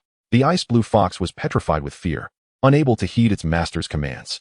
As a mere young fox in its developmental stage, it had never encountered such a terrifying spectacle. In an instant, it shut its eyes, kicked its legs, and fainted. Jia? The Shadow Blade Spirit, originally poised to execute its attack, was bewildered by the ice blue fox's sudden collapse. What just happened? It was fine just a moment ago. It can't be dead, can it? It nudged the ice blue fox's body, feeling its coldness. Jia! The Shadow Blade Spirit cried out in alarm. Oh dear, it's dead. Chapter 58, the 7th contest. As the battle concluded, the protective barrier was lifted. Upon reaching the ground, the Shadow Blade Spirit darted into Lu Yunzhou's arms. Jia, Master Beast Tamer, I think I might have killed it. What's wrong? Ghost King? Lu Yunzhou inquired, puzzled. Jia, it's dead. The Shadow Blade Spirit insisted, pointing once more at the ice blue fox. It's fine. It will just need some treatment in the infirmary, Lu Yunzhou reassured. Jia, the Shadow Blade Spirit remained unconvinced, shaking its head vigorously. It's dead, it can't be saved. Master Beast Tamer, will I be imprisoned for this? Ha ha ha. The scene elicited hearty laughter from Longli. Teacher Zhao also chuckled, covering her mouth. Being above the profession level, they easily understood the language of beasts. It thinks the ice blue fox is dead, they explained. Jia, yes, it's already cold. The Shadow Blade Spirit's words ignited another round of laughter from the two teachers. Ice-type spirit beasts are inherently cold. Teacher Zhao clarified. The Shadow Blade Spirit finally felt a sense of relief. Lu Yunzhou felt a twinge of embarrassment for his spirit beast, retreating into a corner with it. At that moment, Du Yingxin emerged from the infirmary with her little fire dragon. She no longer boasted about defeating Su Yang's little water dragon with an opposite attribute. When challenged by Su Yang, she had chosen to forfeit instead. Now she had slipped to 4th place. There's still one spot left in the top 4. Do you want to challenge Du Yingxin? Su Yang asked Feng Shirlu. Forget it. You know my star dog skills are limited. Now that Du Yingxin has leveled up and learned Dragon Dance, I'm no match for her, Feng Shirlu replied, somewhat disheartened. Among the few who were granted direct admission, she felt like the least skilled, constantly overshadowed by her peers. The Star Dog's skills were primarily supportive, with the only moderately powerful attack being Meteor Charge, which inflicted as much damage on the user as on the opponent. Not only would she struggle against Du Yingxin, but even facing Lu Yunzhou would likely end in defeat. What will you do then? With your strength, you can't remain nameless in 35th place forever, Su Yang pointed out. Just to clarify, those ranked lower have already been defeated by students from Class B. If you don't challenge someone soon, you may be pushed out of Class A, Longli observed. Relishing the unfolding drama. Longge, how can that be? Our Class A can't be defeated by Class B. Several were focused on the battles of the top ranks, oblivious to the struggles of those below. Originally, the knockout mechanism allowed some individuals to fortuitously ascend to Class A. Now, it merely signifies a return to their rightful positions, Longli remarked. Upon hearing Long Li's words, Feng Shirlu fell into silence. Undoubtedly, she did not wish to be ousted from Class A, but as a recommended student, she found herself at a disadvantage. And finishing in a low rank would be quite embarrassing. However, in this world, one cannot achieve everything. She had no choice but to brace herself for the challenge. Lin Shen and a few others cheered her on from the sidelines. Thus, she resolved to challenge Di Shui, oblivious to the innate talent of Di Shui's rare ice blue fox. When the battle commenced, she was astounded by the formidable strength of this rare ice blue fox. After a fierce struggle, she was ultimately defeated. This outcome was difficult for her to accept, as Di Shui had already secured the 6th rank in class, with only the 7th rank remaining. The 7th position was particularly delicate. Mainstream team competitions typically consisted of 5 players with 2 substitutes. In the 2nd semester of her first year, there would be an inter-school exchange competition at Qingzhou Yugua, where the school team would comprise the top 7 from Class A. This meant that if Feng Shilu could not secure the 7th rank, she would be pushed out of the team roster. Initially, Xiao Feichen, holding the 7th rank, shared the same predicament as her, with an inadequate skill configuration, and his situation was even more dire. Logically, there should have been no suspense in the outcome. Yet before Feng Shilu could challenge Xiao Feichen, he had already succumbed. The individual who defeated him was Wu Mingshi, who had been eliminated by Lin Shen in the round of 16. Wu Mingshi's chestnut snow, possessing both wood and snow attributes, managed to suppress Xiao Feichen's signature skill, Water Flow Ring, and thus claimed victory through attribute advantage. Nevertheless, this posed no significant threat, as Chestnut Snow's skill configuration was also lacking, merely exploiting its attribute advantage to counter Xiao Feichen. Had it been Feng Shilu facing him, after a grueling battle, she might still have emerged victorious. Once again, her friends rallied to encourage her. Taking a deep breath, she chose to challenge Wu Mingshi. Wu Mingshi, level, Apprentice Beastmaster, 47. Beast, Chestnut Snow, Youth Form 12. Chestnut Snow. Level, Youth Form, 12. Attributes, Wood Snow. Quality, Rare. Skills, Chestnut Projectile, Mastery Level. Snow Breath, Mastery Level. Parasitic Seed, Proficient Level. Concentrate to probe specific effects. Cultivation Plan. Evolution Route, Chestnut Snow Snow Pine Beast Frost Sky Ancient Pine. Evaluation. As the two took the stage, Lin Shen initiated a spirit probe on Wu Mingshi. It appeared that Wu Mingshi had not progressed much. Indeed, Lin Shen's prowess overshadowed him, rendering encounters with others in the knockout stage of little consequence. Wu Mingshi's defeat at the hands of Lin Shen did not imply he was limited to the strength of the top 16. However, he still could not measure up to Feng Shilu. As expected, the battle unfolded predictably. The two engaged in a fierce tug-of-war. Feng Shilu employed her usual strategy of delaying with Star Shield, then applying a status condition with Star Flash. Meanwhile, Wu Mingshi commanded Chestnut Snow to use Parasitic Seed. This time, the application of the status condition was quite successful, with both sides effectively imposing abnormal statuses. However, the Parasitic Seed would inflict tangible damage to stamina. When Chestnut Snow was struck by Star Flash, it merely acquired a state of dizziness. Prolonging the battle would ultimately disadvantage Feng Shilu. Thus, she had no choice but to take a risk, instructing Star Dog to use Meteor Charge, having previously layered an additional Star Shield. Chestnut Snow, caught in a daze, was unable to react and fell after being struck twice. In this manner, Feng Shilu successfully secured the 7th position. A day passed, and the rankings were largely determined. Lin Shen, Su Rumor, Su Yang, and Du Yingxin sequentially entered the 4 major houses: Qinglong, Baihu, Zhuke, and Xuanwu. Lu Yunzhao Di Shui, and Feng Shilu squeezed into the top 7. Although Feng Shilu's 7th place felt somewhat tenuous, with the risk of being challenged back by Wu Mingshi next month, at least she had temporarily secured her position. Overall, today's challenge tournament could be deemed a thrilling yet safe affair, particularly as Feng Shilu narrowly retained her place in the top 7. To celebrate, the group decided to indulge in a nice meal. But the school cafeteria was free of charge, and while the dining hall of Qingyun Yuguo was of high quality, they had grown accustomed to it. Since it was a celebration, a change of flavor was warranted. Unfortunately, the recent massacre of the Jiang family had cast a pall over the city. The perpetrator remained at large, and following a council discussion, Qingyun City had temporarily instituted a curfew, with the state dispatching a special task force.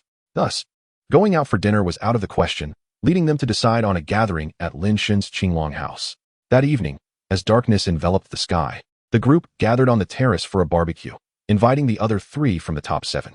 After all, they would need to collaborate as teammates in the upcoming novice exchange competition, and this was an opportunity to familiarize themselves.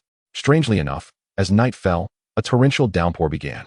Fortunately, the terrace was designed with a retractable awning. Listening to the relentless sound of rain, they barbecued on the terrace, and the delightful atmosphere quickly fostered camaraderie among them. Their beasts frolicked together, yet the intermittent rumble of thunder across the night sky foretold that it would not be a peaceful night of slumber. Chapter 59, Rainy Night. The rain fell incessantly, drenching Qingyun City in a dense curtain of downpour. The urban area and the outskirts alike were engulfed. In the pitch-black night, a girl stumbled through the forest amidst the torrential rain. Her dress was stained with blood, the rain washing it away to leave a dark red trail in her wake. The darkness was profound. Occasionally, a flash of lightning illuminated the scene, and had anyone caught a glimpse of her in that moment, they would surely have been struck with terror. She ran and ran, but the footsteps behind her showed no signs of ceasing, occasionally accompanied by glimmers of metallic light that added more bloodstains to her form. How could an ordinary person contend with a beastmaster? Jiang Mingxue felt an overwhelming sense of despair. This was merely a game of cat and mouse for her pursuer. With her family annihilated, her father had fought desperately to send her away before his death, yet she had still been discovered by her enemies. In this desolate wilderness devoid of human presence, her enemy, a beastmaster, reveled in her fear and desperation. She dared not halt her flight, preferring to perish in the chase rather than imagine the torment she would endure if she stopped and her pursuer lost interest. Exhausted, hungry, and weary, her legs felt as if they were encased in lead, and her eyes were on the verge of closing. Yet, she pressed on, the specter of death looming closely behind. She sensed the scythe of death grazing her neck, ready to claim her fleeting life at any moment. With all her strength, she continued to run. Suddenly, ahead, a flicker of flame appeared. A dilapidated temple came into view. She dashed forward, hoping against hope that the fire was a beacon of light, yearning for it to be a good soul capable of confronting the beastmaster in pursuit. Abruptly, she halted in her tracks. The footsteps of her pursuer had ceased. Bewildered, she surveyed her surroundings. The wind and rain fell silent, and apart from the dilapidated temple before her, there was only a shroud of mist. Where had her pursuer vanished? She was utterly exhausted, collapsing at the threshold of the temple and losing consciousness. With a creak, the door swung open from within, and a cloaked figure emerged, taking her inside. Inside the temple, the rain did not reach them, though the downpour continued outside. After finishing the barbecue, the rain had yet to relent. Fortunately, Qinglong House was spacious, with several guest rooms available. New and Rongling prepared the rooms, and the group decided to spend the night at Lin Shen's place. The following day, the rain cleared, heralding a return to class, and the students gathered in the classroom. The majority of familiar classmates remained, yet approximately one-third had been replaced by the newly emerged challengers. The classroom buzzed with lively chatter, with students discussing their beloved pets or sharing anecdotes about urban life. However, the most prevalent topic of conversation was the tragic Jiang family massacre. Did you catch the morning news? Is there anything significant happening? The perpetrator of the Jiang massacre has been apprehended. Is that true? Tell me more. It was reported that the culprit was discovered in the woods on a mountain outside the city, but by the time he was found, he was already deceased. The association dispatched a psychic beast to probe his memories, confirming his identity as the killer. Nevertheless, he was merely a novice beast master and unlikely to be the mastermind behind the crime. His last memories were fragmented, leaving the circumstances of his death unclear. It was established that he was not affiliated with the Night Demon cult, which implied that the true architect of the massacre remained at large. An increasing number of classmates gathered to discuss the news, astonished that this heinous act was not orchestrated by the Night Demon cult. This revelation only deepened the mystery surrounding the case. What were the missing memories? How had he met his end? Who was the actual culprit behind the Jiang family tragedy? All remained shrouded in enigma, tugging at the hearts of everyone present. Deep, my grandmother mentioned that the association has conducted memory scans on the remains of the Jiang family. Su Rumo whispered to Lin Shen. What is the outcome? Lin Shen, equally intrigued, noted the gravity of the situation, especially since the city was still under martial law and a curfew had yet to be lifted. It was said that the new head of the Jiang family sent a family member away just before his demise, but the memory was muddled, obscuring the identity of that individual. However, based on the remains at the scene, this person was likely Jiang Mingxue, the daughter of the Jiang family. Lin Shen felt a flicker of relief for her. Despite the devastation of her family, at least she had survived, having once attended the same school. The possibility of Jiang Mingxue still being alive struck Lin Shen as a stroke of fortune amidst despair. Yet, Lu Yunzhou appeared somewhat distracted, only snapping back to attention after Su Yang called his name 3 times, drawing Lin Shen's gaze as well. Just as he was about to inquire about Lu Yunzhou's state of mind, the class bell rang, prompting students to hastily return to their seats. Lin Shen had no choice but to suppress his curiosity for the time being. The class that followed was taught by teacher Zhao, who led the exploration course on mystical realms. Today, she wore a crisp white shirt paired with an embroidered long skirt, her hair elegantly arranged and cascading down her back. Class, as planned, we will embark on an exploration of a mystical realm located in the outskirts today. The moment the teacher's words fell, the classroom erupted in joyous anticipation. However, Zhao's next statement doused their enthusiasm like a bucket of cold water, plunging the room into silence. But as you are all aware, recent events in the city have necessitated these measures: daytime martial law and a nighttime curfew. To support the association's efforts and for your safety, our exploration plans will be postponed. Hearing this, expressions of disappointment were evident among the students. Do not fret. This investigation should conclude in a few days, and normalcy will resume. Today, we'll begin by introducing you to the knowledge surrounding mystical realms. Many students internally grumbled, speculating that if the culprits remained elusive for too long, they would likely have fled, rendering the continuation of martial law unnecessary. Teacher Zhao, undeterred by the students' musings, continued with the lesson. The exploration of mystical realms is a course exclusive to the esteemed Yu Gao institution, and Lin Shen had never encountered such subjects before in his previous life. He had not had the fortune to delve into these extraordinary concepts, making him particularly attentive. When discussing mystical realms, they are categorized into two primary types: ordinary realms and isolated realms. Zhao described what constitutes a mystical realm as if telling a tale, captivating many students, including Lin Shen. Ordinary realms are special areas within our world, with a theory suggesting that our entire world is a vast isolated realm and that these ordinary realms serve as resource points. Isolated realms, on the other hand, are independent spaces formed through two main causes: the contract space of a powerful beast master, which becomes its own domain after their death, or purely otherworldly spaces. Ordinary realms are more common, typically located in regions with higher spiritual pressure. In contrast, otherworldly spaces are exceedingly rare, with contract space realms requiring a vessel. Otherwise, they dissipate rapidly, mostly held by the descendants of the original beast masters. Natural otherworldly spaces are even more scarce, all under the jurisdiction of the federal authorities. As Zhao was halfway through her explanation, a student raised their hand to inquire, "Teacher, what is spiritual pressure?" Chapter 60, Mystical Realms. Zhao unleashed a tremendous wave of spiritual energy, and the students instantly felt a constricting sensation, some struggling to breathe. She only showcased this for a moment before retracting it. This is spiritual pressure. Spiritual energy permeates the air. The average spiritual pressure value within 1 cubic meter of atmosphere is 1 sot. The teacher had just released her internal spiritual energy, elevating the ambient spiritual pressure. Those below the professional level of beast masters cannot survive for extended periods in areas where spiritual pressure exceeds 3 sot. Mystical realms are precisely those where spiritual pressure is higher than in ordinary regions. To be classified as a basic mystical realm, there must be at least 2 sot of spiritual pressure. A spiritual pressure between 0.5 and 2 sot is suitable for ordinary individuals, while a pressure of 2 to 3 sot is tolerable, albeit detrimental for long-term cultivation. Naturally, short-term exposure to 2 to 3 sot environments is wholly beneficial, which is why the school has arranged this exploration course. I believe it won't be long before Qingyun City lifts the martial law, and we can experience it firsthand, she assured. As the winds howled and the autumn scenery swayed with melancholy, 3 days passed with no apprehensions made, leading to the lifting of martial law in Qingyun City. On this day, the school was finally set to organize the mystical realm exploration. The destination was a low-level, ordinary realm. Unlike regular areas, the spatial dimensions within a mystical realm do not necessarily align with those outside. They are typically much more expansive than the boundaries measured in the external world. The students gathered their belongings, bringing their pets on board the school-arranged bus. The juvenile or growing pets were small in size, blending seamlessly into the bus environment. Qingyun Yugao was already situated far from the city center, so the journey to the wilderness realm would not take long. The golden autumn sunlight streamed through the bus windows, casting a warm amber glow throughout the cabin. The bus glided smoothly along the winding mountain roads, with fiery maple trees lining both sides, their crimson leaves swirling in the wind, occasionally landing lightly on the window before being whisked away by the breeze. In the distance, the undulating mountain ranges appeared shrouded in mist, resembling a delicate ink wash painting. Lin Shen leaned against the window, his fingers lightly tapping the armrest while his gaze lingered on the fleeting scenery outside.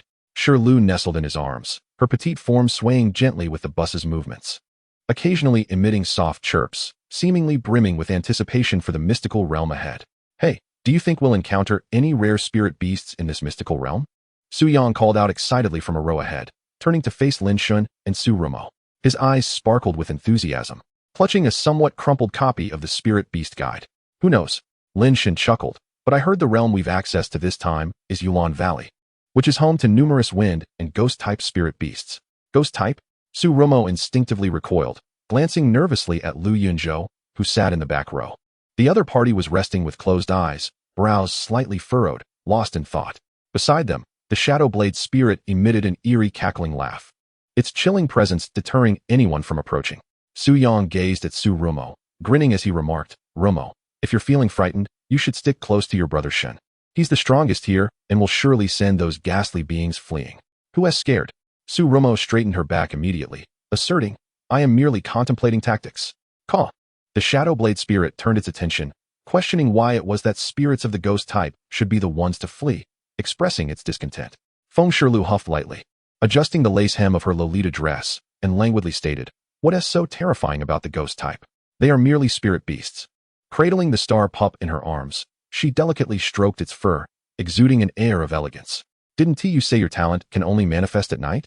Surely you've encountered quite a few ghost-type spirit beasts during practice. Haven't you developed any sort of immunity? Su Yang teased with a smile. What do you mean developed immunity? I've never been afraid, all right? Feng Shirlu replied with a slight pout. Enough bickering. Let us not attract teacher Zhao's attention. Lin Shen interjected, eager to mediate. At the front of the bus, teacher Zhao was engaged in conversation with Long Li, oblivious to the students' antics in the back. Nearby, Lu Riyue listened to their exchange, glancing over at Di Shui. The last time, Di Shui's ice blue fox had fainted from fright, and Lu Riyue feared that talk of ghost types might stir unpleasant memories. Yet, Di Shui sat silently, absorbed in the scenery, seemingly unfazed. On the other side of the bus, Du Yingxin sat alone, her fingers entwined in a strand of hair, her gaze distant, appearing indifferent to the surrounding laughter and chatter. As the bus rounded a bend, the view ahead suddenly opened up, revealing a valley shrouded in mist. An ancient stone tablet stood at the entrance, its surface etched with weathered inscriptions, Ghostly Mist Valley. We've arrived. Someone shouted, instantly igniting excitement within the vehicle. Lin Shen inhaled deeply, a smile creeping onto his lips. Let us go. It's time for us to make our entrance. He rose, followed closely by his friends. Descending from the bus, under the guidance of the two teachers, the students formed a 5x7 formation. The secret realm we are about to explore is Ghostly Mist Valley. The spiritual pressure is approximately 257 sot. With plans for a 3-day outdoor excursion, teacher Zhao kindly outlined the exploration plan. Being in an environment with high spiritual pressure for 3 days will not adversely affect anyone. In fact, it will be beneficial for meditation and practice, so there is no need for concern. Standing at the forefront of the group, teacher Zhao succinctly announced, this exploration will be a joint effort between Qingyun, Rinsong, and Qingzhou schools, lasting 3 days. Now, each group may collect supplies and assemble for entry in half an hour. Teacher Long added, rations, sleeping bags, and communication devices can be collected from me, one of each per person. Su Romo whispered, 3 schools together? This will be lively. Lin Shen's gaze swept the surroundings, and indeed, he spotted school buses emblazoned with the logos of Rinsong and Qingzhou. Old Lin, a familiar voice called out. Turning, Lin Shen saw a tall, smiling youth approaching. It was his childhood friend, Li Lingfeng, now studying at Rinsong High. Lingfeng? Lin Shen exclaimed in surprise. Quickly breaking into a smile, you're here too? Of course. While Rinsong may not match your Qingyun, we're not to be underestimated, Li Lingfeng chuckled, patting Lin Shen's shoulder. His gaze drifted to the Shirlu in Lin Shen's arms, raising an eyebrow. Your Shirlu has grown stronger. Likewise, Lin Shen replied. Glancing at Li Lingfeng's flaming lion, your flaming lion has also become more formidable. Li Lingfeng proudly tilted his chin. Naturally, this time in the secret realm. We might even level up further. As they conversed, Su Romo approached with the ration she had just collected, curiously eyeing Li Lingfeng. Brother Shen, who is this? My childhood friend, Li Lingfeng from Rinsong High. Lin Shen introduced briefly. Hello. Su Romo greeted warmly, extending her hand. I'm Su Romo, a recommended student from Qingyun High. Chapter 61, Ghostly Mist Valley. After a brief chat with Li Lingfeng, they parted ways, as despite the joint exploration, students could only team up with peers from their own school. With 3 members per group, Lin Shen and Su Romo needed one more person. Observing Su Yang and Feng Shirlu, Lin Shen pondered, we can't leave anyone behind. I'll join you, a cool voice interjected. Lin Shen turned to see Lu Yunzhu. All right then, he agreed to Lu Yunzhu's proposal. Subsequently, Su Yang and Feng Shirlu persuaded Du Yingxin to join their group. Di Shui paired with Lu Riyue, and Xiao Feichen also joined them. As the time approached, everyone lined up to enter Ghostly Mist Valley. At the valley's mouth, the light appeared dimmer. The moment they stepped through the entrance, the light abruptly faded. The secret realm was unlike the outside world. Its space was not a mere extension of the external environment, but rather a small world tethered to the greater universe. Due to the spatial dislocation, once everyone entered, they did not gather in one spot. The school had anticipated this and provided items for group formation within the secret realm. Thus, Lin Shen and his companions found themselves in the same location. Lin Shen looked up, witnessing towering ancient trees intertwined, their dense canopies nearly obscuring the sky, allowing only a few wisps of sunlight to filter through, creating hazy beams in the damp air. A light gray mist drifted around, obscuring visibility and giving the impression that every step could lead into the unknown. The soft, moist earth was carpeted with dried yellow leaves, crunching softly underfoot. Occasionally, a breeze would sweep through, the rustling leaves resembling the whispers of some unseen creature, causing one to instinctively tense. This place is rather eerie, Su Rumo shivered, subconsciously inching closer to Lin Shen. The Shadow Blade spirit hovered silently beside Lu Yunju, appearing quite at home in this environment, even seeming somewhat lively. Lin Shen scanned the surroundings, speaking in a hushed tone, "The mist will impair our vision. So let us be cautious and stick together." The objective of this secret realm exploration was singular, to survive here for 3 days. Of course, should they encounter danger, they could use their communication devices to call for help. However, Ghostly Mist Valley was classified as a low-level realm with only 257 SOT of spiritual pressure, posing minimal threats. Should they resort to their communication devices, it would naturally lead to disqualification, and all of Lin Shen's cohort were first-year students. This semester, aside from the final exams, only this secret realm exercise was scheduled. Being eliminated on the first day could significantly jeopardize their grades. The valley's contours loomed hazily in the mist. Steep rock walls adorned with deep green vines, occasionally punctuated by bioluminescent blue plants, adding a touch of eerie beauty to the dim surroundings. Lin Shen and his companions had already been in the secret realm for a while. Suddenly, Shirlu perked up, alertly gazing towards the right thicket. Almost simultaneously, a shadow darted past, sending a flurry of leaves into the air. What was that? Su Rumo gasped in shock. Lin Shen squinted, but before he could investigate further, the mist ahead began to roil violently. Something was approaching. The mist surged ominously, and with a sudden whoosh, a chill wind swept through, swirling leaves directly towards them. Lin Shen raised his hand to shield his eyes, peering through the gaps between his fingers to glimpse a vague silhouette darting swiftly through the mist, accompanied by faint, mischievous laughter reminiscent of a child's prank. It was a wild spirit beast. Su Rumo, feeling a surge of anxiety, took half a step back. At the moment the fog cleared, the creature finally revealed itself, a semi-transparent spirit beast gracefully suspended in the air, resembling a diminutive fox. Its body was an intricate tapestry of pale azure winds and dark mist, with its tail dissipating into wisps of fog.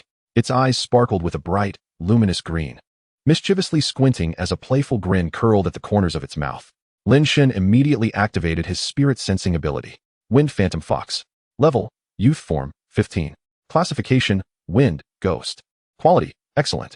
Skills, Wind Blade, Proficient. Phantom Claw, Mastered. Focus to investigate specific effects. Evolution Path, Wind Phantom Fox. Evaluation, a wild ghost-type spirit beast fond of pranks. Just a little creature. I, Lin Tiandi, can effortlessly vanquish it, Lin Shen mused inwardly. However, ghost-type spirit beasts are notorious for their love of mischief. Just as he intended to caution Su Rumo to be wary, the Wind Phantom Fox had already commenced its playful trickery. In an instant, the Wind Phantom Fox zipped around Su Rumo's back, sweeping its mist-like tail across his nape.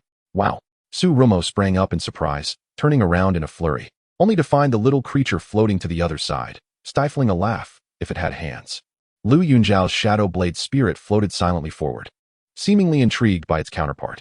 The Wind Phantom Fox tilted its head to observe, then made a sudden grimace before transforming into a gust of wind, swirling up the fallen leaves on the ground and rushing toward the trio. Lin Shen sidestepped to avoid it, a faint smile tugging at his lips.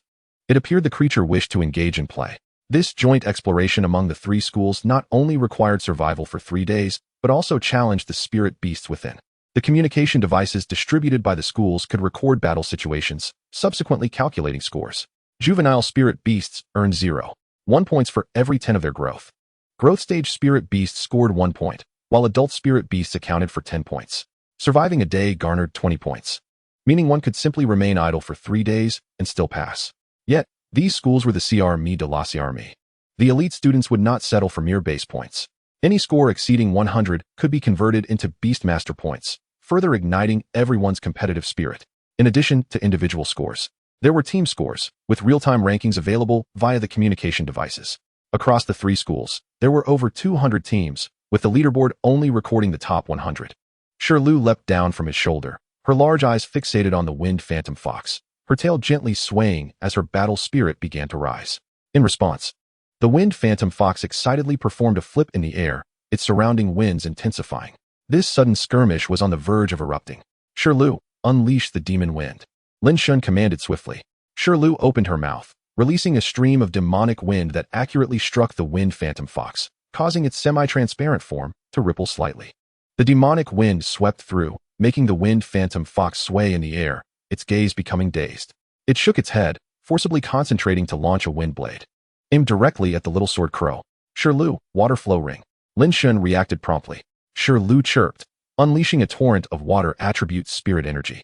A flowing ring of water quickly gathered around the little sword crow, effectively countering the wind blade. Thank you, Shingu. Su Romo expressed his gratitude. Ghost King utilized the shadow blade. Lu Yunjiao seized the opportunity. The shadow blade spirit transformed into a shadow, its blade emanating a ghostly glow, leaving 2 deep cuts on the wind phantom fox. The creature yelped in pain, its movements noticeably slowed due to the fatigue imposed by the demonic wind. Now's our chance. A glimmer of determination flashed in Lin Shen's eyes. Shirlu, rainfold. Shirlu glowed with spirit energy, and a beautifully crafted folding fan transformed into a streak of light, aimed at the wind phantom fox. Sensing impending doom, the wind phantom fox felt a surge of terror. But under the influence of the demonic wind, it could not evade effectively, getting struck by a barrage of water needles. Before it could react to the final explosion, it plummeted from the sky, incapacitated. The communication device chimed in with a timely notification. Defeated youth form wind phantom fox, 15, awarded 25 points. Current team ranking rises to 72nd. Before the trio could catch their breath, Lu Yunjiao suddenly lowered his voice. Be cautious, something is approaching. In the thick fog, several pairs of ghostly green lights were drawing nearer. It was the wind phantom fox's kin. It seemed the previous battle had attracted the entire clan. Chapter 62, Ghost Wind Fox. In the dense fog, 13 pairs of ghostly green lights encircled the trio like will-o'-the-wisps, slowly closing in. Lin Shen's pupils constricted as his spirit-sensing talent activated. Wind Phantom Fox Clan. Juvenile X5. Youth X7, 20, 30. Ghost Wind Fox. Level, Adult Form, 1. Classification, Wind, Ghost. Quality, Excellent. Skills, Ghost Wind, Mastered. Phantom Claw, Proficient. Clear Mind, Minor Accomplishment. Focus to investigate specific effects. Cultivation Plan. Evolution Path.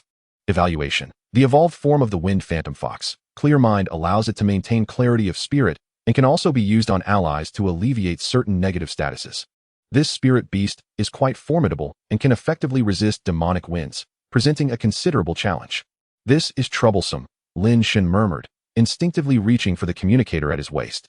Shirlu stood alert, her ears perked, as her nose twitched slightly, sensing the fluctuations of spirit energy in the air.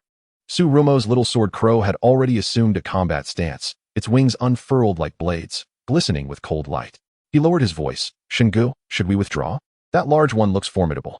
Suddenly, Lu Yunjiao's shadow blade spirit emitted a piercing warning shriek. The silver-patterned wind phantom fox threw back its head and howled, causing the entire fox clan to halt in unison, forming a fan shape to encircle the trio. This is bad. They intend to trap us. Lin Shen exclaimed. What should we do? Can we fight? Su Romo looked anxiously toward the ghost wind fox. Though lacking the spirit-sensing ability, he could discern that this was the evolved form of the wind phantom fox, meaning it was an adult spirit beast. Regardless, if adult spirit beasts yield points, it indicates that the higher-ups expect us to confront them, Lin Shen declared. Moreover, they are surrounding us now. We have no choice. Lu Yunjiao nodded in agreement with Lin Shen's assessment. The ghost wind fox's eyes glowed ominously, suddenly swiping a phantom claw towards the group. Shirlu, invoke the rain. Lin Shen bellowed. Shirlu's horns shimmered with blue light, and vast dark clouds rapidly enveloped the entire battlefield. The 12 wind phantom foxes, unable to maintain their floating forms due to the gravitational disruption, began to plummet. Only the ghost wind fox remained airborne, sustained by its substantial adult spirit energy. Su Rumo's little sword crow unleashed its sword feathers like rain upon the fox clan. Several juvenile wind phantom foxes, caught off guard, cried out in distress as they were struck by the sword energy and retreated. Amid the rain, the battle dynamics gradually clarified. The little sword crow, unable to take flight due to the downpour, stood its ground. However, after the previous training, it was no longer at a loss. Its wings fluttered rapidly, unleashing a barrage of sword feathers that poured down like a torrential rain. Sword feathers. Su Rumo directed with a flourish. The silver sword feathers suddenly split in midair, enveloping several juvenile wind phantom foxes in a dazzling silver glow. The diminutive creatures were unable to evade in time, struck by the sword aura and rendered senseless. Their eyes swirling in a daze. The shadow blades, akin to phantoms, glided across the battlefield, launching ambushes on the developing wind spirit foxes. their ghostly claws descending from astonishing angles. A young wind spirit fox had just summoned a gust blade when it was suddenly struck from below by a shadow blade. Its back hit by a ghostly claw, letting out a mournful cry as it succumbed to unconsciousness. Shirlu, left flank, rain strike. Lin Shen commanded with precision. Another on the right. Although Shirlu's rain strikes were incapable of inflicting fatal harm, the relentless barrage of water orbs incessantly disrupted the actions of the ghostly foxes. Occasionally, the rain bursts aided Lu Yunjiao's shadow blades in harvesting the fallen wind spirit foxes scattered across the field, with the seamless cooperation of Lin Shen and his companions. The entire fox pack had been vanquished, leaving only one defiant ghost wind fox adorned with silver markings on its forehead.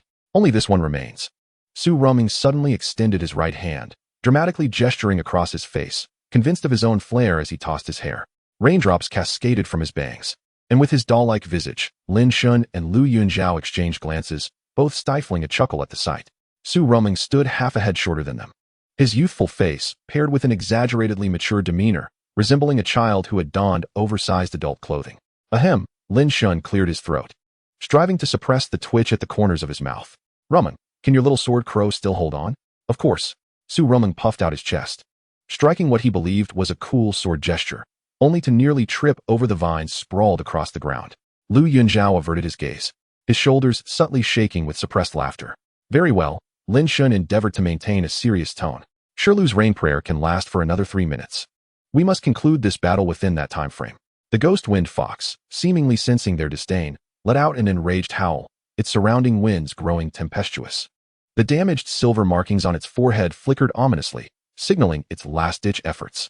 However, it had already depleted a significant amount of spiritual energy due to the rain. As it was not a complete spirit beast, and maintaining its levitation in such weather was quite taxing. To conserve its strength, it was compelled to descend to the ground momentarily. Yunjiao, your shadow blades will serve to restrain it. Lin Shen swiftly strategized. Ruming, let us concentrate our fire upon it. Understood. Su Ruming immediately adopted a serious demeanor, the sword crow poised and ready, its feathers trembling in anticipation. Within the curtain of rain, the final showdown was imminent. Shirlu's antlers radiated a crystalline blue glow, droplets of rain suspended around it, as if time itself had decelerated. The battle reached a fever pitch. The shadow blades flitted like phantoms across the battlefield, occasionally emerging from the shadows to deliver a shadow claw to the ghost wind fox before vanishing once more. This elusive tactic vexed the ghost wind fox, causing its forehead markings to flicker violently. With a sudden, piercing howl, the ghost wind fox unleashed a powerful surge of eerie green light. A whirlwind, infused with dark mist, rapidly formed, sweeping towards the trio with devastating force. Watch out for the ghostly wind, Lin Shen warned sharply. Shirlu stepped forward, its antlers glowing brilliantly with blue light. In an instant, a swirling water barrier materialized, shielding the three from the impending onslaught. The clash of the ghostly wind against the water barrier produced a jarring sound, sending droplets flying. Now, seizing the moment when the water flow was disrupted by the ghostly wind, Lin Shen commanded, Ruming, Sword Crow, focus your attacks. Su Ruming gestured dramatically. The Sword Crow surged with sword energy, dozens of sword feathers converging in midair to form a silver tempest, piercing through the air towards the ghost wind fox. Simultaneously, Shirlu leaped aside as the water barrier shattered. Rain burst, triple crossbow. Lin Shen directed Shirlu to unleash a powerful strike. Yo! Shirlu let out a triumphant cry. Its spiritual energy surging as a pair of antlers emitted a soft glow. It conjured a stream of light alongside the silver sword blade tempest, aimed directly at the ghost wind fox's face. In an instant, the storm and stream of light arrived before the ghost wind fox. Within its line of sight, 3 beams of light transformed into exquisite folding fans, the rain falling around them seeming to morph into blades. It felt the painful sting of the rain upon its body, and then witnessed the 3 fans draw near, sequentially exploding into vibrant blossoms. The silver sword blade tempest coalesced into a dragon-like form, charging straight for the ghost wind fox, slowly engulfing it. Whimper. The ghost wind fox emitted a pained cry, and despite its status as an adult spirit beast, it could not withstand such a multitude of attacks. Both Lin Shen and Su Ruming possessed innate talents, while Shirlu's abilities were further amplified by the weather. Coupled with the prior exhaustion, the ghost wind fox ultimately succumbed, unwillingly collapsing under the overwhelming assault. The rain ceased. Shirlu, fatigued, returned to Lin Shen's side, while the sword crow settled on Su Ruming's shoulder, its sword feathers retracting. The shadow blade silently melded into Lu Yunjiao's shadow, only its crimson eyes peering cautiously around the surroundings. The alert from the communicator shattered the brief silence. Defeated adult ghost wind fox. Earned 12 points. Current score, 40-57. Current team ranking, 3rd. Phew, what a close call. We managed to win. Su Ruming sighed in relief, collapsing onto the ground. The ground is wet. We must remain here for 3 days. It's only the first afternoon. And you intend to spend it in filthy clothes? Lin Shen remarked, observing the rain-soaked soil and fallen leaves with a furrowed brow. Su Ruming, unperturbed, displayed the watch on his wrist with a grin. Fear not. I brought plenty of spare clothes for trading. Deep brother, if you need, there's more than enough. Wow. A spatial watch. You're quite extravagant. Lin Shen gazed enviously. Such spatial gear was not inexpensive. Even the smallest cubic space package cost tens of thousands. A compact and portable item like a watch would easily fetch several million. This was a gift from my grandmother before I came to school. She said it was custom made by an alchemy master. At this revelation, even Lu Yunzhao glanced over, intrigued. An alchemy master was a distinguished figure among living professionals. Spatial equipment was not commonplace, requiring at least a high-level alchemist to create. In this spirit beast world, the ranks of living professionals were divided into intern, junior, intermediate, advanced, special, master, and grandmaster.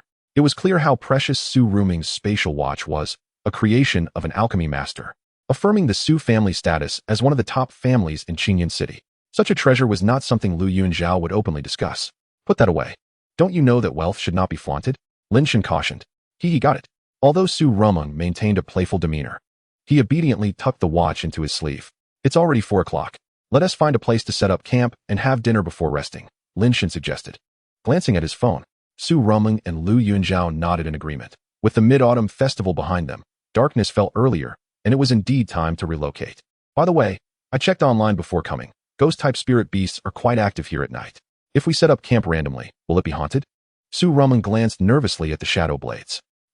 Our ghost-type spirit beasts are not ghosts. We only wish to play with humans. The shadow blades retorted fiercely.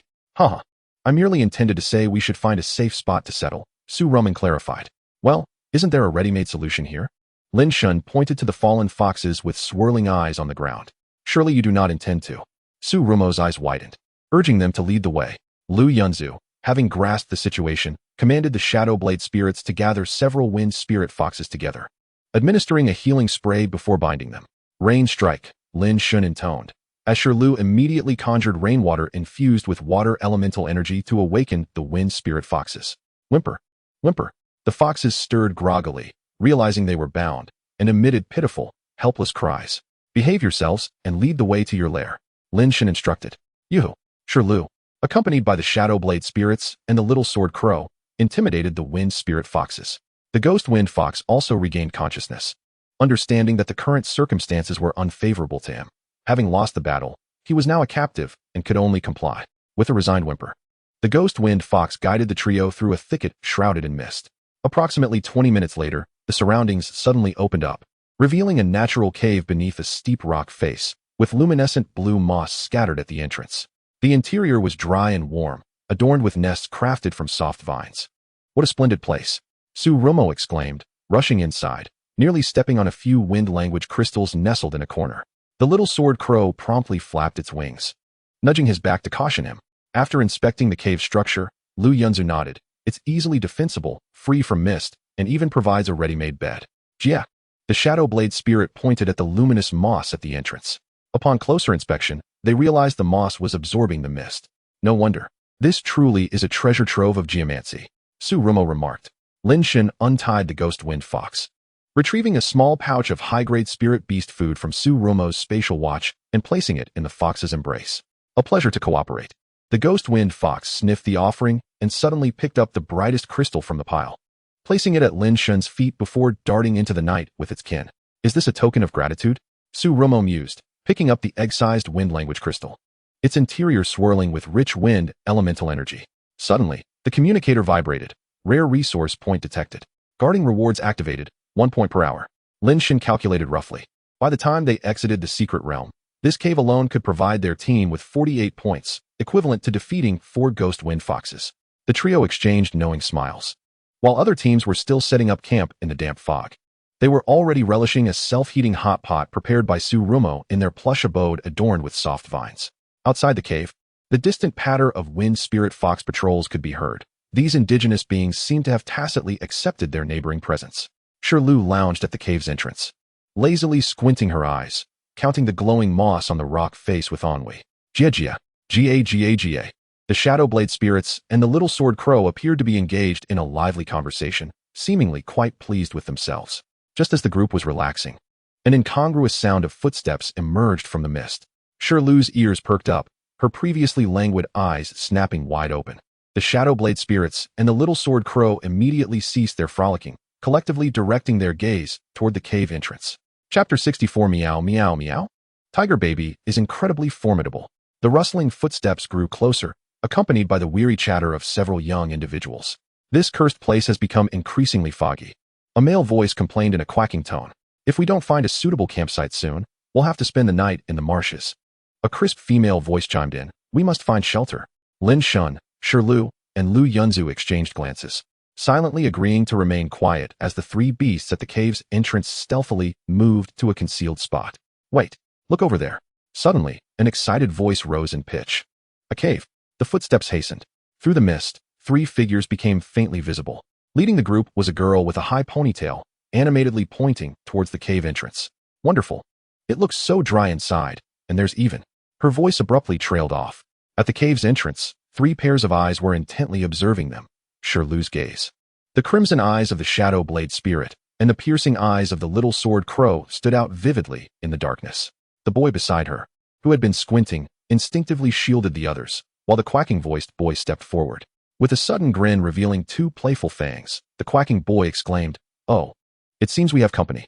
He was clad in a black hoodie adorned with a skull pattern, a garish metallic necklace dangling from his neck, entirely lacking the demeanor of a serious Beastmaster student. The high ponytail girl yanked at his hoodie. "Zhou Xiaohu, mind your manners." Her attire was more student-like, though her right wrist was adorned with glowing wristbands that shimmered in the mist. The bespectacled boy adjusted his reflective glasses but remained silent. Dressed in a plaid shirt and jeans, he resembled a programmer rather than a Beastmaster. Lin Shen and his companions stepped out of the cave. Regarding the trio before them, "Who might you be?" Lin Shen inquired. "We are students from Qingzhou High," Zhou Xiaohu boasted, patting his chest with an air of bravado. "Uft." Su Romo could not stifle a laugh. "What are you laughing at?" Zhou Xiaohu asked, somewhat irked, feeling provoked. The girl beside him awkwardly tugged at his clothing, but he remained unfazed. "It's hilarious. Who isn't a student from one of the top 8 Beastmaster schools here?" Lin Shen remarked. I. Zhou Xiaohu's face flushed crimson, momentarily at a loss for words. "We're from Qingyan High," Su Romo stated. At this, the high ponytail girl and the bespectacled boy exchanged startled looks. Zhou Xiaohu silently bolstered his confidence, declaring, "Oh, so you're from Qingyan High. My tiger baby is quite impressive." Meow meow meow. His little fire cat looked up, mewing to rally support for its beast master, though its call lacked any intimidating presence. Zhou Xiaohu level, apprentice beastmaster, 30. Beast, little fire cat, rare juvenile form 75. Upon seeing Zhou Xiaohu's level, Lin Shen erupted in laughter. "We are students from Qingzhou High's Class A, Year 1, a key class," Zhou Xiaohu boasted. The bespectacled boy gulped nervously and quickly pulled Zhou Xiaohu back. "What are you doing?" "Liwa?" Zhou Xiaohu shot him an annoyed glance. "They're among the top students from Qingyan High," Liwa said, eyeing Shirlu. "I've seen their entrance examination video. That rain-folding deer belongs to their top student." Zhou Xiaohu's expression instantly froze. He mechanically turned his head, scanning Lin Shen and his companions before finally fixing his gaze on Shirlu. The top student? His voice turned dry, the earlier bravado deflating like a punctured balloon. The high ponytail girl sighed. "I told you to pay more attention to the news." Turning to Lin Shen and his companions, she offered an apologetic smile. "I'm sorry. This guy tends to speak out of turn. I'm Su Xiao from Qingzhou High, Year 1, Class A. This is Li Hua and Zhou Xiaohu. I am Lin Shen from Qingyan High, Year 1, Class A. This is Su Rumo, and the quiet one is Lu Yunzu." Lin Shen introduced his companions succinctly. Suddenly, a loud rumble resonated through the fog. Everyone fell silent, their gazes converging on the source of the sound, Zhou Xiaohu's stomach. "That." Zhou Xiaohu scratched his head, his fangs peeking through a silly grin. "We haven't eaten anything since morning. Doesn't Qingzhou High provide rations?" Lin Shen inquired. Zhou Xiaohu's face reddened as he sheepishly admitted, "The monkey stole them." Su Xiao and Li Wu remained silent, the atmosphere thickening around them. "What on earth is a monkey?" Su Rumeng inquired. "It's a wind monkey." Li Wu adjusted his glasses. "We encountered a troop of them, and they brazenly charged at us, robbing us of our provisions." Su Xiao and Zhou Xiaohu nodded in anger. Lin Shen suddenly chuckled, pulling out several packets of compressed rations from his backpack. Would you care to join our temporary encampment? We are also taking a breather. These individuals were, after all, the Armée de la Armée from Qingzhou's elite, possessing commendable combat prowess. They could take turns on night watch, as a form of compensation for their uninvited presence. Su Xiao. Level, Apprentice Beastmaster, 39. Pet. Meow Meow Duck, Excellent Juvenile Stage 99. Liwa. Level, Apprentice Beastmaster, 35. Pet. Silent Grass, Rare Juvenile Stage 88. However, your stay here is not without its obligations. You shall take turns on night watch tonight. Lin Shen stated plainly. Su Xiao and Li were exchanged glances, yet before they could respond, Zhou Xiaohu exuberantly seized the rations, exclaiming, "Long live the boss." He tore open the packaging and stuffed his mouth, resembling a stray cat that had gone 3 days without food. How embarrassing! Su Xiao covered her face, though her lips betrayed a smile. She turned to Lin Shen, solemnly declaring, "Then we shall impose on you." The fog indeed feels eerie, and it is safer in numbers. They agreed to the night watch arrangement, for even if it were just the 3 of them, they would need to keep watch, especially with the assistance of the patrolling wind ghost foxes. Furthermore, having lost their provisions, without the trio's generosity, they would have to forfeit using their communicator. After all, this realm, inhabited by ghostly beasts, offered little in the way of consumables suitable for human survival. Should they forfeit, their expedition course would be doomed to failure. So, merely keeping watch is a small price to pay, Zhou Xiaohu mused, devouring his food. Once arrangements to share the fox den were settled, the 6 gathered around the rekindled campfire, 3 unfamiliar pets curiously observing their new companions. When the little fire Meow cautiously approached Shirlu, it was startled into a fluff by the sudden grimace of the shadow blade little ghost, eliciting laughter from all within the fog-enshrouded cave. The youthful Beastmaster's laughter dispelled the wilderness's chill. Little did they know, in the depths of the thick fog outside, a pair of icy eyes quietly observed. Chapter 65, Will-o'-the-Wisps. As night deepened, the campfire cast flickering shadows upon the cave's rocky walls. The trio from Qingzhou's elite took on their watch duty as agreed. You all rest. We've got this, Su Xiao said, shaking her glowing wristband, with Meow Meow Duck quietly perched on her shoulder, its eyes glowing faintly blue in the dark. Zhou Xiaohu sat cross-legged at the cave's mouth, with little fire Meow yawning on his lap. Don't worry, boss. My tiger treasure has exceptional night vision. Liwa's Silent Grass stood guard at the cave's entrance, ever vigilant. Lin Shen nodded. Alert us immediately if anything arises. He then retreated with his companions to the inner resting area of the cave. As the night wore on, the only sound was the occasional rustle of the patrolling wind ghost foxes outside. According to their plan, the night would be divided into 3 shifts. Su Xiao would keep watch during the first half, Zhou Xiaohu during the middle, and Li would during the latter half. Zhou Xiaohu rubbed his sleepy eyes and accepted the energy drink from Su Xiao. It was midnight. It was now his turn to keep watch.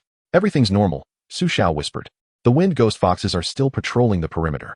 She pointed to the faintly visible pairs of ghostly green lights outside the cave. Zhou Xiaohu gave her an okay sign. Watching as Su Xiao curled into her sleeping bag, little fire Meow curled up by his feet, its tail rhythmically tapping the ground. Inside the cave, only the embers of the campfire glowed faintly, alongside the soft blue luminescence of the moss on the walls. Zhou Xiaohu, bored, began counting the light points of the moss when suddenly, a soft crackling sound pierced the stillness. The cave's illumination dimmed abruptly by half. Zhou Xiao shot up, realizing that large patches of the glowing moss had extinguished. A chilling wind howled through, making him shiver. Clusters of eerie green flames inexplicably materialized, hissing ominously. The cave echoed with terrifying laughter, the glowing moss extinguished, releasing strange black smoke, and the fog from outside seemed to seep in. Meow? Little fire Meow suddenly fluffed up, letting out a shriek, sensing something brush past it. A ghost. Zhou Xiaohu, startled by little fire Meow's scream, emitted a sharp yelp in his duck-like voice. His cry reverberated through the cave, waking everyone in alarm. Su Rumeng collided with the rocky ceiling, clutching her head in shock, while Lu Yunju's shadow blade little ghost instantly assumed a combat stance. The others were similarly jolted awake, and at that moment, the glowing moss in the cave flickered back to life. What is happening? Su Xiao emerged from her sleeping bag, her hair a tousled mess. The others turned to her. Zhou Xiaohu, pale as a ghost, pointed tremblingly into the depths of the cave. There's something. His finger shook uncontrollably, green ghost fire. And something touched tiger treasure. Is there? Su Rumeng scanned the surroundings, but all the strange occurrences had faded, as if they were merely Zhou Xiaohu's hallucination. The empty rocky walls glowed softly with the moss's blue light, and the campfire's embers still emitted wisps of smoke. Zhou Xiaohu. Su Xiao gritted her teeth as she emerged from her sleeping bag, her hair a tangled mess. What madness are you spouting in the middle of the night? I truly saw it. Zhou Xiaohu clutched the now fluffed-up little fire meow, his voice quivering, the green ghost fire.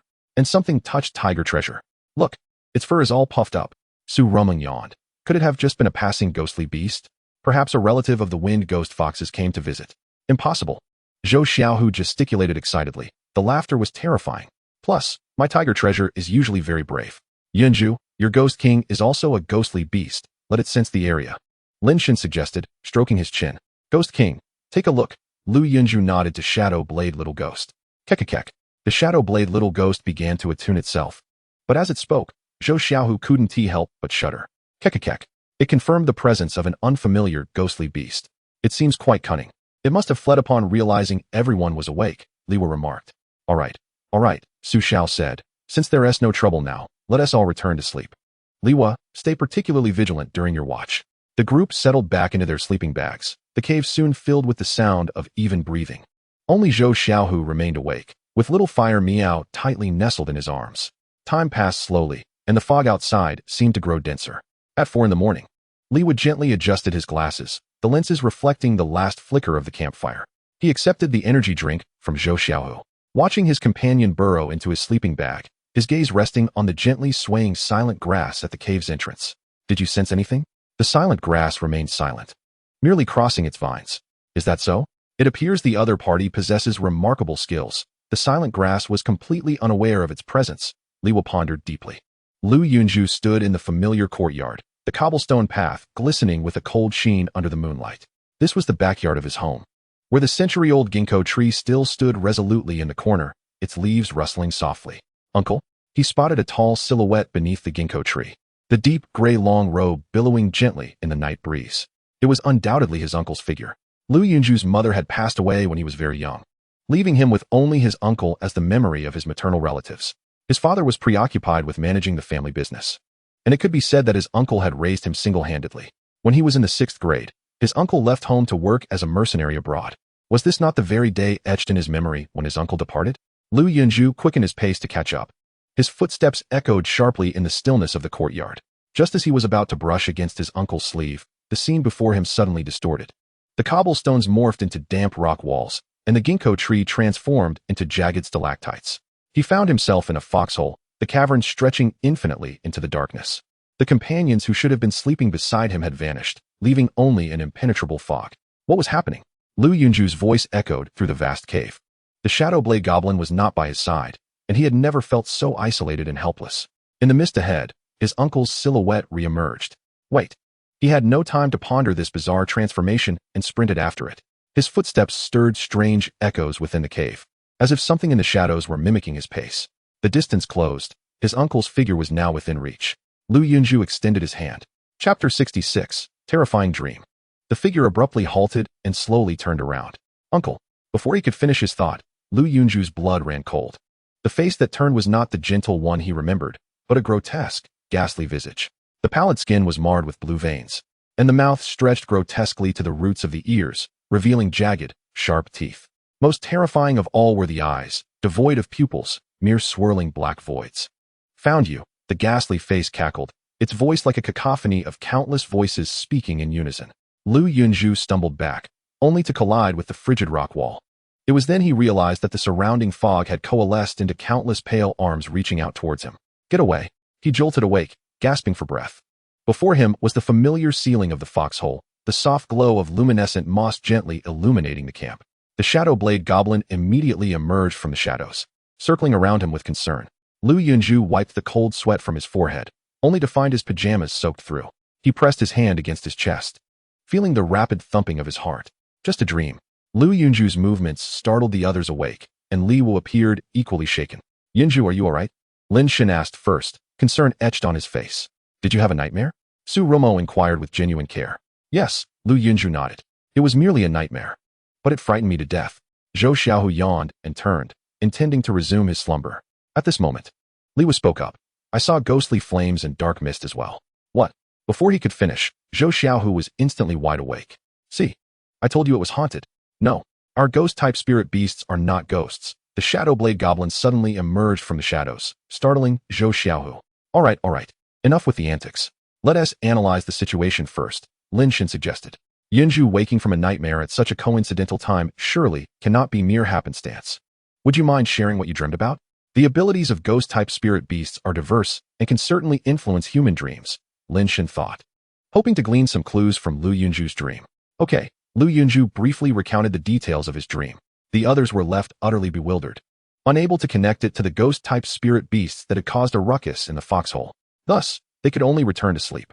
Fortunately, nothing else transpired, and everyone slumbered until dawn. At 8 in the morning, Su Rumo produced breakfast sandwiches from the spatial pocket and shared them with Lin Shen and Lu Yunju, while the Qingzhou trio munched on the rations brought by Lin Shen's group. After a simple breakfast, they decided that Lu Yunju and Liwa would remain in the cave to guard, while the others ventured out to explore. Since the cave was discovered by Lin Shen's team, Su Zhao's group could only earn a small portion of the defensive points, likely around 5 points in total. Lin Shen and his companions then set out to explore, planning to return by noon for lunch and to see if any events had transpired. After bidding farewell to Lu Yunju, the four set off on their journey to seek points. This expedition into the secret realm, besides the requirement to survive for 3 days to earn 60 points, also emphasized team collaboration. After all, pursuing the path of a full-time beastmaster would inevitably involve navigating the wilderness and secret realms, where teamwork was essential. Thus, the school had begun to consciously cultivate their sense of teamwork. Exiting the foxhole, they walked for a while before encountering several wild spirit beasts. By the end of the morning, they had gathered 8 points. Su Xiao and her companion, due to their slightly inferior strength, contributed less than Lin Shen and Su Rumo, and thus only earned 2 points. At noon, Lin Shen glanced at the time. Let's head back for lunch and take a short rest while pondering how to deal with the nocturnal attacks from the wild ghost-type spirit beasts. The others nodded in agreement with Lin Shen's suggestion. With only 3 days and 2 nights for this secret realm exploration, if they still had no leads by tonight, it would only remain an unsolved mystery. Naturally, none were willing to settle for such a conclusion. They were all prodigious students from Qingzhou's top 8 Beastmaster academies.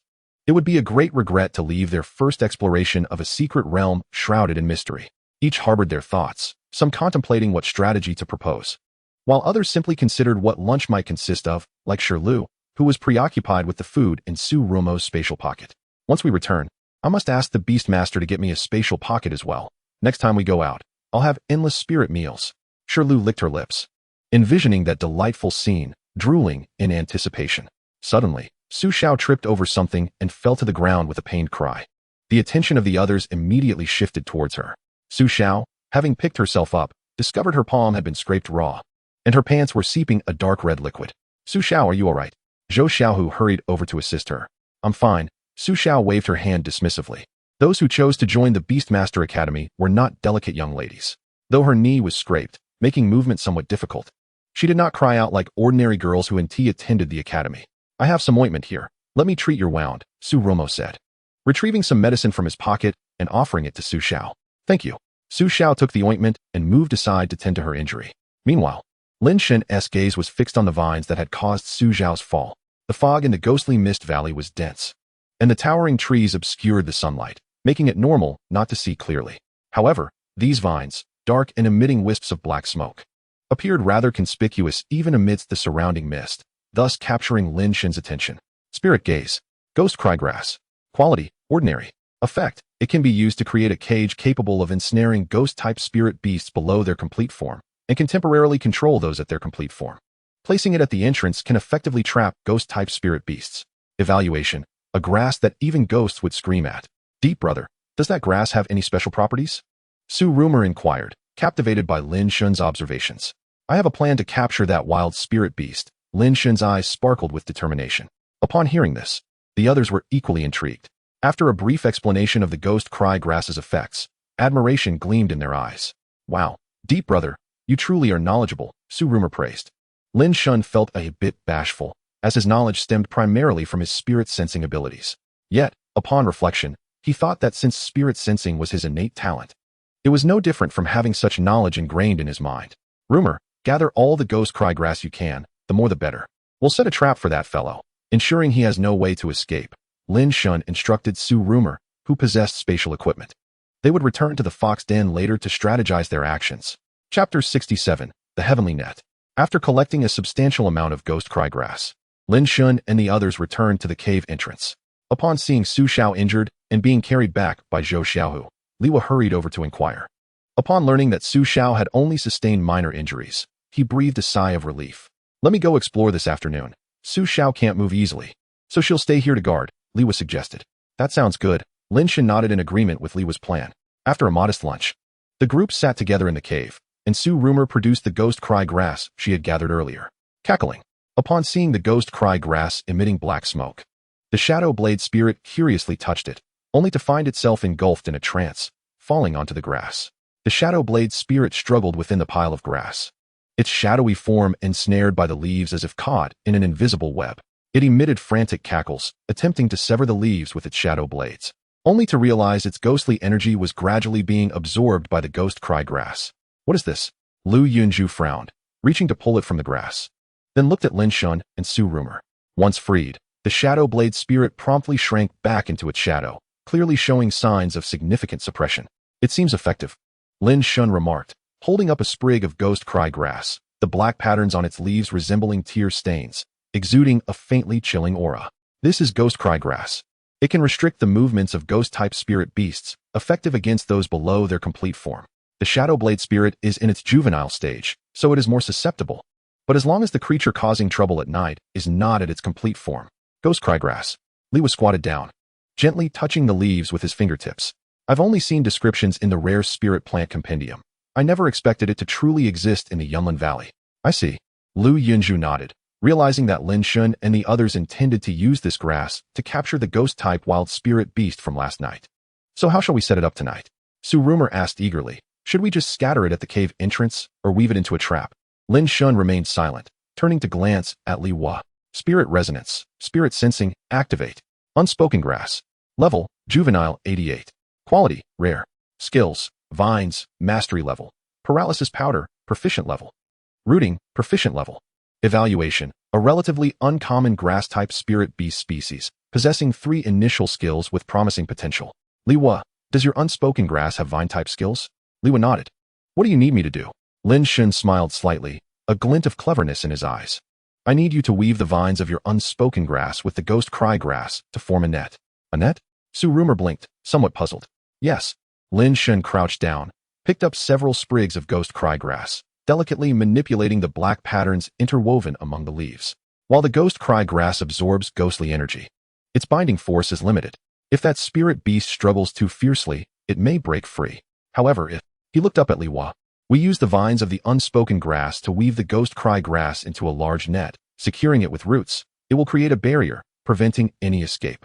It was evident that Li Hua's unspoken grass had already displayed rooting abilities, so he did not find this surprising. We need to set the trap to trigger as soon as it steps inside. Lin Shen elaborated on the plan. Li Hua, you will use the ghost cry grass to weave the net, then cover it with ordinary vines for camouflage. Lin Shen detailed the ghost catching strategy, and Li Hua expressed his understanding. The vines, being a grass-type skill, would emit grass-type spiritual fluctuations, effectively concealing the scent of the ghost cry grass. Since the ghost-type spirit beast had lived in Yunlin Valley for a long time, it was likely familiar with the ghost cry grass, making this step quite necessary. That way, when the ghost-type spirit beast enters tonight, it will trigger the trap, and we will have a splendid performance of capturing it in a jar. Su Rumor gazed at Lin Shen with admiration. Brilliant. Simply brilliant. Zhou Xiaohu clapped enthusiastically. If I were to come up with a plan, I couldn't conceive something so exquisitely clever even in 1,000 lifetimes. This is fantastic. We can finally catch that mischievous spirit beast and teach it a lesson. Su Xiao, leaning against the cave wall, added. By the way, Lin Shen, doesn't your Shirlu have a water flow ring? Lu Yunju suddenly recalled. Right. Deep brother. Why not use the water flow ring to heal Su Xiao? Su Rumor queried in confusion. I forgot. Lin Shen sheepishly scratched his head. He quickly instructed Shirlu to use the water flow ring to heal Su Xiao. Oh, Shirlu's 2 horns flickered with blue light, forming a ring of water around Su Xiao's knee. Soon, a refreshing sensation coursed through her wound, alleviating the pain and providing immense comfort. So amazing. Now I can explore again this afternoon. Li Hua, you can stay here and focus on setting up the trap, Su Xiao announced, her injury having healed. Thus, after a brief rest in the cave, with Su Xiao's injury mended, the group set out once more to earn points, while Lu Yunju and Li Hua remained behind to continue setting up traps and guarding the den. As evening approached, darkness fell, and the sun sank in the west. The golden rays of the sunset streamed through the gaps in the trees, illuminating the fog-laden valley, transforming the hazy mist of the day into a deep golden hue. The cave, hidden behind this golden light and mist, appeared like a celestial paradise. Having concluded a day of toil, Lin Shen and the others gathered around the campfire, recounting their day's gains. We encountered even more spirit beasts this afternoon than in the morning, earning a total of 15 points. Su Rumor exclaimed excitedly, sharing her afternoon's bounty with Lu Yunju. We also secured a full 5 points, Zhou Xiaohu chimed in. Our trap is ready, Liwa added regarding the trap. After an afternoon of effort, he and Lu Yunju successfully set up a heavenly net at the cave entrance, just waiting for the ghost-type wild spirit beast to arrive so they could spring their ambush. Excellent. This time, we'll ensure it has no way of returning. Zhou Xiaohu took a hearty bite of the large skewers Su Rumor had prepared. Roasted over the campfire and sprinkled with cumin and chili powder, it sizzled with oil. As Lin Shen enjoyed the skewers, he chatted with everyone about various topics, while Shirlu beside him wholeheartedly relished the grilled treats. The young beastmasters shared their experiences of the day, and as their conversations flowed, they transformed into tales of wondrous curiosities from all corners of the world. Observing the heartwarming scene before him, Lin Shen couldn't help but smile, often wishing to remain in this moment forever. In his previous life, he was an orphan, and after the passing of his parents in this one, he spent his time working, leaving little opportunity to forge numerous friendships. Throughout his life, he had but one close companion, Li Lingfeng. Yet now, he found himself surrounded by esteemed friends. Despite the intoxicating joy of their gathering around the bonfire, time, relentless as ever, began to draw the evening to a close. Chapter 68, The Jade Token. In the blink of an eye, the night deepened, the moon shining brightly amidst sparse stars. Outside the cave, the windy ghost foxes, who were supposed to be on patrol, lazily huddled together, forming a fluffy bundle of foxes. Through the mist, one could glimpse the hazy moonlight, and several foxes had already succumbed to slumber. At 2 in the morning, everyone had drifted off to sleep. While Liwa kept watch, his eyelids heavy with fatigue as he leaned against the rocky wall. Suddenly, a chilling wind howled, extinguishing the luminous moss on the wall, which then emitted black smoke, revealing clusters of green ghostly flames that materialized within the cave. A slight smirk played on Liwa's lips. His prey had taken the bait. A sound, faint at first yet growing ever closer, echoed in his ears, increasingly clear, reminiscent of the cries of hellish demons. As the source of the sound approached, a sudden crack echoed, causing the already dim light in the cave to grow even darker. The cries ceased abruptly. Paralysis powder, Liwa shouted, and the unnamed grass responded, shaking itself as it dispersed the paralysis powder toward the unknown creature. Cackling maniacally, the creature finally revealed its true form, emitting a terrifying laughter as if a multitude of voices spoke simultaneously, bizarre and absurd. The others, roused by the commotion, quickly emerged from their sleeping bags and surrounded the solitary specter. In their midst were 3 white spheres, emitting green ghostly flames. They floated midair, the largest one atop having 3 dark holes spouting ghostly fire, its head, while the smaller 2 were presumably its hands. Bylon fire. Level, adult, 50. Classification, ghost, fire. Quality, rare. Talent, ghostly whisper, a mysterious murmur that evokes deep-seated memories.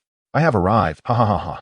Skills, ghostly fire, minor. Ghost claws, mastery. Night stalker, mastery. Ghostly howl, mastery. Focused investigation of specific effects. Training plan. Evolution route. Minor ghost fire by Lon fire Yulon fire. Evaluation, a wild ghost-type spirit beast. Fond of mischief. Its skills and talent configuration are luxurious, and its quality profound, making it a formidable adversary. My goodness, I've encountered the ultimate boss. Lin Shen marveled at the panel before him. Be cautious. This creature is formidable, he warned, and the others regarded the being with grave concern. The ghost wind fox, accompanied by its adult brethren, had also come to assist, while the younger windy ghost foxes feigned laziness outside. This was all part of the plan. Li Hua and the windy ghost fox pretended to be idle, luring the Bylon fire into a false sense of security before initiating their trap, an ambush. Ha ha ha ha. The Bylon fire emitted an enraged cry, having realized that the ghostly cry grass at the entrance had sealed its escape route. Now, combat was inevitable, its eyes brimmed with battle intent. Lin Shen's group mirrored this resolve, all eyes fixated on the Bylon fire. Ha ha ha ha. The Bylon fire unleashed a prolonged, piercing wail, causing everyone to instinctively cover their ears. This was the ghostly howl skill. Only the ghost wind fox's bright spirit was unaffected, while the rest were somewhat impaired. Zhou Xiaohu clutched his head, rolling on the ground, and Lu Yunju bled from all 7 orifices. This was dire. Yunju's previous dream must have been the creature's doing, and now its mental assault was wreaking greater havoc on him. Seeing the Beastmaster's dire state, the Shadow Blade ghost felt a pang of sympathy, its anger flaring as it glared at the Bylon fire. Lin Shen's expression grew grim. He had taken hold of the communicator, ready to call for assistance at the first sign of trouble. But time was of the essence. He hastily instructed Shirlu to summon rain. Roar! Shirlu bellowed, and soon the cave was engulfed in a downpour. The Shadow Blade ghost and other adult windy ghost foxes struggled against the gravitational pull of the rain, unable to maintain their float. However, the Bylon fire, being an adult spirit beast, managed to hover with some effort, though it was clearly at a disadvantage, given its dual classification of ghost and fire. Water countered fire, and the rainy environment was decidedly unfavorable for it. The ghost wind fox immediately unleashed a chilling gust toward the Bylon fire, the frigid wind mingling with the icy rain, transforming the fox den into a veritable ghostly realm. In that brief moment, the others launched their attacks in swift succession. Swish, swish, swish.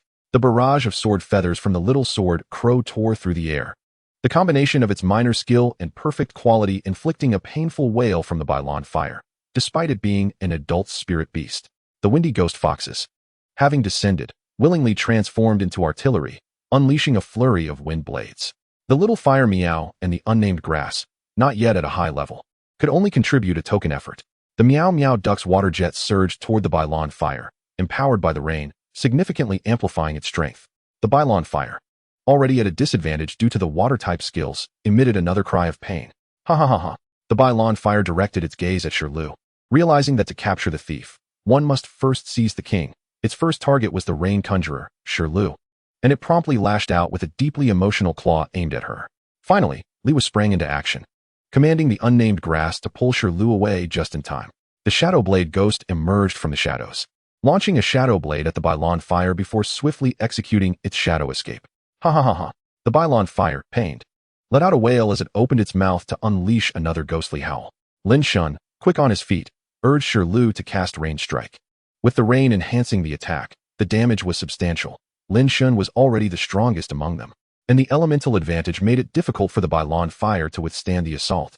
Current health, 65. Peering into the spirit, Lin Shen realized that the recent barrage had depleted 35 health points from the Bylon fire. Everyone, let's rally together. We can surely defeat it. He encouraged his companions.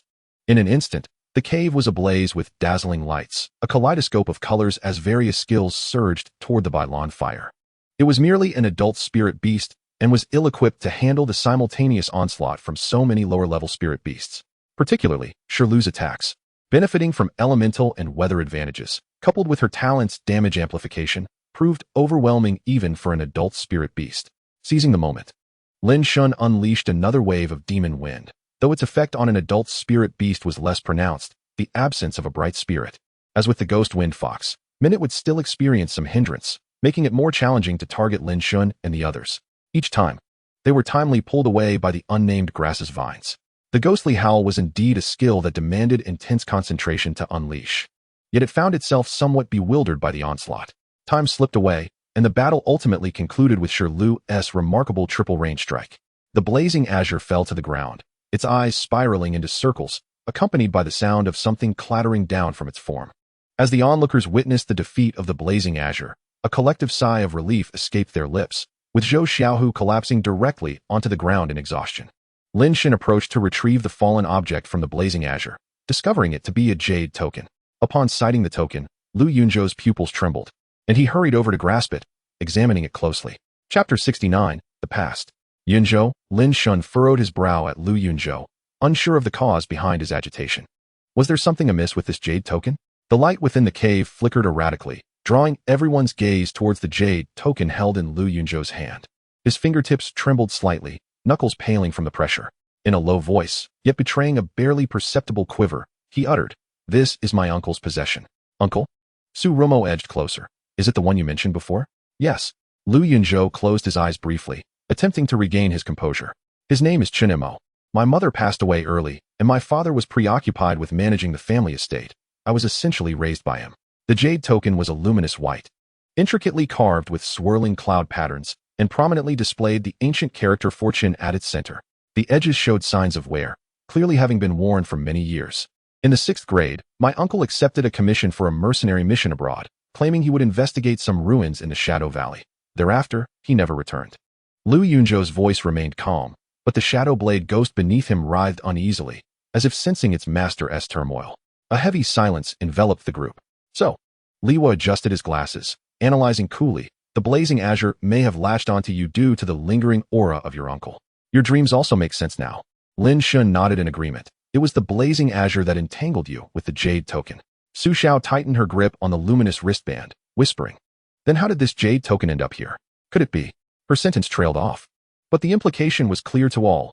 Lu Yunzhou's uncle might have once visited the ghostly valley, perhaps even. The temperature within the cave seemed to drop suddenly. Lu Yunzhou clenched the jade token tightly, his knuckles turning white. He was uncertain of how to proceed. The reality was likely not as Su Xiao speculated. Yet he hesitated to voice his thoughts. Regardless, Lin Shen placed a reassuring hand on Lu Yunzhou's shoulder, glancing at the faintly unconscious blazing azure. Let's first address the immediate situation. If the blazing azure truly has ties to your uncle, we can awaken it and inquire. Su Rumo, upon hearing this, retrieved a substantial quantity of ghost cry grass from her spatial watch and directly buried the blazing azure beneath the pile. Liwa's unspoken grass swiftly extended slender tendrils, binding the unconscious blazing azure along with the ghost cry grass, forming a veritable sushi roll. The black patterns of the ghost cry grass flickered between the tendrils, ensuring that this spectral beast could not easily escape. Awaken. Su Rumo crouched down, extracting a bottle of healing spray from her spatial watch and gently misting the blazing azure twice. The creature emitted a faint groan, its ethereal green flames flickering uncertainly, clearly still struggling to recover from the suppression of the ghost cry grass. Lin Shen crossed his arms, his gaze sharp. You can understand our words, can't you? The blazing azure remained silent, merely shrinking back warily, its flames wavering slightly. Do not feign ignorance. Lu Yunzhou's voice was icy as the shadow blade ghost emerged from the shadows beneath him, its crimson eyes fixed intently on the blazing azure. Where did you acquire this jade token? The blazing azure appeared intimidated by Lu Yunzhou's imposing presence, its flames quaking violently. It glanced at the jade token, then back at Lu Yunzhou, suddenly emitting a series of soft clicking sounds. Was it frightened? Su Xiao perceptively noted the shift in the blazing azure's demeanor. Do not be alarmed. Lin Shen softened his tone. We mean you no harm. We simply seek honest answers to our questions. After a moment of hesitation, the blazing azure slowly nodded. Through a painstaking exchange, the group managed to glean some information from the blazing azure's changing flames, bodily gestures, and the assistance of their companion beasts. Thus, Liwa adjusted his glasses and summarized. A few days prior, a person arrived at the ghostly valley, stayed for a while, and then hastily departed, inadvertently leaving behind this jade token. The blazing azure nodded, its flames flickering upward, seemingly affirming the account. What did that person look like? Lu Yunzhou inquired eagerly. The blazing azure tilted its head, seemingly pondering how to express itself. Suddenly, its flames twisted and contorted, gradually outlining a vague humanoid silhouette, tall and erect, with broad shoulders and a vaguely defined angular face. Lu Yunzhou's pupils constricted sharply. Uncle. Lin Shen and Su Rumo gently patted Lu Yunzhou's shoulder, offering silent comfort. With the origins of the blazing azure incident clarified, it was time to assess the spoils of this battle. Lin Shen activated the communicator to review the points earned. Ding. Defeated a formidable foe, earning 62 points. This spirit beast is the strongest in this secret realm, granting an additional 50 points. The team displayed commendable coordination, uniting students from both schools and enlisting wild spirit beasts to assist, yielding an extra 30 points. Excellent. A total of 142 points earned in one go. Combined with previous team scores, my personal tally is already a perfect score.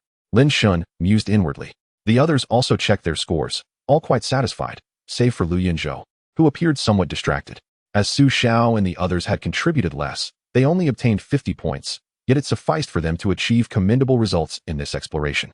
Observing Lu Yunzhou's evident distraction, Lin Shen and Su Rumo approached him to offer solace. With the blazing azure defeated, there was naturally no need to retain the ghost crygrass barrier. Perceiving that Lin Shen and his companions had matters to discuss, Liwa instructed his unspoken grass to retract its tendrils, retreating to the cave's entrance to stargaze. Only Lin Shen, Su Rumo, and the silent Lu Yunzhou remained within the cave. The glimmering moss flickered intermittently, casting its glow upon the faces of the trio, their shadows dancing on the rocky walls. Yunzhou, Lin Shen ventured cautiously. Are you all right? Lu Yunzhou looked down, his fingers unconsciously tracing the surface of the Chun family jade token, and after a prolonged silence, he rasped, I am fine. Do not force yourself. Surumo, for once, set aside her playful demeanor, gazing at him earnestly. We are brothers. Is there anything you cannot share? Lu Yunzhou's shoulders tensed slightly, the shadow blade ghost writhing uneasily in the shadows beneath him. Finally, he inhaled deeply, his voice low and restrained. My uncle, Chen Mo, is the last bloodline of the Chen family. The Chen family? Lin Shen frowned. Realizing that the matters between these noble families were beyond his comprehension, yet it seemed to revolve around familial grievances.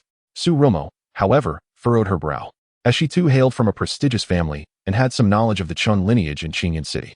If only one person remained. Indeed. As if to validate his suspicions, Lu Yunzhou slowly began to recount the past. Chapter 70, Revenge. 500 years ago, the Chen family faced a crisis of succession, and at that time, my uncle's great-grandfather resolved to recruit a son-in-law to sustain the family's prosperity. Upon hearing this, Su Rumo felt a deep resonance. Recalling how his grandmother had been chosen by the Su family's ancestors from among the civilian prodigies, as there had been no capable successor from his grandfather's generation to uphold the family's legacy. The Su family had long safeguarded the foremost beast cultivation base in Qingzhou, and the absence of even a master-level expert would surely jeopardize their continued guardianship. Other families, too, sought out civilian talents for similar reasons. According to the laws of the Great Xia, the operational scope of beast masters varied significantly with their ranks. If a family failed to produce a suitable heir, they would have to relinquish the majority of their enterprises, facing two potential paths, either to become vassals to other families with the requisite qualifications or to forge alliances through marriage with civilian prodigies. Lu Yunzhou continued his narrative. The consort they had recruited back then was none other than the patriarch of the Jiang family, who had recently met with a tragic end.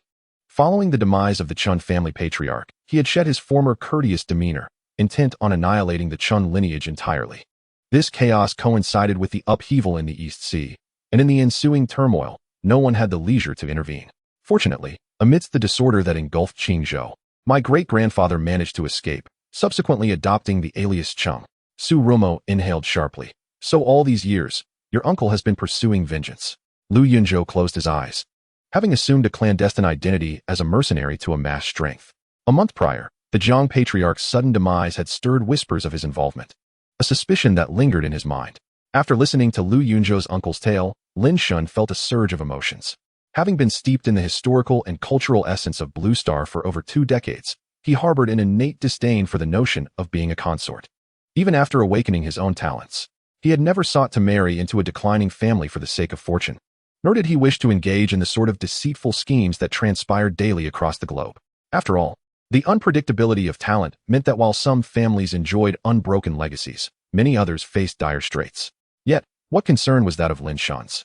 He merely needed to diligently cultivate his beasts and steadily grow stronger, for the intricacies of noble families were far too convoluted for his liking.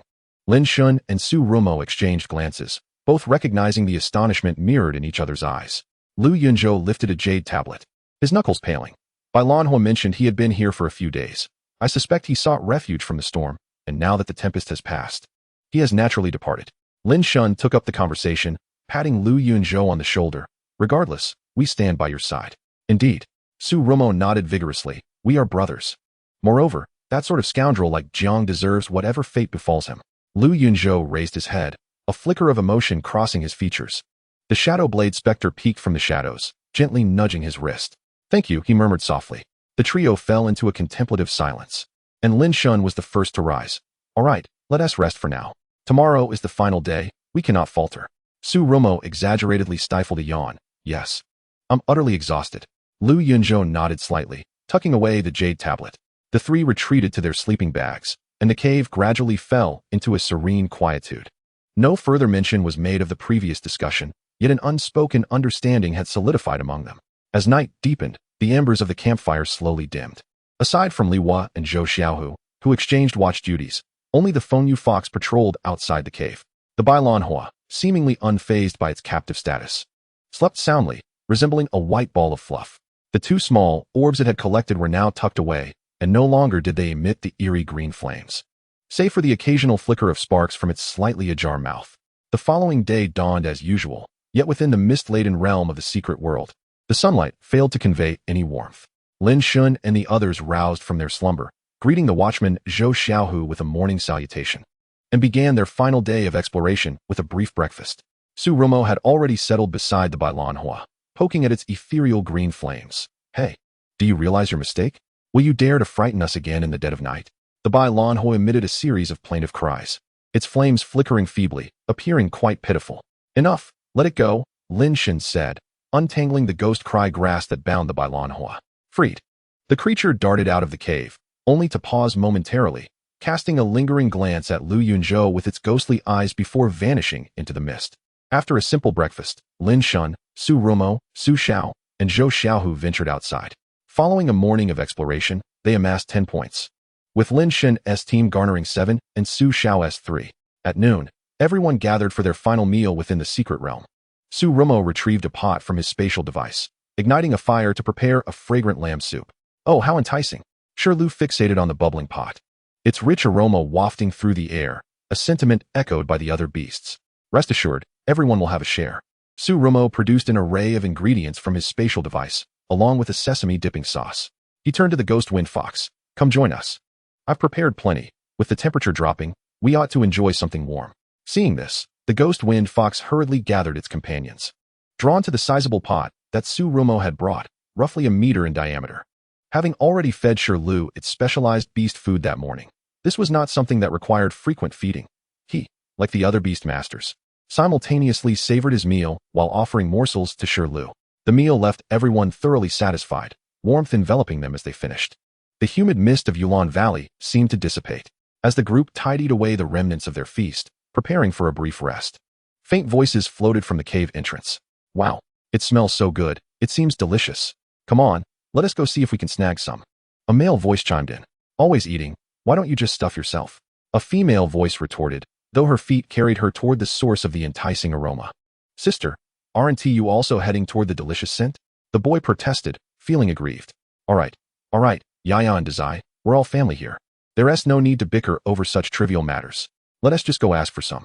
Another male voice chimed in, prompting Lin Shen to adopt a peculiar expression. Chapter 71, Old Acquaintances. That voice. Before Lin Shen could ponder further, the footsteps approached swiftly, soon arriving at the cave entrance. Entering were 2 men and a woman, the latter sporting a head of red hair, linking arms with the leading man, while another trailed behind them.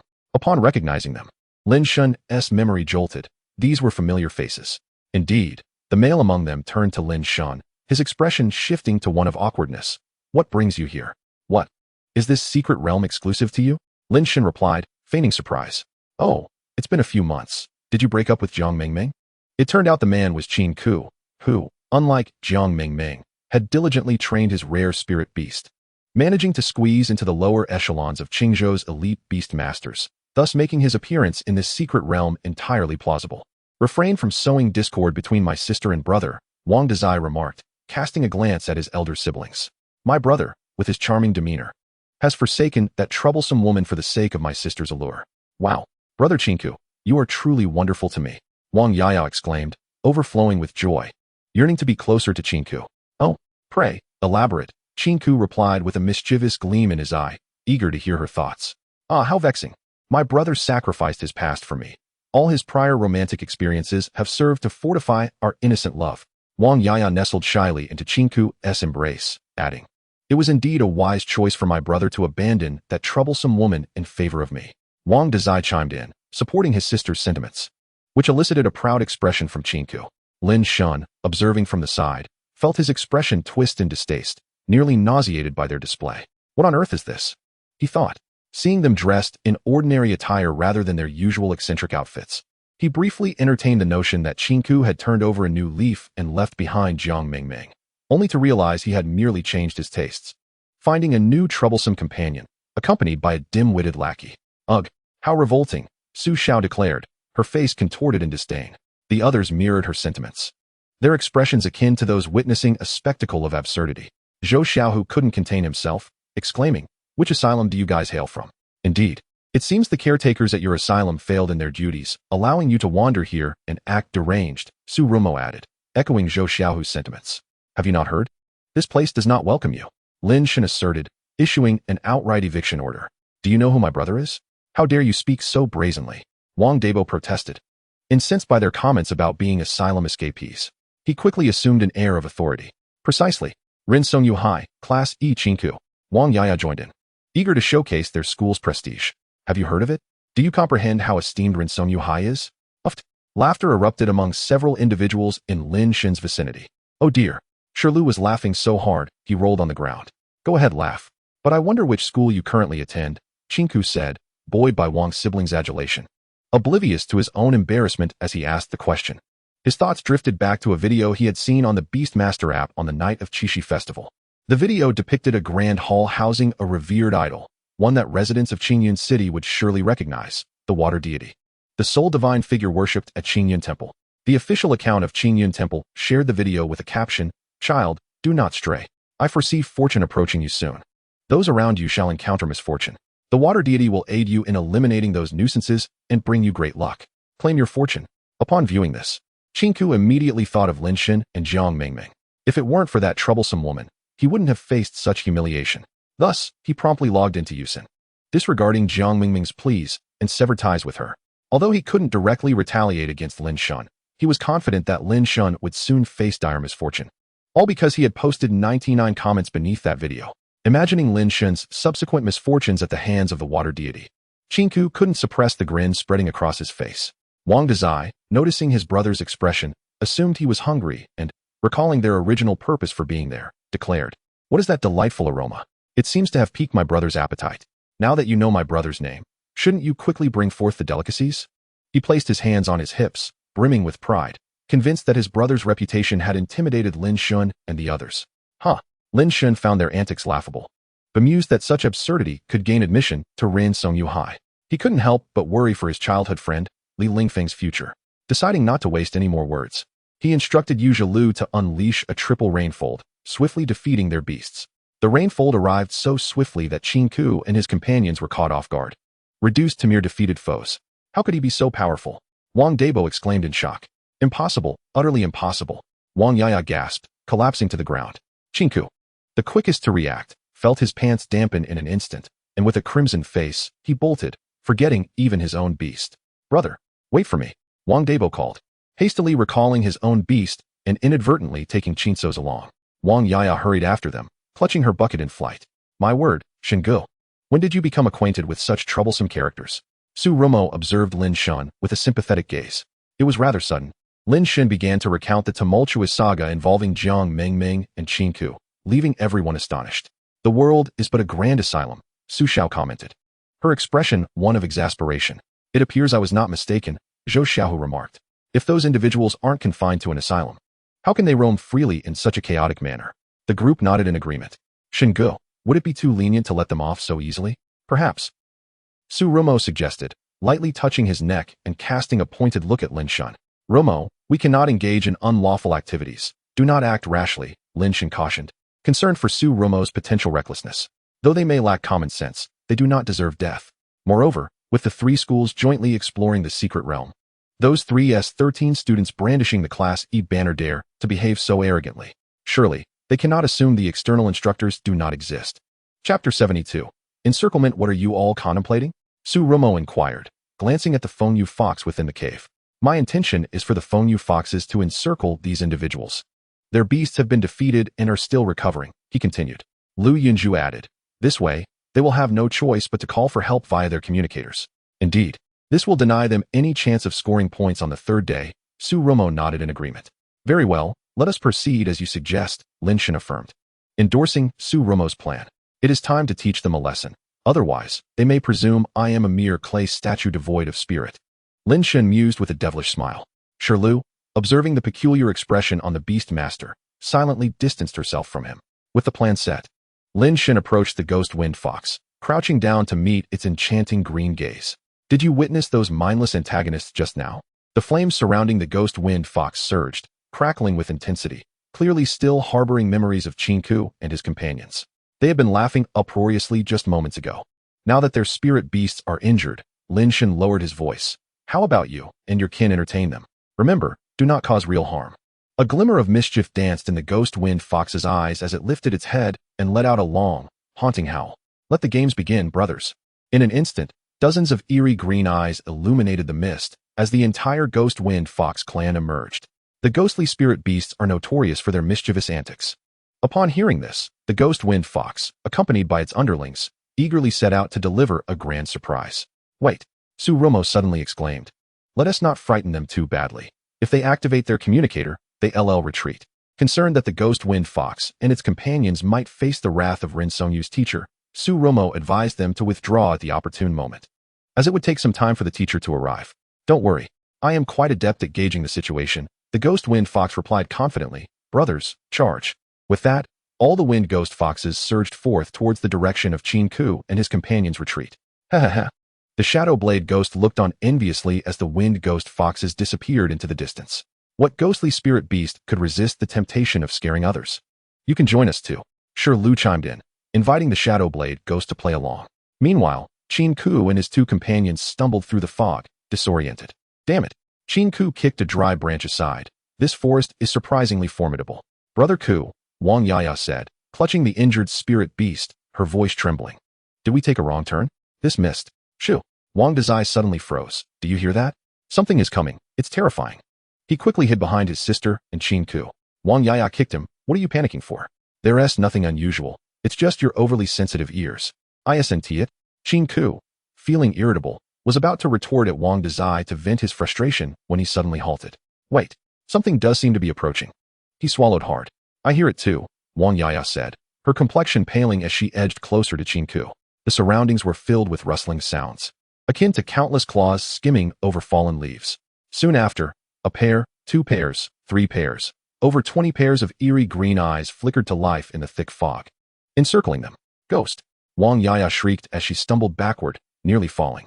To say that the siblings were of the same caliber would be an understatement. Wang De's eye, with wide eyes, fainted outright. The ghost wind fox elegantly emerged from the mist, a chilling breeze swirling through the fog, amplifying the atmosphere of dread. Behind it, over 20 wind ghost foxes bared their teeth, their claws charged with pale azure wind blades. Stay back. Chinku's voice quivered, his hands shaking uncontrollably. Their spirit beasts were still incapacitated and utterly unable to defend themselves. The pack of wind ghost foxes advanced menacingly, herding them to a clearing. Suddenly, the ghost wind fox let out a piercing howl, and all the wind ghost foxes simultaneously swiped their claws, the wind blades expertly severing the surrounding underbrush while intentionally sparing the 3. Beep. A shrill alarm blared. A mechanical voice echoed through the woods. Emergency distress signal detected. Rescue will arrive within 10 minutes. Pale as a ghost, Chinku frantically activated his communicator, dialing for help, as if he were on the verge of being devoured by the ghost wind fox. Seeing this, Wang Yaya hurriedly crawled to her brother's side, activating both her and Wang De's communicators for assistance. According to the rules, once a distress signal was sent, they would be forcibly extracted from the secret realm, which also meant forfeiting their survival points for the 3rd day. Their abilities had been mediocre, and they had gained little in terms of points over the past 2.5 days. This would surely result in failure. Brothers, it's time to retreat, the ghost wind fox declared, as its objectives were accomplished, leading its underlings away. As the afternoon slipped away, Lin Shen and his companions returned from their explorations, having learned from the ghost wind fox about Chinku and the others being successfully driven out of the secret realm. Upon hearing of their plight, Surumo laughed heartily. Serves them right. They ambushed us yesterday. Lu Yunzhou, stroking his jade token, allowed a rare smile to grace his lips, an eye for an eye. All right. It's getting late, Lin Shen remarked, glancing at his communicator. It's almost time to gather. Let us pack up and head back. The group tidied their belongings and bid farewell to Su Xiao before embarking on their journey home. Along the way, they discussed the rewards from their secret realm exploration. Brother Shun, we scored some excellent points this time. We should be able to achieve full marks. Surumo exclaimed excitedly. Lin Shen nodded, a satisfied smile adorning his face. It's all thanks to me, Shirlu declared proudly, puffing out her chest. Haha, how could anyone forget you? Our great benefactor. Lin Shen chuckled, bending down to pat Shirlu on the head. We'll treat you to a nice meal tonight. He then turned to Surumo and Lu Yunzhou. Let us go out and celebrate this evening. Absolutely, Surumo replied, brimming with enthusiasm. Lu Yunzhou nodded in agreement. Thus, the group soon reached the exit of the secret realm. However, upon arriving at the open area near the entrance, they were confronted by several uninvited guests. Sis-in-law, it's him. He plotted against us. You must take responsibility. Chinku cried out in distress before a middle-aged man, presumably a teacher from Rin Songyu. Upon spotting Lin Shen and the others, Chinku eagerly pointed him out to the teacher. Chapter 73, The Reckoning. Yet when this so-called brother-in-law turned to face Lin Shen's group, his expression shifted to one of astonishment. Isn't this the top student from Qingyan Academy? While Chinku and his companions might not be aware of the brilliant talents from their cohort, Li Dajuan, as a teacher from Rinsengyu, certainly recognized Lin Shen and the others. Initially, their school had even considered using a recommendation slot to recruit him. Now, Li Dajuan found himself in a precarious position, feeling exceedingly awkward. Meanwhile, Qin Ku remained oblivious to his brother-in-law's internal conflict. He tugged at Li Dajuan's sleeve. Brother-in-law, you promised to take my side. Now that the culprit is here, why aren't you acting? With that, he cast a provocative glance at Lin Shen. Lin Shen was utterly speechless. Bemused by the absurdity of the situation, this world was truly topsy-turvy. However, given Qin Ku's limited intellect, he likely believed they had encountered a wild spirit beast attack, which must have been analyzed by others upon their exit. Li Dajuan appeared quite troubled, yet upon seeing his brother-in-law's expectant gaze, he recalled his role as a teacher. Thus, he hesitated before finally speaking up. So it's you, Lin. This matter. Qin Ku has already informed me, and I believe you were indeed in the wrong. Li Dajuan's tone adopted a rather antiquated and preachy demeanor as he began his lecture, portraying Qin Ku and the others as innocent saints victimized by a band of villains. As he spoke, he convinced himself he was a champion of justice, imagining himself seated upon a lotus throne, untouched by worldly disputes. He boldly declared, Lin Shen, your actions in this matter were indeed unethical. I believe Qingyun Academy must provide Rinsengyu with an explanation. As he continued, he completely overlooked the disparity between their schools and suddenly recalled something, adding, by the way, I've heard there are several accomplices from Qingzhou Academy. They too should provide an account to Rinsengyu. With a heavy sigh, he lamented, the world is in decline, and moral integrity is scarce.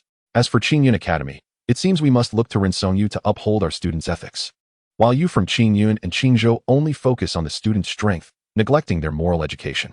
Indeed. You should promptly apologize and ensure those accomplices from Qingzhou Academy are brought forth. Qin Ku vigorously nodded from the side, as his brother-in-law's words resonated profoundly within him. He lamented the absence of the Wang siblings, who were preoccupied with Wang Dazai's fainting. Otherwise, their presence would have undoubtedly added a touch of grandeur to the proceedings. Oh, is that so? I had no idea that my esteemed student from Qingyun Yuga would be subject to the whims of an ordinary class teacher. Long Gu, Su Rumo cheerfully exclaimed, recognizing that Long Li had come to their aid. Teacher Long, do not presume that your esteemed Qingyun Yugas might grant you the liberty to act unreasonably. Li Dajuan, feeling emboldened by his supposed justification, began to press the matter. You must provide me with an explanation for today's events. We at Rinsong Yuga will not let this matter rest. An explanation? Long Li scoffed, and the crowd felt an overwhelming pressure emanate from him. Undoubtedly the oppressive aura of a master-level beast tamer. This is what I call an explanation, he declared with commanding authority. Li Dajuan, feeling the weight of Long Li's presence, was overwhelmed and collapsed to the ground. He pointed a trembling finger at Long Li, disbelief etched across his face. Is Qingyun Yuga truly so tyrannical? Gradually regaining a modicum of composure, Li Dajuan harbored a flicker of hope. He wouldn't dare act against me. After all, I am a teacher at Rinsong Yuga. He looked up, ready to speak, only to see Long Li lifting Qin Ku to hurl him in his direction. Thud, thud, thud. Qin Ku crashed into Li Dajuan, producing a cacophony of sound. Both were in pain, on the verge of cries, but Long Li's speed was relentless. Just as they were about to scream, they were struck again, until Qin Ku, frothing at the mouth, lost consciousness. And Li Dajuan was left bruised and battered before Long Li finally relented. He turned to Lin Shen and his companions, stating firmly, remember, in the Beast Taming World, strength reigns supreme. The fist is the ultimate truth. With that, he departed, disregarding the fate of Li Dajuan and his companion, while Lin Shen and his friends hurried to follow. As they made their way back to the Qingyun school bus, Su Rumo enthusiastically praised Long Li, repeatedly exclaiming how impressive he was. Long Li, flattered by the compliments, feigned indifference, adopting a demeanor of one accustomed to such praise. You cheeky brat, cease your flattery. How did you perform this time? If your results are unsatisfactory, I may have to give you some extra lessons. Unbeknownst to him, his face was nearly splitting with joy, though Lin Shen and his companions chose not to reveal his delight. Oh, come now, Long Gu, what are you saying? Our results were exceptional, right, Shen Gu? Su Rumo turned to Lin Shen. As they approached the school bus, Lin Shen nodded and replied while boarding, excluding survival points, we amassed a total of 2,157 points, securing first place. Ha ha ha, splendid. Truly my students. Long Li, as their teacher, was already aware of their achievements, having checked the results backstage. His inquiry was merely a means to hear them express it aloud, allowing himself a moment of joy. By the way, Long Gu, are you really unscathed after confronting the Rinsong Yuga individuals? Lin Shen asked, concern flickering in his gaze, echoed by Su Rumo, and Lu Yunju. Did I not mention? In the Beast Taming World, the strong are revered. The leader of their team is merely a special-grade beast tamer, hardly worthy of my concern. Upon hearing Long Li's assertion, Lin Shen pondered deeply. Indeed, the strong always have their rationale. Had Qingyun Yuga been weaker than Rinsong Yuga today, Li Dajuan, as a professional beast tamer, would easily have dominated Lin Shen and his companions. His lofty discourse would have been interpreted as justified authority.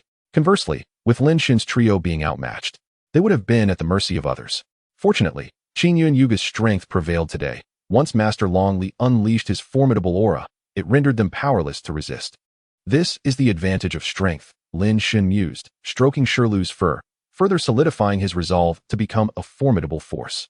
As the school bus approached along the rural road, the mountains were ablaze with autumnal hues. When the sun hung low in the western sky, the students of Qingyun Yuga concluded their training and returned to campus. As night descended, the city lights twinkled, and the gathering of friends was arranged for an outing at a restaurant, where they reserved a private room. Yay, just thinking about tonight's feast makes Shilu giddy with excitement. The sounds of their companion beasts filled the air as they frolicked together, creating a vibrant atmosphere. Among those present were Su Yang and Feng Shilu, alongside Du Yinxin, as well as Di Shui, Lu Riyue, the trio from Qingzhou Yuga, and their respective beasts, making the private room particularly lively. Chapter 74, The Unavoidable Parting of the Feast. The waitstaff bustled about, bringing numerous dishes to the round table, quickly filling it with an array of delicacies. Shilu, on tiptoe, attempted to sneak a taste of the honey-glazed ham, only to be gently tapped on the head by Lin Shen, who urged her to behave. Focus on your beast tamer's meal, do not cause a ruckus. Seeing Shilu gaze longingly at the ham, Lin Shen found himself somewhat swayed by her pitiful expression. But wait, isn't there some in your beast tamer's meal? Lin Shen glanced at Shilu's plate, where every dish was present, crafted from spirit beast meat. So you merely find the presentation appealing? Lin Shen remarked exasperatedly. You have it on your plate. That is simply for display. Oh, really? You're not deceiving me, are you? Shilu replied, still skeptical, before returning to her beast tamer meal. Ha ha ha, Lin Shen, your rainfold deer is simply delightful. Xiao Feichen had barely finished his laughter when his base fish treasure leapt onto his lap, its eyes fixed intently on the sweet and sour spare ribs in his bowl. The humor drained from his face, shifting instead to his companions. During the feast, everyone shared their thrilling experiences from the Yulon Valley. We had such an exhilarating day, Su Yang exclaimed, taking a sip of juice, his eyes sparkling with excitement. Poetry Lu's star dog discovered a nest of snow bunnies, but in its excitement, it blundered into the territory of an armored rhinoceros. Feng Shilu gracefully adjusted the lace trim of her Lolita dress, picking up the conversation. Had it not been for Du Yinxin's little fire dragon injuring its foot with a fiery breath, we would have been calling for help on the first day. The spotlight turned to Du Yinxin, whose ears flushed a soft red as she lowered her gaze. Her small fire dragon flapped its wings gently, its tail flame dancing higher. Ha! It seems even our Du Jia has her shy moments. Su Remo teased. Du Yinxin smiled shyly, acknowledging, in the past, I was too reckless, leaving a poor impression on everyone. She raised her glass of juice in a toast to her friends. Indeed, Du Yinxin has become quite normal now. A far cry from her former self, Feng Shilu added. Our Team South second place in the points ranking is largely thanks to her. Wow, no wonder Qingyun Yuga dominated. Both first and second places belong to your school. Su Xiao marveled. Unlike us, we truly encountered a stroke of bad luck. Zhou Xiao, with his mouth full of barbecued meat, mumbled, we ran into a gang of thieving little wind monkeys that stole all our rations. Su Xiao helplessly offered him a napkin. Had we not met Lin Shen and the others, we would have surely gone hungry. In a corner of the room, Lu Yunju quietly listened to the lively banter, his fingers absent-mindedly stroking the jade token in his pocket. The Shadow Blade Demon lurked within his shadow, its crimson eyes fixated on the tantalizing dishes on the table. Here. Lin Shen suddenly slid a plate of picked crab meat towards him. Don't dwell on the past, it's all behind us now. Your uncle should be enjoying himself.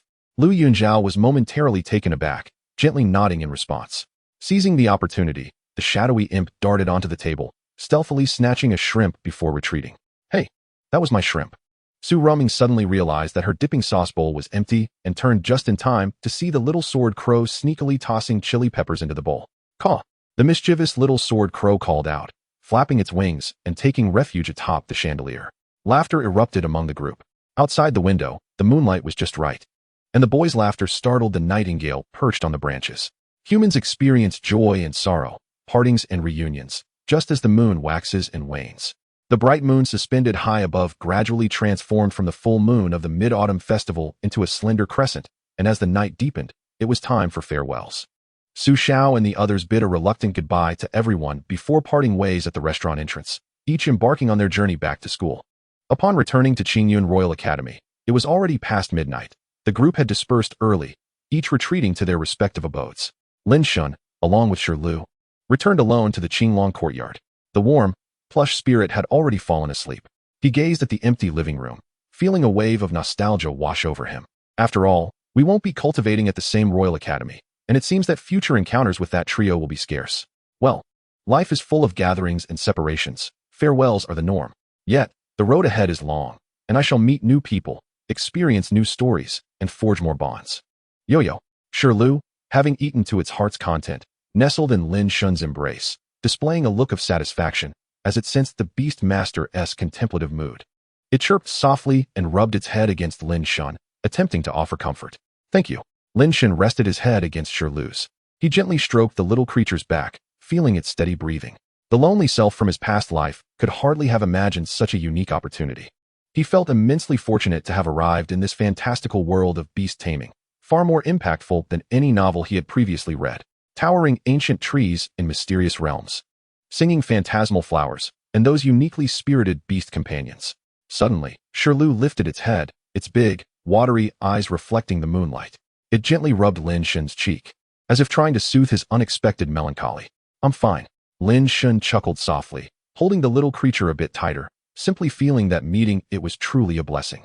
Outside the window, a gust of night breeze swept through, carrying with it the lingering embers from the distant training ground. Those drifting sparks resembled countless futures waiting to be written. Lin Shen sat by the bed, gazing out at the bright moon of this otherworldly realm. The moonlight streamed through the glass, casting mottled shadows upon the floor. The long, deep night was full of unspoken sentiments and endless thoughts. After a shower, Lin Shen lay down in the master bedroom, cradling Shirlu, and gradually drifted into slumber. In his dreams, he became a formidable beast master, contracting numerous beast companions, and making countless friends.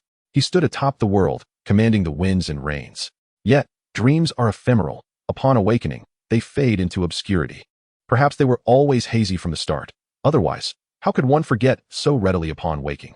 The next day dawned as another day of classes, and everyone gathered in the classroom, chattering animatedly. Our Qingyun Royal Academy is indeed impressive. The first and second teams are both from our class. Not to mention, even the fourth team belongs to our school, that SD Shuelio and Ru Yu's team. But who has the third team?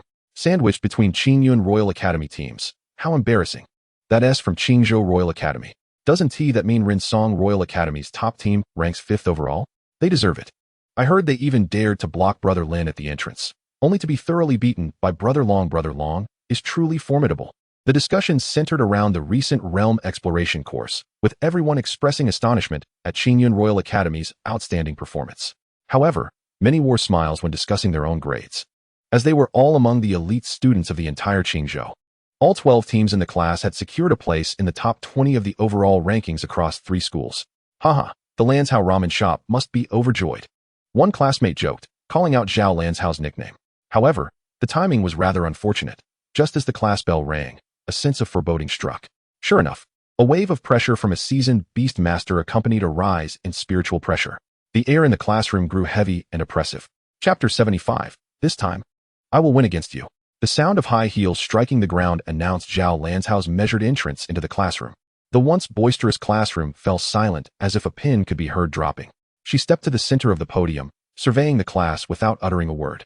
Today, Teacher Zhao donned a professional skirt suit, her long hair cascading down her back, with the sides neatly tied, exuding an air of authority. The students, feeling the oppressive atmosphere and witnessing Teacher Zhao's serious expression, became even more subdued. Thud.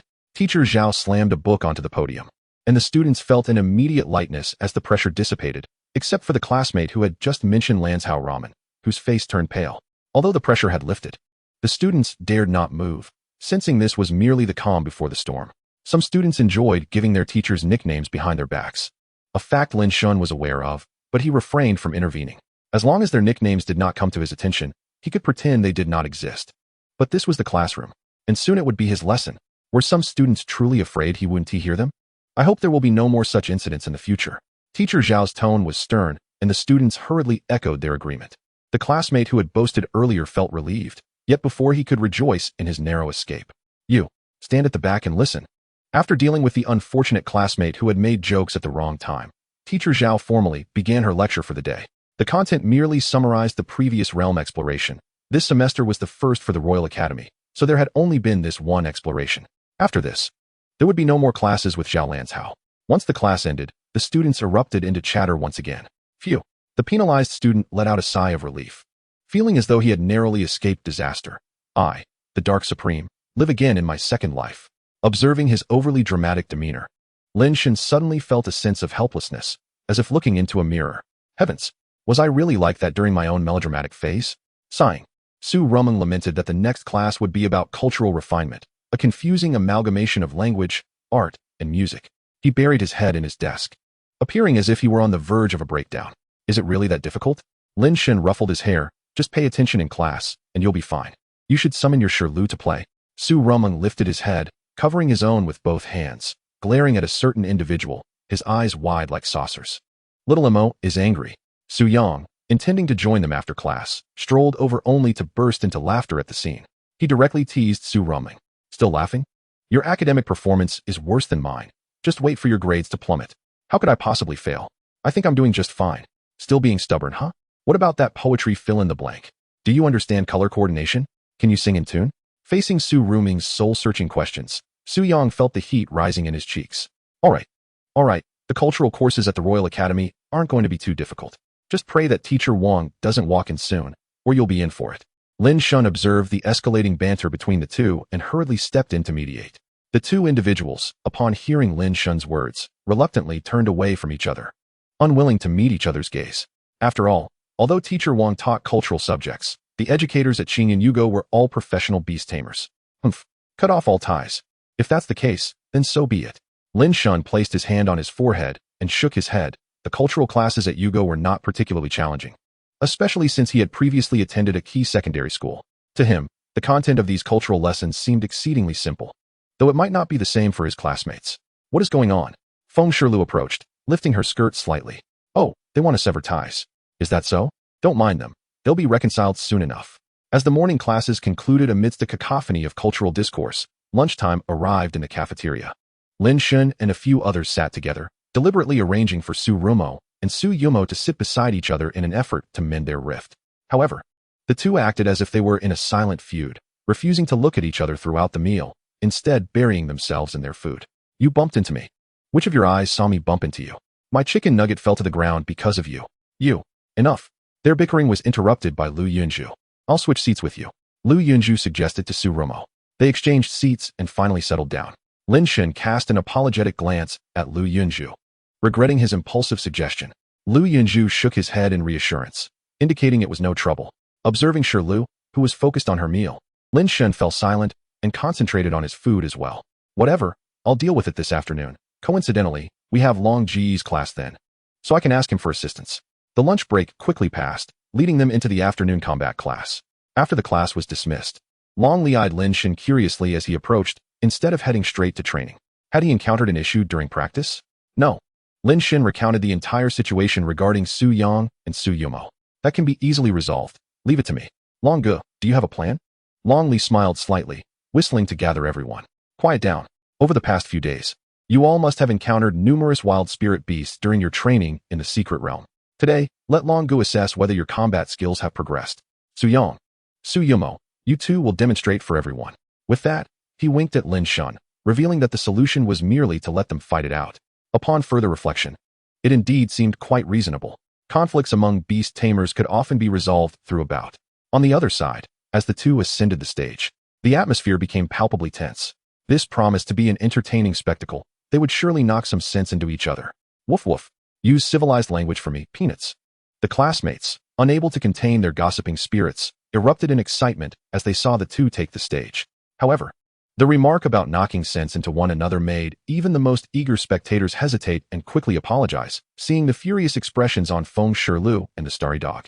The battle on stage did not wane due to the commotion below, rather, it intensified. It had reached a boiling point. Both had fortified their skills beforehand, now focusing solely on launching combat techniques at one another. Caw. The little sword crow enveloped itself in wind elements, swiftly darting past the little water dragon, sending it crashing several meters away. Roar!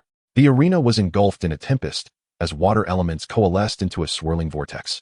A water dragon spiraling directly toward the little sword crow. Caw! Tsuyomo commanded the little sword crow to soar and evade, but was a moment too late. As the little sword crow was caught in the water vortex, squawking in distress, Suyong glanced at Tsuyomo. He said nothing, but his silence spoke volumes. This time, I shall triumph over you. Yet before he could bask in his anticipated victory, a shadow shot skyward. Caw! It was the little sword crow, breaking free from the water vortex's grip. Let it end. Tsuyomo cried out. Caw caw caw. The little sword crow screeched 3 times before unfurling its wings. Its feathers shimmered with a soft glow, and in an instant, countless sword feathers took shape. Whoosh, whoosh, whoosh. The feathers rained down like a storm, quickly overwhelming the little water dragon, rendering it devoid of combat capability. Long Li proclaimed Tsuyomo's victory and offered commentary on their tactical execution. After a thrilling battle concluded, Tsuyomo and Suyong resumed their camaraderie, slinging arms around each other's shoulders. Observing their reconciliation, Lin Shen quietly exhaled in relief and dedicated himself to his training. Days passed in this manner, repeating the cycle of cultural, nurturing, and combat classes. Before long, it was already the end of December. Lin Shen's previous school, Qingyun No. 1 Middle School, was renowned for its cultural classes, providing a solid foundation. Thus, the cultural subjects at Yugo posed no significant challenge, allowing him to achieve commendable results without expending excessive effort. Most of his time was devoted to cultivating and training Shirlu. Due to his formidable prowess, no classmates could match Lin Shen in combat, so during combat classes, he would head directly to the training room to work with Shirlu. Long Li took a keen interest in his most outstanding student, frequently offering personalized guidance for training with Shirlu. Qingyun Yugo was the pinnacle institution in Qingzhou, providing students with abundant cultivation resources each month. As the top student of this year's Qinglong Academy cohort, Lin Shen received significantly more resources than his peers. Coupled with his unparalleled talents, his progress over the past 2 months had been remarkably swift. Lin Shen, level, Apprentice Beast Tamer, 95. Talent, Spirit Resonance, Spirit Insight, Spirit Bestowal. Beast, Rainfold Deer, Youth Form 92. Rainfold Deer, Shirlu. Level, Youth Form, 92. Element, Water, Fairy. Quality, Excellent, Special. Talent, Flowers like flowing water, heartless as water. Skills, Begonia Rain, Rudimentary. Rain Strike, Mastered. Begonia, Mastered. Rain Prayer, Minor Accomplishment. Rainfold, Minor Accomplishment. Demon Wind, Minor Accomplishment. Waterflow Ring, Minor Accomplishment. Concentrate to probe specific effects. Cultivation Plan, Evolution Route, Evaluation. Currently, both Lin Shen and Shirlu were on the verge of breaking through to the next realm.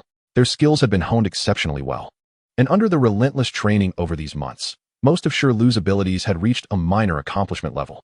Notably, Rainfold was nearing major accomplishment, and Lin Shen estimated it would reach that level by the next semester. It is worth noting that, under normal circumstances, achieving a major accomplishment skill typically required several years of training. This highlights the formidable nature of the Spirit Resonance talent. Now, with daily consumption of beast food crafted according to Spirit Insight, when the time comes for Shirlu to evolve, it could potentially culminate in a perfect level. As Lin Shen walked towards the nurturing class, reviewing his panel with a cheerful demeanor, he contemplated what spirit beast to contract once he broke through to the amateur level. He soon arrived at the nurturing classroom, a course that elicited both love and hate. In this class, one could engage intimately with their pet beasts, preparing various delectable beast meals for them, and occasionally arranging for their maintenance. The trouble lies in the fact that these matters are exceedingly cumbersome. Many students typically resort to online shopping for beast food and maintenance on the Beastmaster app, and the extent of their care usually amounts to merely giving their beasts a bath. For those unaccustomed to household chores, this course can be likened to a veritable hell of cultivation. Ironically, the instructor for this cultivation class, Teacher O, is rather stern, resulting in a mixture of joy and sorrow among the students whenever this subject arises.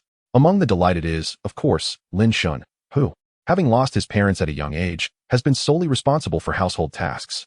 The beast food for Shirlu is crafted by his own hands, and under the influence of his spirit-sensing abilities, cultivation becomes a piece of cake. Thus, Teacher O's strictness has never been directed toward Lin Shen. Were it not for witnessing the frequent reprimands directed at his classmates, Lin Shen might even consider Teacher O rather amiable. The training of Beastmasters is an endeavor contingent upon innate talent and resources. Many classmates come from affluent backgrounds, bestowed with excellent initial beasts. To be frank, There are few prodigies among the common folk. Most students are, in essence, pampered young masters and misses. Thus, Teacher O rarely displays a pleasant demeanor during her classes. However, today, astonishingly, she entered the classroom with a broad smile. Tsurumo, seated beside Lin Shen, found this bizarre. He rarely caught a glimpse of Teacher O's geniality. Seeing her smile today, he nearly believed it was the end of the world. He made exaggerated gestures to Lin Shen, indicating Teacher O's expression. Lin Shen merely shook his head, choosing to ignore Tsurumo's antics.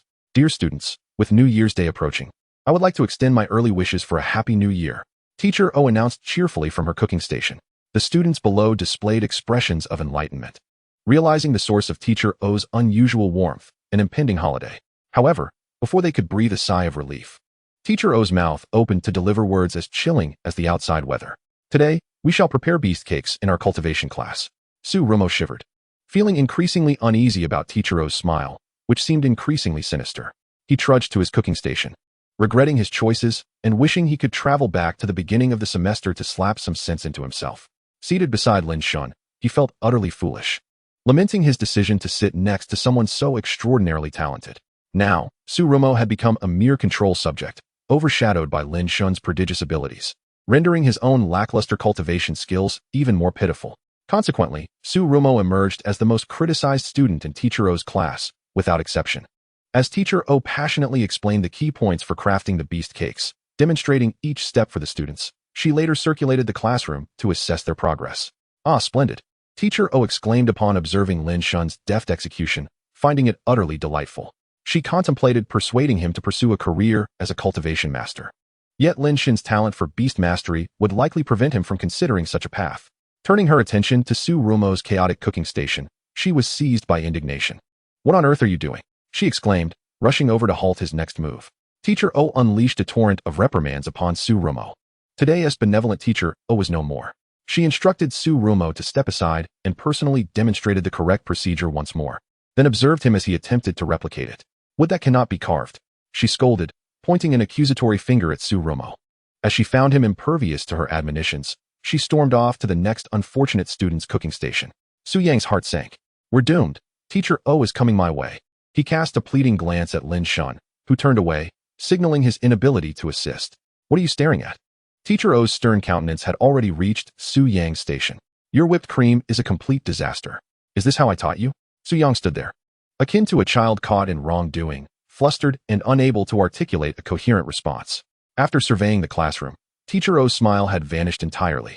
As the morning wore on, Lin Shen enjoyed a leisurely and pleasant cultivation class, while Shirlu was thoroughly satisfied with her meal. In stark contrast, Su Yang and Tsurumo, the tragic duo, endured what felt like the longest morning in history. When the class finally ended, they stumbled toward the cafeteria, as if drained of all vitality. Joining them was Lin Shen, the trio regarded as the most exasperating for Teacher O. Ah, finally, it's over, Tsurumo lamented, slumped over the dining table like a lifeless creature.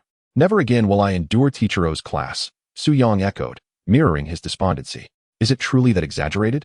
Lin Shen observed their plight with amusement. Shirlu, having indulged in cake, lay nearby, watching the spectacle. However, the small sword crow and water dragon were not as fortunate. The cakes made by Su Yang and Tsurumo were utterly inedible. They had no choice but to seek sustenance in the cafeteria. By the way, tomorrow is December 31st. Let us go celebrate the new year together, Feng Shirlu suggested, igniting enthusiasm among Tsurumo and the others. Count me in. They chimed in unison. As the day passed swiftly, night fell at 8 o'clock. After dinner, the group assembled as agreed at Qingyun Square in the central district. This area of Qingyun City is steeped in history, adorned with ancient architecture, and Qingyun Square stands as its largest gathering place. A grand archway at the northern end leads to the former government seat of Qingzhou, now the local government's headquarters. The square glimmered with lights under the twilight, a massive holographic display casting auspicious patterns upon the night sky. Lin Shen wrapped his scarf more tightly, his breath visible in the crisp air. Shirlu trailed closely behind, her antlers adorned with a newly purchased light strip, reluctantly emitting green light. This way, this way. Tsurumo bounded through the crowd, waving energetically, while the small sword crow perched atop his disheveled hair, wearing a comically tiny red scarf. Su Yang and Feng Shirlu approached from another direction, accompanied by their own beasts. Is Lin Shen not joining us? Tsurumo inquired, adjusting his hair, which had been tousled by the small sword crow. She said her grandfather wanted her home for New Year's Eve, Feng Shirlu replied, glancing at her phone. Just a moment ago, she complained to me about it. She thought her grandfather would berate her, but instead, he only has eyes for his precious great-granddaughter. I see, Lin Shen remarked, glancing around the gathering. What about Yunzhou? Before he could finish, a familiar figure emerged from the crowd. Lu Yunzhou, clad in his signature black attire, had his shadow blade spirit floating nearby, adorned with a tiny party hat. Yunzhou, you made it! Su Rumo exclaimed, nearly rushing forward, only to be deterred by the spirit's warning gesture. Di Shui and Lu Ryue aren't with us. They went to the Water God District to celebrate, Lu Yunzhou explained. With everyone now gathered, there was still ample time before midnight, yet the square was already teeming with people, all eagerly anticipating the arrival of the new year. Lin Shen was no exception. This would be his first New Year's celebration as a Beastmaster.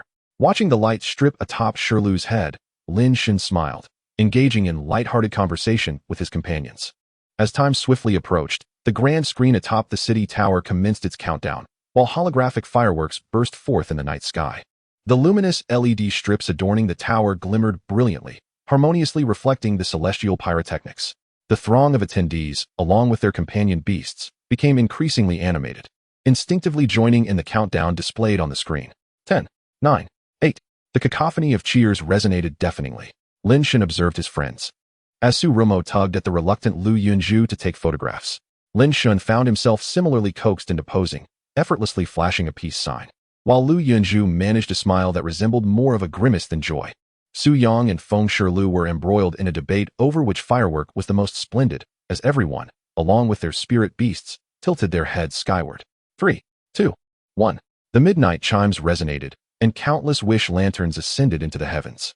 Shirlu gently nudged Lin Shen's hand, her eyes reflecting the myriad of lights from countless homes. May the new year bring your guidance, she said. As the New Year's Eve festivities began to wind down amidst the jubilant clamor, the crowd ebbed away like a receding tide, eager to relish the rare New Year's holiday.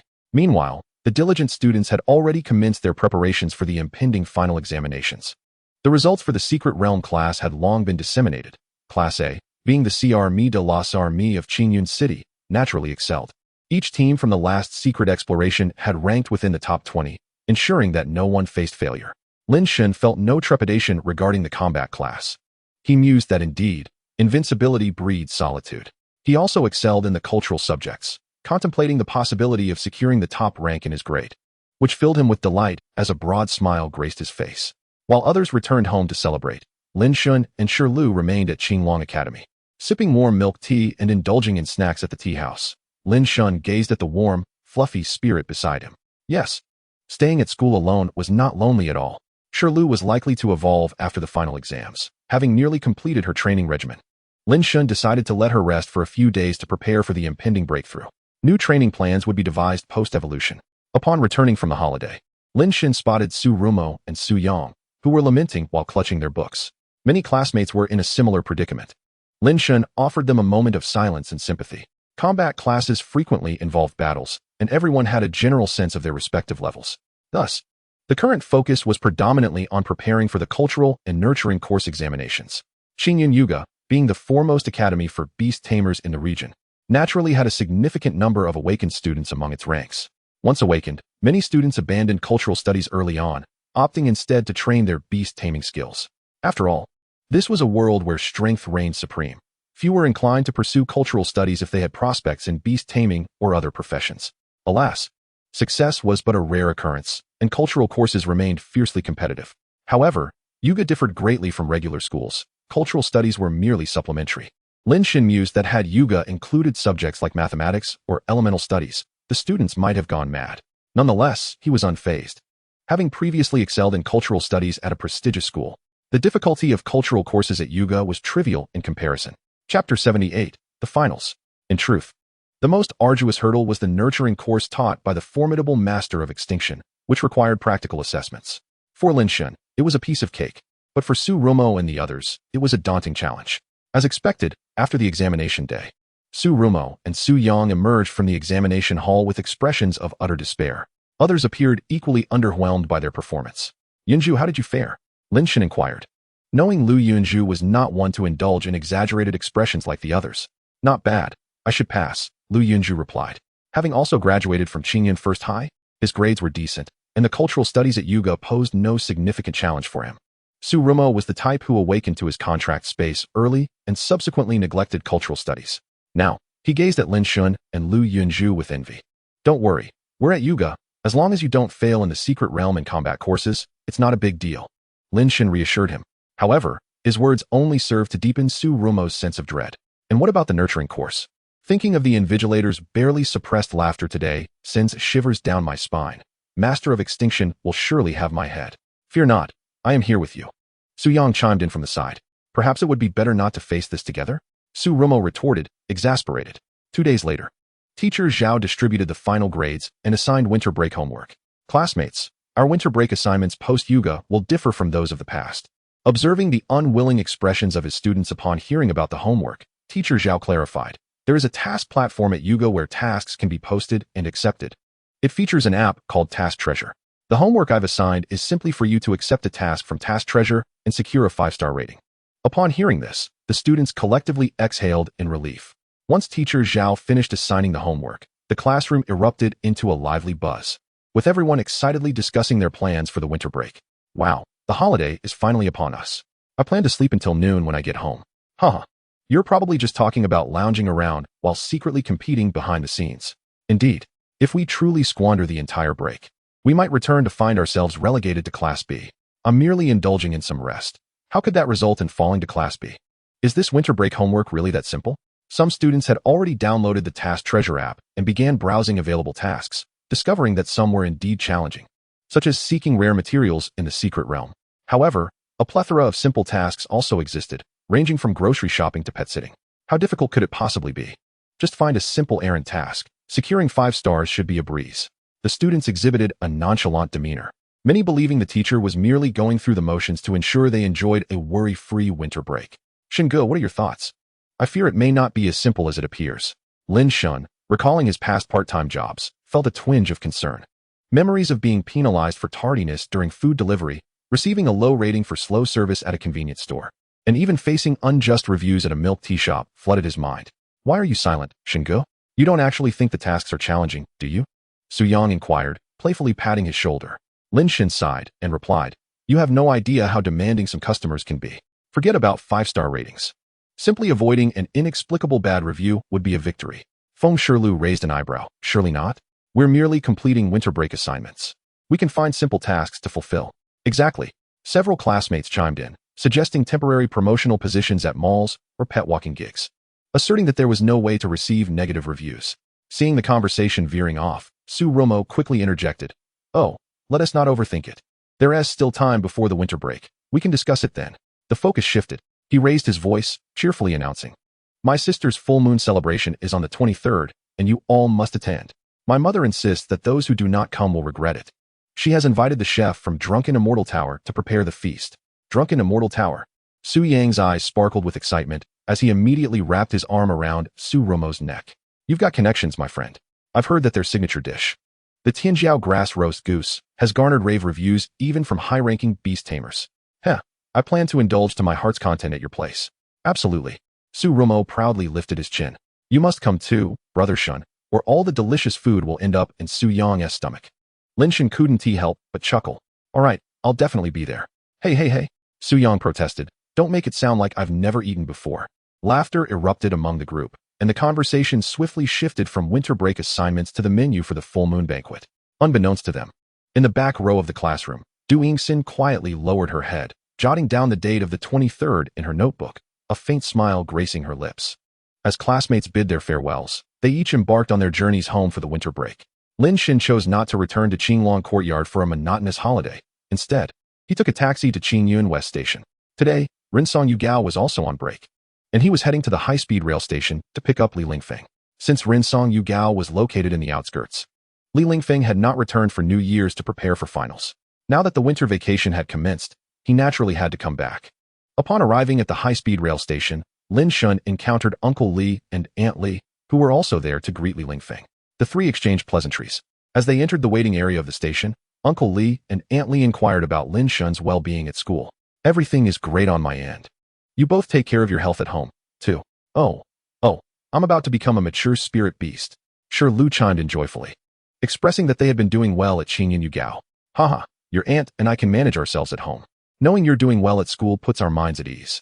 As they chatted, Li Lingfeng approached, exclaiming, I'm back. He excitedly made his way toward Uncle Li and Aunt Li. Having not seen him for an entire semester, Uncle Li and Aunt Li were equally thrilled. Did you eat well while you were away? You've lost weight. Mom, I haven't lost weight, Li Lingfeng countered, grappling with the blissful dilemma of being perceived as thin by his parents. Lin Shen observed silently, pondering that if his own parents were still alive, they would likely share the same sentiments. All right, let us not linger. It's time to go home for a meal. Your Aunt Li plans to showcase her culinary skills and prepare a grand feast. Uncle Li patted Lin Shen on the shoulder, signaling for him to join them. Surprised, Lin Shen glanced at Uncle Li, feeling the warmth of their concern for him. Thus, the group boarded Uncle Li's car and headed homeward. Chapter 79, Amateur-Level Human. The pristine snowflakes replaced the branches of the maple trees, and the pond had frozen over. Shirlu had grown. On a clear winter morning, Lin Shen awakened leisurely, sensing that something in the world around him had shifted. Indeed, it seemed sharper, as if a continuous surge of energy was bursting forth within him. Glancing at Shirlu beside him, he noted its remarkable transformation. The once all-encompassing fan-like patterns had evolved into a delicate pink and blue cloud motif, with an additional fan mark adorning its forehead, and it appeared larger than before. Lin Shen. Level: Amateur Beast Tamer 1. Talent: Spirit Resonance, Spirit Insight, Spirit Bestowal. Beast: Rainfold Deer, Adult Form 1. Cloud Rain Deer, Shirlu. Type: Water, Fairy. Quality: Perfect, Special. Talent: Flowers like flowing water, heartless as water. Skills: Begonia Rain, Proficient. Rainfold, Minor Accomplishment. Demon Wind, Minor Accomplishment. Waterflow Ring, Minor Accomplishment. Spirit Bestowal enhances Misty Rain of Jiangnan, Rudimentary. 480 temples in the southern dynasties. How many pavilions linger in the Misty Rain? Dreamlike and ethereal, the rain falls softly. Upon activation of this skill, the Cloud Rain Deer will imbue the rain present on the field with hallucinatory effects, ensnaring opponents in a captivating dreamscape while simultaneously inflicting water toxins. Concentrate to probe specific effects. Cultivation Plan, Evolution Path, Rainfold Deer, Cloud Rain Deer, Cloud Tide Deer, Tidal Deer. Evaluation: A formidable pet with ultimate evolutionary potential. It has reached perfect quality through reasonable cultivation, possessing extraordinary skills influenced by its master's talents, indicating a boundless future. Yay! From this moment on, I am also a mature spirit beast. Starting today, I am an amateur-level human. Lin Shen stretched lazily, having broken through to the amateur level. He now comprehended Shirlu's expressions of meaning more profoundly. Following its evolution, the cultivation plan provided by Spirit Insight had also undergone changes.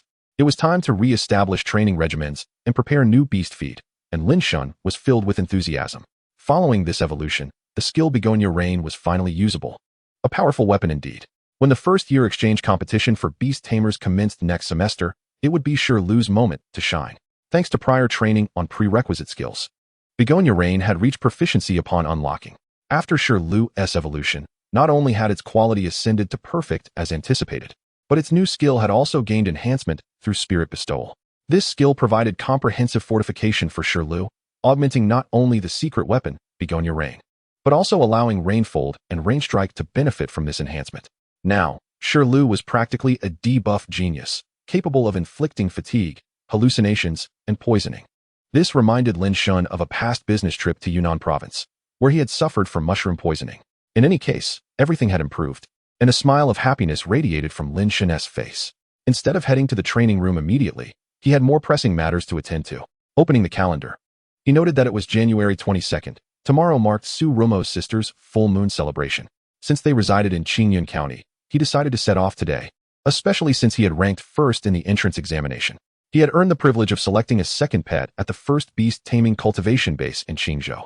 This trip would be perfect to secure his second pet and conveniently complete his winter break assignments. After booking an afternoon ticket, Lin Shen had a light lunch, packed 2 changes of clothes into his backpack, and boarded the bus heading to the cultivation base town. Qingzhou, situated on the northern side of Daxia Bay, is at a relatively high latitude, and during winter, the flow of ice elemental spirits is notably vigorous. This has resulted in a significant influx of ice-type spiritual energy, rendering Qingzhou's winters exceptionally frigid. Heating devices are a necessity in every household, and the bus was no exception. Although the world of beast tamers appears technologically advanced, akin to Lin Shen's life on Blue Star for over 20 years, the underlying principles differ drastically. Everyday items such as mobile phones and air conditioners are alchemical products, and alchemists are highly sought after in various professions, from household appliances to battlefield protection devices. Today's temperature reached an astonishing 15 degrees of cold sensation, a stark contrast to the typical daytime temperature of under 10 degrees during January in previous years. The extreme heat of the past summer still lingers in memory, now followed by an extreme cold wave this winter. Lin Shen sat in the car, enveloped by the gentle warmth of the heater. Yet a sense of unease began to creep in. The Beast Mastery world was markedly different from Blue Star, devoid of severe industrial pollution and the greenhouse effect. The global temperatures, influenced by atmospheric and oceanic currents, had taken an unusual turn this year, leaving him quite perplexed. Perhaps he was simply overthinking. With Shirlu now evolved into a mature deer, measuring 1 meter in length and 1.5 meters in height, she was no longer permitted to use public transportation. Thus, without the comforting presence of Shirlu, Lin Shen could only gaze vacantly at the vast expanse of white snow outside the window. However, with her evolution, Shirlu's spiritual energy had intensified. If she were to snuggle up to him in this chilly season, he might very well shiver from the cold. The scenery outside was a continuous blanket of pristine white, sinking into an abyss of silence, and Lin Shen's thoughts were soon diverted. When he regained his focus, the bus had gently pulled into the station. Stretching his limbs and retrieving his backpack from the overhead compartment, Lin Shen alighted. Exhaling a puff of white mist, he remarked on the biting cold. Having recently broken through to the amateur level, he felt his physical condition had improved significantly. Otherwise, he might have frozen to death here. Dressed in a thermal shirt and a down jacket, Lin Shen realized he had underestimated the frigid weather. "Shingo, over here." As he scanned the area around the bus stop, a familiar voice reached his ears. Turning, he spotted Su Romo waving enthusiastically at him.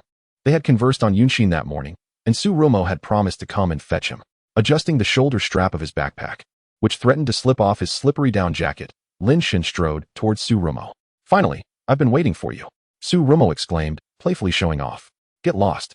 You'll be the one singing at your sister's full moon celebration," Lin Shen teased, wrapping an arm around Su Romo's neck. "Hee, Shingo. I've missed you so much these past few days." Su Romo grinned, his small sword crow on his head greeting Lin Shen as well. "By the way, why haven't you brought Shirlu along?" Lin Shen inquired.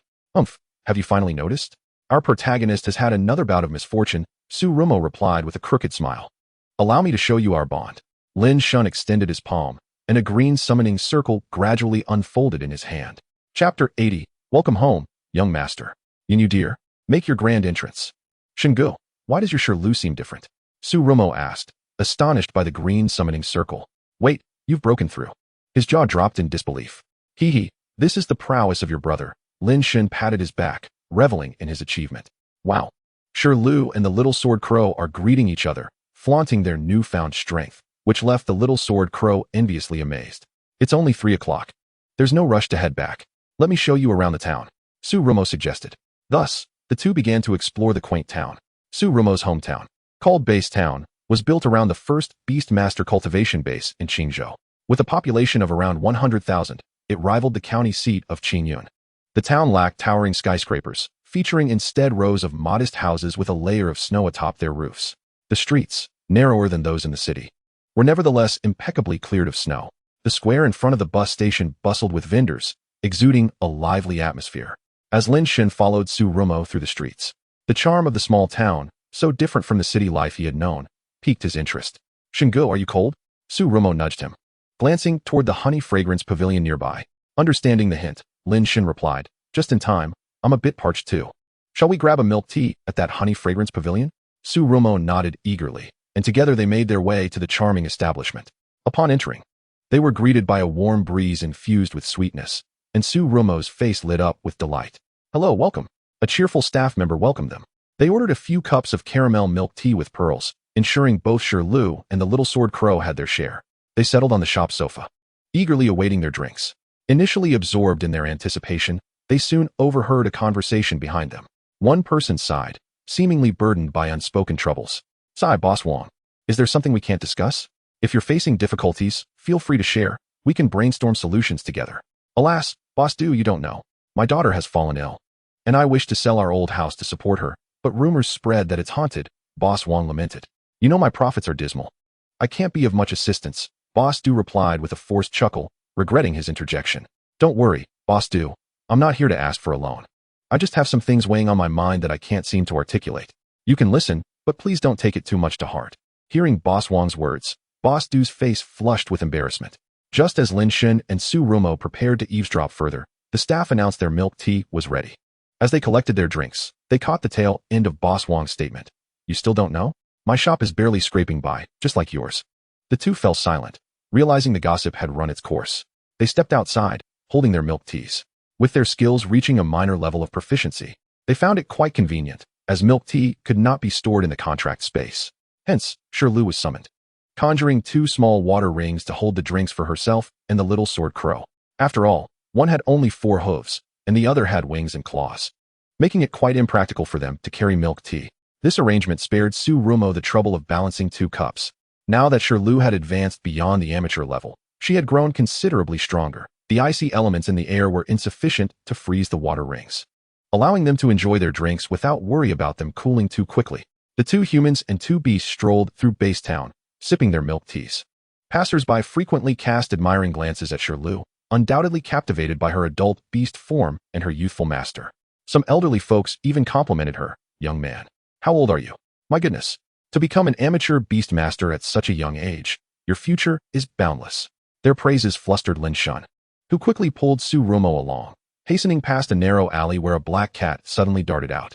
Wow, what a cute kitty, Su Rumo exclaimed, grabbing it by the scruff of its neck, allowing the cat to flail about in midair.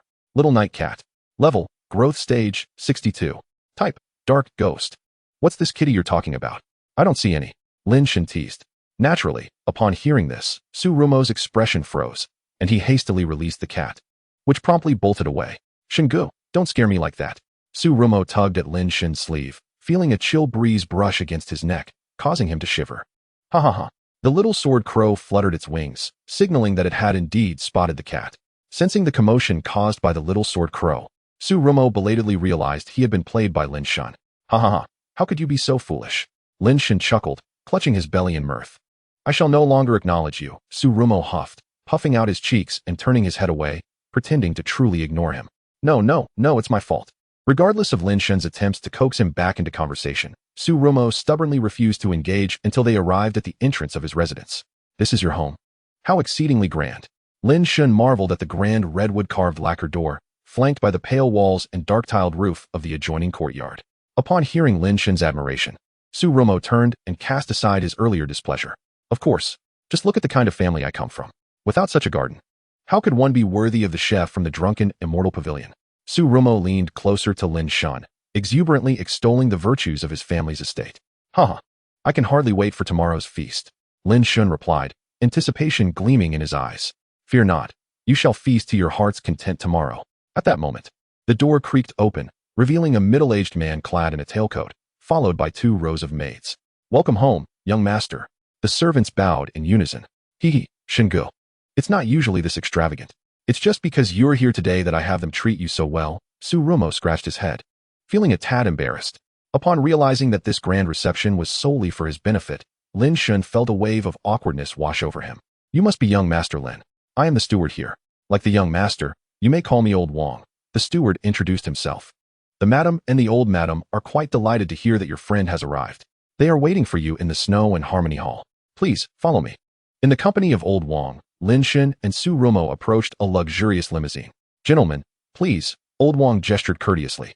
Wait, Rumo, do you usually need to take a car at home? Lin Shen asked, his eyes wide with astonishment. Indeed, my family is quite large, Su Rumo replied with a smile, silently chastising the extravagant lifestyle of the wealthy. Soon, both Lin Shen and Su Rumo settled into the opulent car, which bore no discernible brand. Possibly due to the world's alchemists crafting custom vehicles. The interior was cozy, perfectly suited for the chilly winter day, adorned in warm hues with plush sofas and a small table laden with hot tea and pastries. As the steward drove, Lin Shen and Su Rumo sat in the back, enjoying their treats while chatting and admiring the picturesque scenery of Su's estate through the window. As they traversed a snow-laden forest, the view suddenly opened up, revealing Su's estate gracefully nestled against the mountains, with pavilions and towers artfully scattered throughout. With the winter days being short, dusk had already begun to settle, casting a golden glow upon Su's residence as the setting sun kissed the snow. After a brief journey along the winding mountain road, they halted at a quaint courtyard, Snow and Harmony Hall. After escorting them, the steward took his leave. Upon entering the courtyard, they spotted 2 women admiring the snowfall from a small gazebo. Rumo is back. This must be your classmate. The elder woman noticed their arrival and turned to greet them. Grandmother, mother, this is Lin Shen. Greetings, grandmother and auntie. You may call me Xiao Shun. Lin Shen introduced himself politely. Ah, truly a prodigy. Xiao Shun has already advanced to the amateur rank, hasn't he? Aunt Su exclaimed with admiration. Both women were esteemed figures in the realm of beast taming. Having honed their craft for many years, and their discerning eyes could easily see through the ranks of young talents. Wonderful. Romo spends time with such a genius every day. I rest easy. Grandmother Su laughed heartily. I recall you were the top scorer in the entrance exams for Qingyun Beast Academy, correct? Indeed, grandmother, you remember correctly. I am also here to contract my second beast companion, Lin Shen replied earnestly. Naturally, make yourself at home and stay a few days. Take your time to choose. Grandmother Su said, affectionately grasping Lin Shen's hand. Our estate is quite spacious. Mother, it's getting late. Let us have dinner, Romo interjected. Oh dear. The children must be famished. Come, let us dine. At the banquet, Lin Shen couldn't help but marvel at the Su family's hospitality. A lavish spread awaited him, fit for a distinguished guest, with rare delicacies that were seldom found in the market. Although Lin Shen had recently advanced to the amateur level, he usually refrained from indulging too much. Yet, the Su family had their ways. They served a special spirit tea called Spring River Transforming Spirit Powder, which alleviated the spiritual energy of the food served. While it couldn't directly allow low-tier beast tamers to absorb the essence of the food, it certainly enabled Lin Shen to relish a sumptuous feast crafted from precious spiritual materials. The Spring River Transforming Spirit Powder was exceedingly rare. Lin Shen's point level in the Beast Tamers Guild couldn't even yield any results regarding it. Besides providing a delightful culinary experience for low-tier beast tamers, it had little practical use, which is why it was absent from the cafeteria at Qingyun Beast Academy. One could say the cost of brewing a pot of Spring River Transforming Spirit Powder was equivalent to a month's worth of beginner's meals at the Hangao studio.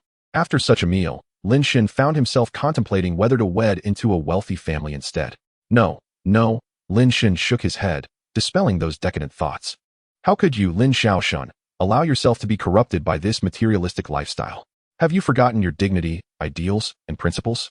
Wake up.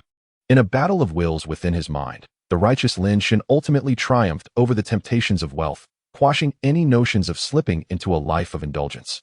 After dinner, he engaged in conversation with Grandmother Su for a while before retreating with Su Rumo to rest. Su Rumo's dwelling was called Muju Residence, while Lin Shen settled into the east wing of his courtyard. After once more marveling at the extravagant lifestyle of the affluent, Lin Shen enjoyed a bath attended by a caretaker beast before drifting into a peaceful slumber. The next day, the world was shrouded in mist and frost. Lin Shen rose early, for today marked the full moon celebration of Su Rumo's younger sister, whose name was Su Ruhuai, a name that unmistakably signified her relation to Su Rumo. After tidying up and having breakfast, Su Rumo set out to assist in receiving guests.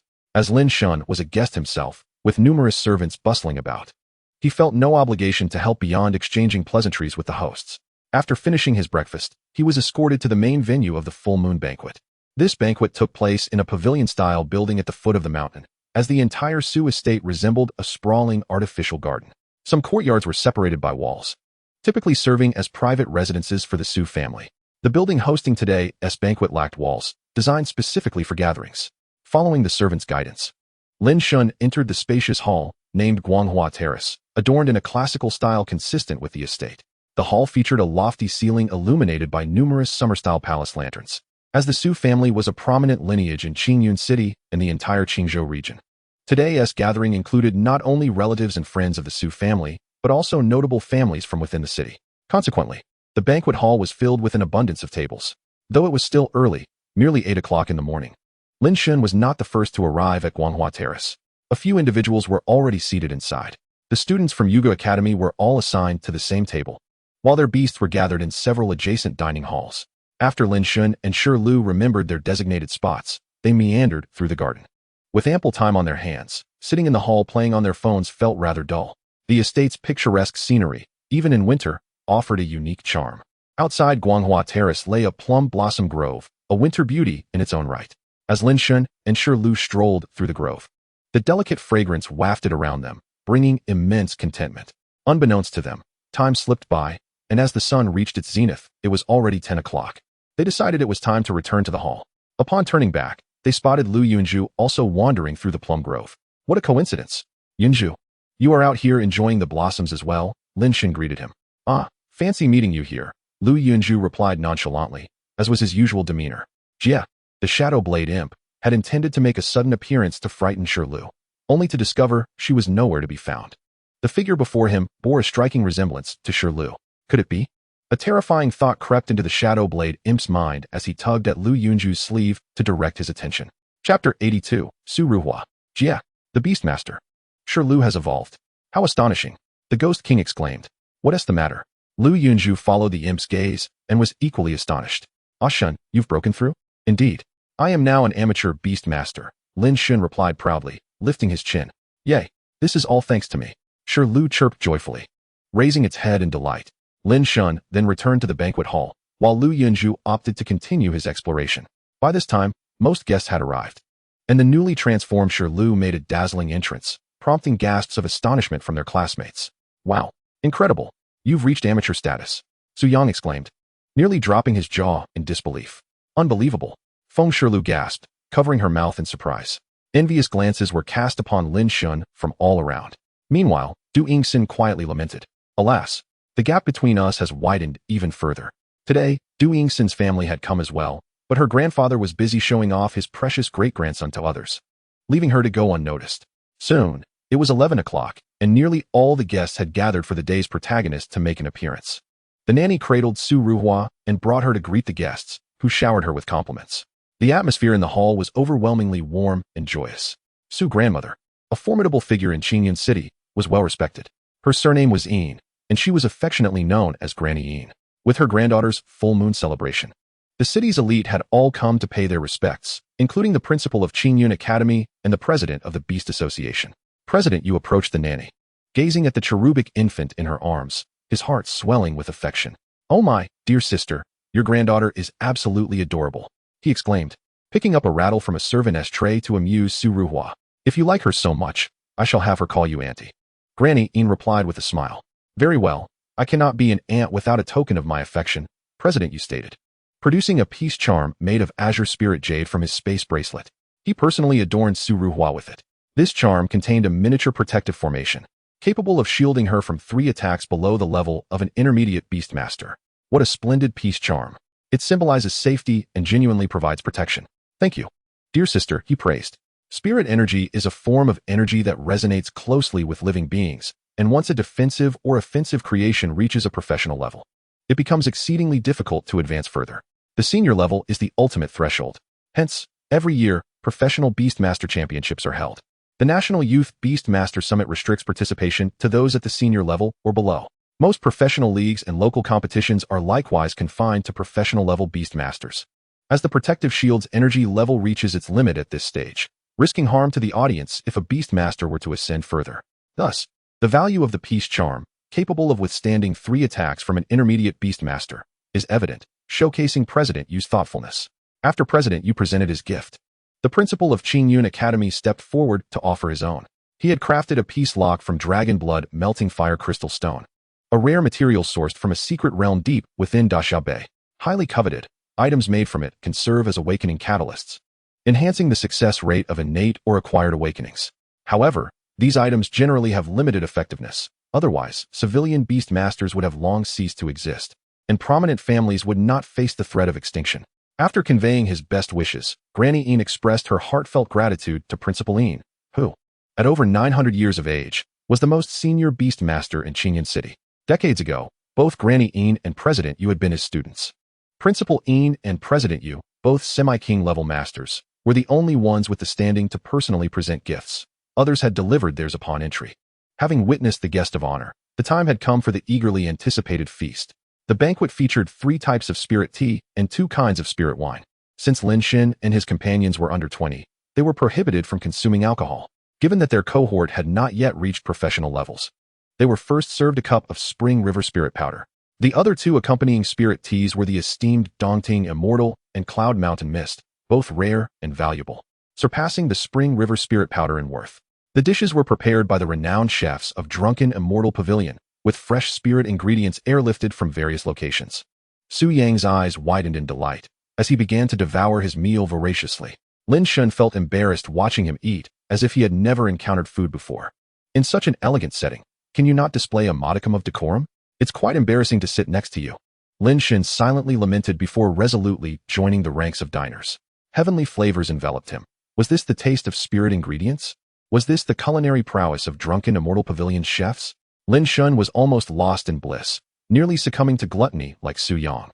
Fortunately, his refined demeanor prevailed over his base instincts, allowing him to maintain some semblance of grace while dining. The full moon banquet proved to be a delightful affair, with guests and hosts alike reveling in the feast. Su Yang, especially, was so gluttonous that he could hardly walk, supporting himself with his hands on his belly. Most attendees arrived merely for lunch before departing, as there would be a family gathering that evening. Su Yuma invited a few of them to stay for dinner, suggesting they could leave after a night's rest. Lin Shen, needing to select spirit beasts, intended to remain a few more days. Lu Yunju and Du Yingxin had come with their families and naturally followed them home. Thus, by nightfall, the original quartet was reunited. After enjoying another sumptuous meal, Lin Shen finished his evening routine and retired for the night. As light snow began to fall, Lin Shen and Shirlu nestled in the warmth of their room, gazing out at the night scene of the garden. Today, Shirlu had thoroughly enjoyed the feast and was still relishing the memories of the sumptuous banquet. At the Su residence, even Shirlu had a dedicated attendant to bathe it, saving Lin Shen considerable effort. Embracing the soft, fluffy Shirlu after a refreshing bath, Lin Shen peacefully drifted into slumber. The following day, he roused from his delightful dreams, only to find a suspicious dried liquid on his still fluffy pillow. This must be Shirlu's drool, Lin Shen reasoned internally, entirely disregarding the fact that Shirlu's head was nestled against his chest rather than on the pillow. Today, Lin Shen was to visit the premier beast cultivation base in Qingzhou to select a spirit beast. Upon hearing of this, the venerable Lady Yin insisted that Su Rumo accompany him, guiding him through the base and encouraging him to take his time in choosing, ideally prolonging his stay for several days. Unable to resist the old lady's enthusiasm, Lin Shen reluctantly acquiesced. At that moment, they were sharing breakfast in Lady Yin's Xuejin Hall. Once the meal concluded, Lin Shen and Su Rumo set out. Little Shen, our Qingzhou beast cultivation base is quite expansive. Let Rumo show you around the garden leisurely. There's no rush in making a selection. Ideally, you should stay here and celebrate the new year together. Before they departed, the old lady showered them with advice and prepared several items she deemed useful for their time in the garden, finally allowing them to leave. Chapter 83. The premier beast cultivation base in Qingzhou. Upon exiting Xuejin Hall, Lin Shen and Su Rumo boarded the sedan arranged by Lady Yin, heading towards the illustrious Qingzhou beast cultivation base. The anticipation of meeting his second spirit beast filled Lin Shen with exuberance. Although he was yet unaware of the specific spirit beast he would bond with, he had already envisioned a general target. Ideally, he wished to contract one that could fly. Envisioning future flights together. Due to the nature of spirit bonding, Lin Shen intended to select a juvenile spirit beast, maximizing the benefits of his innate talent. The Qingzhou beast cultivation base, steeped in history and vast in expanse, dwarfs the town it resides beside. The base is divided into various zones, connected by roads, which is why Lady Yin suggested he take his time choosing. They would spend the night with the Su family, as the roads within the garden allowed for easy back-and-forth travel. Outside, the world was engulfed in howling winds and snow, yet the garden remained blissfully unaffected. Each section of the base showcased different landscapes, suitable for various spirit beasts, all thriving in their comfortable states, oblivious to the tempest outside, eagerly awaiting a destined companion to take them away. After disembarking, they arrived at a forested area, a frigid coniferous grove. In the distance, a pristine lake shimmered like a mirror. Snow clung to the treetops, marking this rare area that aligned with the seasons beyond the garden. Deep go. Let us explore this section first, Su Rumo declared, instinctively taking on the role of guide. Although the lake was visible at a glance, traversing the mountains could be exhausting, and even a day would feel rushed for the two of them. Lin Shen nodded, releasing Shirlu to accompany him as they strolled. For a beast tamer, each spirit beast is akin to family, and the bonds between them are equally significant. Lin Shen wished to select this impending new family member alongside Shirlu, for Shirlu was part of this family too. As they ventured into the woods, they soon spied several squirrels gnawing on pine cones. Snow squirrel. Level, adult, 32. Lin Shen shook his head. It was too old. He paid it no further mind, and Su Rumo didn't he mention it either, likely recognizing that the snow squirrel was not a noteworthy selection in this area. After wandering a bit further, Su Rumo halted in a clearing where several spirit beasts lounged under the sun. Lin Shen glanced at Su Rumo, awaiting his insights. Deep go. What do you think of this Zhangji weasel? It's a super-powered spirit beast, and none of the beasts in our garden fall below the rare level, Su Rumo boasted, thumping his chest in assurance. Zhangji weasel. Type, superpower wood. Quality, excellent. Level, Adult, 5. Tsurumo did not press him, as indeed. All the beasts in their garden were of rare quality, and ordinary individuals lacked the qualifications to select from here. The Zhangji weasel was undeniably impressive. Yet it was not what Lin Shen desired. He shook his head, indicating it was too old. Huh. Tsurumo appeared puzzled by Lin Shen's rejection, but quickly grasped that some beast tamers preferred to bond with juvenile spirit beasts, nurturing them from a young age. This fostered a deeper connection, albeit at the cost of immediate combat prowess. However, the reciprocal relationship between beast tamers and their spirit beasts was indeed mutual. If a strong individual bonded with a juvenile spirit beast, the latter would progress more rapidly than usual due to the nurturing influence. Yet, this was of little concern to low-tier beast tamers like them. Unbeknownst to Tsurumo, Lin Shen's unique ability allowed his spirit beasts to gain significant enhancements each time they broke through their realms. Assuming Lin Shen simply wished to cultivate a bond from infancy, Tsurumo continued the search. After a time, they reached the lakeside, where numerous spirit beasts drank and rested. The lake was crystal clear, reflecting the blue skies, white clouds, and the bordering forest. Deep Go, what do you think of that Meow Meow duck? Tsurumo eagerly pointed out a spirit beast. The Meow Meow duck was widely recognized as one of the top 3 spirit beasts, boasting both potential and strength. However, Lin Shen merely shook his head without a glance. It duplicated Shirlu's water affinity and was purely a water-type spirit beast. Lin Shen had no intention of specializing in water types, particularly at his current low level, which limited the number of spirit beasts he could contract. Thus, he deemed it unwise to squander his contracting potential on a redundant spirit beast. After a day of searching, Lin Shen ultimately failed to make a satisfactory selection for his second spirit beast. He did, however, spot a snowball spirit beast of perfect quality, which he marked as a potential candidate. Yet, given the vastness of the garden, Lin Shen resolved to take his time, aiming to find the very best. The snowball spirit beast, while excellent, lacked any unique attributes aside from its flawless quality. Lin Shen was disinclined to hastily contract a spirit beast just for the sake of it, opting instead to pass on this one. Having searched all day without a worthy choice, the two naturally turned back. Upon reaching the entrance of the forest, the driver had been waiting there, playing games in the car while they sought their spirit beasts. Lin Shen marveled at how easily the driver earned his wage, spending all day gaming, yet still pocketing a full day's pay. They soon returned to the Su family, passing through the same picturesque scenery they had encountered on their way. Little Shen, how was it? Our Qingzhou beast cultivation base truly lives up to its reputation, doesn't he? Upon their return, Lady Yin began to chatter away. Learning that Lin Shen had not found a suitable spirit beast, she was not surprised. The Qingzhou beast cultivation base was indeed vast. There was no need to rush. 3 days later, at the Qingzhou beast cultivation base, Tiger Peak Forest. After several days of searching, Lin Shen had yet to encounter a spirit beast that met his satisfaction. Epic-level spirit beasts were indeed elusive. Even though the Qingzhou's foremost beast cultivation base is renowned as the finest in the region, it is improbable for it to harbor such extraordinary spiritual beasts. Such creatures typically emerge only within the realms of abundant spiritual energy and high-tier secret domains. Thus, Lin Shen's aspiration is merely to discover a flying, uniquely exceptional, and perfect-grade spiritual beast. Don't worry, Brother Shen, Tsurumo assured, no matter how many days it takes. I shall accompany you. Worst case, we can celebrate the new year at my home. Tsurumo recounted, when I formed a contract with my little sword crow, my grandmother accompanied me for half a month. Then I suppose I will be staying at your place. Lin Shen jested with a smile. Oh, I shall devour all your delicacies. As they conversed, a group of small tigers appeared ahead. Their fur was predominantly white, adorned with golden stripes. At that moment, these little creatures were frolicking, sometimes climbing over rocks, while other times engaging in playful scuffles with their companions, clearly having a splendid time. Brother Shun, these are the little golden tigers. Their fully developed form is the diamond tiger. Tsurumo introduced as she spotted the little golden tigers. They are valiant and formidable, making them an excellent choice for a beast companion. Moreover, these little golden tigers are all cubs. Would you like to take a look? Although Lin Shen desired a flying creature, he recognized the rarity of perfect spiritual beasts. Should he find a satisfactory non-flying one, he would still consider forming a contract. Thus, he accepted Tsurumo's inquiry and began his observation.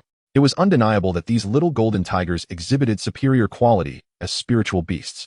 Upon a cursory examination, Lin Shen noticed few that were rare. Most were of fine quality, with several being perfect grade.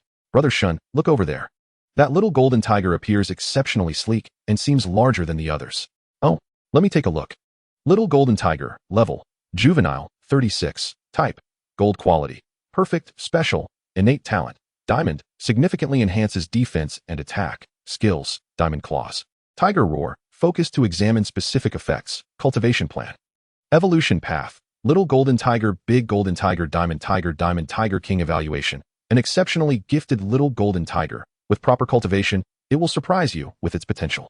This little golden tiger indeed seemed promising, not only possessing innate talent, but also capable of ultimate evolution. Each evolution of a spiritual beast represents a transformation, and having the opportunity for an additional evolution is a significant advantage, especially since the pre-ultimate forms evolve naturally, requiring no extensive resources from the Beastmaster. Unfortunately, such special spiritual beasts are rare, and even seasoned cultivators struggle to discern them. They can only label individuals that evidently outperform their kin with a tag of high probability of ultimate evolution. As for whether it can truly achieve ultimate evolution, that will be revealed once you become a high-level Beastmaster. Hence, even if Lin Shen's classmates hailed from prominent families, the spiritual beasts they contracted were not necessarily of special quality. It could be said that this little golden tiger had no discernible flaws aside from having only 2 initial skills and lacking the ability to fly. Then it shall be this one. Lin Shen nodded at Tsurumo. Just as they intended to take the little golden tiger for a contract, an unexpected turn of events unfolded. The little golden tigers suddenly began to fight amongst themselves. What is happening? Tsurumo was at a loss. Just moments ago, she had said these little golden tigers were valiant and formidable, and now they were embroiled in internal discord. Brother Shen, should we perhaps look elsewhere? No need. Lin Shen replied, observing the chaotic tussle. They were ganging up on a little golden tiger that appeared distinctly different. Its stripes were black, and it looked particularly frail. The little golden tigers attacking it were led by the very one Lin Shen had just considered. Lin Shen shook his head. It was a pity. Despite the good talent of this little golden tiger, he would not contract a beast that bullied its peers. Martial prowess is meant to confront foes. Family and companions should be protected, not oppressed. Lin Shen found the conduct of this little golden tiger intolerable. The Qingzhou's premier beast cultivation base was vast, and it was not limited to this single special quality spiritual beast. Even if he were to form a contract, he would never choose a creature of such low moral standing. Shirlu, Wind of the Demon. Lin Shen, disapproving of the bullying little golden tigers, decided to impart some lessons. Yo-yo, I have long found them distasteful, Shirlu exclaimed indignantly. With that, it raised its hoof, summoning a howling wind that surged toward the little golden tigers. Now an adult spirit beast, Shirlu had achieved perfect quality, and its wind skill had reached a proficient level. Even though it was primarily a debuff skill, it was beyond the capacity of these juvenile spirit beasts to withstand. Upon encountering the demon wind, they felt as if the world was spinning, quickly collapsing to the ground, their eyes swirling. Lin Shen approached the little golden tiger with black stripes and gently patted its head. It's all right, he reassured. I'm sorry, Brother Shen. I didn't anticipate they would start fighting. I'll tell my grandmother to transfer this little tiger to another cultivation base. Let's take it for treatment first. I want to contract it, Lin Shen declared firmly. Gazing at the injured cub, the little tiger looked up at him, its weak voice imbued with hope. From its perspective, Lin Shen, backlit, resembled a savior. An angel come to liberate it from suffering. Brother Shen, this little tiger seems frail and small. Are you truly certain about contracting it? Tsurumo asked, puzzled. It shall be this one, Lin Shen replied earnestly. Seeing Lin Shen's determination, Tsurumo ceased her objections. Oftentimes, beast masters select spiritual beasts based on an innate connection. Just as spiritual beasts sense the talent of capable beast masters, many times, the masters discover their suitable companions through an inexplicable bond. Moreover, Tsurumo held great confidence in the spiritual beasts from Qingzhou's foremost cultivation base. Even if this anomalous little white tiger exhibited lesser talent, it would still surpass the common spiritual beasts available on the market. Lin Shen's choice of the little golden tiger stemmed not merely from pity. While he disapproved of the little golden tiger's bullying behavior, he held no interest in establishing a sanctuary. However, it should not be forgotten that Lin Shen possessed the talent of spirit scrying, rendering juvenile spirit beasts before him as transparent as if they were under X-ray. All secrets laid bare. Little white tiger, mutating. Level, juvenile, 15. Type, wind, mutating, quality, perfect, special, innate talent. Mutating skills. Mutating, cultivation plan. It is recommended to use Tianshan Snow Lotus and Holy Fruit to assist in its mutation. Evolution path. Little white tiger, platinum tiger, diamond, white tiger king, alternate evolution path. Mutating, evaluation. An anomalous individual among the little golden tigers. It is currently undergoing a beneficial mutation, which may take a considerable duration. Utilizing rare resources can expedite its mutation process and assist in its transformation. This little white tiger's potential was not inferior to the previously observed little golden tigers, especially as it was undergoing a positive transformation. Lin Shen gazed upon its shoulder, where tufts of fur formed two inky black circles. Coupled with its wind affinity, it was conceivable that wings might sprout in due course. Even if that were not the case, most wind-type spirit beasts, as they ascended in rank, naturally learned to harness the wind element for flight. Let us proceed to the infirmary, Lin Shen declared. Witnessing Lin Shen's determination to bond with the diminutive striped black tiger, Tsurumo resigned himself to continue as their guide, leading them to the medical facility. Chapter 85, Transformation. The premier spirit beast cultivation base of Qingzhou sprawled over a vast expanse, teeming with numerous spirit beasts. Daily, a multitude of these creatures sustained injuries for various reasons and were subsequently dispatched to the infirmary for treatment. The infirmary was not merely a single entity. Rather, it comprised a compound of 7 charming 2-story buildings, harmoniously arranged. Bronze wind chimes, intended to ward off evil, hung from the eaves, chiming melodiously in the biting breeze. After all, a mere small room could scarcely accommodate such a multitude of doctors and injured beasts. Lin Shen and Tsurumo had made prior arrangements with the infirmary. Thus, upon their arrival with the little white tiger, a physician was readily available to assist them. Lin Shen cradled the shivering little white tiger as he and Tsurumo traversed the snow-dusted gravel path. A female physician, her hair elegantly braided, emerged to greet them. The hem of her white coat was embroidered with a swirling pattern, rendering her appearance particularly sprightly in the warmth of the heated room. The medical staff donned white coats, and the heating apparatus diligently circulated warm air, allowing them to forego cumbersome winter attire. After inquiring about the little white tiger's injuries, the doctor summoned her spirit beast. Before them appeared a humanoid spirit beast, its cheeks as white as paper, adorned with leaf-like appendages atop its head. Its eyes were disproportionately large, occupying a significant portion of its face, and its body was enveloped in layers of petals. Numerous humanoid spirit beasts existed in this world, all resembling the one before them. The spirit of the wood. As long as they walked upright, they could be classified as such, yet their appearance bore little resemblance to that of humans.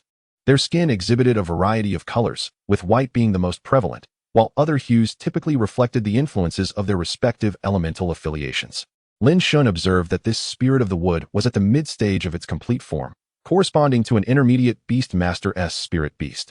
The little golden tigers were merely cubs, and with Lin Shen's timely intervention, the little white tiger had only sustained superficial injuries. While they appeared alarming, the spirit of the wood promptly healed it with its restorative magic. After expressing gratitude to the physician, Lin Shen, accompanied by the little white tiger, proceeded with Tsurumo to the contracting room. Though it was not Lin Shen's first experience in bonding with a spirit beast, and he could have performed the contract outdoors, why not utilize the contracting room? With the assistance of the guiding formation, it was far superior to conducting the bond in the wilderness. The contracting rooms, whether at the premier spirit beast cultivation base of Qingzhou or at Minghui Garden, differed merely in their decorative styles. With practiced ease, Lin Shen began the process of signing the contract with the little white tiger. The contract song, long since committed to memory, flowed from his lips in a gentle cadence. Heaven and earth's spiritual essence, sun, moon, and mountains, a million deities, in this moment, we pray. Let the 300 elements envelop this mortal frame, rebirth and transformation, deftly entwined with life's mysteries. A barrier stands firm, reaching into the vast expanse of the heavens. May we strive together, ascending the grand path. With sincerity, I command, binding this fate. The contracting process proceeded smoothly, with the little white tiger offering no resistance, swiftly becoming part of Lin Shen's retinue. Yea, observed Shirlu, who had been waiting nearby, eagerly approaching to nuzzle the little white tiger, welcoming the new companion. Seeing the two spirit beasts interact harmoniously brought a smile of satisfaction to Lin Shen's face. Suddenly, however, Shirlu let out a cry of alarm, and Lin Shen's expression darkened. The little white tiger had unexpectedly collapsed in a daze. Lin Shen, taken aback, rushed forward to examine the little white tiger's condition. Little white tiger, status. In transformation evaluation, after being contracted by the Beastmaster, the little white tiger's mutation has been amplified due to the infusion of spirit. It is currently undergoing transformation, expected to complete by tomorrow morning. Seeing that the little white tiger was unharmed, Lin Shen let out a silent sigh of relief. Thankfully, it was merely a false alarm. Retrieving his spirit beast into the contract space, Lin Shen stepped out of the contracting room. Upon seeing him emerge, Tsurumo hurried over. How did it go, deep brother? Successful, Lin Shen replied, and Tsurumo felt a wave of relief wash over him. Besides bonding with the spirit beast, Lin Shen had another purpose for his visit, to complete his winter holiday assignment. He had previously informed Lady Yin of his intentions, and she had expressed her desire for him to stay as long as he wished, even inviting him to celebrate the new year with them. However, since Lin Shen had spent the past years at Li Lingfeng's home after his parents' passing, he had declined the offer. He decided to return to Su's residence first to fulfill his winter assignment, planning to tackle it once the little white tiger awoke the following day. In the snow and hall, Lady Yin observed them returning shortly after noon and remarked, "Little Shun has successfully contracted a suitable spirit beast, I presume?" "Indeed, grandmother," he replied. "Why not linger a while longer?" Lady Yin feigned regret. "I had hoped you would take a few more days and stay here to celebrate the new year with us. But it appears fate has other plans." "Well then, let me see that little one," she added, eager to catch a glimpse. Hesitant, Lin Shen contemplated. For the little white tiger was still in slumber. "What is it?" Su Romo turned to him, noting the peculiar pause. "It seems deep, brother. Hasn't he shown me your contracted spirit beast yet?" His gaze reflected a hint of concern. Grandmother, it's asleep." Lin Shen awkwardly scratched his head. "Asleep?" Lady Yin queried, a touch puzzled. "Oh, I just recalled," Su Romo interjected with sudden clarity. "The little white tiger was just thoroughly beaten by its companions. It has just received treatment, so it is only natural that it would wish to rest now." Thus, Su Romo explained the little white tiger's ordeal to Lady Yin. The elderly matriarch, upon hearing its plight, felt a surge of compassion. However, she remained unconvinced by Lin Shen's hasty decision to bond with such a seemingly frail spirit beast. "Little Shen, though its circumstances are indeed pitiable, your decision to contract it so hastily seems rather rash. At the very least, you should have brought it back for me to assess," she gently admonished. Feeling the warmth of concern in her words, Lin Shen felt a swell of gratitude and promptly acknowledged his oversight. "Indeed, I shall be more considerate in the future." "Well, what is done is done. There is no point in dwelling on it. When that little fellow awakens, bring it to me for a look," she concluded, and after a few more words of advice, the matter was settled.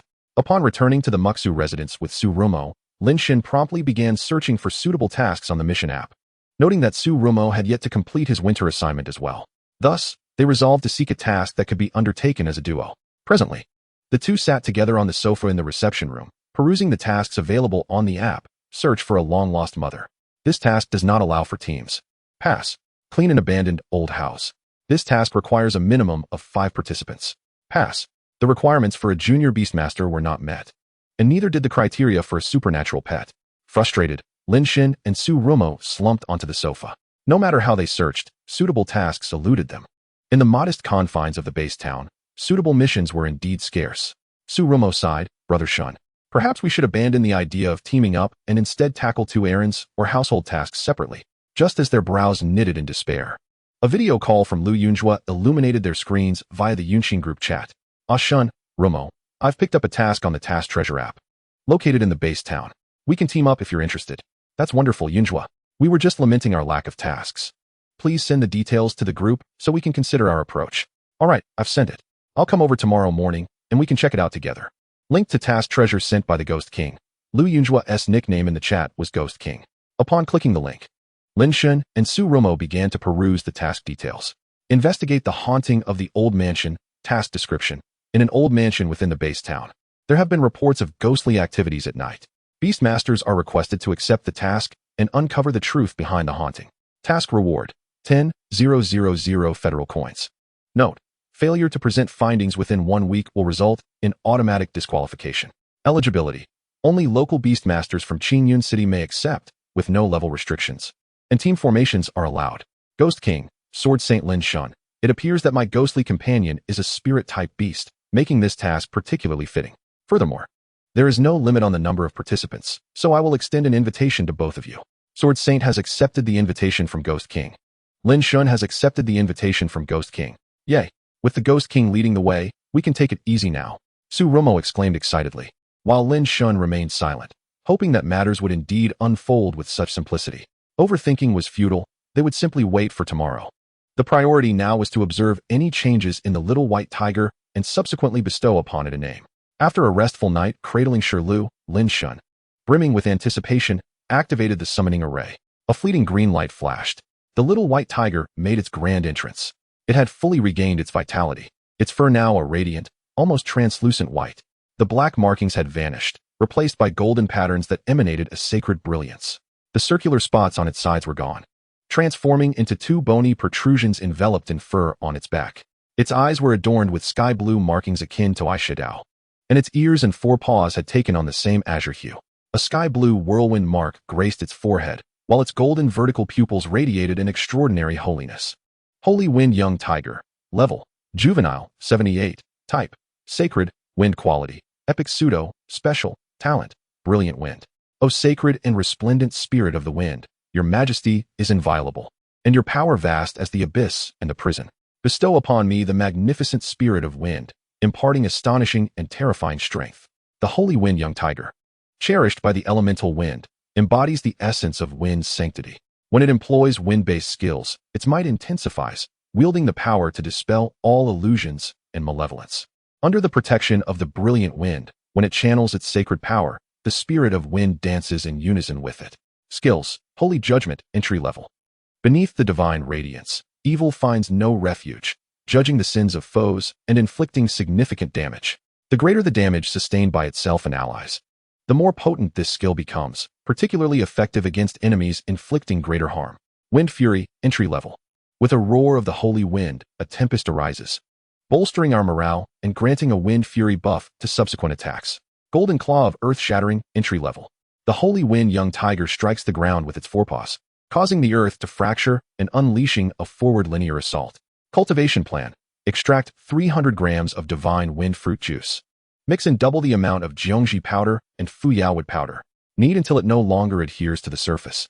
Then incorporate 2 grams of condensing light gel and ferment overnight.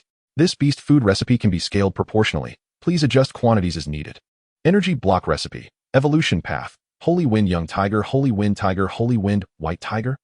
Evaluation: Originally a remarkably gifted mutated golden tiger, it underwent a wondrous transformation upon contact with a Beastmaster's talent, gaining a sacred attribute and an exceedingly rare epic quality. This is a tremendous stroke of fortune. An epic spirit beast indeed. Should it manifest in the wild, it would incite frenzy among countless Beastmasters. The designation of Pseudo in the Holy Wind Young Tiger's epic quality is not indicative of its uniqueness, but rather a characteristic shared by all non-king epic spirit beasts. Epic quality is an exclusive trait of the Beast King. Only epic spirit beasts may attain the path to kingship. Other realms' spirit beasts, regardless of their quality, may still vie for recognition, but epic beasts differ significantly. It is said that when fortune smiles, the heavens align. When it departs, freedom is lost. Without kingship, one is but an ant. The majesty of a king commands the very forces of nature, a true child of the cosmos. Epic spirit beasts that do not ascend to kingship cannot harness the power of the cosmos. Hence they are merely pseudo-epic. Neither is it feasible for Lin Shen, who remains leagues away from the kingly realm, to manipulate the forces of nature. Nevertheless, an epic spirit beast is still an epic spirit beast. Apart from its inability to summon the powers of the earth, it retains its formidable essence. Even in its juvenile form, it can effortlessly surpass ordinary adult spirit beasts. Of course, this does not include Shirlu. After all, having accompanied Lin Shen for so long, it had absorbed the enhancement of spirit infusion thrice, elevating it beyond the ordinary realm of perfection. Even if this little one were to mature, it might not surpass Shirlu by a significant margin. However, once it reaches adulthood and undergoes 2 additional spirit infusions, it would undoubtedly yield greater surprises. Lin Shen was wholly absorbed in the joy of witnessing the little tiger's remarkable transformation, overwhelmed with happiness. He spun around, cradling it in his arms. Shirlu, observing the rejuvenated little brother, felt a twinge of confusion, yet unlike Lin Shen, it could not perceive the attributes panel. Not yet lost in ecstasy, it declared, Now I, too, am a big brother with a permanent little brother under my command. I must maintain composure. Shirlu resolved to rescue its new little brother from Lin Shen's clutches. Hey, stop spinning. You'll make it dizzy. Have we yet to name it? Come on, let us decide.